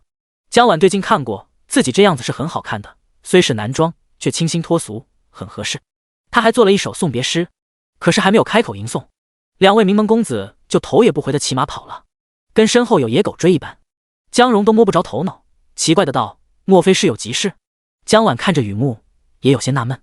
雨渐渐大了，雨水溅起地上的泥点，溅到了他雪白的袍子上，脏。他秀眉微蹙，出了明线。雨过天晴，天空居然出现了一道彩虹，五彩虹桥架天空。两位宝马少侠也精神为之一振，终于清醒了一些。他们向着彩虹奔去，彩虹渐渐消散，他们看到了等在路边的兄妹三人，还有一匹马。马吃草，妹妹也在吃草。江峰抱着小妹妹，并不是出门的打扮，依旧麻衣粗布草鞋。宝马少年勒马，跳下马。第65章，少年不敢奔前程。昨夜月明星稀，江峰也没有睡好。他透过屋里的小窗看着窗外，能看到星辰很高很远，能看到月亮很弯很亮。那日江小鱼说要把他许给两个京城公子哥，那两公子哥都没有接茬，没有直接拒绝，却很有礼貌。后来他回想起来，其实就是拒绝了，心中其实是有一些失落的，可是这种失落都无法言表，本就应该如此。他们那样的人，他一个浪荡子如何高攀得起？没有想到有一日，孟兄和何兄居然同时开口邀请他。江峰惊讶的同时又有些开心骄傲，有一种被认可的骄傲，甚至浮想联翩。想到自己去京城孟家去大展身手，跟孟兄的护卫一样，骑的好马，穿着好甲，威风凛凛，也被赞一声少侠。想到自己去青州何家，穿着风流长袍，跟书生们抬手作揖，喝酒吟唱，做的一首好诗，得到姑娘传唱，人人都夸江兄好文采。想着想着就笑了，笑着笑着就醒了。若是他没有那日濒死的经历，他可能就热切答应了。他要跟随他们去见世面，去大好山河，少年人哪里去不得，哪里都有路。可是他不敢去，他害怕江小鱼再把自己弄丢，他害怕妹妹和阿娘再次躺在泥地里，他害怕阿爹一个人哭。他不能走，他要留下来，他想留下来，留下来。他长大了，他的肩膀很硬，能扛很多事，他也能扛起这个家。这样想的时候，他的心就定下来了。他终于睡着了，安心无梦。一早，江绵绵就嚷嚷要哥哥抱，手伸得高高的往兄长身上扑。他昨夜也没有睡好，半夜起来喝了2趟奶，尿了2回，中间还拉了1次粑粑。他还惦记着兄长要走的事情，可是他表达不出来。他好担心醒来兄长就不见了，像是熊孩子离家出走，勇闯天涯。所以一早看到兄长，他兴奋的就扑过去要抱抱。他的人生还很短，就2个月左右，可是兄长、阿娘、阿爹、姐姐陪了他的人生全部时间，离开谁他都会很难过的。一早兄长撸他头，他也乖乖的没有反抗。可是直到阿爹去上工，兄长也没有说要走的话。所以兄长是不走了吗？江绵绵很开心，他当然希望一家人整整齐齐的。这个世界很危险，他的异能很小，如果兄长走远了，万一有事，他根本顾不过来。他一早上都粘在兄长身上不下来。吃过昨晚的剩菜，浓稠的涮锅水，阿娘去挖野菜了。兄长抱着他，阿姐拉着白马一起去路边等人。他们还看到了彩虹，很漂亮。彩虹消散的时候，宝马少侠的队伍出现了。江绵绵躺在兄长的怀里，好奇地看着队伍。上次他被救，其实看到过一次，不过那次没有顾得上看，可以说是浩浩荡荡了。很多马，东西也很多。古时候没有红绿灯，不知道十字路口遇到好几队人，怎么过？江绵绵一思考，就会抑制不住流口水。跳下马的何少爷看到江峰怀里的妹妹在流口水，强迫症犯了。那个江兄，他指了指他怀里的婴孩，指了指嘴。江峰以为他还想抱一抱他妹妹，没办法，妹妹太可爱了，人见人爱。而且对方都要走了，车马慢，京城远，青州更远，或许自此一别，也可能是永别。江峰大方地把妹妹递到他怀里，给，再抱抱。何晨手忙脚乱地接过婴孩，掏出手绢帮忙擦口水，擦完才松一口气。孟少侠看向嘴里咬着草的圆脸小姑娘，忽然问道：小鱼儿，昨夜睡得可好？江鱼有些没反应过来，自己是江鱼，不是小鱼儿，哥哥才喊他江小鱼，也不是小鱼儿。不过见这方脸哥哥是对着他说话的，他点了点头，睡得很好，吃得很饱，就睡得很好。孟少侠就笑了，他伸出手快够到江鱼的脑袋的时候，忽然缩回来。江鱼好奇地抬头，以为他是想碰他的头饰。他笑了，是不是头花很好看？阿兄给我的红绳。孟少侠点头，很好看，极好。孟少侠转头对江峰认真的道：江兄，你随我去京城吧，你家人可以一起上路，最近不太平，兵荒马乱。何晨抬头看孟兄，觉得孟兄这人关键时刻就是比自己果决，居然邀请江兄全家都走。江鱼一脸惊讶，这小方脸要他们全家一起跟着走，救命之恩要全家都报吗？江峰也愣了一下，他已经决意不走了，孟兄这提议还是让他心动了一瞬。可是自家跟孟兄非亲非故，哪有全家投靠的，除非一家为仆。他摇头拒绝了。多谢孟兄江兄诚邀。风很心动，昨夜我辗转难眠，激动的睡不着。我成长至今从未出过远门，见识浅薄，对京城和青州都向往不已。少年语气顿了顿，继续道：我没见过京城繁华，也没有闻过青州文气，我心向往。可是家中妹妹年幼，阿娘内向，阿爹体弱，只有我正壮年。我向往远方繁华，我更念家中安宁。所以风拜谢2位兄长，风要留在家中。江峰弯腰拜谢，眼睛红了，脸上却漾出轻松的笑容，为自己的选择松一口气。少年不敢奔前程，因为要顾家。少年不后悔，他在家在。第66章3媒6聘。刚刚下过雨，路边的草很湿润，也很绿，草叶上有水珠，阳光下亮晶晶的，如同江小鱼的眼睛亮晶晶的。因为孟少侠都要离去了，居然还给他带了一盒点心。孟少侠解下了身上的佩剑，双手捧着递给了江峰。此剑名为朝阳，吾祖父亲赐，上过战场，见过血，但是皆是可杀之人，我与江兄一见如故，愿以此宝剑赠之。孟少侠捧着剑，江峰有些动容。他混惯了市井，外表看着忠厚，实际并不老实，言行更多是因为下意识的生存法则。可是面前的方脸京城宝马少侠，却是他遇见的难得真正至诚之人。不，我配不上这样的好剑，给我浪费了。江峰连忙拒绝道。实际上他压根没有想要孟兄的剑，他最多想过侍卫身上的剑，就已经觉得威风凛凛。面前的剑，剑鞘上的花纹并不繁复，但是很古朴，也是一朵花的模样。剑柄很油亮，可以看出这真是一把常用的剑，至少每日都有抓握，不是装饰用的。整把剑最特别的可能是手柄顶端有一块玉石，像是从白变红，血沁过一般，血红艳丽。它名为朝阳。孟少侠执一把剑塞到江峰怀中，你配得上，宝剑配英雄。来日我遥在京城，定可听到青源山江峰之名。何晨抱着婴孩，见孟兄这举动，热血沸腾，脱口出道：“不如我们结拜。”孟兄没有理他。江兄在看宝剑，怀里的婴孩瞪大眼看着他，又流口水了。孟少侠递出了宝剑之后，又把身上的玉佩摘了下来，递给了江瑜。此玉佩陪伴我多年，多次让我逢凶化吉，送给你，小鱼儿，你长点心，再不要把自己弄丢了。江瑜正想着好吃的，猛不丁被塞了一块玉坠，吓得手不敢松，担心松开了玉掉地上碎了，被碰瓷。他都没有摸过这样贵重的东西。我不要。江瑜紧紧抓着玉佩，对到了孟少侠眼前。不要紧张，就是补了见面礼。你看我们身上都挂东西的，就是为了见面给人送的。孟少侠笑着道。身后的马车上有一年长一些的老族捂上了眼。少爷这一出门，除了衣服还在，其他东西都送出去了。那玉佩是老夫人祖传的，传到少爷这一代，当是极少的暖玉玉心，称之为玉灵，去天下搜罗也未必能再搜罗出一块一样的。江瑜就好奇地看向了何晨，何晨看向孟兄，只能点头，对，见面礼。他双手抱着娃，喊手下道：“过来，帮我把玉佩解下来。”手下把他身上的玉佩取下来，虽然不是祖传的，也是极好的玉佩，但是也不像是孟兄说的那样，他们挂玉佩就是为了送人，他又不是玉佩挂子。以后真是他在挂玉佩都有点心理阴影了。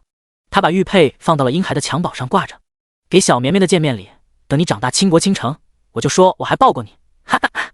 江绵绵瞅了一眼面前的玉佩，着实好奇，他已经上手去抓了，滑溜溜冰冰的，很好玩啊，是个圈圈，上面还有装饰，真的很漂亮，喜欢。他的小胖手刚好能穿过去哦，应该是玉环，手镯的镯芯雕刻的，但是对婴儿刚刚好。江绵绵咧开嘴，对着面前的少侠露出一个大大的笑容。何晨就见小婴儿又流口水了，他真的好爱笑，笑起来没有牙，还流口水，冲淡了离别的哀思。他没有想到江峰居然会拒绝，哪怕不跟他去青州，可是可以跟孟兄去京城。孟兄真的是一个很不错的人，侠义心肠，家里长辈也很不错。可是江峰说他不敢离家，妹妹年幼，阿娘内向，阿爹体弱，少年说他要顾家。何晨和孟少侠都是大家族子弟，他们真的懂没有家族的惨。家族子弟作恶最大的处罚就是逐出家门，那些人无一不痛哭流涕，懊悔求饶。因为没有家族，就若浮萍，如同泡沫，谁都可以欺凌，大人可以打你，野狗也可以咬你。江峰一家就是如此。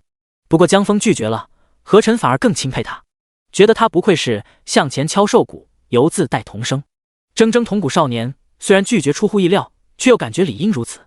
他昨夜就连夜写书信给他京城的叔父，写了江兄这首诗，写了自己的见闻。每当他有迷茫之事，他都愿意跟叔父说。叔父虽然忙碌，但是对他却是极为用心，有问必答。何晨家那么乱，他还能长得这么正，离不开他叔父的悉心教导。可能也是有预感江峰会拒绝，因为江兄的诗他读懂了。何晨让手下准备了文房四宝，还有很多纸，自己随身读的书都留下来给江兄。孟少侠送出了宝剑，送出了宝玉，连宝马都留下了，因为宝马自己不走。他没有想到江峰会拒绝，但是也准备了很多东西给江峰家人，很多点心、细粮、花布、头绳，却没有留下多少银钱。他们不敢送太多值钱的礼物，因为担心才多着火。依依惜别，终有一别。孟少侠几度回头，看到自己的马，看到马边站着的姑娘，一手拿着点心盒子，一手用力跟他挥手告别。看着那少年抱着婴孩，别着宝剑，婴孩居然在江兄怀里挥舞着胳膊，像是在跟他们告别。他往前走几步，又回头，往前走几步，又回头，大约是姑娘的手都挥累了。他坐在了路边的石头上，看他回头，又伸手挥了挥。何晨也忍不住回头，看着那几个身影越来越小，他们走得越来越远了。从前车马好慢，从前路好长，从前人告别总是会写诗，从前人重感情，因为相遇不易，别离更不易。李白说桃花潭水深千尺，不及汪伦送我情。王勃说海内存知己，天涯若比邻。王维说劝君更尽一杯酒，西出阳关无故人。白居易说离离原上草，一岁一枯荣。高适说莫愁前路无知己，天下谁人不识君。何晨和孟少侠坐在摇晃的马背上，各自有沉思，似乎在读各自的离别。走了一段路，他们到了一片茂林跟前，这片林地尤其茂密，看不清林中有谁，是个打劫的好地方。孟少侠和何晨忽然相视而笑，接着哈哈大笑，因为这里他们遇到了几个浪荡子少年打拐子，遇到了被拐的女孩踹拐子，不是因为拐子要卖他，而是因为拐子不给他爹娘留钱。密林、泥土地、野蝉、再普通不过的常见风景。因为有了不一样的人，这也成为不一样的景。何晨笑道：“此行甚好。”孟少侠也点头：“甚好。孟兄，你是不是喜欢江小妹啊？你那玉佩可是玉灵，我都听我祖母叨叨过。”何晨有些好奇问道。孟少侠开口道：“吾喜他率直，喜他吃得欢快，喜他对家人一片真心。吾心甚喜之，但不愿唐突。待我回去禀告父母，三媒六聘来求娶。”第67章礼物。雨后天晴，江婉换了那身男装，江蓉也换了一身衣服。一早出门，淋到了一点雨。待到午饭时，江怀生发现儿子江蓉今天居然又不去献血，当场抽出了鞭子。江蓉委屈反抗，大声喊救命，跑到了祖母跟前：“爹，你听我说，不是我不想去，我最近总觉得街上有可疑的人盯着我，怪吓人的。”江怀生不信，这孩子为了不去献血，什么借口都编。其他人也不太信，但是江老夫人却开口道：“吴六没了，蓉儿你心善感伤，情有可原，当引以为戒，切不可因此荒废学业。”祖母发话，江蓉只能乖乖点头。不过那两位小公子都着急要回去，可见如今世道确实有些乱。华儿，你写信给你妹妹，让她派一些护卫过来。江老夫人开口道。江怀生觉得这种事不好麻烦妹妹，妹妹和七皇子妹夫本来身份敏感，派护卫会引人注目。可是他是孝子，对母亲的话从来都是听从的。母亲都开口了，他只能答应下来。孩儿现在就去写。江婉听祖母说要让姑姑派人手过来，很开心道：“祖母，婉儿画了一幅我们在寺庙拜佛的图，一起寄给姑姑吧，这样姑姑想你的时候就可以看画。”江老夫人点了点他的鼻头：“你个促狭鬼，我哪有那么年轻，倒是画得更像你姑姑。不过你姑姑不爱拜佛，性子也得很，也不知道现在会不会收敛一些了。”雨后天晴，江绵绵躺在木盆里，看着头上的大树，树上有一根红绳飘啊飘，看累了就看看自己的小黑蚂蚁。小黑蚂蚁给他送来过红泡泡，帮他咬过拐子，甚至号召过一群蚂蚁想把他搬走。现在更牛逼了，他给他拖来一匹马。这一匹马怎么说呢？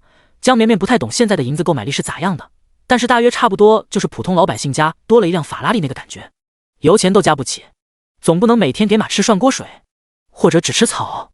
吃草好像可以，他家的饭虽然简陋，但是看两个宝马少年吧唧吧唧吃得很香，香的他都想尝一口。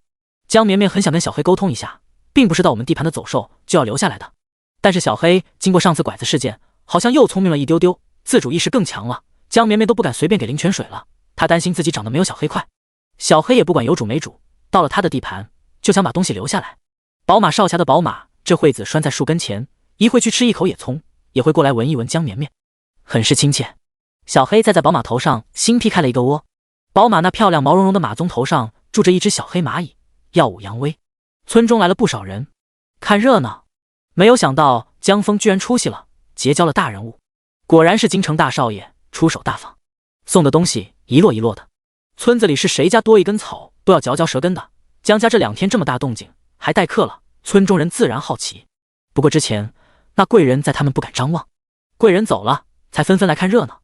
阿翠娘看得眼红不已，她使劲地戳了阿翠的脑袋，骂道：“你个死脑筋，你看看别人多会来事，同样你也是被救了，咋就不知道上前攀点关系的？这送的东西真多啊！”阿翠被戳了，脑袋也不躲，只是喃喃的道：“不是你说不能声张，有碍名节吗？”阿翠娘被堵得许久说不出话，看着那白马道：“这么大一畜生，怎么养得起？人都没饭吃。”这时候就正好有侍卫搬东西来，开口道：“我家公子的爱马就拜托江少爷了，这里是养马的嚼用，他吃的多也挑剔，拜托费心了。公子说他之后会来带走这匹马的。”众人这才觉得合理，这可是一匹马呀，怎么可能就这样送人？这看着就不是普通的马，所以只是让帮忙照看一段时间，还要回来带走的，那岂不是说那京城公子还要回来？人群中几个眼红的稍微收敛了一些，众人看稀奇，看了一圈也没有什么银钱，就是养马的嚼用给了一些，那马金贵得很，听说还要吃鸡子，这给贵人养马，万一养瘦了，贵人回来说不定还要责罚。传了一圈就成了江峰是帮贵人养马，得了贵人的青眼。村里人围观完去干活了，热闹消散，小院安静下来了。江鱼第一次收到这么多好吃的，一时间迷茫起来，先吃哪一块？他没有想到他的人生居然还有为这种事发愁的时候，虽然愁，但是好快乐。他忍不住把头顶到妹妹的肚子，轻轻地撞着。江绵绵，江绵绵，你比我运气好哦，你这么小就可以尝到这么多好吃的。江绵绵被阿姐的脑袋顶得痒痒，忍不住咯咯咯的笑了。江鱼开心的想着吃什么。江峰在收拾礼物，礼物真的很多，冲淡了离别的伤感。当然只有江峰有些伤感，江鱼就顾着开心了，跳来跳去的。江绵绵在阿姐的怀里，感觉都比平时颠簸。哥呀，他们这么大方，你咋不跟着去啊？你去后，说不定以后也变成将军，然后就回来带我们吃香喝辣的，顿顿有点心吃。江峰的一丢丢伤感也被江小鱼这话给气跑了。吃就记得吃，也不长点脑子。江鱼被敲了一把脑袋，一点都不疼，他脑壳很硬。他笑道：长脑子是不是为了过上好日子？过好日子就是有好吃的，我直接吃好吃的，跳过脑子那一步不就行了吗？江峰，江绵绵，阿姐说的貌似很有道理啊，虽然觉得哪里不对。孟少霞和何晨给的礼物分两堆，越穷人家对别人的礼看得越重，心里都有个小本本，惦记着要回礼的。他们一家就留了2位公子吃了一顿饭，对公子来说很简陋的饭食，居然收了这么多礼物，实在是收之有愧。而且报答的话，他们那样的人家有什么需要他们报答的，可能有生之年都报答不上，更有愧了。送别的时候又给他们分别1袋肉干，家里真的没有别的了，能给的都给了，也葱都拔了2把，分别放进去。江峰在收拾何晨的礼物，笔墨纸砚，每一个对他来说都珍贵不已。除了这些，侍卫居然还拖来1头奶羊。而江鱼则背着妹妹看孟少霞的礼物，他觉得孟少霞更好，送的礼物更合他的心意。好多点心、花布，居然还有头花。他翻开了最底下的一个盒子，啊！江鱼惊叫一声，又捂住嘴。盒子里摆放着一双彩虹色绣花鞋，上头绣着一颗大珍珠，漂亮的光彩照人。第68章，干爹。夜幕降临，江长天又是伴着月色归家。快到村子的时候，看到路边杵着一个人，吓一跳。待看清来人的时候，江长天又松了一口。杰西，你坐这里干什么？江长天对路边的严老三道。他是村子里少有不喊他老三，喊他名字的人。严老三也是少有的不喊江长天老二，而是喊他长天的人。我在这里等你。严老三道。正好，昨日待客，今天家中应该还有些食物，去家里时。严老三点头站起来，略微有些踉跄。江长天有些奇怪地看了他一眼，没有多说什么。两人同行回村。村子里的人并不奇怪，严老三跟江老二关系好像一直不错，大家喊他老三也是从老二开始的。严老三还略小一点，但是他整天不梳头也不刮胡子，看着老三又去老两家蹭饭啊。村里人调笑，今天老两家可是有好饭，贵人送了他家好多东西，老三你是个会挑时候的。老三惊，老三都知道上门带礼物了，也学贵人啊，手里提的啥宝贝啊？有人伸手要拿，严老三把东西护住，抱怀里不让碰。江二哥，你家风儿不错，我娘家有个侄女，人勤快，力气大，我赶明个把她带来看看。江长天都客客气气的答复，微笑或者回绝。而严老三平时肯定会还嘴对人，他对人也有一手，大道理一套一套的，今天却一声不吭，抱着怀里的东西，慢慢的跟着江老二走。那想摸老三东西的人骂道：宝贝啥呀，看得跟子孙根一样。众人发出一阵哄笑，笑声落在身后，两人继续往上走。江长天走到家门口，就有人迎接了。江鱼激动的喊：阿爹阿爹！江绵绵激动的喊：咿呀呀呀，咿呀呀，阿爹阿爹！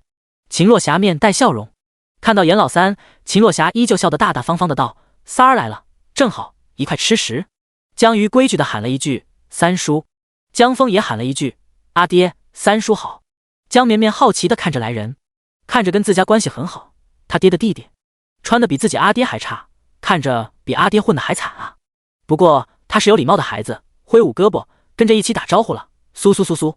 江长天洗了手，抱过绵绵笑道：介西，你来他都会喊叔叔了。严老三好奇的看着江长天怀里的小姑娘，像你。他从身上摸了一个铜牌出来，放到了襁褓上，道：叔给你的见面礼。江长天微愣，这是贴身之物，老三为何这么隆重？到了晚饭，一家人围坐，多了严老三。严老三吃得很认真，吃着吃着就落泪了。落霞嫂子，早知道娶你能有这么好吃的，当时我就在你每天路过的桥上跳下去，等你捞我。秦若霞拿着筷子敲了一下桌子，骂道：三儿，再说胡话，我捶你哦！搁你哥面前，孩子面前说啥胡话呢？你跳，我就看着你流走，我才不捞！我娘喜欢我爹好看的，三叔你不够好看。江鱼没眼色的道。严老三就笑，又指着江峰骂道：没出息，贵人喊你去京城都不去，要是贵人能看上我，我颠颠的就跑去了，帮贵人提鞋我都愿意。江峰整理了一晚的思绪，现在已经放下了，心中是有些遗憾，可是男子汉大丈夫，养家本就应该没有什么好遗憾的。他又跟平日一样嘻嘻哈哈的道：“没办法呀，三叔，我舍不得我阿娘，阿娘做的吃的在外面吃不着，要不等三叔你混出头了带我就直接吃香喝辣的了。”严老三忽然道：“那好，我正打算去闯荡一番。风儿，我无儿无女，你认我为干爹吧，以后我混好了，带你吃香喝辣，混得不好死了，你记得给我烧一叠纸。”江峰愣了一下，看了一眼阿爹的神色，然后起身，那头就拜。砰砰砰3声响，干爹。秦洛霞内心思量，这老三今天不知道咋了，还老嚷嚷要娶她，这小屁孩。江绵绵好奇，这人是阿娘追求者吗？阿娘原来也有爱慕者呀。江鱼好奇地问道：“三叔，那我和妹妹可一起吗？我们也可以给你烧纸的。”江绵绵，其他人，严老三眼睛通红，却也忍不住笑了。你们愿意认，我开心得很，一下子多了3个儿女，我人生圆满了，不缺了。于是江鱼抱着妹妹一起，跟着哥哥一起磕了头，这样3兄妹就多了一个干爹。江绵绵都没有看清干爹长啥样。饭后喝水，江绵绵特意给阿爹的茶水加了料，却见阿爹还没有喝，那新任干爹给阿爹慎重的送了一个包袱。长天，这是我的宝贝，你帮我找个地方埋了，他日我若富贵，我就回来取，若是我没回来，就当我死了。你去哪？江长天问。我单哥，听闻皇城内贵人爱听，我想去卖唱，都是卖唱，我要卖给最贵的人。严老三说完，十分激动，一把夺过江长天跟前的水，一口喝掉。他上前抱了一把江长天，哽咽着喊了一句哥，然后又看了一圈江枫、江鱼、江绵绵，最后对着门楣跟前的秦洛霞喊道：“嫂子，我走了。”秦洛霞觉得三儿不对，回屋掏了一小块银子，又放了一半，又加了1块。他拿着银子出来，严老三的身影已经消失，他把银子递给儿子道：“去，拿去给你干爹。”江枫拿着银子小跑追去了，在村口外把银子给了干爹，看着他的身影消失在黑暗中，他有些羡慕。他挥手大喊：“干爹，你要努力啊！”严老三头也不回的走了。黑暗中传来歌声：“一鱼心之所善兮，虽九死其犹未悔。”注一，歌声悠扬，连绵不绝，鸟雀尽声。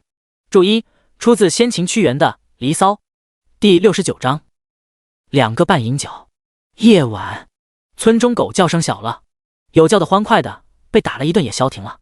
古人睡得早，煮火柜。江绵绵的爹娘还没睡。阿爹打开包袱，包袱里是一个坛子，阿爹没有打开，是密封好的。天很黑，他们2口子居然偷摸摸在挖坑。阿兄和姐姐都睡了，阿爹和阿娘做贼一样起床。江绵绵在阿娘怀里绑着，被迷迷糊糊的摇醒了，才发现他们在干啥。这坑挖得很深，阿爹亲自把坛子放到了底下，然后盖上土，一层一层的土，那坛子慢慢消失不见。江绵绵实在好奇埋什么宝贝，要这么认真，等他长大了挖出来看看。2口子埋好坛子，洗了手，才回屋睡觉。江绵绵正好又喝了一顿夜奶，然后躺中间，黑乎乎的，不害怕，左右都是阿爹阿娘的味道。黑暗中听阿娘小声道：“三儿咋对自己嫩狠心了？他咋对自己下得去手？”阿爹没有回答，但是江绵绵得到一只修长的手，轻轻撸他后背。他快被撸睡着了，迷迷糊糊的听阿爹说：“三儿会回来的，他比我有能耐。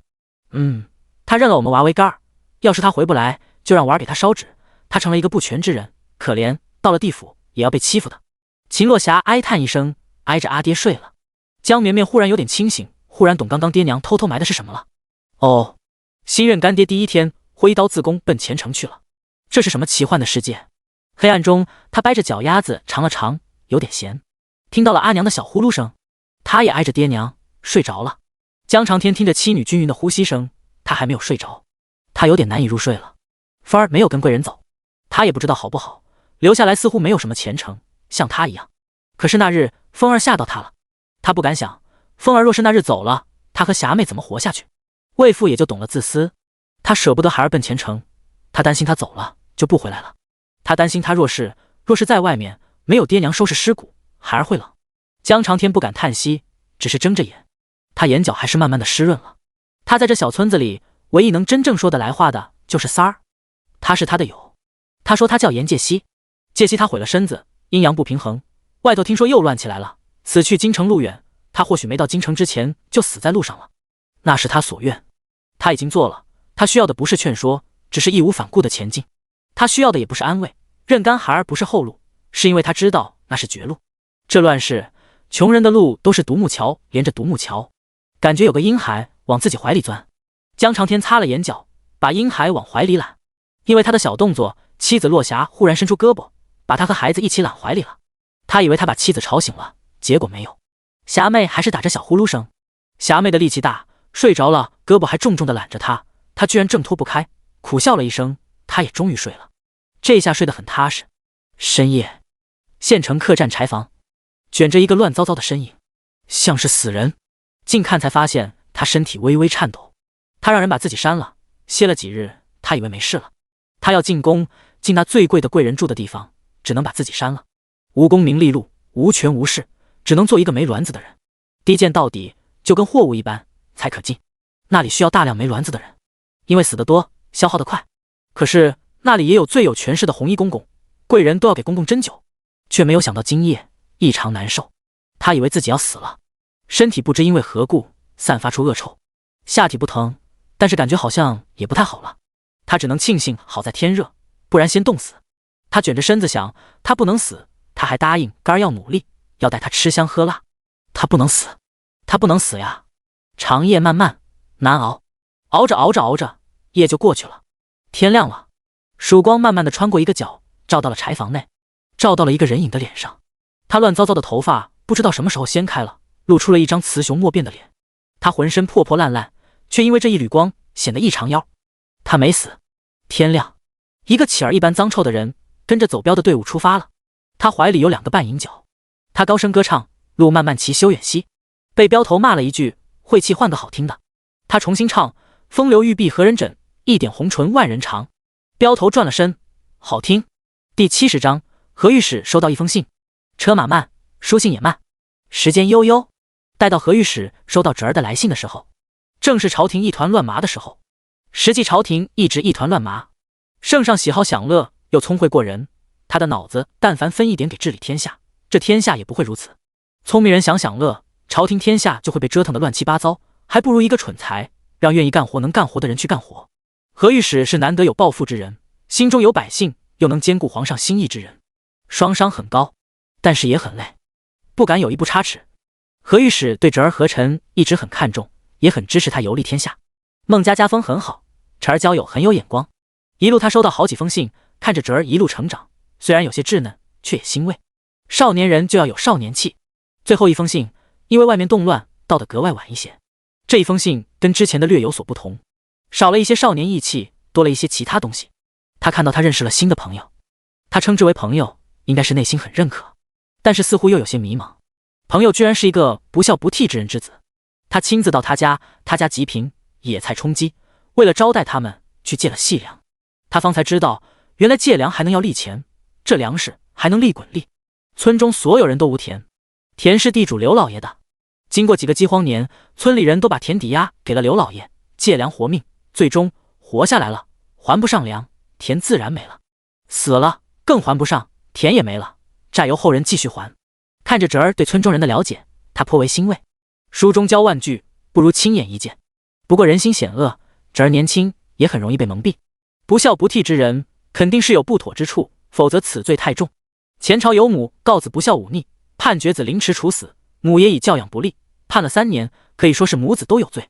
本朝虽然没有这种案例，但是不孝是重罪。因是他人家事，无不好探查，麻烦叔父帮忙查一查，前江太傅幼子可有何内情？无关其人风度翩翩，举止高雅，绝非常人。侄儿向来眼高于顶，于他眼前却有些坐立难安。何御史回想了一下前江太傅的案子，江太傅是太子太傅，太子被贬斥圈禁，江太傅一家被流放。后来圣上又心软，据说是惠云公主求情了，太傅流放途中，皇上又下旨赦免其罪。江太傅身体不好，也承受不了这流放之苦，在途中病故了。因为涉及前太子，一直也是朝中禁忌，除了惠云公主，皇上这个胞妹，没有人敢提。要查的话有些麻烦，不过总有机会，他会留意。看着侄儿描写那家人的风采，他摇了摇头。可能颜色好，少年总是容易被颜色吸引。还是少年啊！可是当他见侄儿写的诗，那少年用柴棍在院子的土地上写下“此马非凡马，房心是本心，向前敲瘦骨，犹自带童声”。叔父，我愣住了，我几度张嘴，说不出话，失语许久。看到这里的时候，何御史拿着的轻飘飘的信纸忽然觉得沉重起来。向前敲瘦骨，犹自带童声，向前敲瘦骨，犹自带童声，向前敲瘦骨，犹自带同声。他先是轻轻地念了一遍，然后声音大声了一点，然后又大声了许多，像是跟人高谈阔论一般，高声朗读，向前敲瘦鼓，犹自带同声。他的脑海里刻画了一个铜鼓少年。何御史的脑海里多了一个名字：铜鼓江风。第71章天赋异禀。清晨，江绵绵就醒来了，感觉自己是趴着的，他用力撅着屁股，扑通一声，眼前亮了，他居然翻身成功了。江绵绵有点惊喜，天知道身体都翻不过的自己，真的感觉自己像是一只小乌龟。他兴奋的又努力翻了一下，又把自己翻趴下了，再翻一下，就又翻回正面了。他黑起的翻了好几个身，眼看着就翻到床边，本书差点又完结的时候，秦落霞进屋了，吓得心都提起来，火速把仔给提到了床中间。秦落霞又惊又喜，没有想到这么小的娃儿就会翻身了，他的绵绵一定像爹，打小就聪明。江长天洗漱完进屋，准备跟妻子说一声去上工了，结果霞妹抓着他惊喜的道：相公，你快来看看，绵绵会翻身了。江绵绵于是在阿娘的鼓励声和阿爹鼓励的眼神中，撅着屁股，撑着小手，用力的翻了个身，有点羞耻，又有点骄傲。他努力的绷住表情，谦虚的等表扬。果然阿爹十分开心，把他抱起来举高高。绵绵好厉害，等大一点，阿爹给你买糖吃。又亲了他一脸口水。江绵绵被表扬的开心不已，自己也流了很多口水。等到阿姐阿兄起床的时候，江绵绵又分别给阿姐阿兄表演了翻身技能。江宇眼神渴望的看着妹妹，很是感叹：妹妹好厉害，这么早就能翻身了，好灵活啊，以后阿姐带你去树上捉鸟吃。江峰是真的很惊喜，看着妹妹努力的撅着屁股翻过身，然后骄傲的躺着笑的时候，他就庆幸自己没有离开家，没有错过妹妹成长的每一个时候，能看着妹妹长大就是幸福的事情。江绵绵又被兄长抱着举高高，夸了又夸，他也很开心。他想，小时候真好啊，会翻身都被视为超厉害的，长大以后别说翻身，翻跟头都没有人夸，有可能会有人指指点点，看那有只猴。江绵绵翻身累了就喝奶，尿尿拉粑粑，然后躺着看兄长练剑。院子里一个少年拿着剑认真的比划，那长剑时不时发出呼呼呼的声音，这是江峰厚脸皮找孟少侠要的剑谱。有时候脸皮就是应该厚一点点的。少年练剑很认真，渴了就喝一杯水，继续练习。一开始磕磕绊绊，很快就有点样式。他学的就是很基础的剑招，并不复杂，因为他没有练剑基础，孟少侠给的也是军中基础的剑法，简单易学，不玄妙，但是是祖祖辈辈总结下来的经验形成的。江峰耐得住性子，每日都会花上2-3个时辰练习。他觉得自己笨，比不上孟兄，条件也不如，起步更晚，只能靠勤快。早起练剑，睡前练剑。少年汗水挥洒，初时少年的剑劈开了柴火，柴屑乱飞。绵绵会翻身了，翻过来翻过去。后来少年的剑轻易地劈开了柴火，没有柴屑。绵绵轻松地翻身，然后坐了起来。再后来少年的剑砍下了树梢上的树叶，没有波及其他叶子。这一日绵绵会爬了，他的进步和哥哥一样快，全家人都在夸奖他，就因为他会爬了。阿兄的剑都把树上的树叶砍下来，江绵绵感觉自己看到传说的剑气了，可是没有人夸，大家都围着他夸，妹妹好厉害，天赋异禀。江瑜惊喜地叫道。阿爹在一边击掌叫加油，阿娘拿着斧头挥舞，兄长举着剑叹息，脸上亦挂着笑。大家看着他爬，江绵绵爬得好努力好努力，吃奶的劲都用出来了，因为他知道长大以后要获得夸奖太难了。阿兄那是剑气啊，剑气啊，你们看一眼阿兄啊，我只是会爬了，没啥了不起的，就算现在不会爬，过几个月也会爬的。算了，还是小时候能得到夸奖的时候多努力一点，不就是爬几步吗？他可以的。他穿着4件夹袄爬呀爬呀，累了坐起来一不小心滚倒了，衣服很厚，一点都不疼。天赋异禀的江绵绵会爬行了。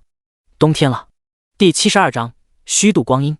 冬日呼出一口气，就有一阵白雾。院子门口的2棵树，有一棵是跟随季节的，冬日落叶纷纷，已经秃了，还有一棵树还绿着，深绿，看着就冷。江绵绵裹着厚厚的夹袄，给本来就不灵活的身体增加了更大的负担，让它笨重可爱，像一颗球一样圆滚滚的。3番6座9爬，江绵绵6个月就会爬了，直接赢在了起跑线上。他把节约出来的时间用来爬行，因而多爬可以增加前庭小脑协调能力，在成长过程中具有里程碑的意义，为以后站立和行走打下良好的基础。一步快，步步快，卷神绵绵。秦落霞发现闺女很喜欢爬，但是太爱干净了，这玩意儿一点脏东西都不碰，别人递过来的东西，除非他看着洗干净了，否则绝不会伸手去拿，爬也绝不在地上爬，一定要垫垫子。秦洛霞编了一床草席，真的用草编出来的，江绵绵就在席子上爬来爬去，爬的时候经常会有一只黑蚂蚁领爬。家人早就发现小蚂蚁的行踪了，不过知道那拐子货郎是被蚂蚁咬死的，他们就默认这蚂蚁是保家仙。别人的家先是蛇是狐狸，到绵绵这里是蚂蚁。江绵绵经常和蚂蚁赛爬，每次都赢，因为到跟前了，小黑就会等他。小白马也特别亲绵绵，这匹马在绵绵家不是起的交通工具的作用，阿爹上班没有骑它，江峰去县城溜达也不怎么骑它，太张扬了，没地方停，担心被偷走，所以只有阿娘有时候会骑马进山溜一溜马，大多数时候小白都是跟看家护院一般，处在绵绵跟前。他很好养，喜欢吃野葱，甚至连树上的树叶都吃，并不怎么吃鸡子，否则他们家真的养不起。世道更乱了，那2个京城公子也再没有消息。奶羊卖了，因为阿娘觉得奶羊是羞辱她没奶，她奶多得很，浪费，主要家里也养不起2个大牲口，卖了换钱。江绵绵使劲练习爬，也是因为小白的鼓励。这样一匹白色骏马放跟前，她也想骑。等到她长大，骑着法拉利白拉风出场，想想就很美。日子匆匆，江绵绵虽然是个婴孩，也很忙碌的，吃喝拉撒睡觉要占很多时间。醒着的时候要爬行锻炼身体，还要采衣娱亲，逗全家开心。这段时间来，听阿爹阿兄从外面带来的消息来看，似乎外面到处闹饥荒、闹匪灾、闹兵灾，乱得很。夏日旱灾刚过，冬日冻灾又来，今年寒冬格外冷。江绵绵没有什么切身体会，因为他家过得更好了，至少顿顿都能吃饱。外面虽然还是有补丁的袍子，可是里头大家都有一件夹袄，草鞋也换成了布鞋，有底衬。虽然衣服别人看不到，但是他们一家的脸色都很好。村里眼红的人说他们家闲话，说他们吸马的血，一家子靠一匹马养活，全家都是弼马温。实际江绵绵觉得那2个京城少爷送的礼是一部分，但是一个家不可能靠2份礼物撑起来，更多的还是家里人自己的努力。阿娘带回来的猎物频率很高，阿爹带回来的银钱也比过去多。江绵绵不知道阿爹咋操作的，阿爹没说，阿娘也没问。兄长好像更能混了，拿回家的乱七八糟的东西很多。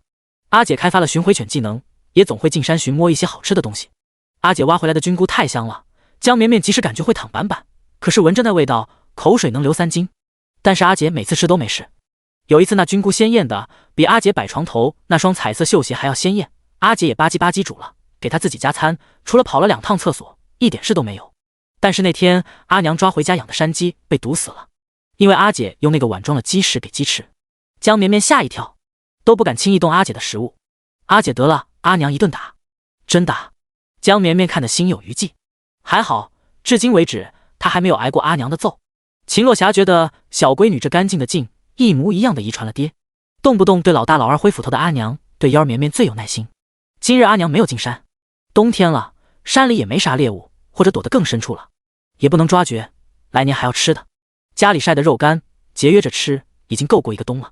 秦洛霞坐在草席上做针线，旁边盘了个土炉子，架了个火堆，这样室外也不会太冷。因为绵绵喜欢在外头，这玩意儿打小好养，不哭不闹，但是有些事很执拗，爱干净，爱阳光。黑乎乎的屋里，除非睡觉，他就是不想待。江绵绵爬了一圈，爬到阿娘跟前努力的坐下，然后看阿娘做针线活。阿娘的针线活做的居然很细，江绵绵看阿娘经常挥斧头，没有想到阿娘拿绣花针也很稳。他指了指自己衣服右侧，想让阿娘给缝个口袋。娘，带。江绵绵已经不会轻易流口水了，虽然说话也不清楚，但是好歹能表达了。他实在不懂这时候人东西藏哪里，他觉得衣服那里缝2个口袋很方便，还能插手，也能放他的小黑。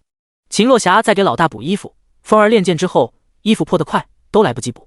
看到小闺女白乎乎圆滚滚的坐在面前，炸出小胖手指，手指也是圆乎乎的，还有指窝，他就稀罕的不行。小闺女完全是缩小版的相公，而且更白更圆，看着就能让他心化了。忍不住就放下手里的活，清香了一口，然后道：囡想在衣服上缝个口袋吗？江绵绵圆圆小脑袋很认真的点了点。秦洛霞又笑了，怎么看怎么欢喜。缝，阿娘马上给你缝。她看着日头挺大，火炉子也在跟前，不冷，就把小闺女外衣脱了。江绵绵配合的伸手。阿娘又笑了。阿娘圆脸上有酒窝，2边都有，可能是出了月子，比她最初看的时候脸没有那么肿那么胖了，更漂亮了一些。江绵绵觉得阿娘浑身上下都有一种母性的美，他待在阿娘身边就很安心。秦洛霞找了2块碎布，缝到了绵绵纸的位置上，像是打补丁一样，不过就是最上面开口没有缝上。做好一个，发现居然还真可以放东西，也很方便。江绵绵坐在阿娘跟前，等着阿娘干活的时候，阿姐回来了。江鱼回来也坐在了火炉跟前，习惯的就把妹妹抱起来放怀里了。江绵绵靠在阿姐怀里，脑袋靠在阿姐胸上，感觉阿姐的小馒头好像有点发育了，软软的。娘，阿翠真的要嫁人了呀？你让我送去1块布，我送了，看着不得劲。姑娘为啥要嫁人啊？嫁人以后肯定不如在家自在。江鱼有些惆怅的道。她比阿翠小1岁，阿翠都能嫁人了，那她可能也快了。可是想想这种事就可怕，在家多好，在家永远是姑娘啊。秦洛霞轻轻地敲了一下姑娘的脑壳，胡思乱想啥呢？等你将来遇到如意郎君，不让你嫁，拦都拦不住。江鱼肯定的道，那不会，去别人家肯定不如自家自在，想吃就吃，想什么时候吃就什么吃，想吃啥就吃啥。娘你在做啥？江鱼好奇看阿娘缝东西。江绵绵心想，哼哼，马上阿姐也就知道她的开创性改革了，以后说不定引起潮流，人人衣服面前都有口袋了。你妹妹手短，给她衣服面前缝2个袋袋，可以放东西。秦洛霞温柔的道。江绵绵，哦哦。江鱼看到这口袋，眼睛亮了，这装吃的方便啊。阿娘，阿娘，也给我缝2个吧，不，我要6个。江鱼想着可以分别放吃的。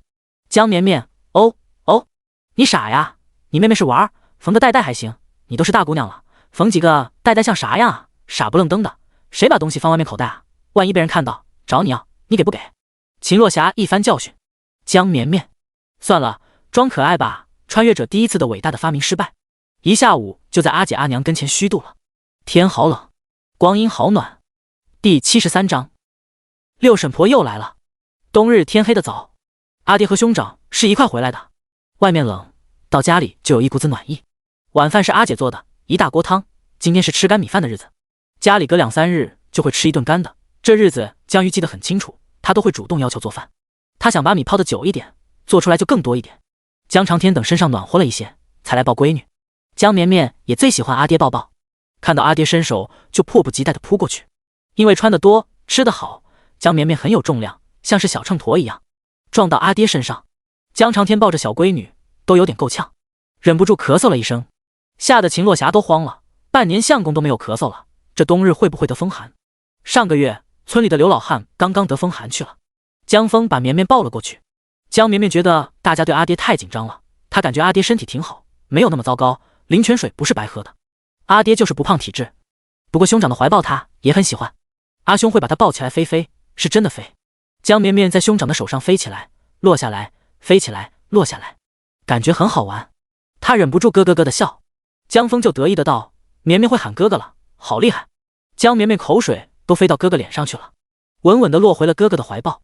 打闹了一会，一家人开始吃晚饭。虽然是分好的，可是阿娘、阿姐、阿兄的速度还是很快，总是有一种吃慢了就没有的危机感。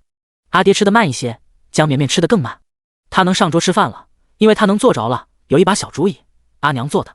他是有自主意识的，坚决不吃阿娘嚼过的食物，切碎可以，嚼碎不行。这也是秦洛霞觉得幺儿活该是她相公的闺女，那吃得干净的劲跟相公一模一样。此刻饭桌就剩下父女俩没有吃完。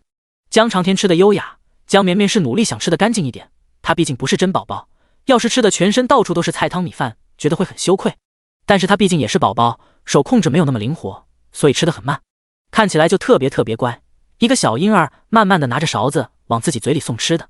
勺子要精准找对嘴也不容易，江鱼看得都着急，我妹这样吃东西，将来不嫁给富贵人家都要饿死。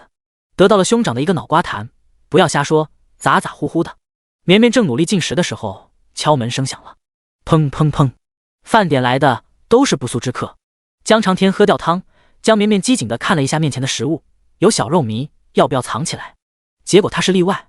阿姐火速把桌面收拾了，就他饭还留着，让他继续吃。江绵绵坐在饭桌前，看到了来人。进来的是一个穿着绸布的婆子，她脸上涂了很多东西，吓人的很。第3章复制过来的。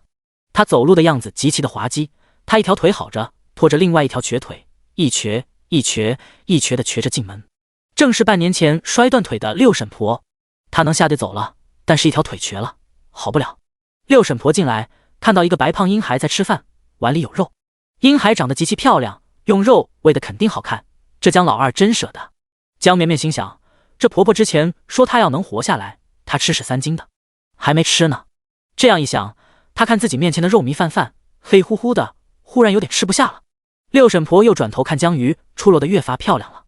以前好老听阿翠娘说她家阿翠好看，现在看阿翠那脸尖乎乎的，一看就是福薄的，还是江鱼这丫头好看，毕竟是江老二的种。想到进门看到那高大的白马，六婶婆眼中贪婪都隐藏不住，她拖着瘸腿，未语先笑。她张大嘴道：“好事哟，大好事！六婶来给你们报喜了。”江绵绵心想：来了，这婆婆上次来说大好事是要把阿姐卖掉，这次能有啥好事？见江家众人不接茬，六婶婆一点都没有不自在，继续道：“于姐儿大喜，刘老爷看中了你们于姐儿，想纳她做小，进门就让生，可以做贵妾，就是需要你们陪嫁1匹马就可以。”哥，江绵绵惊得打了个嗝，阿爹给她撸后背。秦若霞就觉得上次只摔断六婶1条腿便宜她了，应该2条腿一起断的。江鱼先开口了：“我不去做妾，刘老爷抠门的很，他们家如厕的擦屁股棍子用过之后都要洗了再用，想纳我还想要我家的马，想屁吃！”江绵绵：“哦，吃不下，真的吃不下，这晚饭没法吃了。”江峰也开口道：“我家妹妹不做妾，刘老爷比我爹还年长，六婶婆你积点的，回吧。”江长天没有开口，只是看着面前的婆子，甚至脸上还有客气的微笑。秦若霞胸膛起起伏伏，手很想去摸斧子。六婶婆见江老二一家的态度，嗤笑了一声，拖着瘸腿自己找椅子坐下来了。也就是刘老爷听人说你们于姐儿好生养，才能给你这个机会，你们一辈子穷命，信不信我去村子熬一嗓子，说刘老爷要纳妾，有的是人送闺女上门。我闺女不要这样的福气，六婶婆回吧。秦若霞硬顶硬的道。六婶婆甩着手里的手绢，慢悠悠的道：“这整个村子都是刘老爷家的地盘，你们若是不嫁，趁早滚蛋。这里山山水水都是刘老爷家的，你们去挖的野菜也是刘老爷的野菜，猎的走兽都是刘老爷的，刘老爷不计较，你们就当是自己的了。说难听点，你们呼的这口气都是老爷赏你们的，若是刘老爷要赶你们出村子，出去就是个死。如今外头乱的，路边的饿殍都新鲜着，外头乱了，变天了，京城的贵人哪里会顾得上你们？识相的就乖乖照办，还有一条活路，3日后是好日子，刘老爷会派来一顶小轿，接于姐儿和马，于姐儿的好日子在后头呢。”六婶婆说完，也不管众人神色，她站起来，拖着那条瘸腿，一步一步往外挪。第74章江蓉受惊。天黑了，明县也开始了宵禁，没有了叫卖声，显得整个县城都冷冷清清。城隍庙晚上也关门了，城隍也不收留夜里的冻死骨。衙门旁边的一条街之隔的江府灯火通明，不是家中有什么事，而是因为江蓉。前阵子江蓉不去县学，说有可疑的人盯着他，家中人都以为是他逃学的借口，连江婉也是觉得兄长性子懒呗，随口说的。虽然江老夫人让身为七皇子妃的女儿派护卫过来，也是有备无患，却没有想到江蓉居然真的差点被匪徒绑走了。好在护卫来得及时，把他救了回来。江蓉没有受什么伤，甚至都没有他爹之前责罚的重，可是却着实是惊吓到了，因为那匪徒真的杀人，在他面前把别人给杀了，跟杀鸡杀羊一样，白刀子进红刀子出。自那之后，江蓉晚上睡觉总容易夜惊，所以江府晚上也是灯火通明。老夫人本来上了年纪就绝短，如今却还要为孙儿操心。江蓉一入睡就噩梦连连，惊恐的胡言乱语：“别杀我，别杀我！”这回是真的许久都没有去县学了，不过因为外头太乱了，县学本来也就停课了一段时间。江晚这段时间都陪着祖母，每日在祖母屋子里抄经，祈祷兄长能快点好起来。兄长这人虽然没有大出息，但是也不会太惹事，对他极好。江晚之前惊恐做梦，现在就又想做梦，想看看具体的场景，奈何每次醒来他都不记得细枝末节，只有一个大体的走向，或者遇到什么是什么人的时候有一点印象。他觉得这是上天对他的示警，实际上打小他就感觉自己和其他人有一些不同，他好像能很轻易的让其他人喜欢他，但是前提是他也要真心待对方，若是他内心不喜，这种喜欢就很难持久。所以他一直告诫自己要做一个至诚至善之人。夜幕降临，江怀生和妻子却忽然到老夫人屋里来了。江老夫人皱着眉问道：“可是蓉儿又有什么不好了？”江怀生摇了摇头，无事低着头。老夫人看着儿子儿媳，儿子像极了他父亲，长得疏朗大气端正，他很喜欢，可是儿媳容貌就过于妖娆，性子也跳脱，他一直有些看不上。娘，菲儿有喜讯了，儿特来告知。江老夫人脸上露出一个有些僵硬的笑容，点头道：“好，无事你好好养身子，家中的事情不用你操心。儿媳知道，辛苦娘了。吴氏乖巧行礼。她其实一直想要再生一个，但是相公说这世道不好，又在外头生下孩子也是遭罪。她每次之后都有喝婢子汤，结果这次蓉儿差点出事，婆婆就开口说家中子嗣太单薄了，她停了婢子汤，终于怀上了。她不是想代替蓉儿如何，就觉得家中子嗣多一些更兴旺。老夫人看着儿子儿媳离去，眉头下意识地皱起来，内心觉得吴氏薄情，蓉儿整日难以安眠，她居然还能怀上孩子，又觉得子嗣多一些确实比较好。江婉眉头轻轻皱起来，她在梦中看到他们家很快就会去京城，如果阿娘这时候怀孕，那什么时候能走？而且她应该没有弟弟妹妹。这些改变让她有些慌乱，比如两位师兄走前居然送了很多礼物给二叔一家，没有想到他们居然会认识。江婉微微叹息了一声。江老夫人听到孙女叹息声，拍了拍孙女的背，心道只有婉儿最贴心，懂她，婉儿肯定也是为她兄长担忧。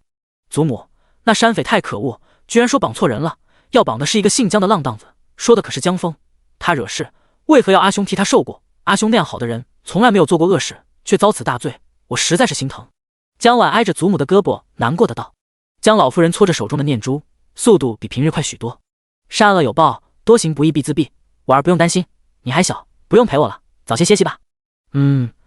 那我再去看看兄长，祖母也不用太操心，会好的。夜幕，大红灯笼高高挂，少女穿着一身白色襦裙走在院中，路过侍卫跟前，很有礼貌地打了招呼，如昙花，洁白而美。夜幕沉沉，江绵绵没有吃完晚饭，实在吃不下，这会子窝在阿娘怀里喝奶。其实她已经很大只了，感觉断奶也可以，不过贪念阿娘怀抱，喝奶就很有安全感。万事发生，喝奶的时候就觉得都不怕了。江绵绵刚刚觉得家中日子过得不错，结果没有想到居然就发生这种事。其实所谓的不错，也只是3天能吃一顿干米饭而已。可是就这样，他一家人都很满足了。可是就这样，居然都持续不下去。喝奶的江绵绵都感觉奶有点苦，真的胃口不好。他坐在床榻上，忍不住把手指放嘴里，真没有忍住，好像婴儿控制不住手，很容易就塞嘴里了。何况他还有灵泉。他坐在那认真的缩手指，参与这个家的重大事件。怎么办？怎么办？江瑜看全家人都表情凝重，连妹妹都皱着圆乎乎的小脸缩手指。他开口道：不然我去吧，我去找个花蘑菇做给他们全家吃，一起死光光。江绵绵瞪大眼看着阿姐，感觉自己牙床好痒，好像有个位置变硬了，要长牙了。这话以前江峰会说的，但是这半年他练剑，剑使得越来越好，心却更加平和了。因为他也读书，这年头书不易得，他以前没有书，都是靠着阿爹口头教的。只有那本《药经》是因为衙门有纸可以抄写，阿爹整理给他的。可是和公子送他的书极好，他每日都翻看，其实早就倒背如流了，摸着纸上的字还是会觉得很珍惜。其中一本书是《刑典》，讲述了做各种错事会受到什么对应的处罚。若是毒杀对方全家，肯定会被判死刑。他深信自己如今拿着剑，一夜能宰杀刘地主家23口人，可是那样他就要亡命天涯，也会连累家人。秦落霞咬牙切齿，哪个杀千刀的去刘地主跟前说语景的？这么多人，为啥主意就打到他闺女身上？让他知道，他一毛扎死他。江长天修长的手指轻轻敲打着膝盖，许久，开口道：睡吧，阿爹有办法，别说什么死不死的话，没有到那一步，阿爹在，不会让你为妾的。第75章，兄弟。清晨，大胡子馄饨摊位上冒着热气，老远就能闻到香气。一身穿戴整齐的江长天路过摊位，一般他不会停留，他极少吃外面的东西，一是浪费钱，二是他肠胃弱，吃啥都有可能不适，而且他也是吃饱了出门的，他口腹之欲很淡，能垫个肚子就行。可是今日他居然在摊位上看到了一个绝对不可能出现在这里的人，他那行为举止极为端方的兄长江怀生。他想了想，停下了脚步，等了一会，就看男子面带笑容的提着一个食盒走来。兄长居然亲自来买这种街边小食，府中有厨子会做吧？阿兄。寒风中，江长天微微颤抖了一下，喊道。江怀生抬头看到了面前的男子，个子比他高了。他愣了一下：阿兄，你怎么会来这里？江怀生脸上的笑容都还没有敛去，可见是遇到了很开心的事情。菲儿怀孕了。江长天下意识回道：不关我的事。江怀生，他的笑容彻底敛去，面容严肃：你在这里做什么？我去上工，我不像兄长衣食无忧，我要上工，要养家糊口。江长天淡淡的道。江怀生听着阴阳怪气的话，就有些火气按捺不住。他知道母亲有让姚姑私下接济弟弟，家里一直有一笔支出，虽然他不管家，偶尔也会看一下账目，否则这世道别人都没有饭吃了，长天一个什么都不会的人，凭什么把自己和孩子都养得白胖好看？他怒气不争，行事荒诞，满口谎言，气得母亲每每忧伤。江怀生非常孝顺，所以最恨不孝之人。父亲从小偏爱弟弟，可是他居然打碎了父亲救命的药，父亲至死都未合眼，这是他心中的刺。畜生！妻子菲儿待弟弟向来宽和，寒暑都担忧他衣食，他居然能生出那种龌龊之心，畜生不如！你以为人父，好自珍重。江怀生不想跟他说话，一早的好心情全消散了。菲儿说想吃街边小食，他不敢劳烦他人，担心母亲操心，所以亲自来买。江长天忽然开口道：“蓉儿听说受惊了，现在可好些了？”蓉儿是带风儿受过，但是之前他的侍卫吴六打伤了风儿，如今吴六也死了。母亲说吴六之死定和你有关，我不想追究，就到此为止吧。江怀生也很爱自己的长子，爱之深责之切。他见蓉儿如今的模样，他亲自杀了几个山匪，方得知对方居然是抓错人了，要抓的是江峰，而且是江峰故意的。弟弟自小性格古怪，没有想到如今弟弟的孩子也是如此，性子从根子上就歪了。他自谓君子坦荡，看着弟弟的眼神愈发厌恶。江长天只是看着兄长，兄长的衣角粗心，不像他衣角都磨破了。落霞想办法尽量不给他补丁补外面，还是磨得发白了。他笑着道：“后日我们村的刘老爷要纳我家于姐儿为妾，阿兄可愿意上门喝杯喜酒？”江怀生不可思议瞪大眼，差点把手里的食盒砸弟弟头上。他怎么能厚颜无耻说出这种话？他居然会让女儿去做妾？你疯了吗？我没疯，刘老爷今年比你大6岁，他说要纳于姐儿，否则就要把我们赶出村子，让我们无力追至地。江长天看着阿兄，他此刻的一张脸画得极为像阿兄，就是瘦了些。他记得阿兄的模样很清楚，因为小时候他极其崇拜阿兄，兄长身体好，做事果决公平，待他也很好。冬日很冷，站着说一会话，身体都有些僵硬。他其实感觉也并不太冷，今年入冬，他身子骨比过去好多了。以往冬日他总是很难熬，咳嗽的厉害，手脚关节疼。今年他很少咳嗽，关节也不太疼。他觉得是霞妹的功劳，霞妹为了他强身健体，翻山越岭去寻摸各种滋补的东西给他吃。可是此刻站在阿兄面前，他还是觉得有些冷。他其实不应该说这些话，可是他还是说了。大概他心底对阿兄是有念想的，因为阿兄以前看他眼神里也是有怜爱的。他还记得流芳路上，阿兄背着他走了很远很远，那日阿兄的脚全是泡，流了很多血。他记得阿兄只有一个馒头，给他掰一大半。那时候真好，他期望在那条路上走一辈子。那路那么难走，于他却是最后的温暖。因为路上阿娘也没有推开他，他甚至挨着阿娘的腿在车上睡了一夜。江长天笑着看着阿兄，阿兄亲自来买小食，阿兄对他的下一个孩儿是有期待的。他也很想跟阿兄夸一句，他的小闺女很好，聪明懂事听话，跟他长得一模一样。寒风瑟瑟，他只是开口道：“恭喜阿兄，又要为人父了。为人父就要保护自己的孩子，他还要奔波。”说完，他转身快步走了。他的身影略微有些踉跄，走得又快又急，很快消失在白雾中。江怀生看着那激进奔跑的背影，又瘦又高。冬日别人穿衣都会臃肿，他不会，他还是宽大的，像是装着风。第76章引狼入室。江府清晨还有些安静，江怀生给妻子提来街边小馄饨，已经有些凉了。吴氏只吃了一口，就脸色苍白的想吐。江怀生帮他拍了后背，等他舒服了一些才道：“天冷路滑，你不要出门了，你在屋里转几圈，实在无聊，可以找点闲书看看。”他自己去母亲那边请安。江怀生犹豫了一下，还是说了于姐儿的事情。母亲，我可否派人去警告一声？那姓刘的乡绅太目中无人了。江老夫人搓着念珠。江婉、江蓉一早都在祖母这边陪着祖母用早食。江婉听到阿爹的话，有些惊讶的捂住嘴：“于姐姐还是要为妾吗？”江蓉白胖的脸顶着两个格外明显的黑眼圈道：“江瑜那牙尖嘴利刻薄样，还有人要她当妾，眼睛真瞎啊！”老夫人只是问道：“你一早出门做什么？外头兵荒马乱的，蓉儿差点出事。你若是再有个三长两短，你是要疼死我这老太婆吗？”被问及为何外出，江怀生不好说，担心母亲以为是菲儿贪吃让他去的，他只得听着母亲的训话。江长天到了衙门，就看到师爷在训斥衙役们。平日也有训斥，但是今日格外大声。江长天赶紧往后退了几步，若是被衙役看到他们挨训了，回头就会捉弄他，拿他寻开心。北边的吉山县的山匪带着流民造反了，把县老爷都给砍了，自立为王。现在带着越聚越多的人要攻打府城，老爷一夜没睡，你们还吊儿郎当的，反贼要是来这里，你们能干啥？开门迎接吗？江长天退出了衙门。今日衙门很乱，不会有人留意他。他只是贝奥斯一个小管事，说是管事，权力极小。其实以他的能耐，他也曾讨得县太爷的欢心，对他高看一眼。可是在知道他是个不孝不悌之人之后，县太爷对他充满厌恶，碰到他都觉得倒霉，避之不及。他的人生像是被装到了一个矮矮木桶里，木桶上有个盖子，让他不能向上一步。无论他多长袖善舞，多能言善辩，都在桶里挣扎。他只配和低贱之人说话。他在市井里晃悠，白日街上人还是很多，毕竟还是要讨生活。贝奥斯就是准备药材的，除了各村硬性摊派的药，衙门里也会有预算去购买草药。小管事就有这个权利，一个小小的采购权。因为草药多而零碎，并不是什么大生意，上头的人也看不上。而且这事权轻则重，上一任管事就因为丢了要被杖死。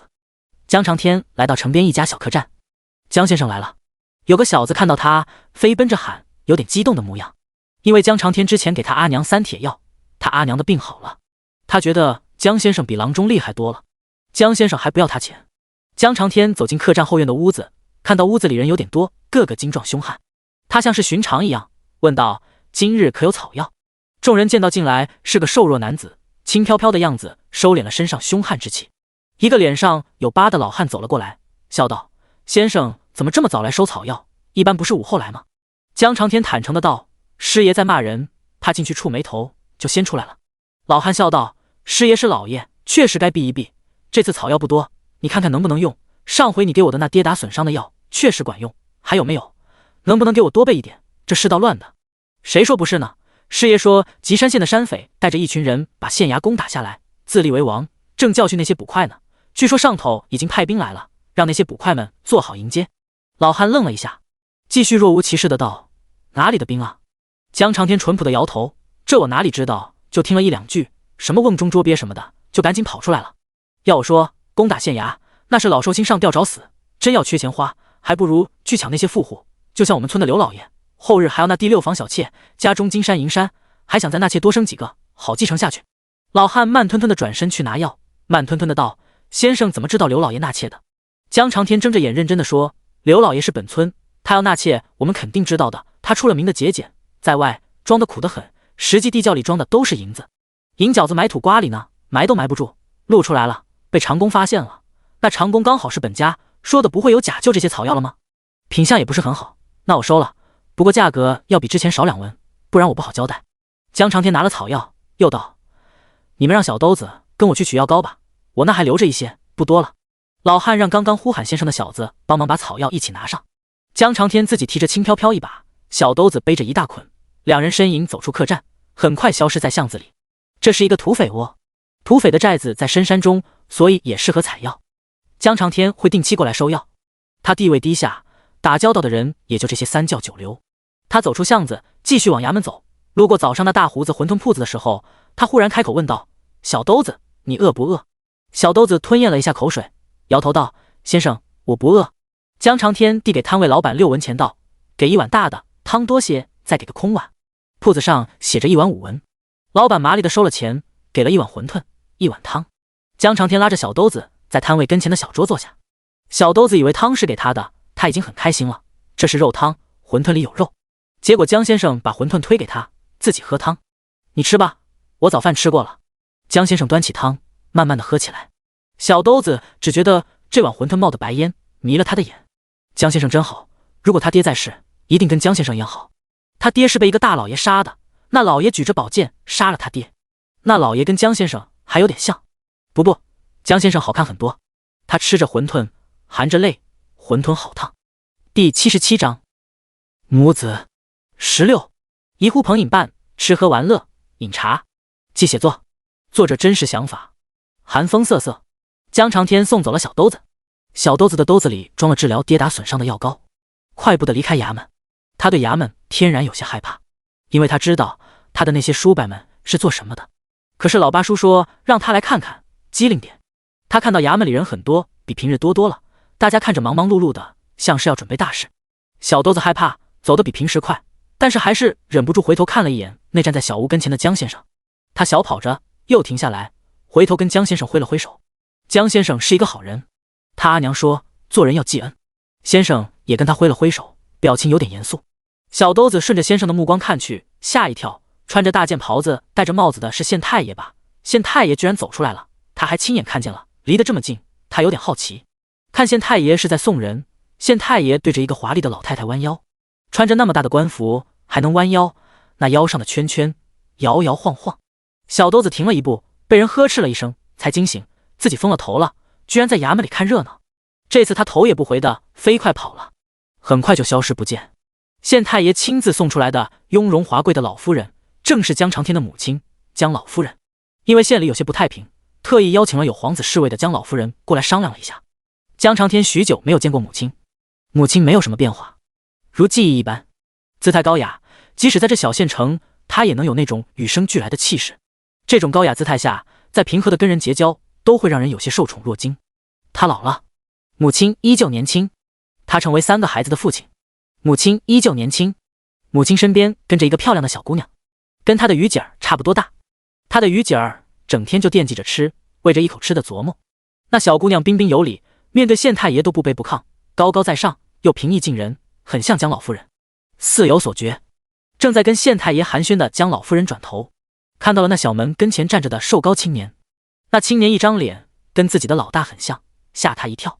江婉也转头也看到了那人，看容貌跟他爹有6分像，但是又感觉他俊美许多，只是站在那就有一种寒风瑟瑟，秋水潇潇之感。那姿态居然比眼前的县太爷更加像老爷。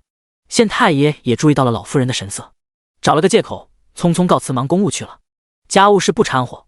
江长天驻足，他有了风儿之后就变得比过去沉稳许多，甚至每每反省自己，为父母方知父母恩，觉得自己过去肯定确实做了很多让母亲伤心之事。后来他教风儿读书识字，发现风儿聪慧异常，比他聪慧，记性好。他读好几遍才记下来的诗书，在风儿面前随便读2遍，风儿就记下了。风儿扎着小弯弯头，摇头晃脑地站在自己面前背下长长的诗文。江长天惊喜不已，胸中涌起很多感动和感激。所以第2日他特意去了江府，他在江府门口跪了半日，又在老夫人门口跪了半日，跪到天黑，他方才见到他的母亲。大哥新得一女，生下来就冰雪可爱，母亲脸上的笑容都化开了。大哥也喜气洋洋，他懂这种为人父之感。他想今日他们都开心，自己求情应该会容易一些吧。他不求荣华富贵，不求高门宅院，他只求母亲一句话。他可以不科考，他也没有想着高中状元、光宗耀祖，他不敢想了。他只希望风儿能正常的读书上进，他希望能给他的孩子留一条路，不需要你铺，你只要不阻止，我们自己爬。他跪了1天，他身体向来不好，已经摇摇欲坠。他知道自己的模样很可怜，他想母亲看他这样可怜，会有一点怜惜吧，毕竟他是他的母亲。母亲见他了，那冰雪可爱的婴孩忽然嚎啕大哭，母亲顾不得跟他说话，潦草的让人把他赶出门了。一家人都围在那婴孩面前，担心有什么不好。他至始至终都没有得母亲一个正眼。那夜也是这么冷，他几乎以为自己会死掉。最后是更夫扶他到墙角，他靠在墙角，他看着天黑，他想一死了之，因为眼前的黑没有尽头。最终霞妹来寻他，霞妹什么也没有说，背着他走回了村中，就跟那年霞妹在水里捞起他一样，背他回家。那路那样黑，他昏昏沉沉的烧了起来。霞妹的肩膀很暖和。自那以后，他再没有踏足过江府，哪怕每日上宫咫尺之遥，于他是天涯海角。他甚至也没有见过他的母亲。奇怪，母子多年不见，他居然没有什么想念。他有了3个孩子，要为生计奔波，他极少再回忆往事。他每日笑盈盈的跟人打招呼，跟人点头哈腰，为了同伴几个狗狗营营。他忘了他曾经出门仆役成群，他现在仆役都不如。他忘了他曾经金疙瘩当弹珠，丢得满地都是。现在他捡到好看的石头，小心翼翼地揣怀里，带回家逗孩儿。他忘了眼前这雍容华贵的老夫人是他的娘。江婉扶着祖母，内心有个喊声，让他赶紧带着祖母离开，迅速离开。可是他又莫名有些好奇，那男子站在那真的好看，所以鬼使神差的，他居然跟着祖母往那小偏房走去。靠近就有中药味，并不难闻。江婉有些好奇的往里看了一眼，收拾得非常整齐。小窗跟前还有桌子、凳子，窗台上有3道刀痕，不知道哪个调皮的小孩刻画的。今日摸鱼，江长天提早下工了，没人顾得上管他。他回到村里的时候，天还亮着，落霞居然抱着玩在村口大树下跟人唠嗑。他的小名儿先看到了他，爹爹，甜甜软软的喊声，并且朝他伸手。他拍了拍身上，然后才接过孩子，沉甸甸的，软乎乎的。他把绵绵抱着怀里，一手托着后背，一手环抱着屁屁，稳稳地揽在怀中。他笑着听村里人唠嗑，却有点魂不守舍，甚至有人喊老二，他都没应，不知道在想什么。秦洛霞也发现了相公的异常，轻轻推了推他，当家的，老五叔喊你呢。江长天才反应过来，他表情有些慌乱。霞妹，我们快去收拾东西吧。我今天在县衙打听到消息，说是吉山那边的盗匪攻下了县衙，自立为王，现在带着人浩浩荡荡的往我们这边来了，恐怕这马上就到了。我们还是躲一躲吧。盗匪路过，堪比皮书，寸草不留。老五叔，你们也收拾一下，把值钱的东西装一下，我们这两人先躲一躲，躲过了就好。江长天表情严肃的道：我今日早回来，也正是因为得到这消息，冒死逃回来的。县衙老爷们都知道这事，还不往外说，想让沿途的村子拖一拖那盗匪的步子。江长天怀抱婴孩，表情凝重，言语有理有据，在场的人都信了大半。这年头读书人本来地位就高人一等，何况江老二也算是有能耐的人，在县衙做事呢，他自己有3个娃，肯定不会胡说。江长天跟大家说了一下事态严重性，就抱着孩儿和妻子快步回去了。江绵绵在阿爹的怀里，听得都吓一跳，这是什么遭罪的世界啊？这好日子没有几天，这盗匪还要来，他们这么苦，来抢什么呀？抢野菜吗？不对，现在人口也可以抢的，最应该要把自己藏起来。江绵绵见阿爹面容严肃的紧，他换了个思路想，如果盗匪来了，那阿姐应该不用去做妾了，今天跟阿娘出来遛弯，村里也没有人说阿姐要做妾的事情。江绵绵感受着阿爹往上走，心跳加快的声音，他从他新缝的小口袋里掏啊掏，掏出了一只小蚂蚁。不对，不是这个，他把小蚂蚁塞回去。他伸手去掏另外一只口袋，掏出了一块果脯糖，他举着果脯糖塞到了阿爹严肃的嘴角边。爹，吃，甜。江绵绵道，吃了甜的就会开心的。江长天没有反应过来，张嘴入口就是很甜很甜的果脯肉，也有一点酸，但是主要是甜，很甜。夕阳照露，他身边是妻子，怀里是孩子，嘴里是糖，这就够了，别人死关他什么事。第78章，全村的蚂蚁。傍晚夕阳红，江绵绵坐在炉子旁边是草席子上，玩手里的小蚂蚁。他如今已经不害怕小蚂蚁了，长大了，胆子也大了。小蚂蚁在他手心，他握拳打开，握拳又打开。小蚂蚁还做各种样子逗他，一会叉腰，一会勾腿，每次他打开手心，小蚂蚁都会换一个动作。江绵绵被逗得咯咯咯笑。没有办法，在这样没有什么儿童玩具的世界里，就需要自己开发玩具玩，否则真的婴儿时期太过漫长。江绵绵给小黑正式起名为江小树，他之前不敢起名字，因为总觉得如果起名了就要对他负责。他死了，换了一只蚂蚁就不是他；如果不起名，好像就可以换，就像养鱼，死了一群换一群，一模一样。他玩了一会江小树，就又爬过去跟大白马玩。白马最喜欢脑袋凑到绵绵跟前，江绵绵会用他的爪爪玩编头发。小姑娘都喜欢玩这种类似芭比娃娃。江绵绵把马脑袋上的鬃毛编得一缕一缕的，有时候也会打成死结结。没有芭比娃娃，他只好玩白马头头。家里其他人都忙碌的在收拾东西，偶尔都会分出眼神看一下绵绵，看他圆滚滚的坐在那，又在折腾那宝马的脑袋，就免不了露出了笑容。哪怕全家人都在准备奔命逃亡，却也被那夕阳下认认真真给白马编辫子的婴孩触动心中最柔软的地方。江长天给大家做饭，他烧火加水切菜，长勺搅动着锅，从外面看只能看到一个背影。君子远庖厨，他却很会做饭。他曾十指不沾阳春水，他分不清肉是什么肉。他现在知道什么草可以吃，什么草不能吃，什么草饿极了也能吃一点。这样的日子真苦，真的很苦。他不服，他为何要这样？戒息都能割了，自己去奔前程，这乱世不拼不搏，只会窝囊死。他满腔怒火和憋屈，他知道他此刻不正常，因为今日见了江老夫人了。江老夫人说：你怎么不去死？你该死，你自己是祸害，你子女也是祸害。他那样慈眉善目，温柔端庄，漂亮华贵，他说出的话比任何一把刀都锋利。他拿着刀切着肉干，切得薄薄的，一片一片，如凌迟一般，然后把肉推到锅里，看着肉片在滚锅里翻滚，滚水飞溅，烫到他手腕上，他毫无所觉。秦洛霞和江峰把家中贵重的物品都放到了地底下，这是之前他挖的坑，挖着挖着地方就大了。脏东西极好，底下本来也就藏了很多肉干。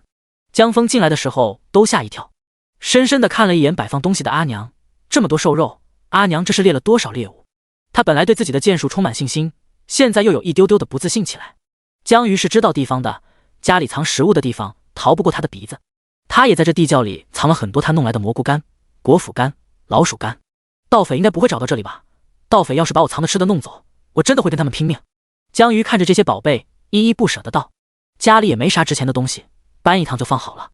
主要是带上路上吃的，绵绵能吃的穿的就尽量往身上套。最值钱的就是那匹马，可以带上，那马机灵的很，放山里跑得比人快，关键时刻还能驮着闺女跑。收拾好东西，江长天也做好了饭食。今夜又是干饭，因为吃饱了才好跑路。江长天自己做饭却没有吃多少，他抱着绵绵在怀里，先喂闺女。江绵绵张嘴，阿爹给他一勺软软的饭配着汤汁肉糜，他呱唧呱唧的吃完，再张嘴，阿爹的下一勺就又到嘴边了。两人配合得很好。江绵绵吃饭的时候，忽然发现阿爹的手被烫了，他想也不想的吐出了一口口水到自己手上。江长天还以为闺女卡住了，连忙停止喂饭，却不想闺女举着沾口水的小手，轻轻地涂在了他烫伤的地方。爹，呼呼，不疼，疼。江绵绵认真的帮忙吹，实际偷偷涂了一点点灵泉水。刚刚被烫的时候不觉得疼，这会子被闺女认真的呼呼的时候，真的觉得疼了，才发现烫到的地方有点多。她皮肤也比较白，尤其是手腕底下。秦洛霞紧张地站起来，江绵绵于是落到了阿姐的怀抱。阿娘带着阿爹去冲水了。阿兄打水。此刻本是冬日，水很凉，一冲就没有火辣辣的疼了，但是手腕也整个都红了，有些冷。咋这么不小心？下次我来做。秦洛霞心疼的掉泪。他相公这么好的人，他舍不得相公有一点不妥。还疼吗？江长天点头，疼。因为有人关心的人，有资格喊疼，有资格流泪。他眼眸微红，看着妻子。秦洛霞也学着闺女的模样，小心翼翼的呼呼：没事没事，冲凉水就不疼了，下次我做饭。江长天笑了，笑得满脸泪痕。不，霞妹，以后我们会有大屋住，有仆役成群，有厨子做饭，不用你做，真的。秦洛霞被相公的话逗笑了。什么大屋，仆役成群，他想都不敢想，他觉得能平平安安就好，娃儿们都在，都能吃饱穿暖就很好。今晚还要躲盗匪呢。各家都在收拾。雅子六婶婆家有两女都出嫁到外村，实际是被他卖了个好价，拿到了高彩礼，说是彩礼，就是卖了钱。正常人家怎么会出那么多钱？愿意多给钱的多多少少有些问题，心疼自家姑娘的就不会嫁。大儿已经分开单过，六婶婆嫌大儿没出息。小儿游手好闲，花销大，被六婶婆看重的很。六婶婆老汉也游手好闲，又懒又馋，父子很像。看着别人收拾东西，老汉问：我们要收拾吗？六婶婆道：我去问问刘老爷，那江老二拐有心机的很，指不定是他闹鬼。全村忙忙碌碌的造饭，甚至有一股过年之气。因为预备逃难，众人担心没吃的，干脆就把家中存粮能吃，今晚先吃掉，就算死了也能吃顿饱的，不当饿死鬼。六婶婆拖着瘸腿到了刘老爷家，刘老爷家岿然不动，他安心了许多。刘老爷看到伢子婆来问要不要躲，他笑了。他坐在雕花老爷圈椅上，抖了抖了手上的烟袋。一群贱民听风就是雨，那吉山县的盗匪正要去府城，怎么会跑到我们这地方来？还藏东西，躲起来。他们有什么好抢的？家中一碗细粮都没有。这个村谁家有什么，刘老爷都很清楚。谁家向他借东西都有账本。也就那江老两家有一匹好马，一个好女，还有那京城公子送的一些宝贝。这半年来，江老二一家居然没有向他们借过东西，可恶！六婶婆听到刘老爷这么说，安心，顺便拍马屁道：这都是江老二那人来胡说的，我看他是不想让他的鱼姐儿到您这享福呢。旁边的刘老夫人吃得胖乎乎的，一团和气的样子，笑道：小丫头脾气倔，进门后打几顿就乖顺了。那马送来给我儿骑，我儿正缺一匹好马。他们虽然一开始他对江老二有忌惮，可是这么多年了也没有见江家出手过一次。那江老二就是没毛的鸡，谁都可以吃。刘老爷不允许村中有人比他过得更好。不孝不悌之人就是贱民，读什么书，耍什么剑，骑什么马，就应该一辈子为奴为婢，生儿为奴，生女为婢，世世代代。刘老爷抖着二郎腿，赞同的点头。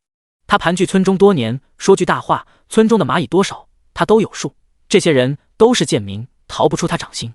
是夜，江绵绵一家真的往山里走了。江绵绵绑在阿娘身上，兄长拖着妹妹，阿爹拖着马，身后跟着一群长长的蚂蚁。整个村子的蚂蚁似乎都动起来了。刘老爷看到屋檐下一群蚂蚁忙忙碌碌往出走，他奇怪的抬头望着暗黑的天色，这是要变天了。第79章，江绵绵的早教。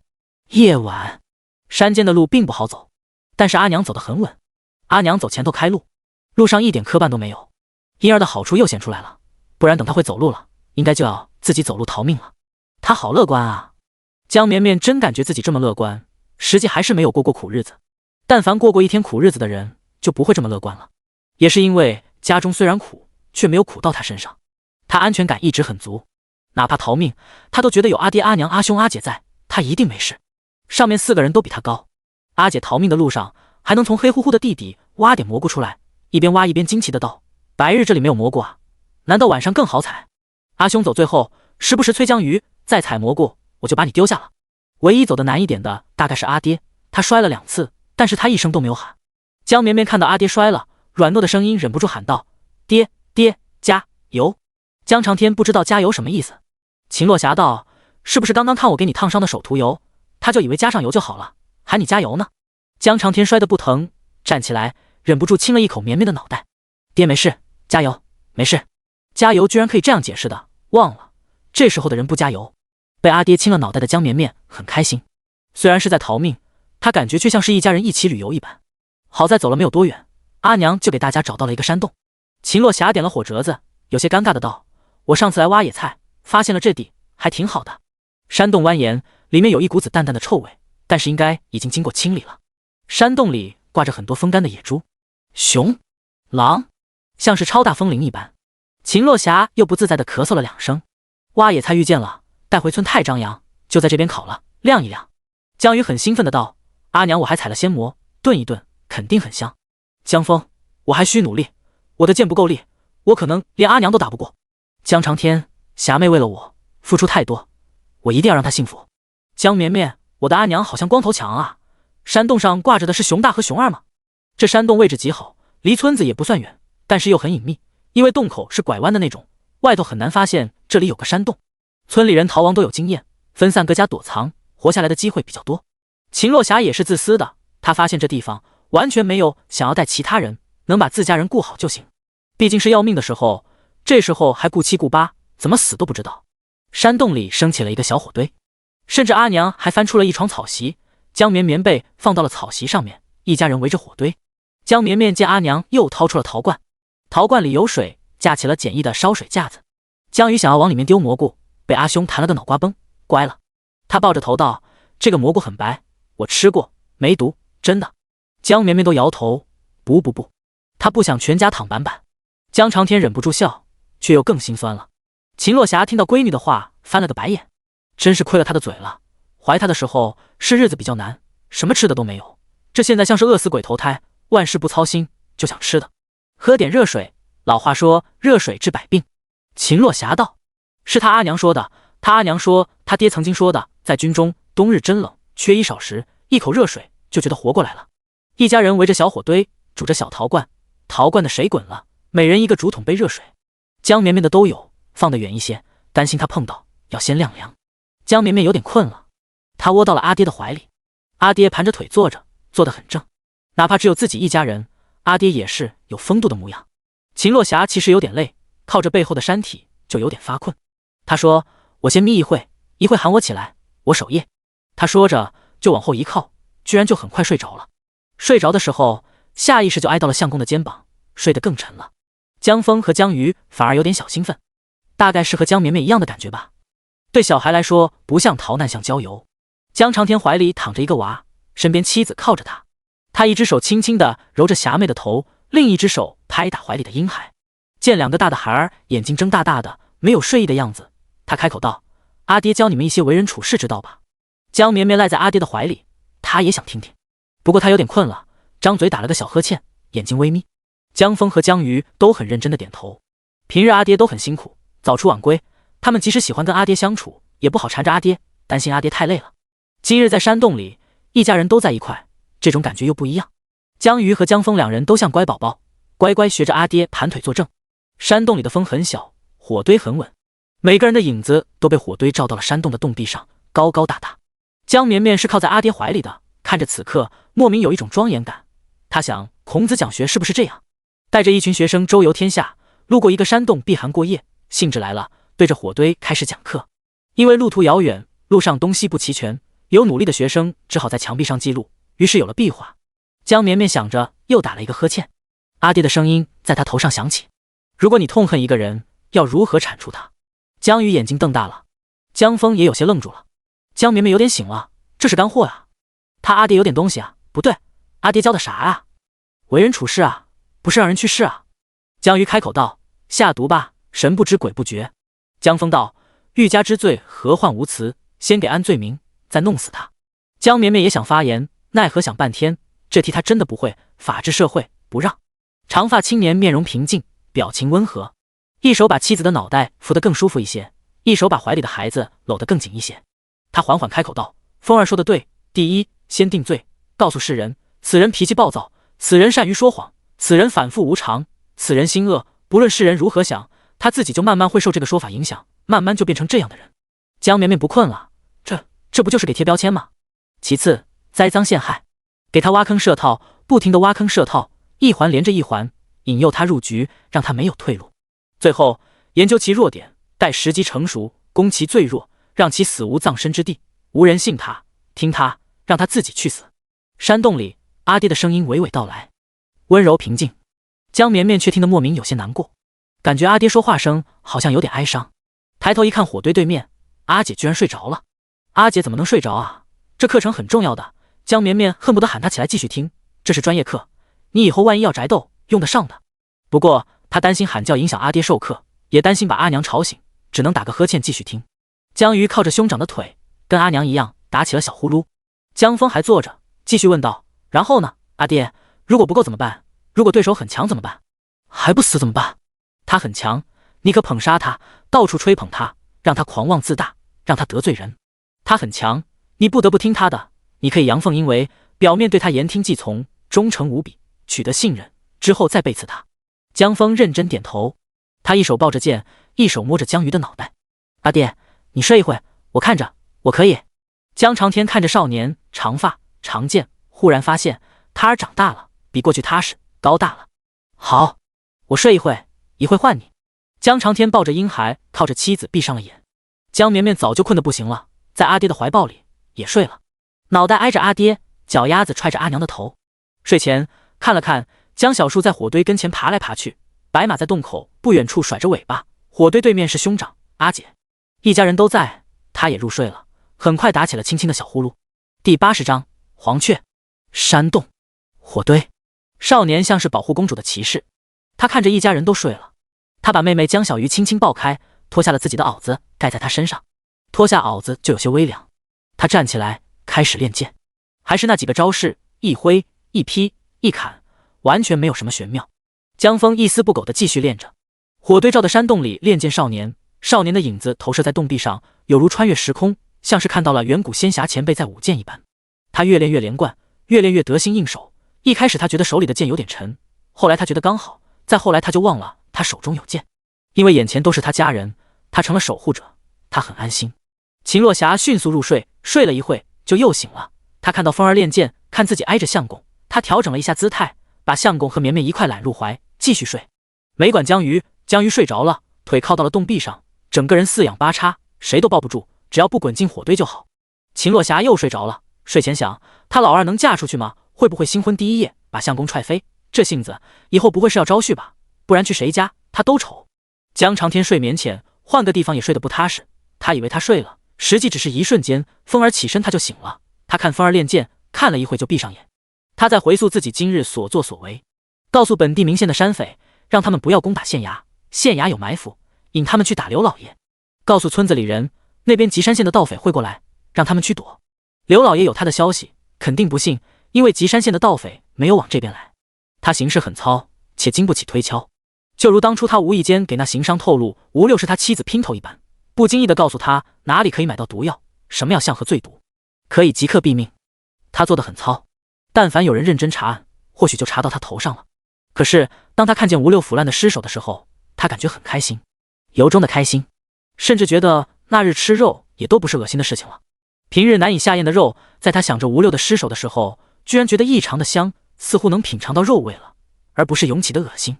他想，母亲是对的，他心底如恶鬼，面若桃花，心若恶鬼，他就是这样一个人。他要把恶鬼的一面藏起来，他不想霞妹知道，他贪恋霞妹的怀抱，贪念她的照顾，她的爱慕。他虚伪至极，看，娘说的都对，要一个人死，就给他冠以罪名，他就会怀疑自我，觉得自己就是那样一个人，慢慢的，他就成为那样的人了。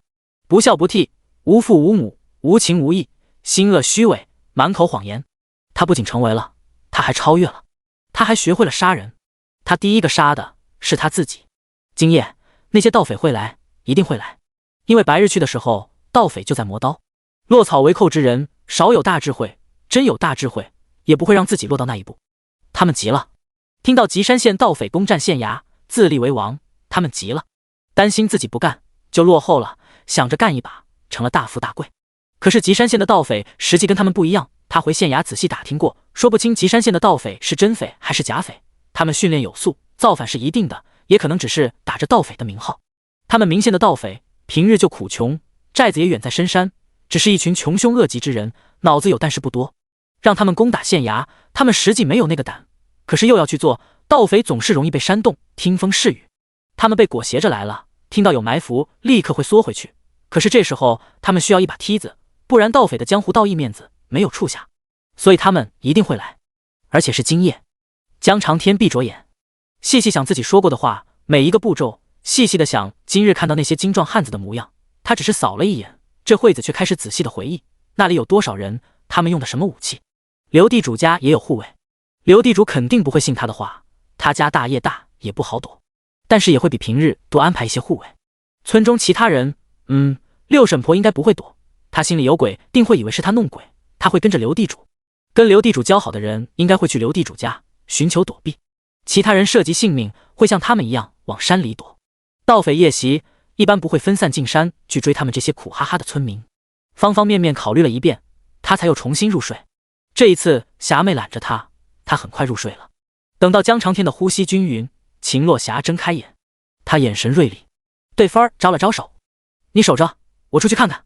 秦落霞无声开口道。江峰想说他去，不过看看洞里挂着的瘦肉，看着阿娘的眼神，他乖巧的点头。秦落霞轻轻的把相公放平，把绵绵往相公怀里拢，然后起身，拿起他准备好的长矛，走出了山洞。山洞外寒风刺骨，秦落霞被冷风一吹，更加清醒了。背后山洞里是他的家人，山洞外茫茫大山，黑暗连绵不绝。刚刚温柔抱着相公孩子的秦大娘，这会子绑好了袖口、裤腿，脸上也蒙着布，包着头。她身形高大强壮，胸前缠了几圈布，又在腰那里绑了东西，看起来像是个强壮的男子。他打定主意，不管盗匪来不来，今晚刘老爷都要死。他没杀过人，但是这段时间他杀了很多很多猛兽。他不知道什么大义，也不知道什么大是大非，他只知道阿娘说阿爹战死，尸骨无存，不知道为谁而战，为谁而死，留下妻女，惶惶讨饭为生。阿娘带着他一路讨饭到这里，他知道阿娘吃过什么苦，他知道阿娘死前念叨他没脸去见阿爹是为什么。他多希望那时候他就长大，他能保护阿娘。现在他要他家人整整齐齐的都活着，谁要害他们，他能杀他全家。他不怕杀人，真的。很小的时候，逃荒路上他就见过死人，也见过人杀人。秦落霞此刻身上一点没有平日抱着小闺女那温柔之气，一身凶煞，就如同她在密林中冷静的猎杀野兽的模样。她飞快地往村子飞奔，雨夜相融，寒风吹，树叶奏哀鸣。第81章。这一夜人头滚滚，那一年他眉眼弯弯。是夜，村中狗叫声孤寂，偶尔有一两声，没有孩童哭声，很是安静。偌大的村庄静下来有点可怕。本来也不是灯火通明，可是当全暗下来，一点微光都没有，还是会有点吓人。刘老爷家，六婶婆的老汉坐在门房外，抽着自己卷的劣质烟，看着黑乎乎的村子，心里想着这会子他要摸去江老二家，不知道能不能找到一些宝贝。逃命肯定不能把东西都带上，拿不走的就要藏起来，也不知道藏了。不过天色有点太黑了，他有点懒得爬，算了，等明日他们若是还没回，自己带儿子一块去搜，肯定能翻到。刘老爷也很省，夜里并不怎么点灯，晚上增加了守卫，守卫只能靠着月光照明。阿翠的未婚夫也在。刘地主为人抠门，给的月钱很少，但是小吴他老娘有病，常年卧床，他需要这钱，不得不来。好在他凭本事，脸好看，长得精壮，骗到了小姑娘阿翠，两人很快就要成婚了。他娘不喜欢阿翠娘，觉得他娶了阿翠以后事情多，但是他这条件阿翠不嫌弃已经很不错了。他想婚后阿翠在家照顾老娘，他在刘地主家好好干，10年后说不定就攒够钱，能把自家地赎买回来，可以自己种，以后他就和阿翠一起种地，吃饱喝足，再有玩，想想日子就很美。他嘴角露出笑容，一支箭雨射了进来，险险地擦过小吴的肩膀，一瞬间他惊得心跳都停了。接着他大喊：盗匪来了！盗匪真的来了！密集的箭比他声音更快，火光亮起来了。门房外的老汉已经倒在地上，胸前中箭流血，他躺着抽搐，临死前还在想，他刚刚应该摸到江老二家去的，有便宜不占，果然死得快。呼喊声，尖叫声，逃得不远的乡民，心存侥幸的乡民听到这喊声，寒夜中后背都涌出汗，心中对江老二怀着深深的感激，还好他来冒死赶来报信，否则性命难逃。盗匪来了！若是村民们没有躲起来，可能还有所觉，可是村民都逃了，盗匪一路畅通无阻，直接到了刘老爷家。盗匪不敢攻打县衙，因为衙役精壮，比他们吃得好，用的武器比他们好，但是这乡绅他们不怕，乡绅的侍卫也不搏命，打得过打，打不过就躲。刘老爷平日待下人很苛刻，这时候就显出恶果了。小吴最初喊了一嗓子，之后就想办法躲。盗匪来的时候想着金山银山，可是到了刘老爷家中，蜡烛都要找半天。除了刘老爷自家人穿的油花花，吃的油花花的，其他下人比盗匪还穷的样子。面对一群蒙着面凶神恶煞的盗匪，刘老爷色厉内荏地吼道：我女儿乃县太爷宠妾，你们不怕死吗？一根长矛刺穿其心脏。刘老爷指着前头蒙面的人，手一直抖，他认出了那抛出长矛的人，他认出那双眼睛。他曾想到他做小那时，他眼睛又大又圆，是个圆脸的小姑娘，笑起来眉眼弯弯。他惊恐地低头看着胸前的长矛，好多血，他开口却发不出声音。众人只听到请。土匪头子吐了一口口水，骂道：晦气，谁出的手？那么快，这死老头死了还怪有礼貌的，请啥呀？请进吗？秦落霞跌跌撞撞地往林中奔跑，平日能轻易避过的草刺直直地扎进他的脚里，他顾不上疼，也没有感觉疼，他拼命地跑，拼命地跑，拼命地跑。密林里有很多树叶的气息盖住了血腥味，他脑子渐渐有些回神。他不能往山洞跑，他浑身是血，这样回去会吓到相公孩子的。他跌跌撞撞跑向那山涧中，他想到相公，想到孩子，彻底冷静清醒下来。寒冬，山涧没有落水，水枯了，但是水潭水还有。伸手碰一下水，冰凉刺骨。秦落霞在这里清洗过很多猎物，而今日他来清洗他自己。他身上也有些伤，不过问题不大，伤他的人都死了。他杀了刘老爷，后来见那些盗匪对着妇孺也下手，他又杀了那些盗匪。杀人太多，他发现人比兽还脆弱。兽有皮毛，毛进去有阻碍，人没有。人有衣，但是衣很薄，无用。兽跑得很快，有的还会飞，很难追。人跑得慢，不会飞，很容易就追上。兽会反抗，人也会反抗。人反抗有时候会让他受伤，因为人有武器，人懂合作。不过问题不大，他都解决了。冰冷的水迅速地让他的渗血的伤口止血了。他在水潭边清理好伤口，全是血的外衫泡在水潭里，水潭的水晕染成黑红色。他呼吸成一阵一阵白雾，没有鸟兽敢凑过来，甚至虫鸣声都没有，安静。水滴声。他清理完自己，换好衣裳往回走。晨曦时分，天空有早霞。秦落霞到了山洞口，见洞口站着一男子，长发飞扬，寒风吹得他袍子哗啦啦的响，他鼻子冻红了，丝毫不影响他的美，霞光万丈，不如他相公一片衣角。相公，我回来了。秦落霞笑道。江长天看着霞妹，看着她的模样，他没有问什么，而是把她揽入怀里。他等了她很久很久，他担心她，看到霞妹回来，看到她的笑容，他就安心了。他拥她入怀，眼前有万丈霞光。江绵绵吭哧吭哧地爬出山洞，看到洞口两人在拥抱，谁都没有注意他，他吭哧吭哧撅着屁股掉头往回爬。算了，玩讲小树去吧。阿娘身体臭臭的，血腥味浓郁的不行。江绵绵不想知道发生了什么，大概是又去挖野菜了。这乱世谁不是一颗菜啊？爬到一半，他被阿娘抓回去，提起来。江绵绵落到阿爹的怀抱，冷风吹得他打了个喷嚏，嗨起。秦落霞看着这容貌相似的妇女，鼻头都红扑扑的，都漂亮精致的不行。她咧嘴笑了，仿若她还是那年那个圆脸小姑娘，笑起来眉眼弯弯。第82章骑白马的江二。晚霞行千里，朝霞不出门。早上天边霞光万丈，霞光消散，白云汇聚，山间白雾弥漫，白雾浓稠的变成了雨滴。下雨了，坐在山洞里听雨声，哗啦啦，沙沙沙，叮咚叮咚，像是一曲交响乐。据说之所以听雨声好入睡，是因为先祖住山洞里，听到雨声就知道安全了，大雨猛兽不会攻击，所以可以安眠。这基因传到了现代，虽然不用怕猛兽攻击，可是雨天睡觉还是比较香甜。烧了一夜火堆的山洞没有那么潮湿。江鱼在淘米，阿姐淘米的时候，江绵绵在旁边淘气，偷偷往里加灵泉水。阿爹昨晚摔了2跤，加点灵泉水，阿爹加油。阿娘昨晚又去挖野菜，很辛苦，加点灵泉水，阿娘加油。阿兄昨晚练剑练了半夜，很辛苦，加点灵泉水，阿兄加油。阿姐昨晚说了好多梦话，报了好多菜名，好辛苦，加点灵泉水，阿姐加油。她也要加油，她感觉自己再爬爬就能扶着墙站起来了，也要加油。江绵绵絮絮叨叨的，很是认真的加灵泉水。家人眼中就是小绵绵一头炸毛，软乎乎的盘腿坐在陶罐边，炸出小胖手在玩水，手都伸到陶罐里了，嘴里念念有词，好认真的样子，可爱到爆炸。江鱼问：你在干啥？江绵绵认真的道：加油。江鱼就忍不住亲了一口妹妹的小脸蛋，把她手从陶罐里扯出来。傻瓜，没有油，油可贵，这是细粮，细粮不用加油也香。山洞里没有水源，这水是阿娘打来的，虽然泡过妹妹的小手，江鱼也没有把水倒了，端着去火上煮了。江鱼把米炖上，想到一会又能吃细粮，就觉得开心。如果逃亡每天都能吃细粮，那他天天想逃亡。秦落霞翻出他带的酱野菜，这也是条件好了之后他做的，有了盐，他把那些野草生生做成了好下饭的酱菜，里面有野葱烂糊，黏糊糊的。江绵绵感觉阿娘做的有点像纳豆，看不懂是啥，她没吃过，她还没有轮到这个食谱。早饭一家人吃得很香，江枫、江鱼、秦落霞都觉得是细粮就香，有盐的酱菜肯定也香。江长天是觉得只要是跟家人一起吃什么都香。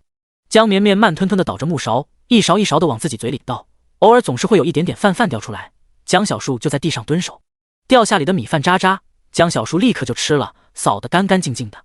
当然如果有靠近绵绵的小虫虫，他也麻利的吃了。这也是江绵绵虽然在野外居然没有遭受蚊虫骚扰的缘故，白白嫩嫩的皮肤一口都没有被咬。逃命哪有什么岁月静好，不过是有蚂蚁大军在为他负重前行，尤其是一下雨就有蜈蚣毒虫想爬进来，都被洞口的蚂蚁抬走了。洞里干干净净的，绵绵才能爬来爬去。吃完早饭，洞外的大雨变成小雨，鸟叫声、虫鸣声、水滴声，万物生机勃勃。躲山里的人小心翼翼地往村子里走，这寒冬腊月的，躲山里没吃没喝也会死人。人总是念家，哪怕家就是个茅草屋，那也是家，不论身至何处都会怀念家的那个味儿。小雨毛毛，路上的蜘蛛网沉甸甸的缀着晶莹的水珠。江绵绵一家人也收拾了往村子走。夜晚江绵绵觉得很远的，白天走居然感觉好像很快就到了。一路看高高的大树，浓密的树林，感觉环境真好。也可能是他婴儿视角，看什么都觉得格外高大。感觉他的脸慢慢湿润了，不知道自己是不是走在雾中。树林草木湿哒哒的，路很滑，走了一阵，大人的裤腿就都湿了。阿爹在马背上，江绵绵在阿娘背上，江鱼和江枫自己走。一行人在密林里穿行，走了一会，林木渐疏，就是快到村子了。靠近村子的林子，每天都有人来，杂草都不怎么长。江绵绵一家人快到家的时候，看到家门口围着好多人，他们没人进屋，因为江老二家门口围着一大堆蚂蚁，密密麻麻的，门楣上都爬着。古人迷信，对看不懂的状态不会轻易去碰。蹲门口的为首的正是那日村口跟江长天说话的老五叔。老五叔看着江老二一家5口人从山里出来，看着江老二坐在那白马上，遥遥一看，像是传说中的仙人一般。走前头的是扛着锄头，怀里抱着一个胖娃娃的强壮高大的疯他娘。江老二骑白马走后头，一脸白净，长发飘飘，在后头是拿着一根木棍敲敲打打蹦蹦跳跳的于姐儿。走最后的是挑着担子的风哥儿，他们进山逃难还挖了一条野菜，是会过日子的。第83章善待全村江老二，引狼入室江先生。一早就有人回村了，大雨也阻碍不了归家的路。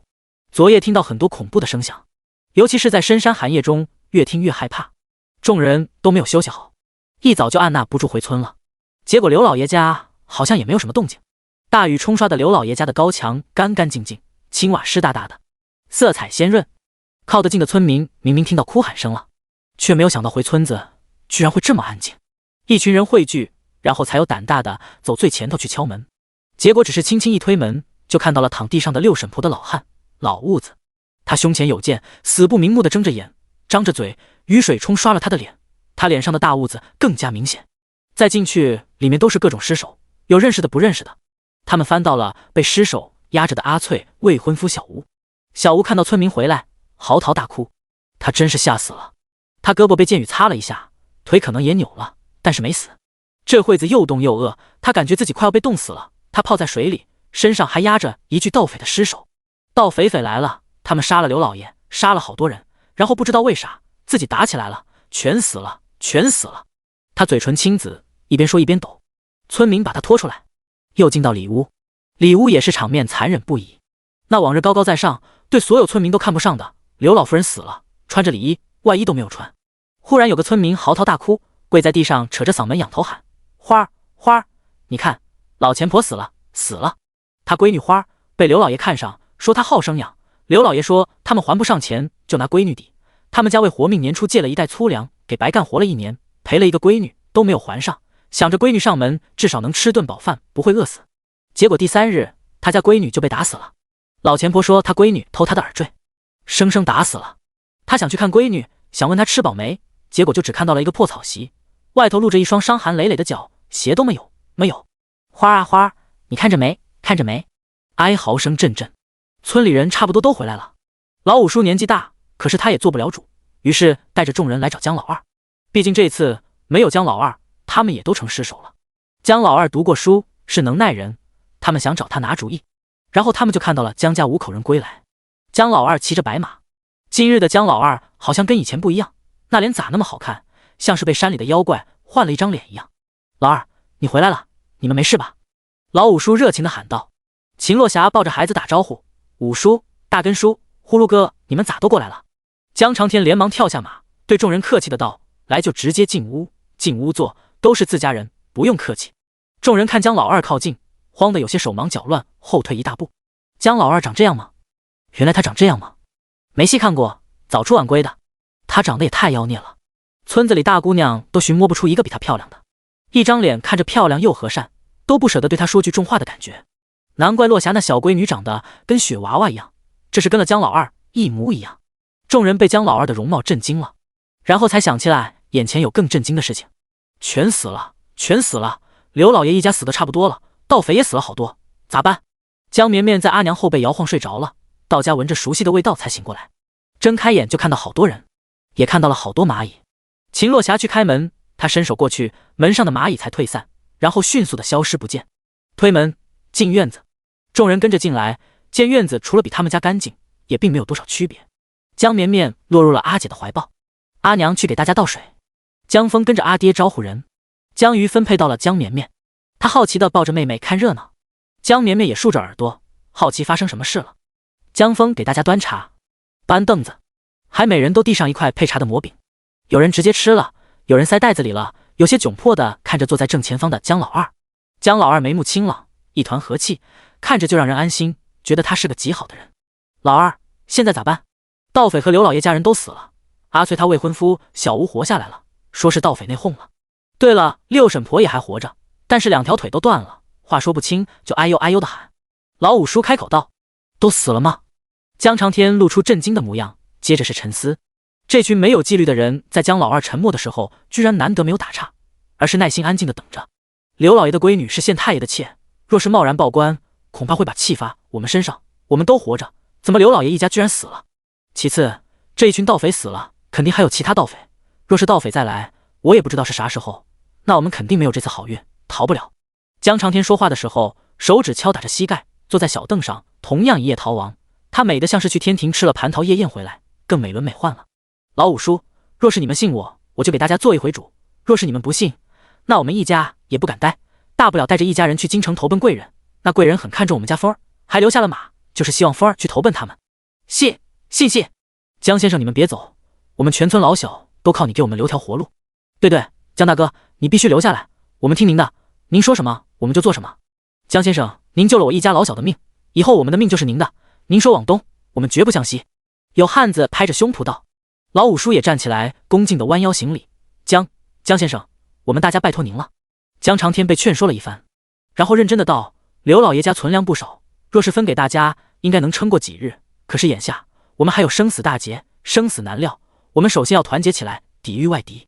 我家芳儿有贵人给的秘籍，芳儿练习了不久，却也颇有成效。江峰在这时候拿出剑，保留了7分能耐，对着一块树墩一剑劈下，树墩如同豆腐一般分开2半。众人看得十分眼热，若是他们有这功夫，妻儿肯定就不会挨饿了。我可让风儿教大家练习，各家不论男女青壮都可以跟着练，我们练好了，共同抵御外敌。只要活下去，来年春日我们可以分田分山，看大家表现分。今后我们人人有田有地，有细粮吃，再也不受老爷压迫。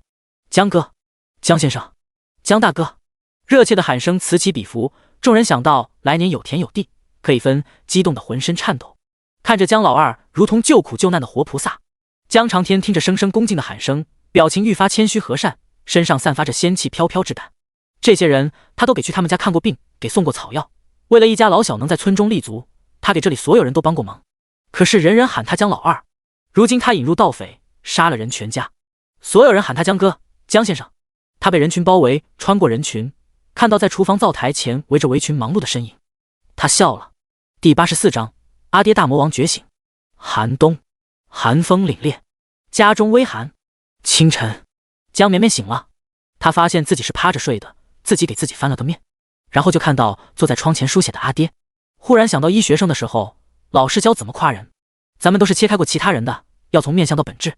江绵绵仔细地看阿爹，他的下颌线很锋利，但是并不宽，因为他脸很瘦，皮肉贴着下颌骨，角度完美，不需要切合填补。阿爹的侧脸的山根和额头交界的转着很明显，阿爹稍微一皱眉，面部的肌肉就会汇聚，给人感觉青眉微蹙，但是情绪就很深刻，让人忍不住在乎他。阿爹的眼睛眼尾狭长，内眦略红，典型的桃花凤尾眼，内眼角很深，不需要开眼角，天然感觉他是个非常有情义的人。他思考的时候眼睛微眯，又显得魅惑而婉转。阿爹眼白部分恰好多一丢丢，所以他沉默的时候会很霸总狂倦很 A。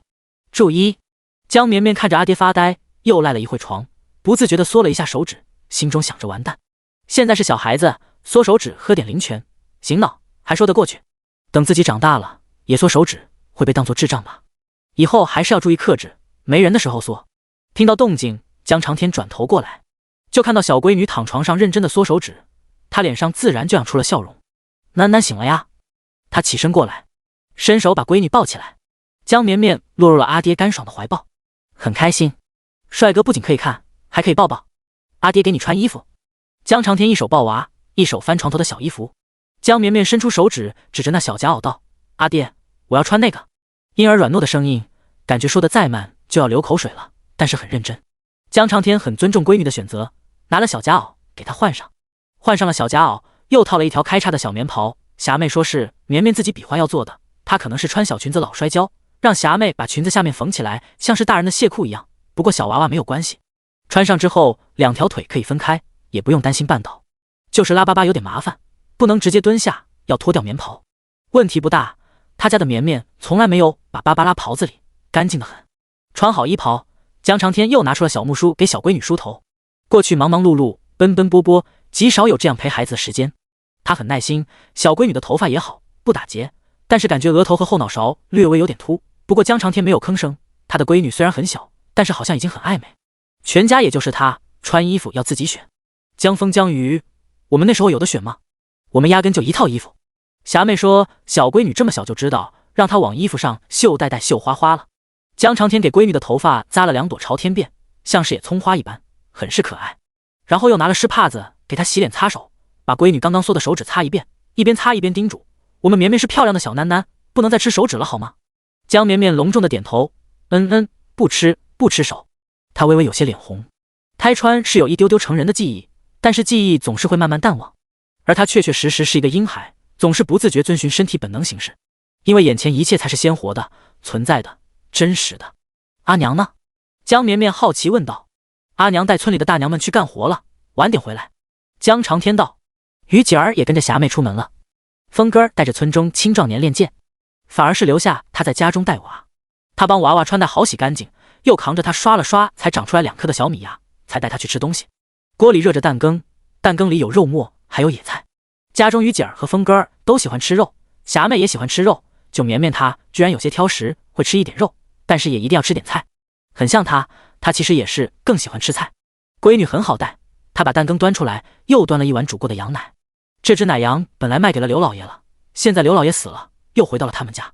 羊奶腥，就是贪吃的于姐儿也不是那么喜欢。霞妹这阵子忙起来了，小闺女也不愿意喝母乳，所以羊奶又成了小闺女的饭食，1日4顿，早中午1碗，睡前1碗。多的羊奶，秦落霞就会让相公喝。反正这只奶羊养着家里最白的2个人。江绵绵闭着眼把羊奶喝完，她不想变小矮子，古代感觉很容易营养不均衡，而且这时候的人死得早，一个个但凡有点钱都想研究长生不老。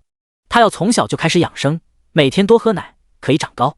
吃完自己的早饭，监督阿爹也喝了1碗羊奶。江绵绵仰着头，等着阿爹拿手绢给她擦嘴角的奶渍，然后自己滑下椅子，摇摇摆摆地晃着自己的2条腿。腿是他的，脑子也是他的，可是他控制的不太好，稍不留神还是会扑街。他练习走路，摔倒了好几回。婴儿要成长真不容易，好在冬日穿得厚，摔得也不疼。太冷也确实不好去外面玩耍了。江绵绵吃完饭，在阿爹面前摇摇晃晃走了几步，就一屁股坐下，开始玩积木。他让兄长做的，用兄长的剑切的木头，一模一样的块块，各种形状的，然后他自己打发时间。有时候木头块比较远，他懒得拿，还有小蚂蚁帮他搬过来。江长天照顾完孩子，继续去书写了。江绵绵玩了一会，觉得无聊了，努力地爬起来，摇摇晃晃摸着墙，走到了阿爹跟前。江长天看到小闺女凑了过来，把她抱起来放到怀里。囡囡也想学字吗？江绵绵摇头，想阿爹，不想学。江长天笑了，那你乖乖坐着，阿爹写完这些东西就陪你玩。江绵绵点头，坐在阿爹怀里，认真看阿爹拿着毛笔写字。他好奇阿爹写什么。阿爹又不考状元，他知道了，他爹不能考，当官2代愿望应该实现不了。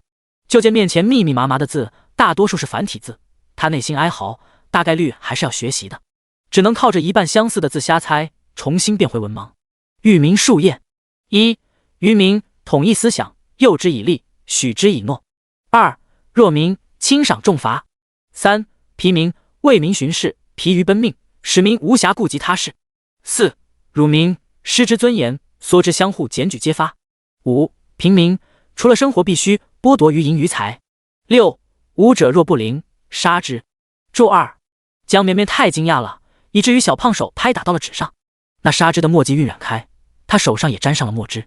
阿爹抓握着他的小手，小心翼翼地拿着布给他擦拭，一边擦一边道：囡囡是不是也想学字？等你手稳一点，阿爹教你写字，乖。擦干净了，阿爹亲了一口他的手心。江绵绵呆呆地仰着头看着阿爹，他打了个羊奶嗝，操！注1，来源网络帖子，医学生分析男明星的描写。注2，来源商鞅的《商君书》。第85章，介熙进皇宫了。寒冬，县衙后院，县太爷的小妾刘仙儿穿着雪白的裙子，红着眼扑在老爷的怀里。刘仙儿是本地乡绅所赠，县太爷刚来明县，还未带妻妾就获赠，很是甜蜜了一段时间。毕竟县太爷初来此地，心中一时彷徨，此刻有一解语花，甚好。况且解语花虽然不是貌若天仙，却也年轻可爱，还自带丰厚嫁妆，对本地又颇为了解，县太爷很是宠爱了一段时间。不过他妻妾过来之后，情况就变了。其妻乃大家族庶女，见识比这乡绅之女高好几个阶段，县太爷也很快挂就把她丢之脑后了。明县苦寒，乃是流放之地必经之路，自然是好不到哪里去。县太爷一心想上进，奈何关系平平，能耐平平，蹉跎多年，只叹息自己怀才不遇，偶尔去刘仙儿屋里坐坐。这几日刘仙儿哭哭啼啼，他躲都来不及，又被带到了。老爷，您一定要为仙儿报仇。没有穿官服的县太爷有点瘦，挣脱不开，只得安慰道：县里已经下令捉拿那些盗匪了，可是我家的家资居然被村中贱民霸占，老爷您帮我去要回来吧。刘仙儿双目通红，跺着脚，委屈得很。县太爷内心吐槽：你当我想不到啊，等收到消息的时候都已经好久以后了，派衙役去查看，衙役来报说村中男女老少皆使棍，以棍当枪，以棍当剑，凶悍的不得了。什么盗匪内讧，不可能，绝对不可能，应该就是进村被村子里的人瓮中捉鳖，宰杀干净了。这村子里的人被刘老爷压榨狠了，个个一身匪气，比悍匪还要悍匪，眼下麻烦事那么多，还是暂时不要招惹了。之前问你，你不是说你家家资都做你嫁妆，没有余钱了吗？现在哪有什么家资，老爷还有事，不跟你废话了。县太爷推开了妾室，慌乱的逃了。更离谱的是，那江老二本来就是县衙帮闲，现在这帮闲居然还有手下来替他上供，他堂堂一个县老爷都要亲自上堂。寒冬，江府，江夫人小肚凸显，脸也圆润起来，却并没有变难看，反而显得更漂亮。老话说，怀的若是姑娘，母亲会变漂亮。她忙着安胎，并不常去老夫人面前，本来也不管事，如今愈发养得娇。江蓉最近也好很多，没有做噩梦了，但是也不去现学了，整日想着整乐子玩。而江婉在祖母这边得知江瑜没有为妾，因为那乡绅居然被灭门了，她吓一跳。江老夫人搓着的念珠忽然散落一地，绳子断了。寒冬，皇宫，高墙巍峨，一个尖细的嗓门喊道：新来的跟上，咱家今天就教你们第一条，记住身份，咱就是这最卑贱的蝼蚁，地上的青砖都比咱贵重，遇见贵人不要直视，贵人让你抬头再抬头。一群穿着灰袍的男子整齐有序地跟上，年纪都偏小，偶尔有一两个年长的，要么是有关系，要么是有些能耐的。人群中有个格外漂亮的男子，个子偏高，年纪看着就比其他人大，但是他容貌好看，男生女相格外出挑。最前头带路的公公格外注意了那新人，露出了满意的笑容，这模样真俊，让人忍不住想糟践。第86章，全家都是戏精。傍晚，兄长回来了，脸红扑扑的，很开心的样子。看到哥哥向他走来，江绵绵伸出小胖手压住了脑门上的小葱花，不让哥哥揪。他成功阻止了哥哥揪他头发，但是整个人都被哥哥抱起来了。江峰抱着妹妹举高高的，江绵绵就开心起来。被人抱，被年轻的小哥哥抱也是很兴奋的事情。绵绵今天在家乖不乖？江峰问道。很乖，江绵绵回答。江峰就忍不住笑，他把妹妹抱怀里，又下意识地摸她的脑袋，结果就碰到了两只胖手。阿爹扎的，不能碰。江绵绵摇头道：好的，我不碰。看着已经歪歪扭扭的小葱花，江峰说着不碰，还是忍不住揪了揪，笑得眉眼弯弯。江绵绵有点生气了，兄长说话不算话，他小手想拍兄长，又好像不能打人，于是拍打到旁边桌子上，结果桌面上有一块小积木，他开始玩玩具后，家里到处都散落他玩的东西，结果吧唧一声，江绵绵愣住了，面前的小积木被他拍扁了。真的，小木块被他拍扁了。他先是吓一跳，然后看着兄长惊讶的眼神，他觉得解释不清，啊的一声哭嚎起来，一边哭一边想，自己天天灵泉当水喝，是终于量变引起质变，给自己异能了吗？这力气好有安全感啊！嗷嗷嗷，好开心，有这力气，搬病人一个人就能抱起来。江峰看着面前哭嚎的妹妹，妹妹哭起来，头上的小葱花摇晃得更歪了，她居然被自己的大力吓到了。江峰想着，妹妹会不会是跟自己一样，从那里回来了？如果是这样，就能解释得通，为何一直有一只小蚂蚁跟着他，他还整天跟那只小蚂蚁说话，给人家取名江小树。也能解释得通，他力气为何变大了，自己的力气也是这样，忽然就变大了。想到是这样的，江峰眼睛微红，抱着妹妹搂进怀里，不害怕，不害怕，绵绵，不害怕，不害怕。江绵绵被兄长抱得紧紧的，她哭是因为不知道怎么解释，想蒙混过关，可是兄长却忽然很伤心，抱着她比她还想哭，她只好停了哭声，抬头看兄长，果然兄长眼睛红红的。江峰以为妹妹还在害怕，拿起旁边的一个积木，一把捏碎表演给她看，捏成粉末状。他开口道：你看，阿兄也会，绵绵不害怕。江绵绵忽然豪气万丈，感觉从今天开始自己不再是辅助了，他也力气变大了，吼吼吼。江绵绵开心起来，扑哧挣脱哥哥的怀抱，摇摇摆摆地去找阿娘，他要给他阿娘展示他的厉害之处。阿娘正在厨房做饭，江绵绵扯了扯的阿娘的裙摆，仰头看着阿娘，阿娘真高大。秦洛霞低头看到自己小闺女，头发摇摇摆摆，好可爱，很稀罕。你出去玩，担心烫到你。稀罕归稀罕，还是不能让仔在厨房里捣乱的。秦洛霞一边说，一边往锅里投肉末，就见她单手捏着那差点把何晨牙齿崩掉的肉干，轻飘飘的捏成粉末，往锅里撒。江绵绵看着那粉末，秦洛霞看还扯着自己裙摆的小闺女问：绵绵找阿娘有什么事？江绵绵递上手里的小积木，本来算表演拍碎积木给你看的，算了。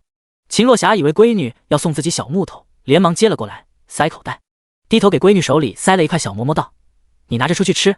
江绵绵于是被一块馍馍打发走了，她拿着馍馍又去找阿姐，阿姐居然在绣花。江绵绵看着阿姐苦恼的拿着针戳来戳去的，她好像不太会绣花，她见阿姐那鞋底补衣服挺好的，现在居然用彩色的线要绣花。江绵绵靠近的时候，就见阿姐怒吼一声：“烦死了！”然后手上的针被她折断了。江绵绵，她小心翼翼地喊了句：“阿姐。”江鱼抬头看到妹妹手里的馍馍，笑道：“阿姐不吃，你自己吃。”江绵绵另外一只手拿着积木收了回去。阿姐只看得到吃的，江绵绵又有些感动。阿姐这个大吃货，虽然贪吃，但是一直都让着她，有好吃的还总想跟她分享，其他人都不给的。但是阿姐给的一些吃的，她不敢吃。阿姐吃。江绵绵把馍馍给阿姐，她吃得很饱，不饿，留下馍馍，得了阿姐亲得满脸口水。江绵绵准备去找阿爹，全家她都打不过，可能只有柔弱阿爹需要她保护了。江绵绵费了好久的劲，才迈着小短腿找到了后院的阿爹。顺便说一下，他们没有搬家，但是村民帮忙修葺了房子，扩大了地盘，有了后院。江绵绵过去的时候，见大冬天的阿爹正在给法拉利白清洁。阿爹很爱干净，白马也收拾得很干净。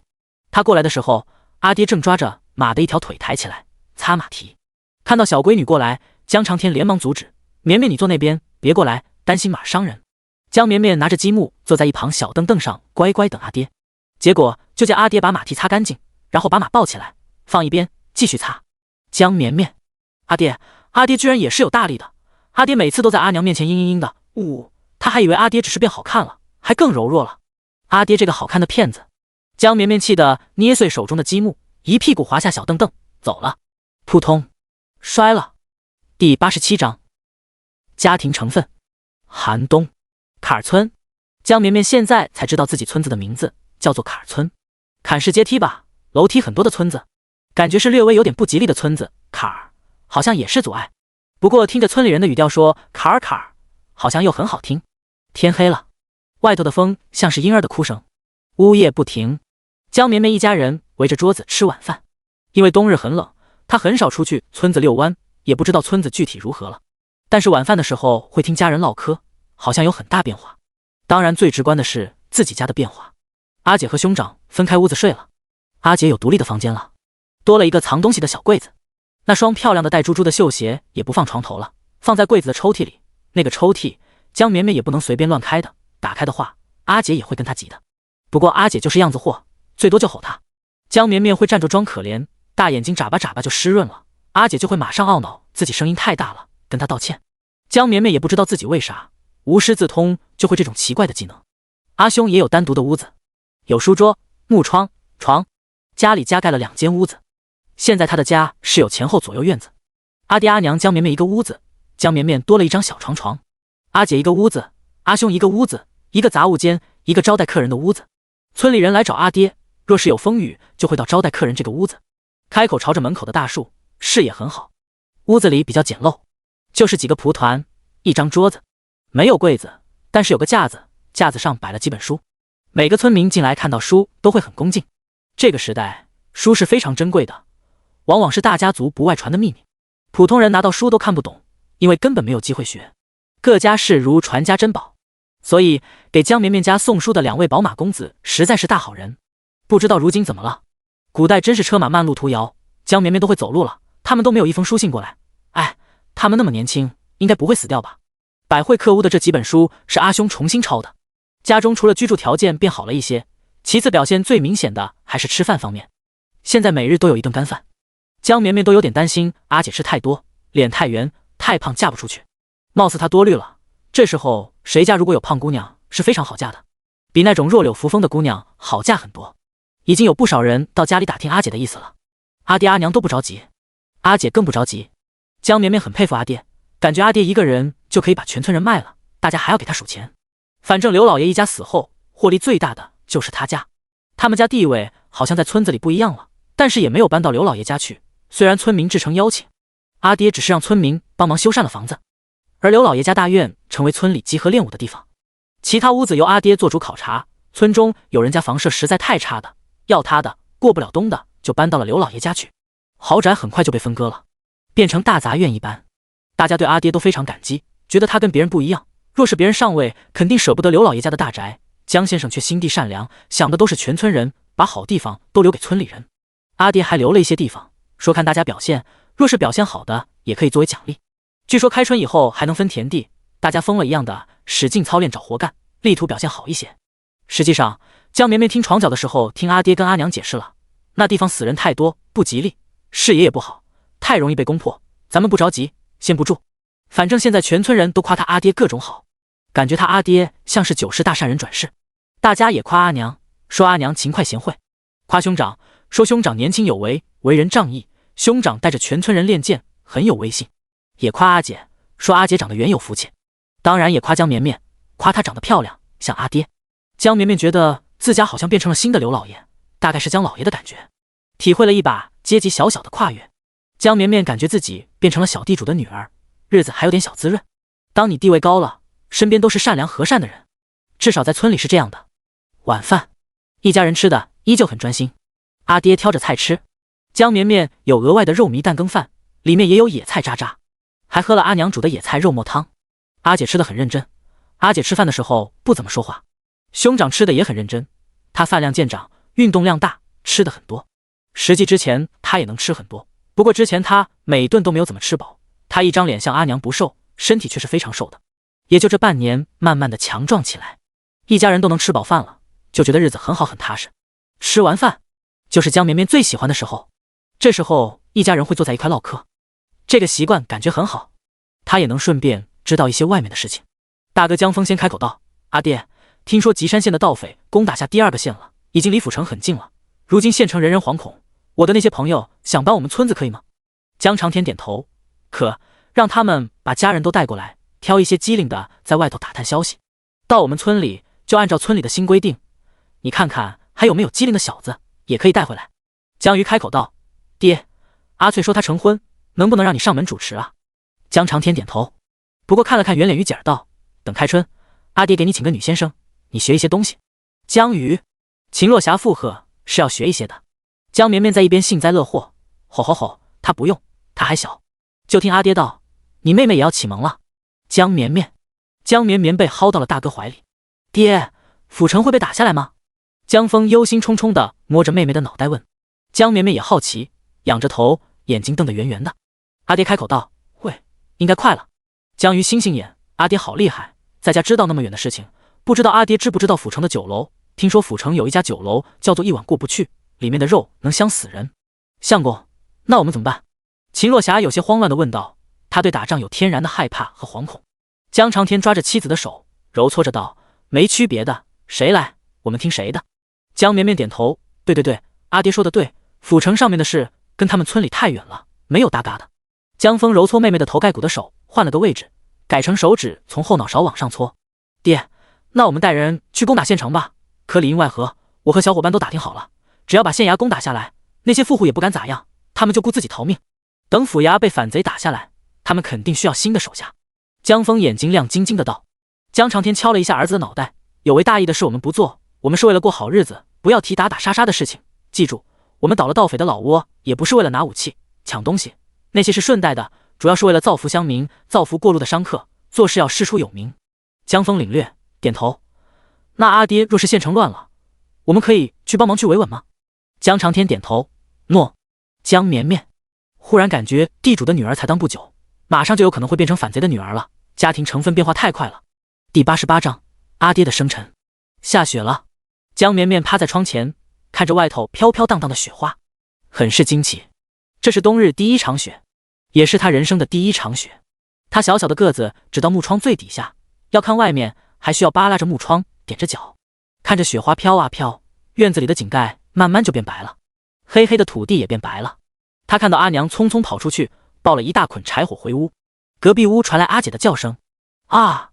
接着是兄长的声音，不要咋咋呼呼，你一个姑娘家这样嫁不出去。阿娘说下雪天要包饺子，去年过年我们都没有吃上饺子。阿姐声音兴奋的抑制不住大声。江绵绵从口袋里掏出姜小树，放到了窗台上，看他冻得缩起来往回躲，他又把姜小树放回口袋了。蚂蚁是冷血动物，秋天很活跃，秋天的时候江绵绵经常收获各种食物。冬天姜小树也懒了，大多数时候都喜欢在他身边，他也经常往口袋里揣。江绵绵现在喜欢揣姜小树，因为有了姜小树，他就是一个干净的宝宝，吃东西都不会掉得到处都是。江绵绵看了好久的雪，直到一个身影把他抱起来，是阿爹。江长天忙完事情回来，就看到小闺女一个人踮着脚扶着窗台看外面，小小的身影有一种奇怪的孤单感。抱起来摸摸姑娘的脸蛋和手，都冻冰冰的，好像站了好久了。他忍不住问道：“绵绵在看什么？”江绵绵鼻子红红的道：“看白白，那是雪，下雪了。”江长天抱着闺女看着窗外。相公，相公，你把绵绵抱过来。隔壁阿娘的喊声传来，打破了这一对有些疏离破碎感的父女氛围。江长天抱着闺女到了隔壁屋，是厨房。秦若霞强壮的身躯在揉面，江峰在剁馅，江鱼在烧火。秦若霞用胳膊肘撩了一下掉落下来的发梢，笑容满面的道：“相公，咱们晚上做饺子吃，你来一块帮忙。”好的。江长天把闺女放到他的小椅子上，开始挽袖子，露出了修长的胳膊。江鱼开心的像是热锅上的姜小树，在小小的厨房里转圈圈。秦若霞揉好面团，麻利的搓成条，然后用手拽下来，一团一团的。一会你们先把这小面团搓一搓圆，然后用棍子碾开，或者拍扁、捏扁应该都可以。我调馅，调好就可以包了。江绵绵得到了一个小面团团，她搓着团团，看着阿娘在馅里撒盐、撒肉末、撒野葱花，捻着指头，好像在撒砒霜。哦，江绵绵敲了一下自己的脑袋，自己为啥会有这么奇怪的想法？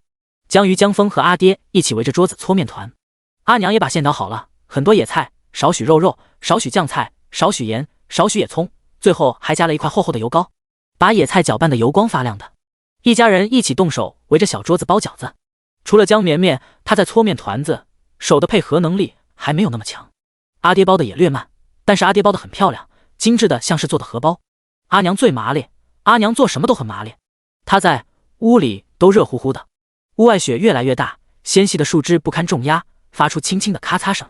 雪落在地面上，靠近地面的一层很快化成水，向地底探去，而面上又很快有新的雪覆盖，一层一层像是厚厚的毯子。锅里的水咕嘟咕嘟的滚了，包好的饺子可以下锅了，火烧得旺旺的，照得阿姐的脸红扑扑的。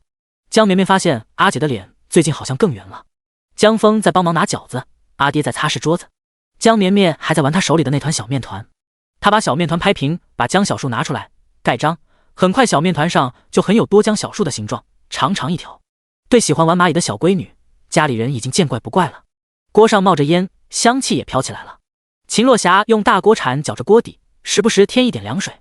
看着大饺子起起伏伏，她用围裙擦了一下手道：“相公，不如喝点。”江长天有些惊讶，不过妻子的要求他从来都不会拒绝。他点头。秦若霞让江峰看着加水，他去拿酒。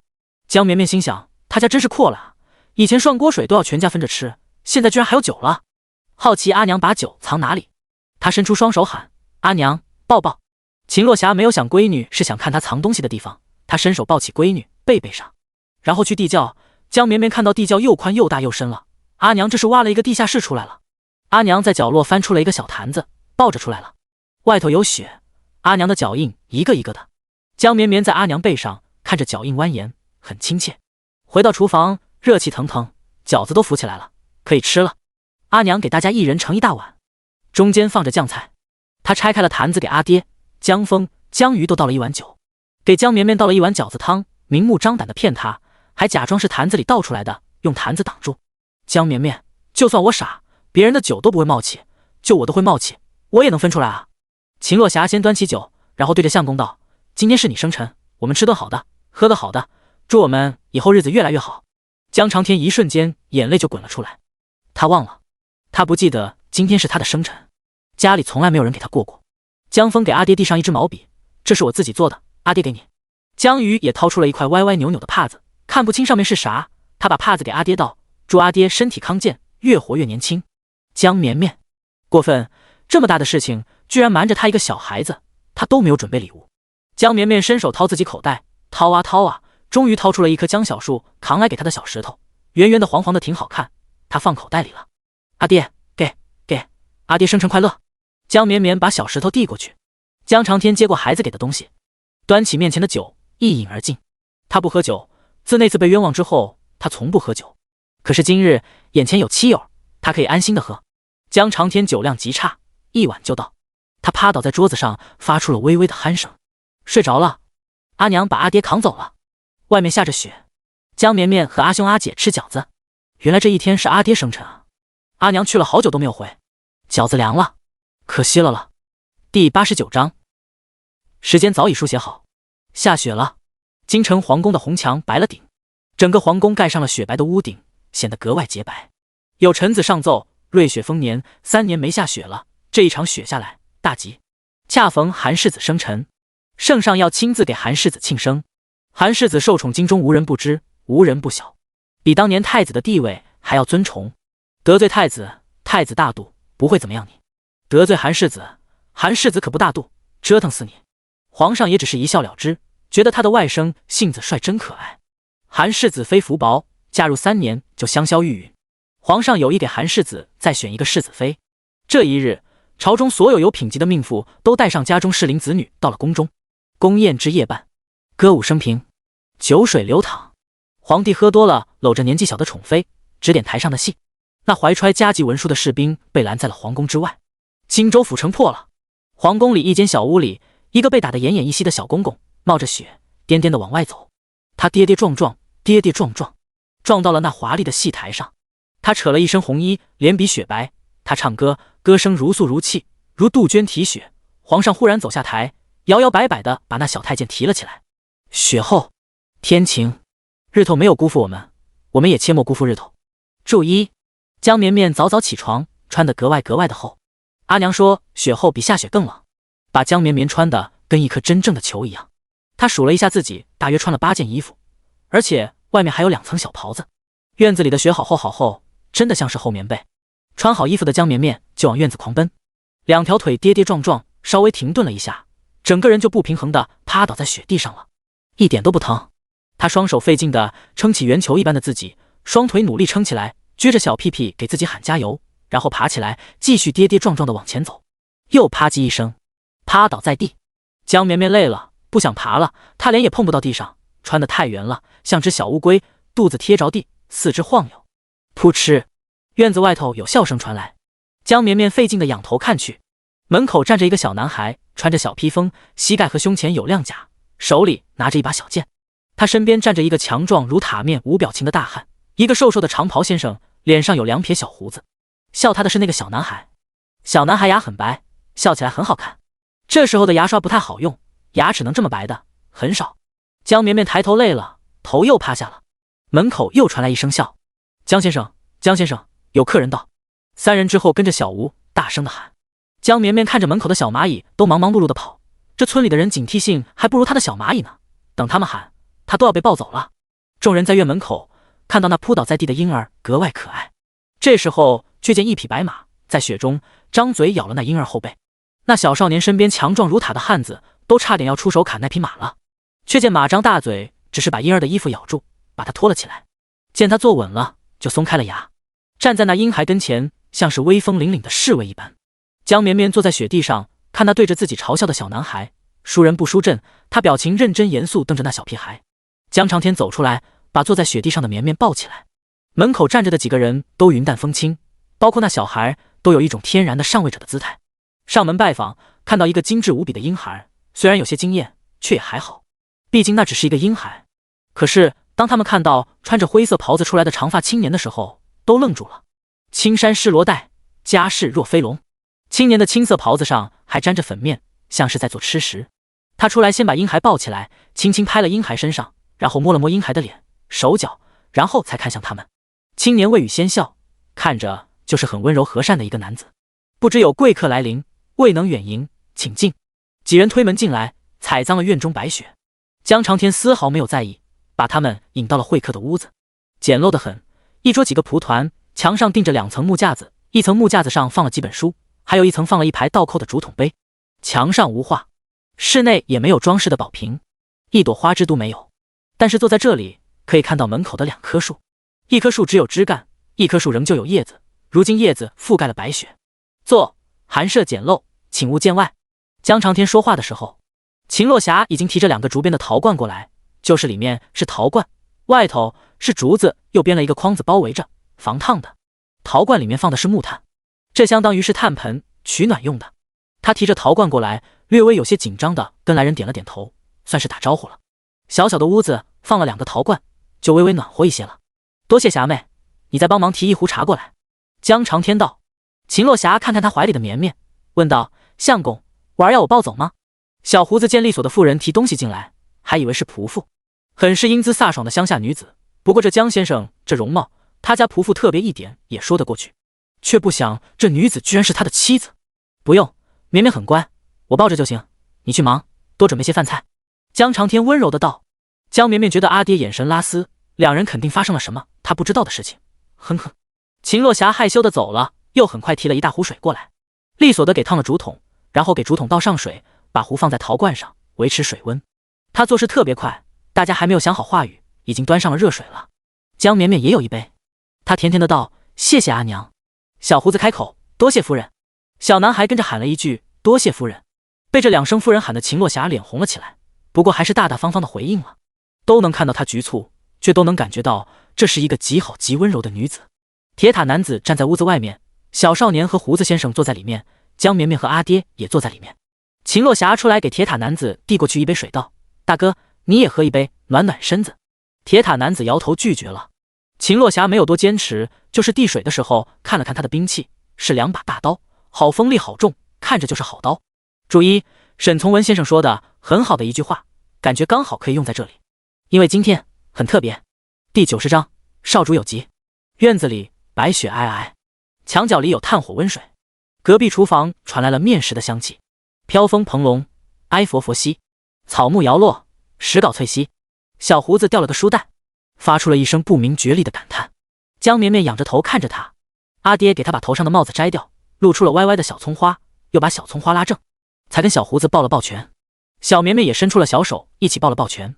小胡子带着少主来拜访，是听说这边有个很厉害的人，听说他引入盗匪，灭杀了他们村乡绅，然后又灭杀了盗匪，占了乡绅之地，接着带着乡民四处倒匪，附近的村民也过来投奔，已经形成一股小势力了。别处盗匪横行，流民增多，唯独明县这边盗匪居然被一股乡民给灭了，流民没有增多，县城也没有乱起来，竟然难得像是一幅世外桃源一般。关于他们的领头人江先生的说法也很多，说他是大家族子弟，因不孝不悌被逐出家门，也有说他风姿绰约，面相不凡，必成大器。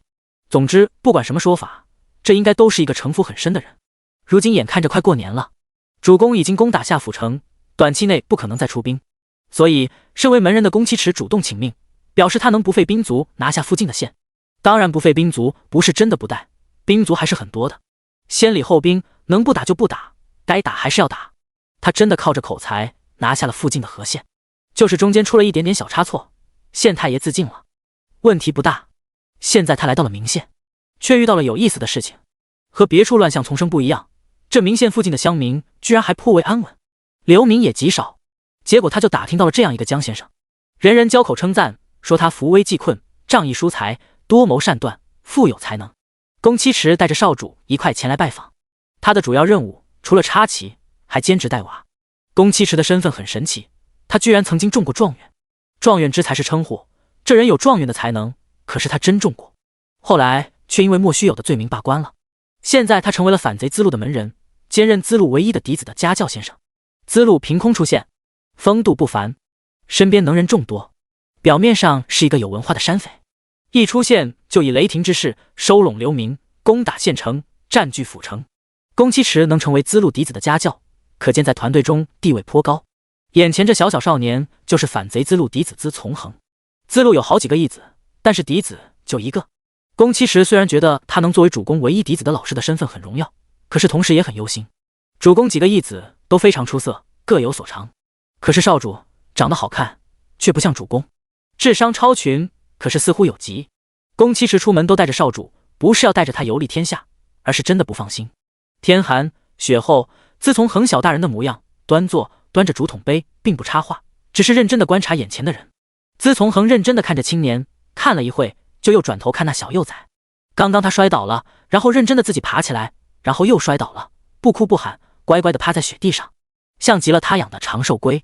宫崎池也在观察，他发现面前的江先生和传闻不符，至少他看到的是传闻没有的。江先生很爱妻儿，并无一点做作，是真心喜爱的模样。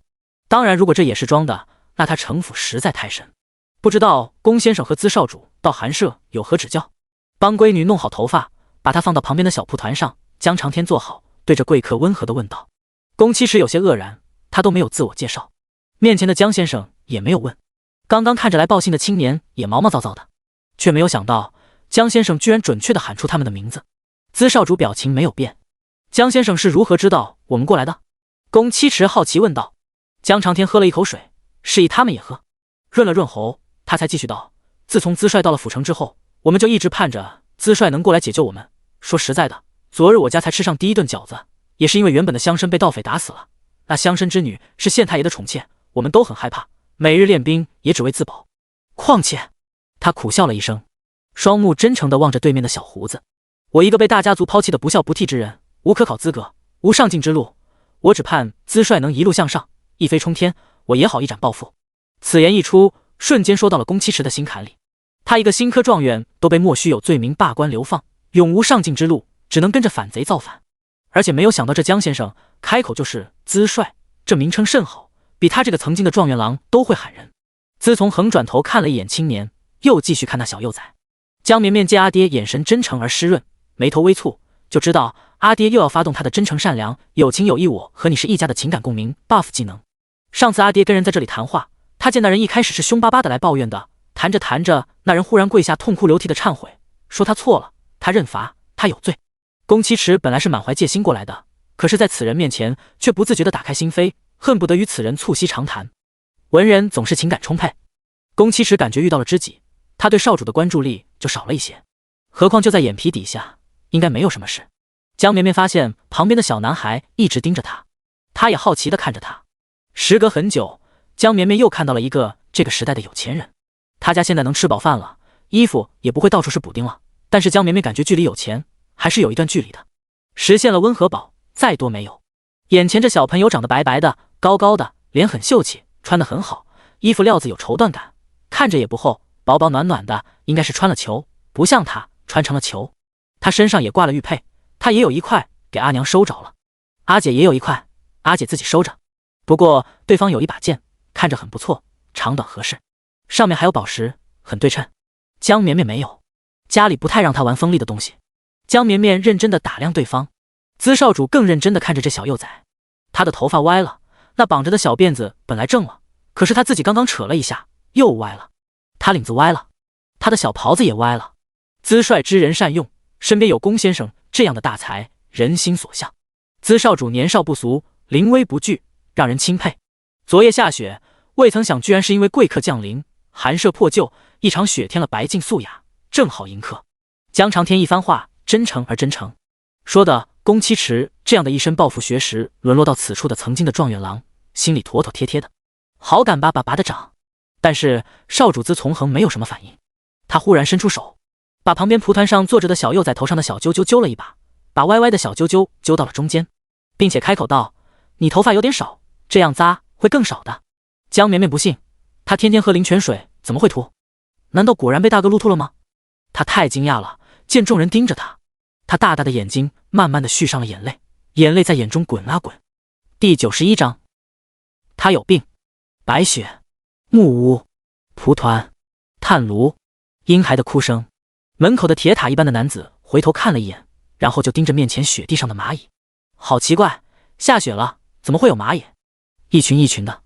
秦洛霞听到孩子哭，飞奔了出来，看到屋里相公已经抱着绵绵在哄了，他还是有些不放心，因为他家绵绵很少哭，很懂事，尤其有外人更不会随便哭了。他看了一眼相公，表情并没有很严肃，也没有露出奇怪的笑容，里面还是谈话的样子，他就没有进去。看着雪地上蚂蚁也不急不缓的，秦洛霞又转身往厨房去。黑塔壮汉不知道为啥刚刚忽然有点呼吸紧迫感，像是遇到天敌一般。许是错觉，这里没有其他人，只有刚刚那穿着围裙对自己露出不好意思笑容的村妇。婉儿一哭就吓一跳。秦洛霞对着壮汉说道：黑塔单身，无妻无儿，不懂。但是看着面前的村妇，忽然觉得他也该娶妻了。屋里，宫七池连连道歉：对不住，对不住，我家少主不是故意的，他只是喜欢小姑娘。说完，宫七池都想打自己嘴。之前没有遇到这种情况，他上次带着少主去见和县县太爷，县太爷当着他们的面自尽，少主都没有皱一下眉头，很有风范。在之前，主公也带着少主上阵，目睹破城、厮杀、尸山血海，少主小小年纪眉头都没有动一下。会不会少主眉头天然不会动？他也是因为那时候才有了惜才的心，主动请缨当少主的先生，却不想会遇到这种事。他跟人谈话，少主去揪人闺女的头发。宫崎池自己也有孩子，但是他在孩子面前向来严厉，从来没有见过孩子有这么皮的一面。江绵绵因而当久了，遇事不顺就机灵的哭了。毕竟只要哭喊，就能吸引所有人注意力，达到自己的需求。这是婴孩最基础的技能，每个娃娃都无师自通。别人揪他头发，还说他秃头，想想都悲伤。他躲到了阿爹的怀抱，哭得打嗝，顺便还用泪眼婆娑的眼睛瞪对面的小男孩。这种小屁孩最难搞了，大人要是不骂，就肆无忌惮。他打也打不过，哭是最优秀的解决办法。果然，眼前这小胡子连连道歉，却一句重话都没说。那男孩江长天也没有想到会有这样的小纰漏。不过抱着哭嚎的闺女，他莫名有点想笑。闺女平时感觉有点过于成熟，小小的年纪，有时候总是一副藏着心事的模样。江长天都担心闺女会不会有问题。这会子抱着哭得伤心无比的闺女，江长天反而放松了下来。无事无事，小孩玩闹无妨。江长天抱着闺女，见她止住了哭声，开口道：接下来继续商谈。资少主再没有开口，也没有任何动作。他跟没有灵魂的精致古装玩偶一般，坐在那一动不动，眉头也没有动。江绵绵坐在阿爹怀抱里，扭着小屁股，坐一会就热了。他穿太多了，屋子里有炭，他热了，但是不好打扰阿爹。他知道阿爹在说正事。江长天和宫崎池，一个丢掉科考资格，一个考上了，丢掉了官身，相谈甚欢，惺惺相惜。本来他是来劝降的，现在劝降一句话没有说。聊一路风土人情，已经聊到了荆州的气候。荆州天寒，宫先生可还适应？喊我七尺即可，或可喊我表字叶航。荆州虽然天寒，但是并不湿冷，阳日居多，总让人心情舒畅。江长天揣摩过此人，此人出身寒门却十分顺遂，一路考到了状元，到达人生巅峰，然后从成为状元之后，人生一路向下，跌入谷底。他有强烈的想上进的心，但是又和纯草莽出身不同，他读过书，读过很多书，文气有些重。叶航传天文地理，四方星象，古往今来皆通透，此字甚好，叶航兄博学大才。江长天称赞。宫崎池面色微笑，两撇小胡子都翘起来。江兄果然是知己。其他人听他的表字叶航，就以为是夜里行舟，坎坷艰难，怀才不遇。实际不是，时人外出夜间乘舟，天南地北什么都聊，天下学问，唯叶航中最难对付。他取自叶航，实是非常自负自信的表现。江兄居然一听就懂。两人继续聊。江长天只是一开始感怀了身世，打开话题后，很快就各种闲聊，并不执着于身份的话题，很是洒脱。聊风土人情，聊世界观人生观，聊局势，聊民生。当然，江长天也很惊喜投入。他身边除了介西与他能聊到一块，在村里人眼中，他们俩也像是两个笑话凑一堆。他已经许久没有遇到旗鼓相当、能聊天的人了，越聊越投入。直到资少主忽然开口道：脱衣服。江长天愣了一下，宫崎池愣住了，就见少主对着那小幼崽道：要我帮忙吗？江绵绵一脸懵逼。江长天才发现闺女小脸红扑扑的，屋子里热了。闺女穿的有点多，他伸手帮闺女把最外面的袍袍解开，看着还是鼓囊囊的，又解开了一件袍袍，像是包壳一般，包了3层壳，他脖子才能自如的转动。宫崎池忍不住拿出了手绢擦了一下额头，心想还好少主没有亲自动手帮对方脱，第一次见面就脱对方小姑娘的衣服，那就太可怕了。或许是江兄的幼女长得太可爱了，少主被吸引了。下雪天不留客。尽管秦洛霞已经做了面食，宫崎池也没有带着少主留下，毕竟第一次上门，贸然留下吃饭也太失礼，也没有这个计划。他们回的时候，江长天一路相送，踩着雪还打滑了，差点摔跤。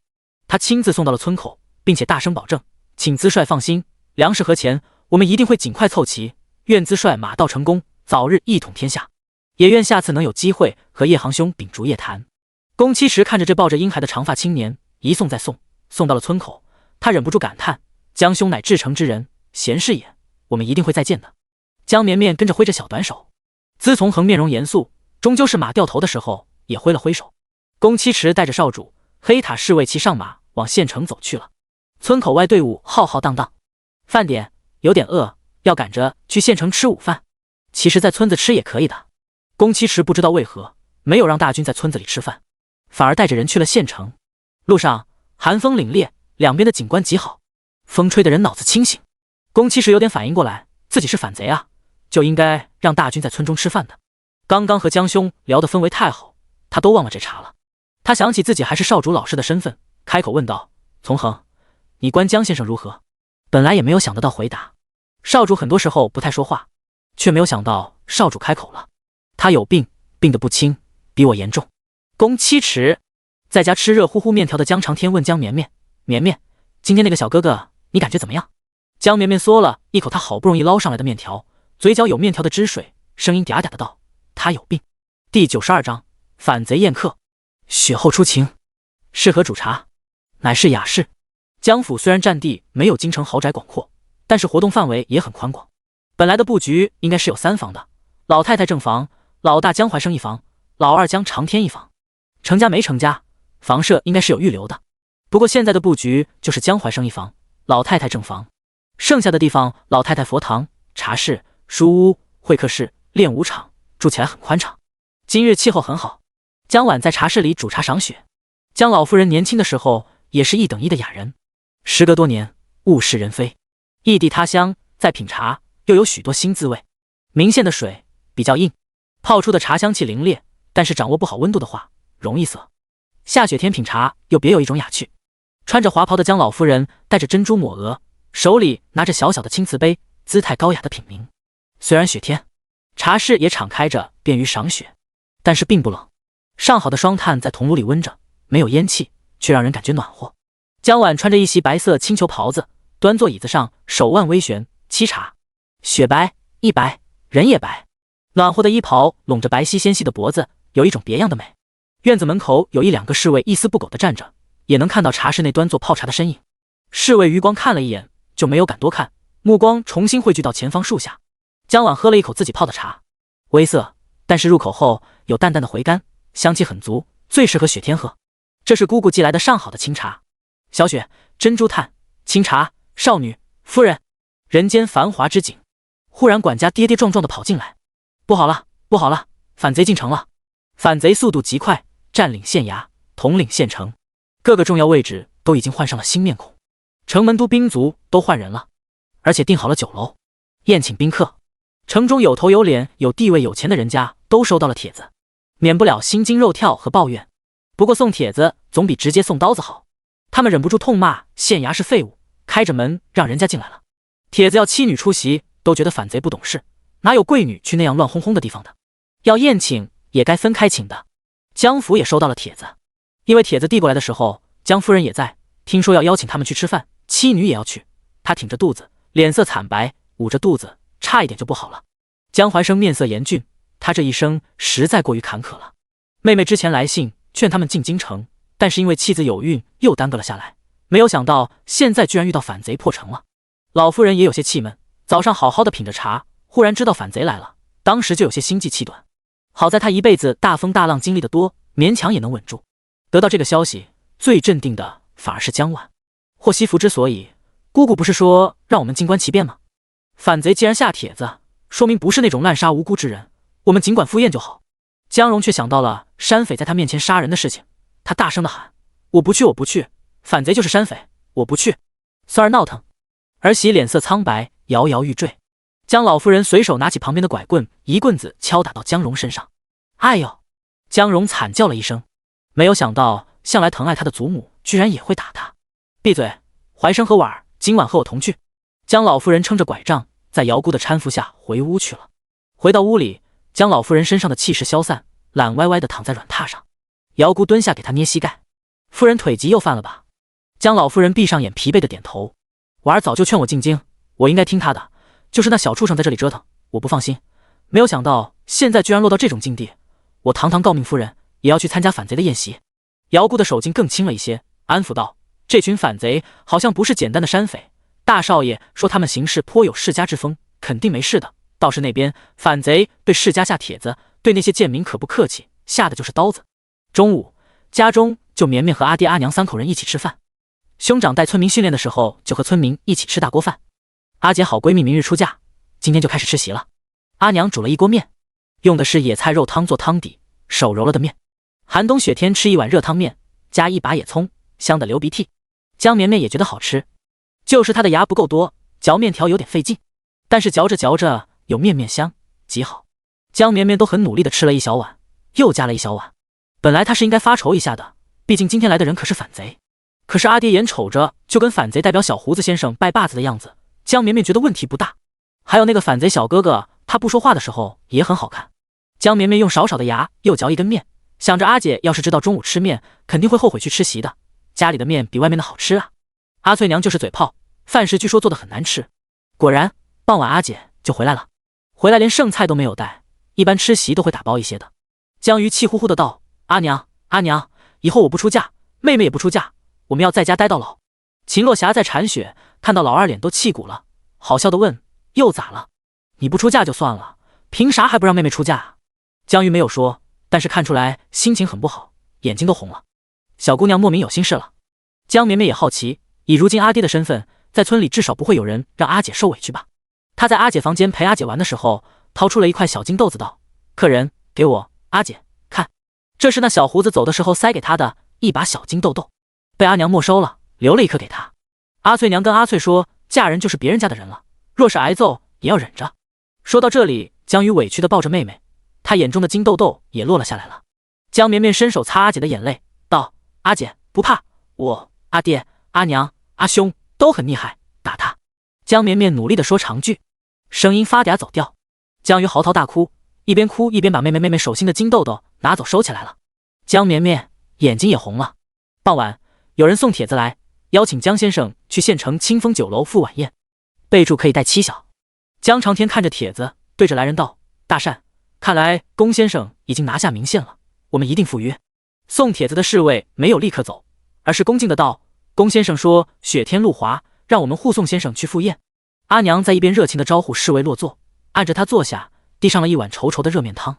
天寒，喝点热乎的再走，正好我们也收拾一下。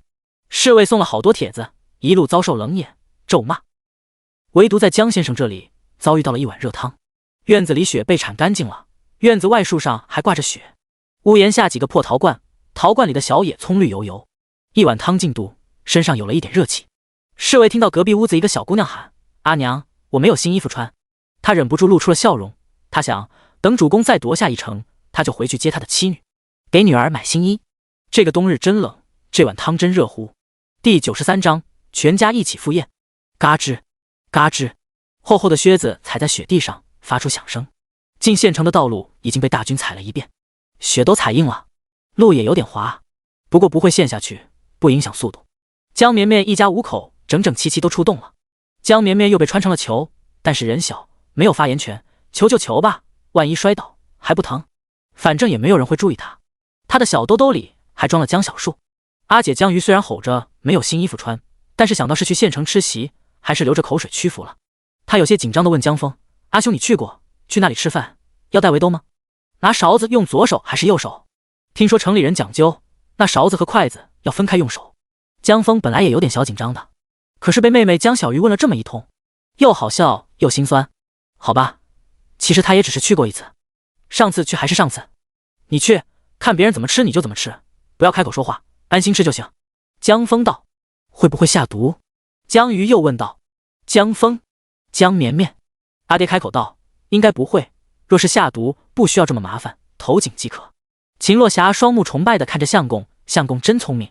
江鱼最后也就穿了正常的袄子，其实已经很好了，外面没有补丁，但是人总是贪心，小姑娘也爱慕好看，想要鲜亮的裙。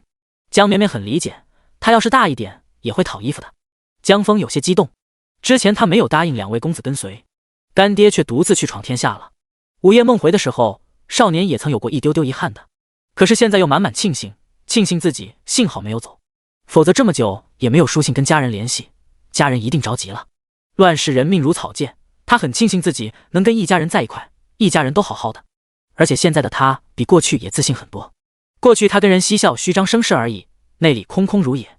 现在他沉稳了许多，也嬉笑，却也不再是毫无依仗。他带着乡民攻打山匪窝，亲手杀了虎哥，那一刻他就觉得他成长了。他每日进步飞快，跟着阿娘学狩猎，跟着阿爹学习为人处世之道。如今虽然还是年少，但是给人感觉更加沉稳可靠，别人也不再称呼他为浪荡子江峰了。江峰今日没有佩剑，穿着跟阿爹一个色系的青袍，内里有夹袄，但是不厚。他其实不太怕冷，他比较怕黑，怕一个人。一家人在一块的时候，他就什么都不怕。秦洛霞也换了一身衣裳，也不是什么绫罗绸缎，普通的袄子。家中才刚能吃饱，虽然那晚秦洛霞先把刘老爷家搜罗了一遍，可是她也没有奢侈的习惯，过惯了苦日子，不敢贪富乱花，要往长远打算，也要为孩子考虑，吃饱穿暖，干净就好。也就是给相公的衣裳，秦洛霞是格外注意，虽然也是青袍，是有做工的，长短都刚好，有褶子。风儿的衣裳是剩下的不做的，但是风儿好动，肺部也就没有太讲究，袖口有点短了一些。一家人像是去逛集市一般，往县城走。在外头，江绵绵的鼻子被冻得红红的，但是还是很激动。家人们，谁懂啊？长这么大，终于，他第一次进城啊！激动的手舞足蹈，开心不已。看到旁边的反贼大哥，都忍不住给甜甜的笑容。江长天很和蔼的跟侍卫聊天。敢问壮士尊姓大名？马南生。阿娘生我的时候难产，出生艰难，长大以后应该就顺遂了。家中几口人？7口。我、媳妇、2个娃儿，小妹、爹娘。不容易啊。是的，前阵子主公给我们发了钱，我已经寄回家中了，应该不会挨饿了。日子会越来越好的，我们都会越来越好的。想家吗？想。以后要是有空，就来家里坐坐，没啥好的招待。你嫂子给你做面汤。越走天越黑，风也大，侍卫的眼睛被风吹红了，江绵绵的脸也冻红了，在阿娘宽阔的怀抱里摇摇晃晃，又困了。第94章似曾相识。反贼的帖子来得快，宴客的时间更快，哪有下午下帖晚上吃饭的？急着投胎一般。一般下帖子吃饭也是2、3日后，那样的话就有人可以收拾行李跑路了，或者让县城成衣首饰水粉铺子多多少少赚一笔。毕竟小姐夫人们出去做客，哪有不添置新东西的？各家忙乱准备。相比起来，江府女眷算好多了，毕竟她们也算是经历过大风大浪的。老夫人打扮的比平日严肃，选了一件深色缠枝莲的袍子，很是庄重。江怀生没有特意打扮，平日穿什么，今天也穿什么，还是暗色的缎面长袍，出门加个披风。江晚刻意打扮了一番，倒不是打扮好看，而是选了比平日更旧一些的衣裳，通身都很低调，把身上的首饰都摘了，脸也用深色的粉压的肤色暗了一些。这种宴还想着出风头，就是作死。江蓉躲在屋里，担心被喊走，相送都不敢送。江夫人怀孕了，受了惊吓，躺在床上安胎。江府祖孙3代一同出门，他们虽然没有特别打扮，可是他们的护卫就跟其他人不一样。要不是江府的护卫穿得跟反贼不一样，都以为他们也是反贼了，很是惊撼。江老夫人到的时候，县太爷还亲自出来迎接了。堂堂县太爷今日如同清风酒楼的小二一般，站在门口干着迎来送往的活儿，还不敢抱怨，还得满脸笑容的样子。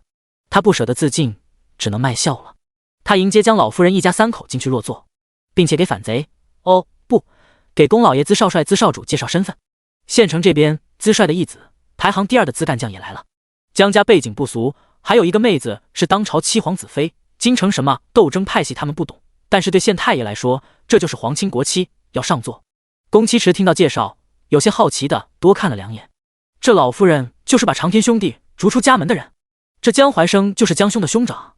这一家子看着不太聪明的样子，倒是日子过得极好，那衣袍鞋子都很讲究，是有底蕴的富贵人家。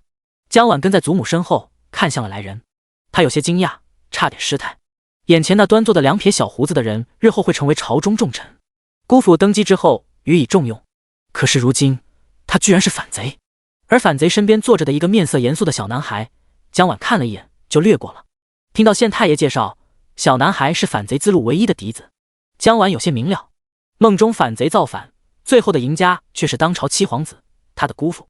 据说反贼唯一的嫡子死了，反贼气得发疯，杀了很多手下，反贼窝里反了，败了。倒是那小男孩旁边坐着的另一个面容严肃的男子，让江晚又吃了一惊。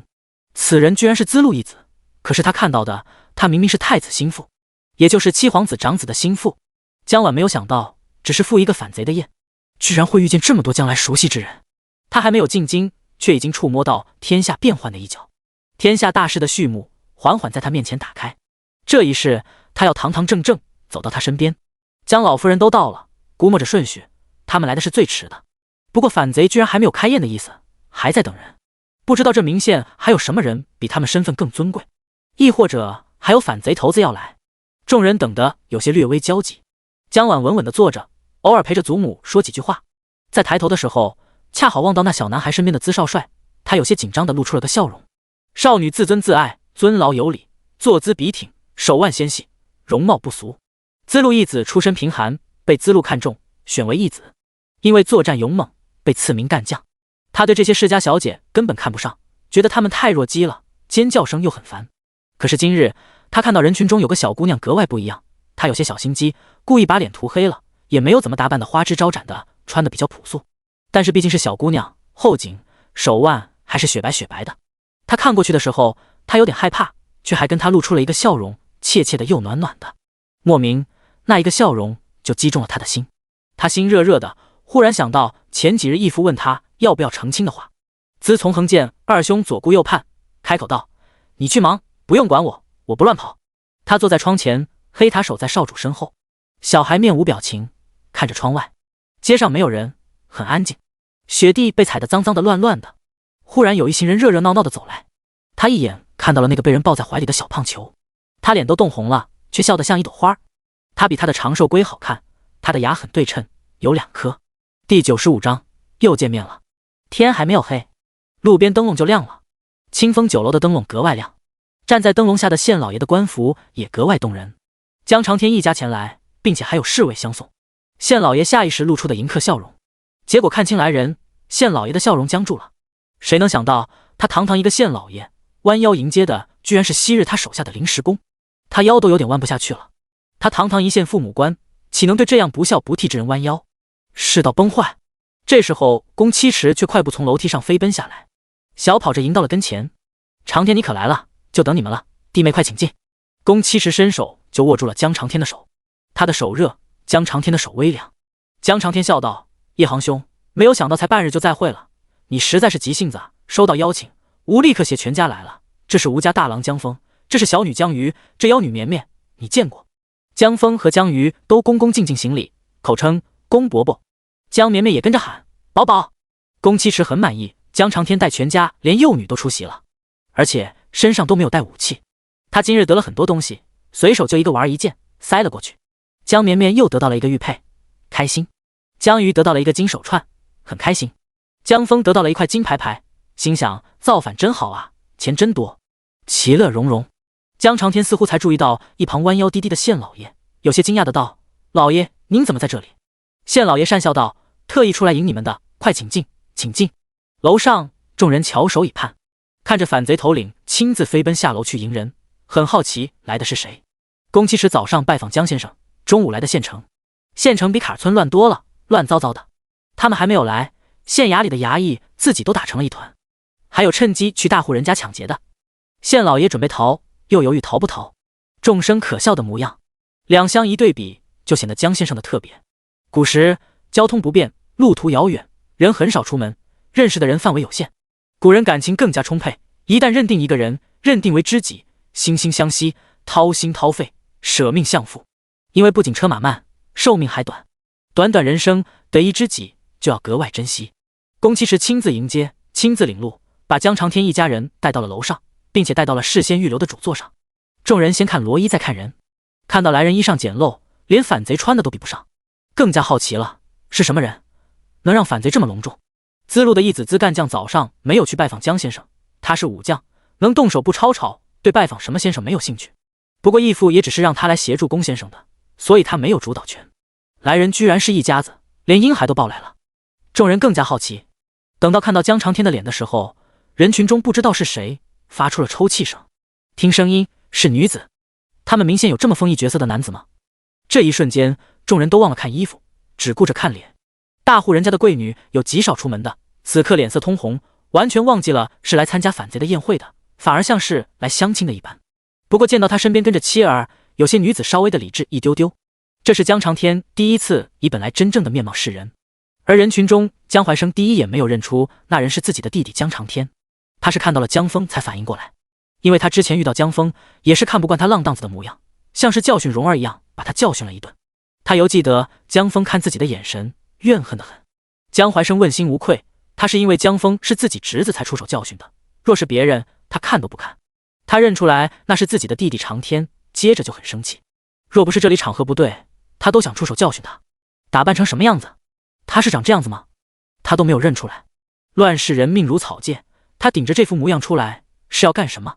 而江老夫人看到来人，第一瞬她的瞳孔变大了，接着整个人身上的血都感觉僵住了，她身子微微颤抖起来，使劲地捻着她手里的珠串。这串阿瑶帮她重新串了，可是此刻她太过用力，顶住那里似乎又拉扯开了。江婉本来坐在祖母身边伺候祖母的，祖母一直端坐着，一身气质淡然，比在场所有人都冷静大气。此刻祖母忽然伸手抓住了她的手，很用力，抓得她有点疼。她也抬头看向来人，这人是二叔，好奇怪，她没有见过，梦里也没有。她看到了江瑜，穿得普普通通，但是脸上笑容天真无邪。她看到了害哥哥被绑的江峰，穿得更普通，袖子都比手短，却很俊朗，比滋路的一子干将更利落出色的模样。她看到了那高大妇人怀里抱着的孩童。时隔不久，她又看见他了。上次他在货郎夫妇的手里流着泪望着自己，此刻他活生生的看着自己，江婉的手也颤抖了一下。第96章，有杀气。又飘雪了，窗外雪飘飘荡荡，清风酒楼里的掌柜强打着精神。今晚的酒菜极其丰盛，但是不知道客人吃完会不会给钱。他让小二都留下来加班了，担心一会要清扫血迹什么的。今夜漫长啊。楼上人多，并不热闹，相反很安静，人落座齐了。宫七池宣布开席了，大家似乎都胃口不佳，总不能真是大雪天出来特意吃饭的吧？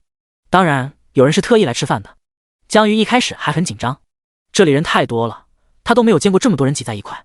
阿翠要出嫁他家办酒都没有这么多人，而且这些人穿的忒好，一个一个的看着滑溜溜的，五颜六色，像是他在山上采来的蘑菇一般，十分鲜艳。不过他的注意力很快被那一碗一碗端上桌的菜给吸引走了。不虚此行，不虚此行。激动的江瑜都开始用成语了。他感觉今日真的不一样，他要记下今天这个特别的日子，因为今天他第一次来酒楼吃饭了，一定要记下来。腊月12这一日，江瑜眉飞色舞，小圆脸亮着光彩，好看的不得了。资干将本来也有点好奇，龚先生为何要那样兴奋的去接人，至于吗？文人就是臭毛病多，瞎讲究，虚伪。结果看到龚先生接来的人，居然是打扮得很朴实的一家人，还没有这里端坐的这老爷太太的仆役穿得光鲜。看到龚先生手挽手拉扯的青年，资干将也愣住了。此人颜好，好看的站在那就让其他人自惭形秽。这颜值也难怪龚先生一路念叨了，让人见之就难以忘怀。资干将觉得若是义父见他，说不定也会拉着他拜把子，义父也是性情中人，广交好友，不问出身。资干将忍不住又看了他身边的人，他如此颜好，却一点不像龚先生那样傲气十足，家人也似乎寻常。那少年似乎和自己一般大，自己看向他的时候，他朝自己露出个憨笑，很实诚的样子。那女孩笑得真耀眼，不娇羞也不紧张，圆脸一出满满的笑，让人见之就开怀。资干将看了一眼，又看了一眼，恍然才反应过来，他喜欢的应该是这种圆脸姑娘，笑得热热闹闹，开开心心。可是刚刚他见那伪装了容貌的世家小姐，却莫名其妙的想到了要娶亲，什么鬼？他自己吓一跳，他心什么时候那么高傲了，居然要娶世家小姐？他怎么会想娶那种弱柳扶风，一笑都有3个含义的姑娘？他疯了吗？资干将脑子一时间有点短路，他不明白这是短路，使得他看起来有点冷漠，坐在那，像是不满龚先生丢下他去接人一般。龚七池是真心邀请江兄一家人吃饭的，邀请江长天落座之后，开口道：“今夜我们不醉不归，或可秉烛夜谈。”江长天却拒绝道：“今夜不成，我村一小伙娶亲，喊我明日一早帮忙，婚事是一辈子的事情，先答应了，不可反悔。”众人惊讶，没有想到这人居然就这样拒绝了反贼头子，不怕翻脸吗？也有人认出来了，那不是被江家赶出来的不孝不悌之子吗？当初好多人看了热闹，觉得不外乎就是大家族那点事，说不定老二是过世的老爷和小妾外室所生。江老夫人看着大气，也不是能容忍的，或者说那小子应该真的也哪里有问题，让江老夫人忍不下去了。没有想到龚七池居然没有翻脸，反而更加开心，觉得不愧是自己认可的好友，重义重诺。他要真因为自己邀请就推了他原先答应的事情，他反而看不起。长天，你性子太直了。龚七池笑道，他现在可是反贼头子啊。江长天也笑道，我是极会变通的人，因为是叶行兄我才这样说，因为叶行兄也是重诺之人。龚七池哈哈大笑，更加喜欢他的坦荡。龚七池和江长天说了一会话，亲切友好，看着像是个性格极好的反贼。江婉坐在祖母身边，看着这场景，莫名有些慌。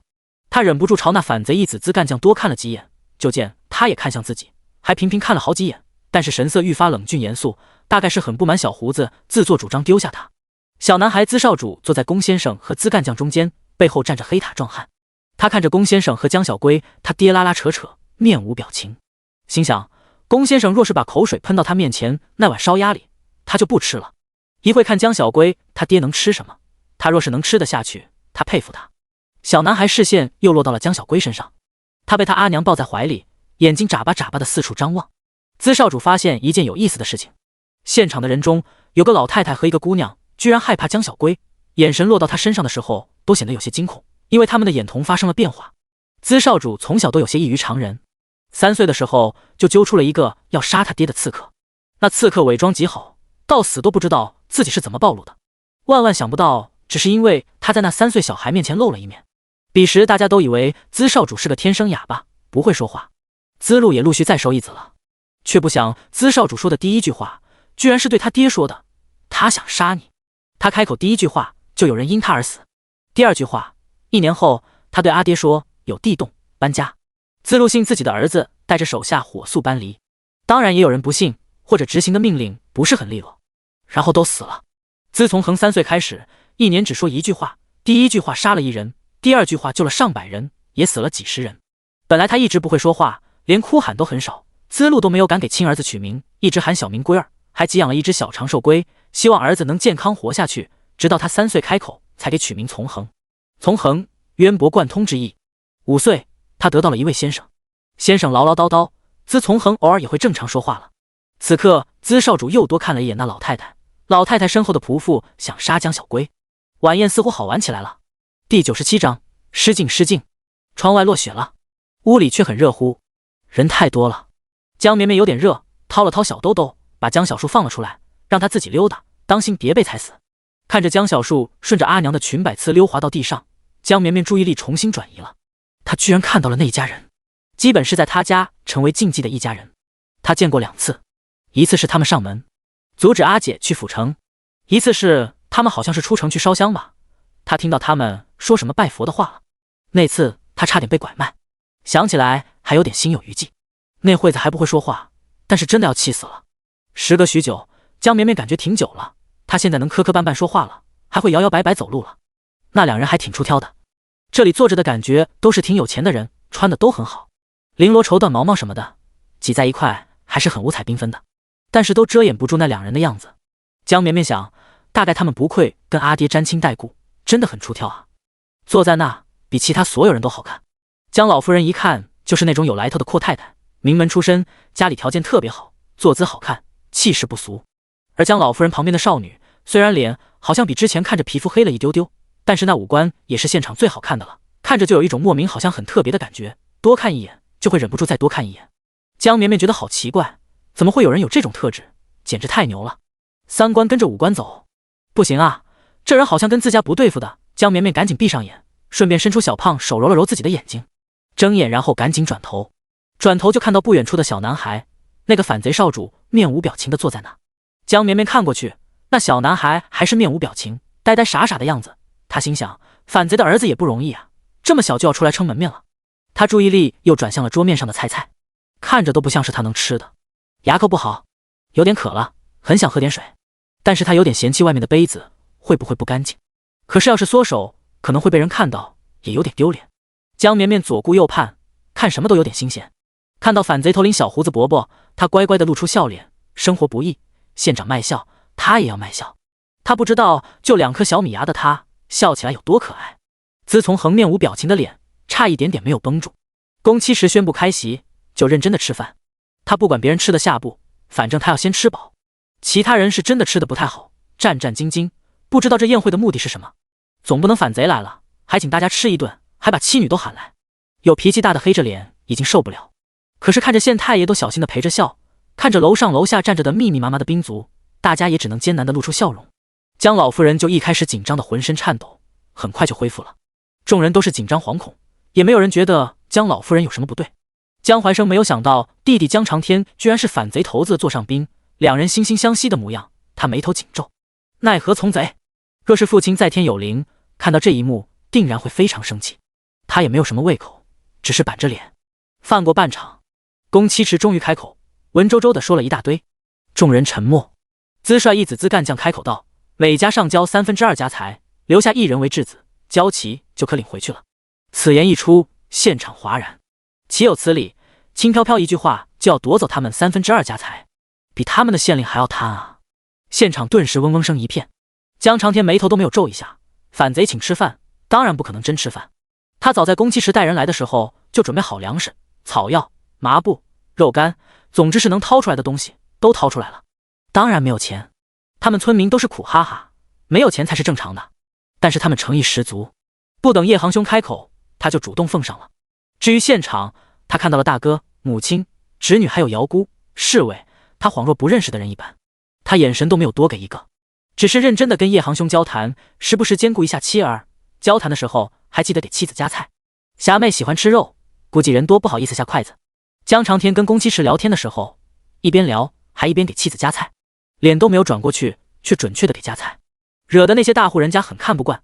男女不同桌，同桌也就算了，居然还亲自给人夹菜，夹菜应该让仆役来。那女子何德何能，长得那么高，像一帮之人，一点没有姑娘的娇美。江绵绵很习惯，阿爹在家就这样。秦若霞脸有点微红，众目睽睽之下，不过她尽量挺直后背，不想让自己给相公丢脸，努力的做出大方的模样。然而脸还是控制不住的红。江老夫人看她的模样，如鲠在喉，一口都吃不下。江晚也只是浅浅的喝了一点面前的水，实在是大家闺秀，在这么多人众目睽睽之下吃东西，有点不雅观。她看向那毫无顾忌吃东西的江鱼，眉眼微低。她这个堂姐无论何时都是这般自意没脑子，不会看人脸色。资干将的话音刚落，就有不服的人站起来反对，开口就白拿人2/3家财，想钱想疯了吗？你可知我叔父是兵马司的？宫七池一个文人站起来，抽出身上佩剑，一剑刺进了这人的身上，搅了搅。刚刚不知道，现在知道了，失敬失敬。宫七池忽然举剑杀人，现场惊呆了，接着是女子的慌乱的尖叫声。江晚也吓一跳，下意识地躲到了祖母身后，紧紧地拽着祖母的胳膊。江老夫人脸色惨白，不停地默念阿弥陀佛，阿弥陀佛。江怀生想站起来，却被老夫人拖住了。慌乱的叫声很快被制止了，变成低低的抽泣声。因为那叫的最大声的姑娘面前抵了一把剑，剑碰到皮肤的时候，她停止了尖叫，只是泪水止不住的流。那说叔父是兵马司的男子的家人，也不敢大声哭，只是在那抱着他的尸首默默垂泪。还有谁有亲戚要介绍给我认识的吗？宫七池用一块白布擦拭着沾血的剑，问道。江绵绵坐在阿娘的怀抱里，目睹了第一现场，她惊呆了。这小胡子伯伯懂身体构造啊，剑插的心房的位置，搅一搅死得很透。这样想着，江绵绵忽然觉得有点慌，她的思想不对了，她不是应该害怕吗？应该哭才对啊。她转头看阿姐，阿姐也惊恐的不行，瞪大眼往嘴里塞了一块糕点，迅速的嚼下去，然后又看了一眼那倒下的人。阿姐表情更惊恐，又拿了一块糕点。阿姐就这惊恐的情绪，一口气吃了3块糕点，才害怕的捂住了眼睛。江绵绵也捂住了眼睛。第98章，娘亲，你是我的亲娘吗？那年冬日，腊月12，有雪，是很多人记忆深刻的一天。清风酒楼的老板回忆起那一天，血太多了，小二提了好几桶水都没有擦干净，好在反贼最后结账了，给钱了。他们人还不错的。窗外雪花飘得更密集了。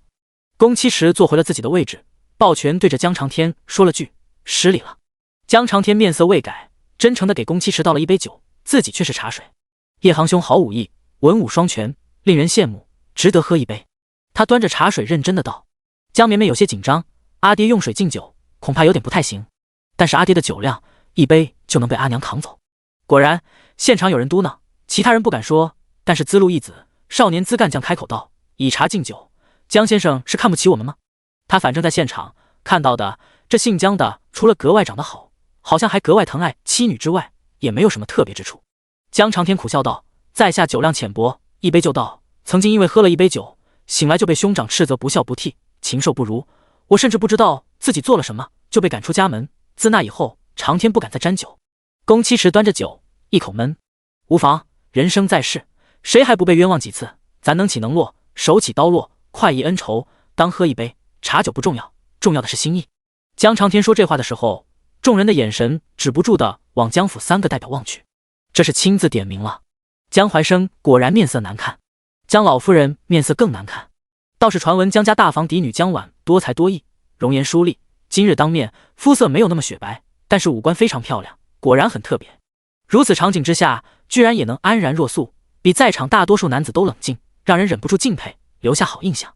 江老夫人也可见年轻的时候一定是个美人，虽然表情不愉，却也还是保持了雍容姿态。江老夫人真的很会生，大儿子容貌出色，小儿子姿容绝色。江老夫人年轻的时候据说是京城4美之一，小儿子姿容绝色好像也正常。江长天喝了手中的茶，也看向了江老夫人。他从来没有怀疑过自己会是庶子，因为他阿爹为人真的很磊落，那是一个绝不会有外室小妾之类的人。他觉得自己能有这样一张好相貌，是因为阿爹在他眼中完美无缺。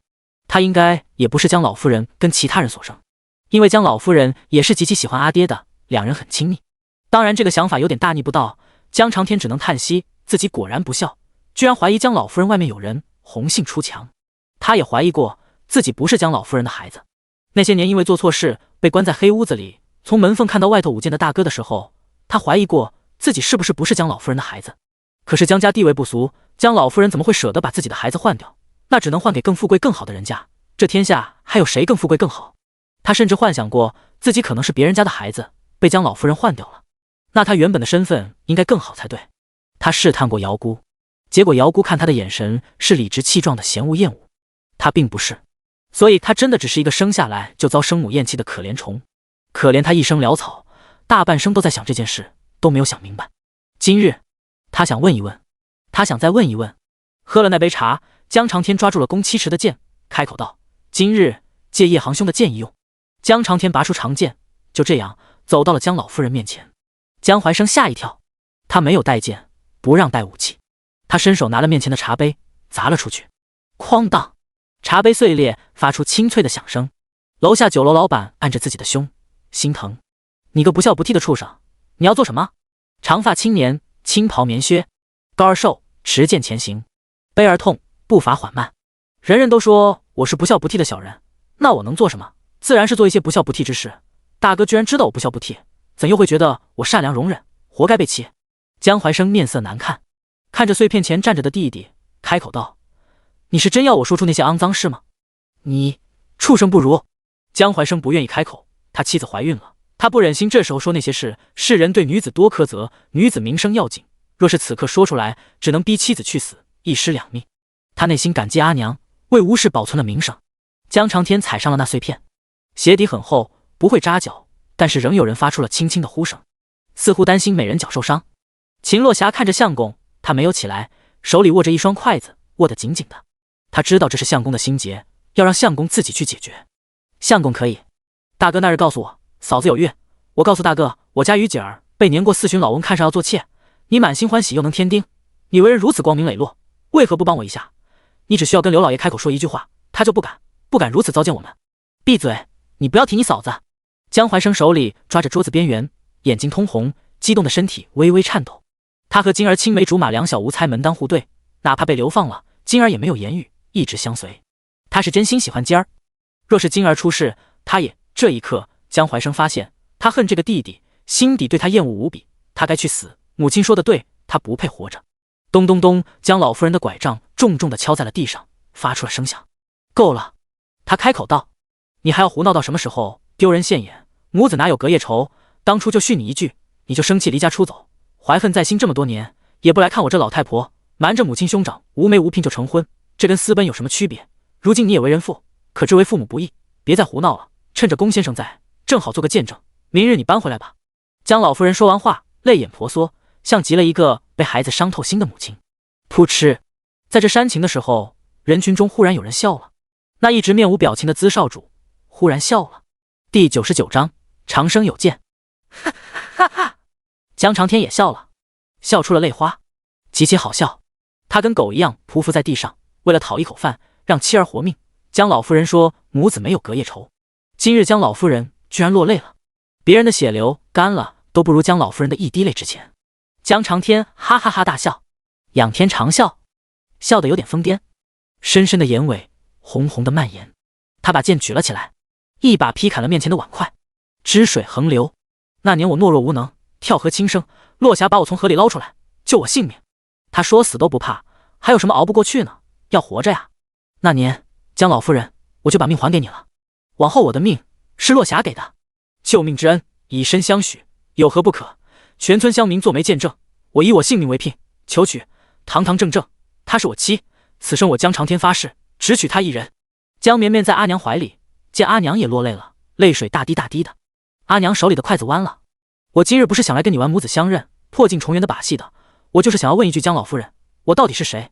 我可是你亲子，为何你三番五次想要我死？这一桌的饭菜基本没有怎么动。江长天挥剑的时候，菜汁飞溅，落到了周围人身上。江老夫人华丽的缠枝莲袍子沾上了汁水，保养得宜的脸上也溅上了菜汤。江怀生缎面长袍不仅有汁水，还挂着菜叶子。江婉躲在祖母身后，幸免于难。当然江长天自己身上也溅上了一些，不过无所谓，他脸长得好看，没人关注他衣服。江老夫人此刻轻轻擦拭了面上的菜汁，居然还是很镇静的样子。嬷嬷姚姑上前挡在了老夫人跟前，怒骂道：夫人若是真要你死，你能活到今日吗？少爷，夫人所作所为都是为你好啊。江怀生也非常生气，怒斥道：你到底闹什么？有什么不满你冲我来。众人激动了，刚刚那间叫的小姑娘都顾不上落泪了，大型吃瓜现场。不论古人还是什么人，都很兴奋。虽然这场合不对，但是也阻止不了大家围观。开撕啊！这江家幼子真勇啊！一遭傍上反贼就直接开大，剑指亲娘。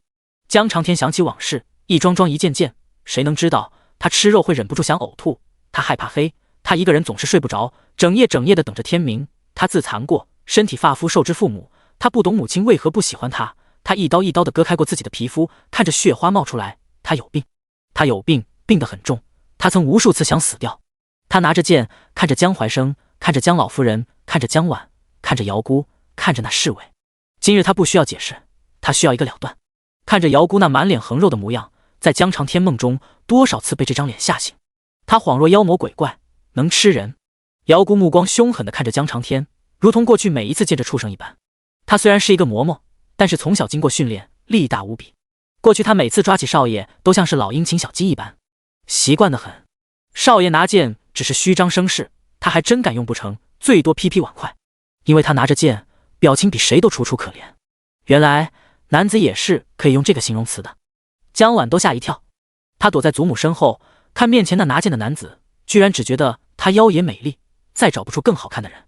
姚姑往前踏了一步，他昂首挺胸，用身体去挡在剑尖跟前，一点都不害怕，眼神轻蔑，声如洪钟，大喝道：少爷不要再执迷不悟了，错了就要认，快跟夫人认个错。噗嗤！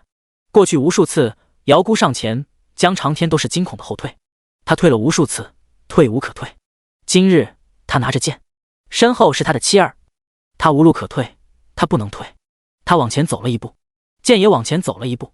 姚姑凶悍的表情愣住了，他的眼珠凸起，不可思议地低头看自己的胸前，真的插了一把剑。江长天没有脚，只是用力地往前走了一步，剑有些利落地穿透了姚姑冬日的衣裳。姚姑穿得很好，嬷嬷姚姑的衣裳比她的妻子霞妹穿的还好，外衣是棉袍，里面有绸缎，据说绸缎打底，被剑伤了的话，包裹着剑尖尖不容易死。如果刺穿了呢？江长天只是自残过，他还没有亲自动手杀过别人。此刻姚姑的身体有点厚，也不是那么容易刺穿，但是他被关在黑屋里，脑海里无数次想起来人身体的每个构造。他不是想杀人，他只是想死而已，只是想怎么死，能快一点，能不那么疼。现在用上了，每个知识点都不浪费，他用在了姚姑身上。第100章，你只是不能入朝为官而已。腊月12，大雪，宜城人礼，祭祀、入殓、出行，祭开业、结婚、立碑。又杀人了。与此同时，老夫人身后的一个侍卫动了。与此同时，秦若霞的手动了，给绵绵准备的小竹筷被他丢了出去，恰好丢在了那侍卫的脖子上。侍卫身子才往前走了一步，脖子上就多了一双筷子。他惊恐的低头，有点不知所以。其他人也没有反应过来，就看到江府的一个侍卫居然向后倒下了。资少主表情微变，看了一眼抱着江小龟的妇人，然后有些嫌弃的回头看了看黑塔。黑塔如铜铃一般的双目圆睁，有点可爱的迷茫。江长天的剑插在姚姑的身上，他松了一口气，原来他不是妖魔鬼怪，他好像也能杀死。他眼尾更红，容貌更妖孽，因为刚刚有血溅到他脸上了。我和江老夫人说话，轮得到你这个贱婢开口吗？你想让我认什么错？江老夫人想起来怎么和我这个不孝不悌的人说话了吗？你说我不孝不悌，我日夜惶恐，因为我不知道做什么才叫做不孝不悌，担心达不到您的期许。今日杀了您喜爱的贱婢算不算？江老夫人脸色惨白，伸出了雪白的手指。你，阿瑶，阿瑶！江老夫人真正慌了，她伸手想扶一下阿瑶，可是怕碰到血，又缩了回去。她和阿瑶几十年都在一块，她从来没有离开过阿瑶。江老夫人真正落泪了，她紧张的怒骂：畜生，畜生！当初就该弄死你！江怀生也不知道怎么会这样，他那向来懦弱的弟弟，居然真的敢举剑。他杀了瑶姑，瑶姑从小看着他长大，他也把瑶姑当作长辈一般。江怀生此刻却不敢动，他担心刺激了弟弟。江长天稳稳地抓着剑道：江老夫人，你不是天天抓着这贱婢的手说你们情同姐妹吗？她还没死，你还能救她？现在你告诉我，我是谁？瑶姑不可思议地看着胸前的剑，很疼，她不知道会这样疼。她不能动弹，她不敢挣扎，就是有些不可思议地看着自己胸前的剑。她知道她要死了。她开口道：夫人，别说，阿瑶来世再陪你。瑶姑身体往前撞了一步。江长天微愣，他居然还从这个贱婢眼中看到了嘲讽解脱。江老夫人疯了：阿瑶，阿瑶，你别死，你不会有事的，畜生！你这个畜生，我告诉你，我不欠你，我不欠你，你娘亲不要你，要弄死你，我救了你，我救了你这个畜生！一群人哗然，果然不是亲生的，还有其他内情，就说亲生的怎么会舍得这么糟践？江长天这次没有笑，他面无表情地把剑从瑶姑身上拔了出来，很丝滑。长剑滴着血，瑶姑轰然后倒，他睁着眼，身体冒着血，抽搐着，他却没有停手。江长天把剑比划在江老夫人嫩白的脖子上。那江老夫人能告诉我，我娘亲是谁吗？江老夫人瑟瑟发抖，此刻却闭上了眼。你杀了我吧！瑶姑的鲜血滴在江老夫人的脖子上，有些湿润，甚至温热，剑尖却是冰凉的。老夫人惊恐的闭着眼，眼泪横流。可是即使如此，她也不开口。江长天的心很疼，他一直以为她是他的娘亲，他一直以为是他不够好。相公，秦若霞的声音响起。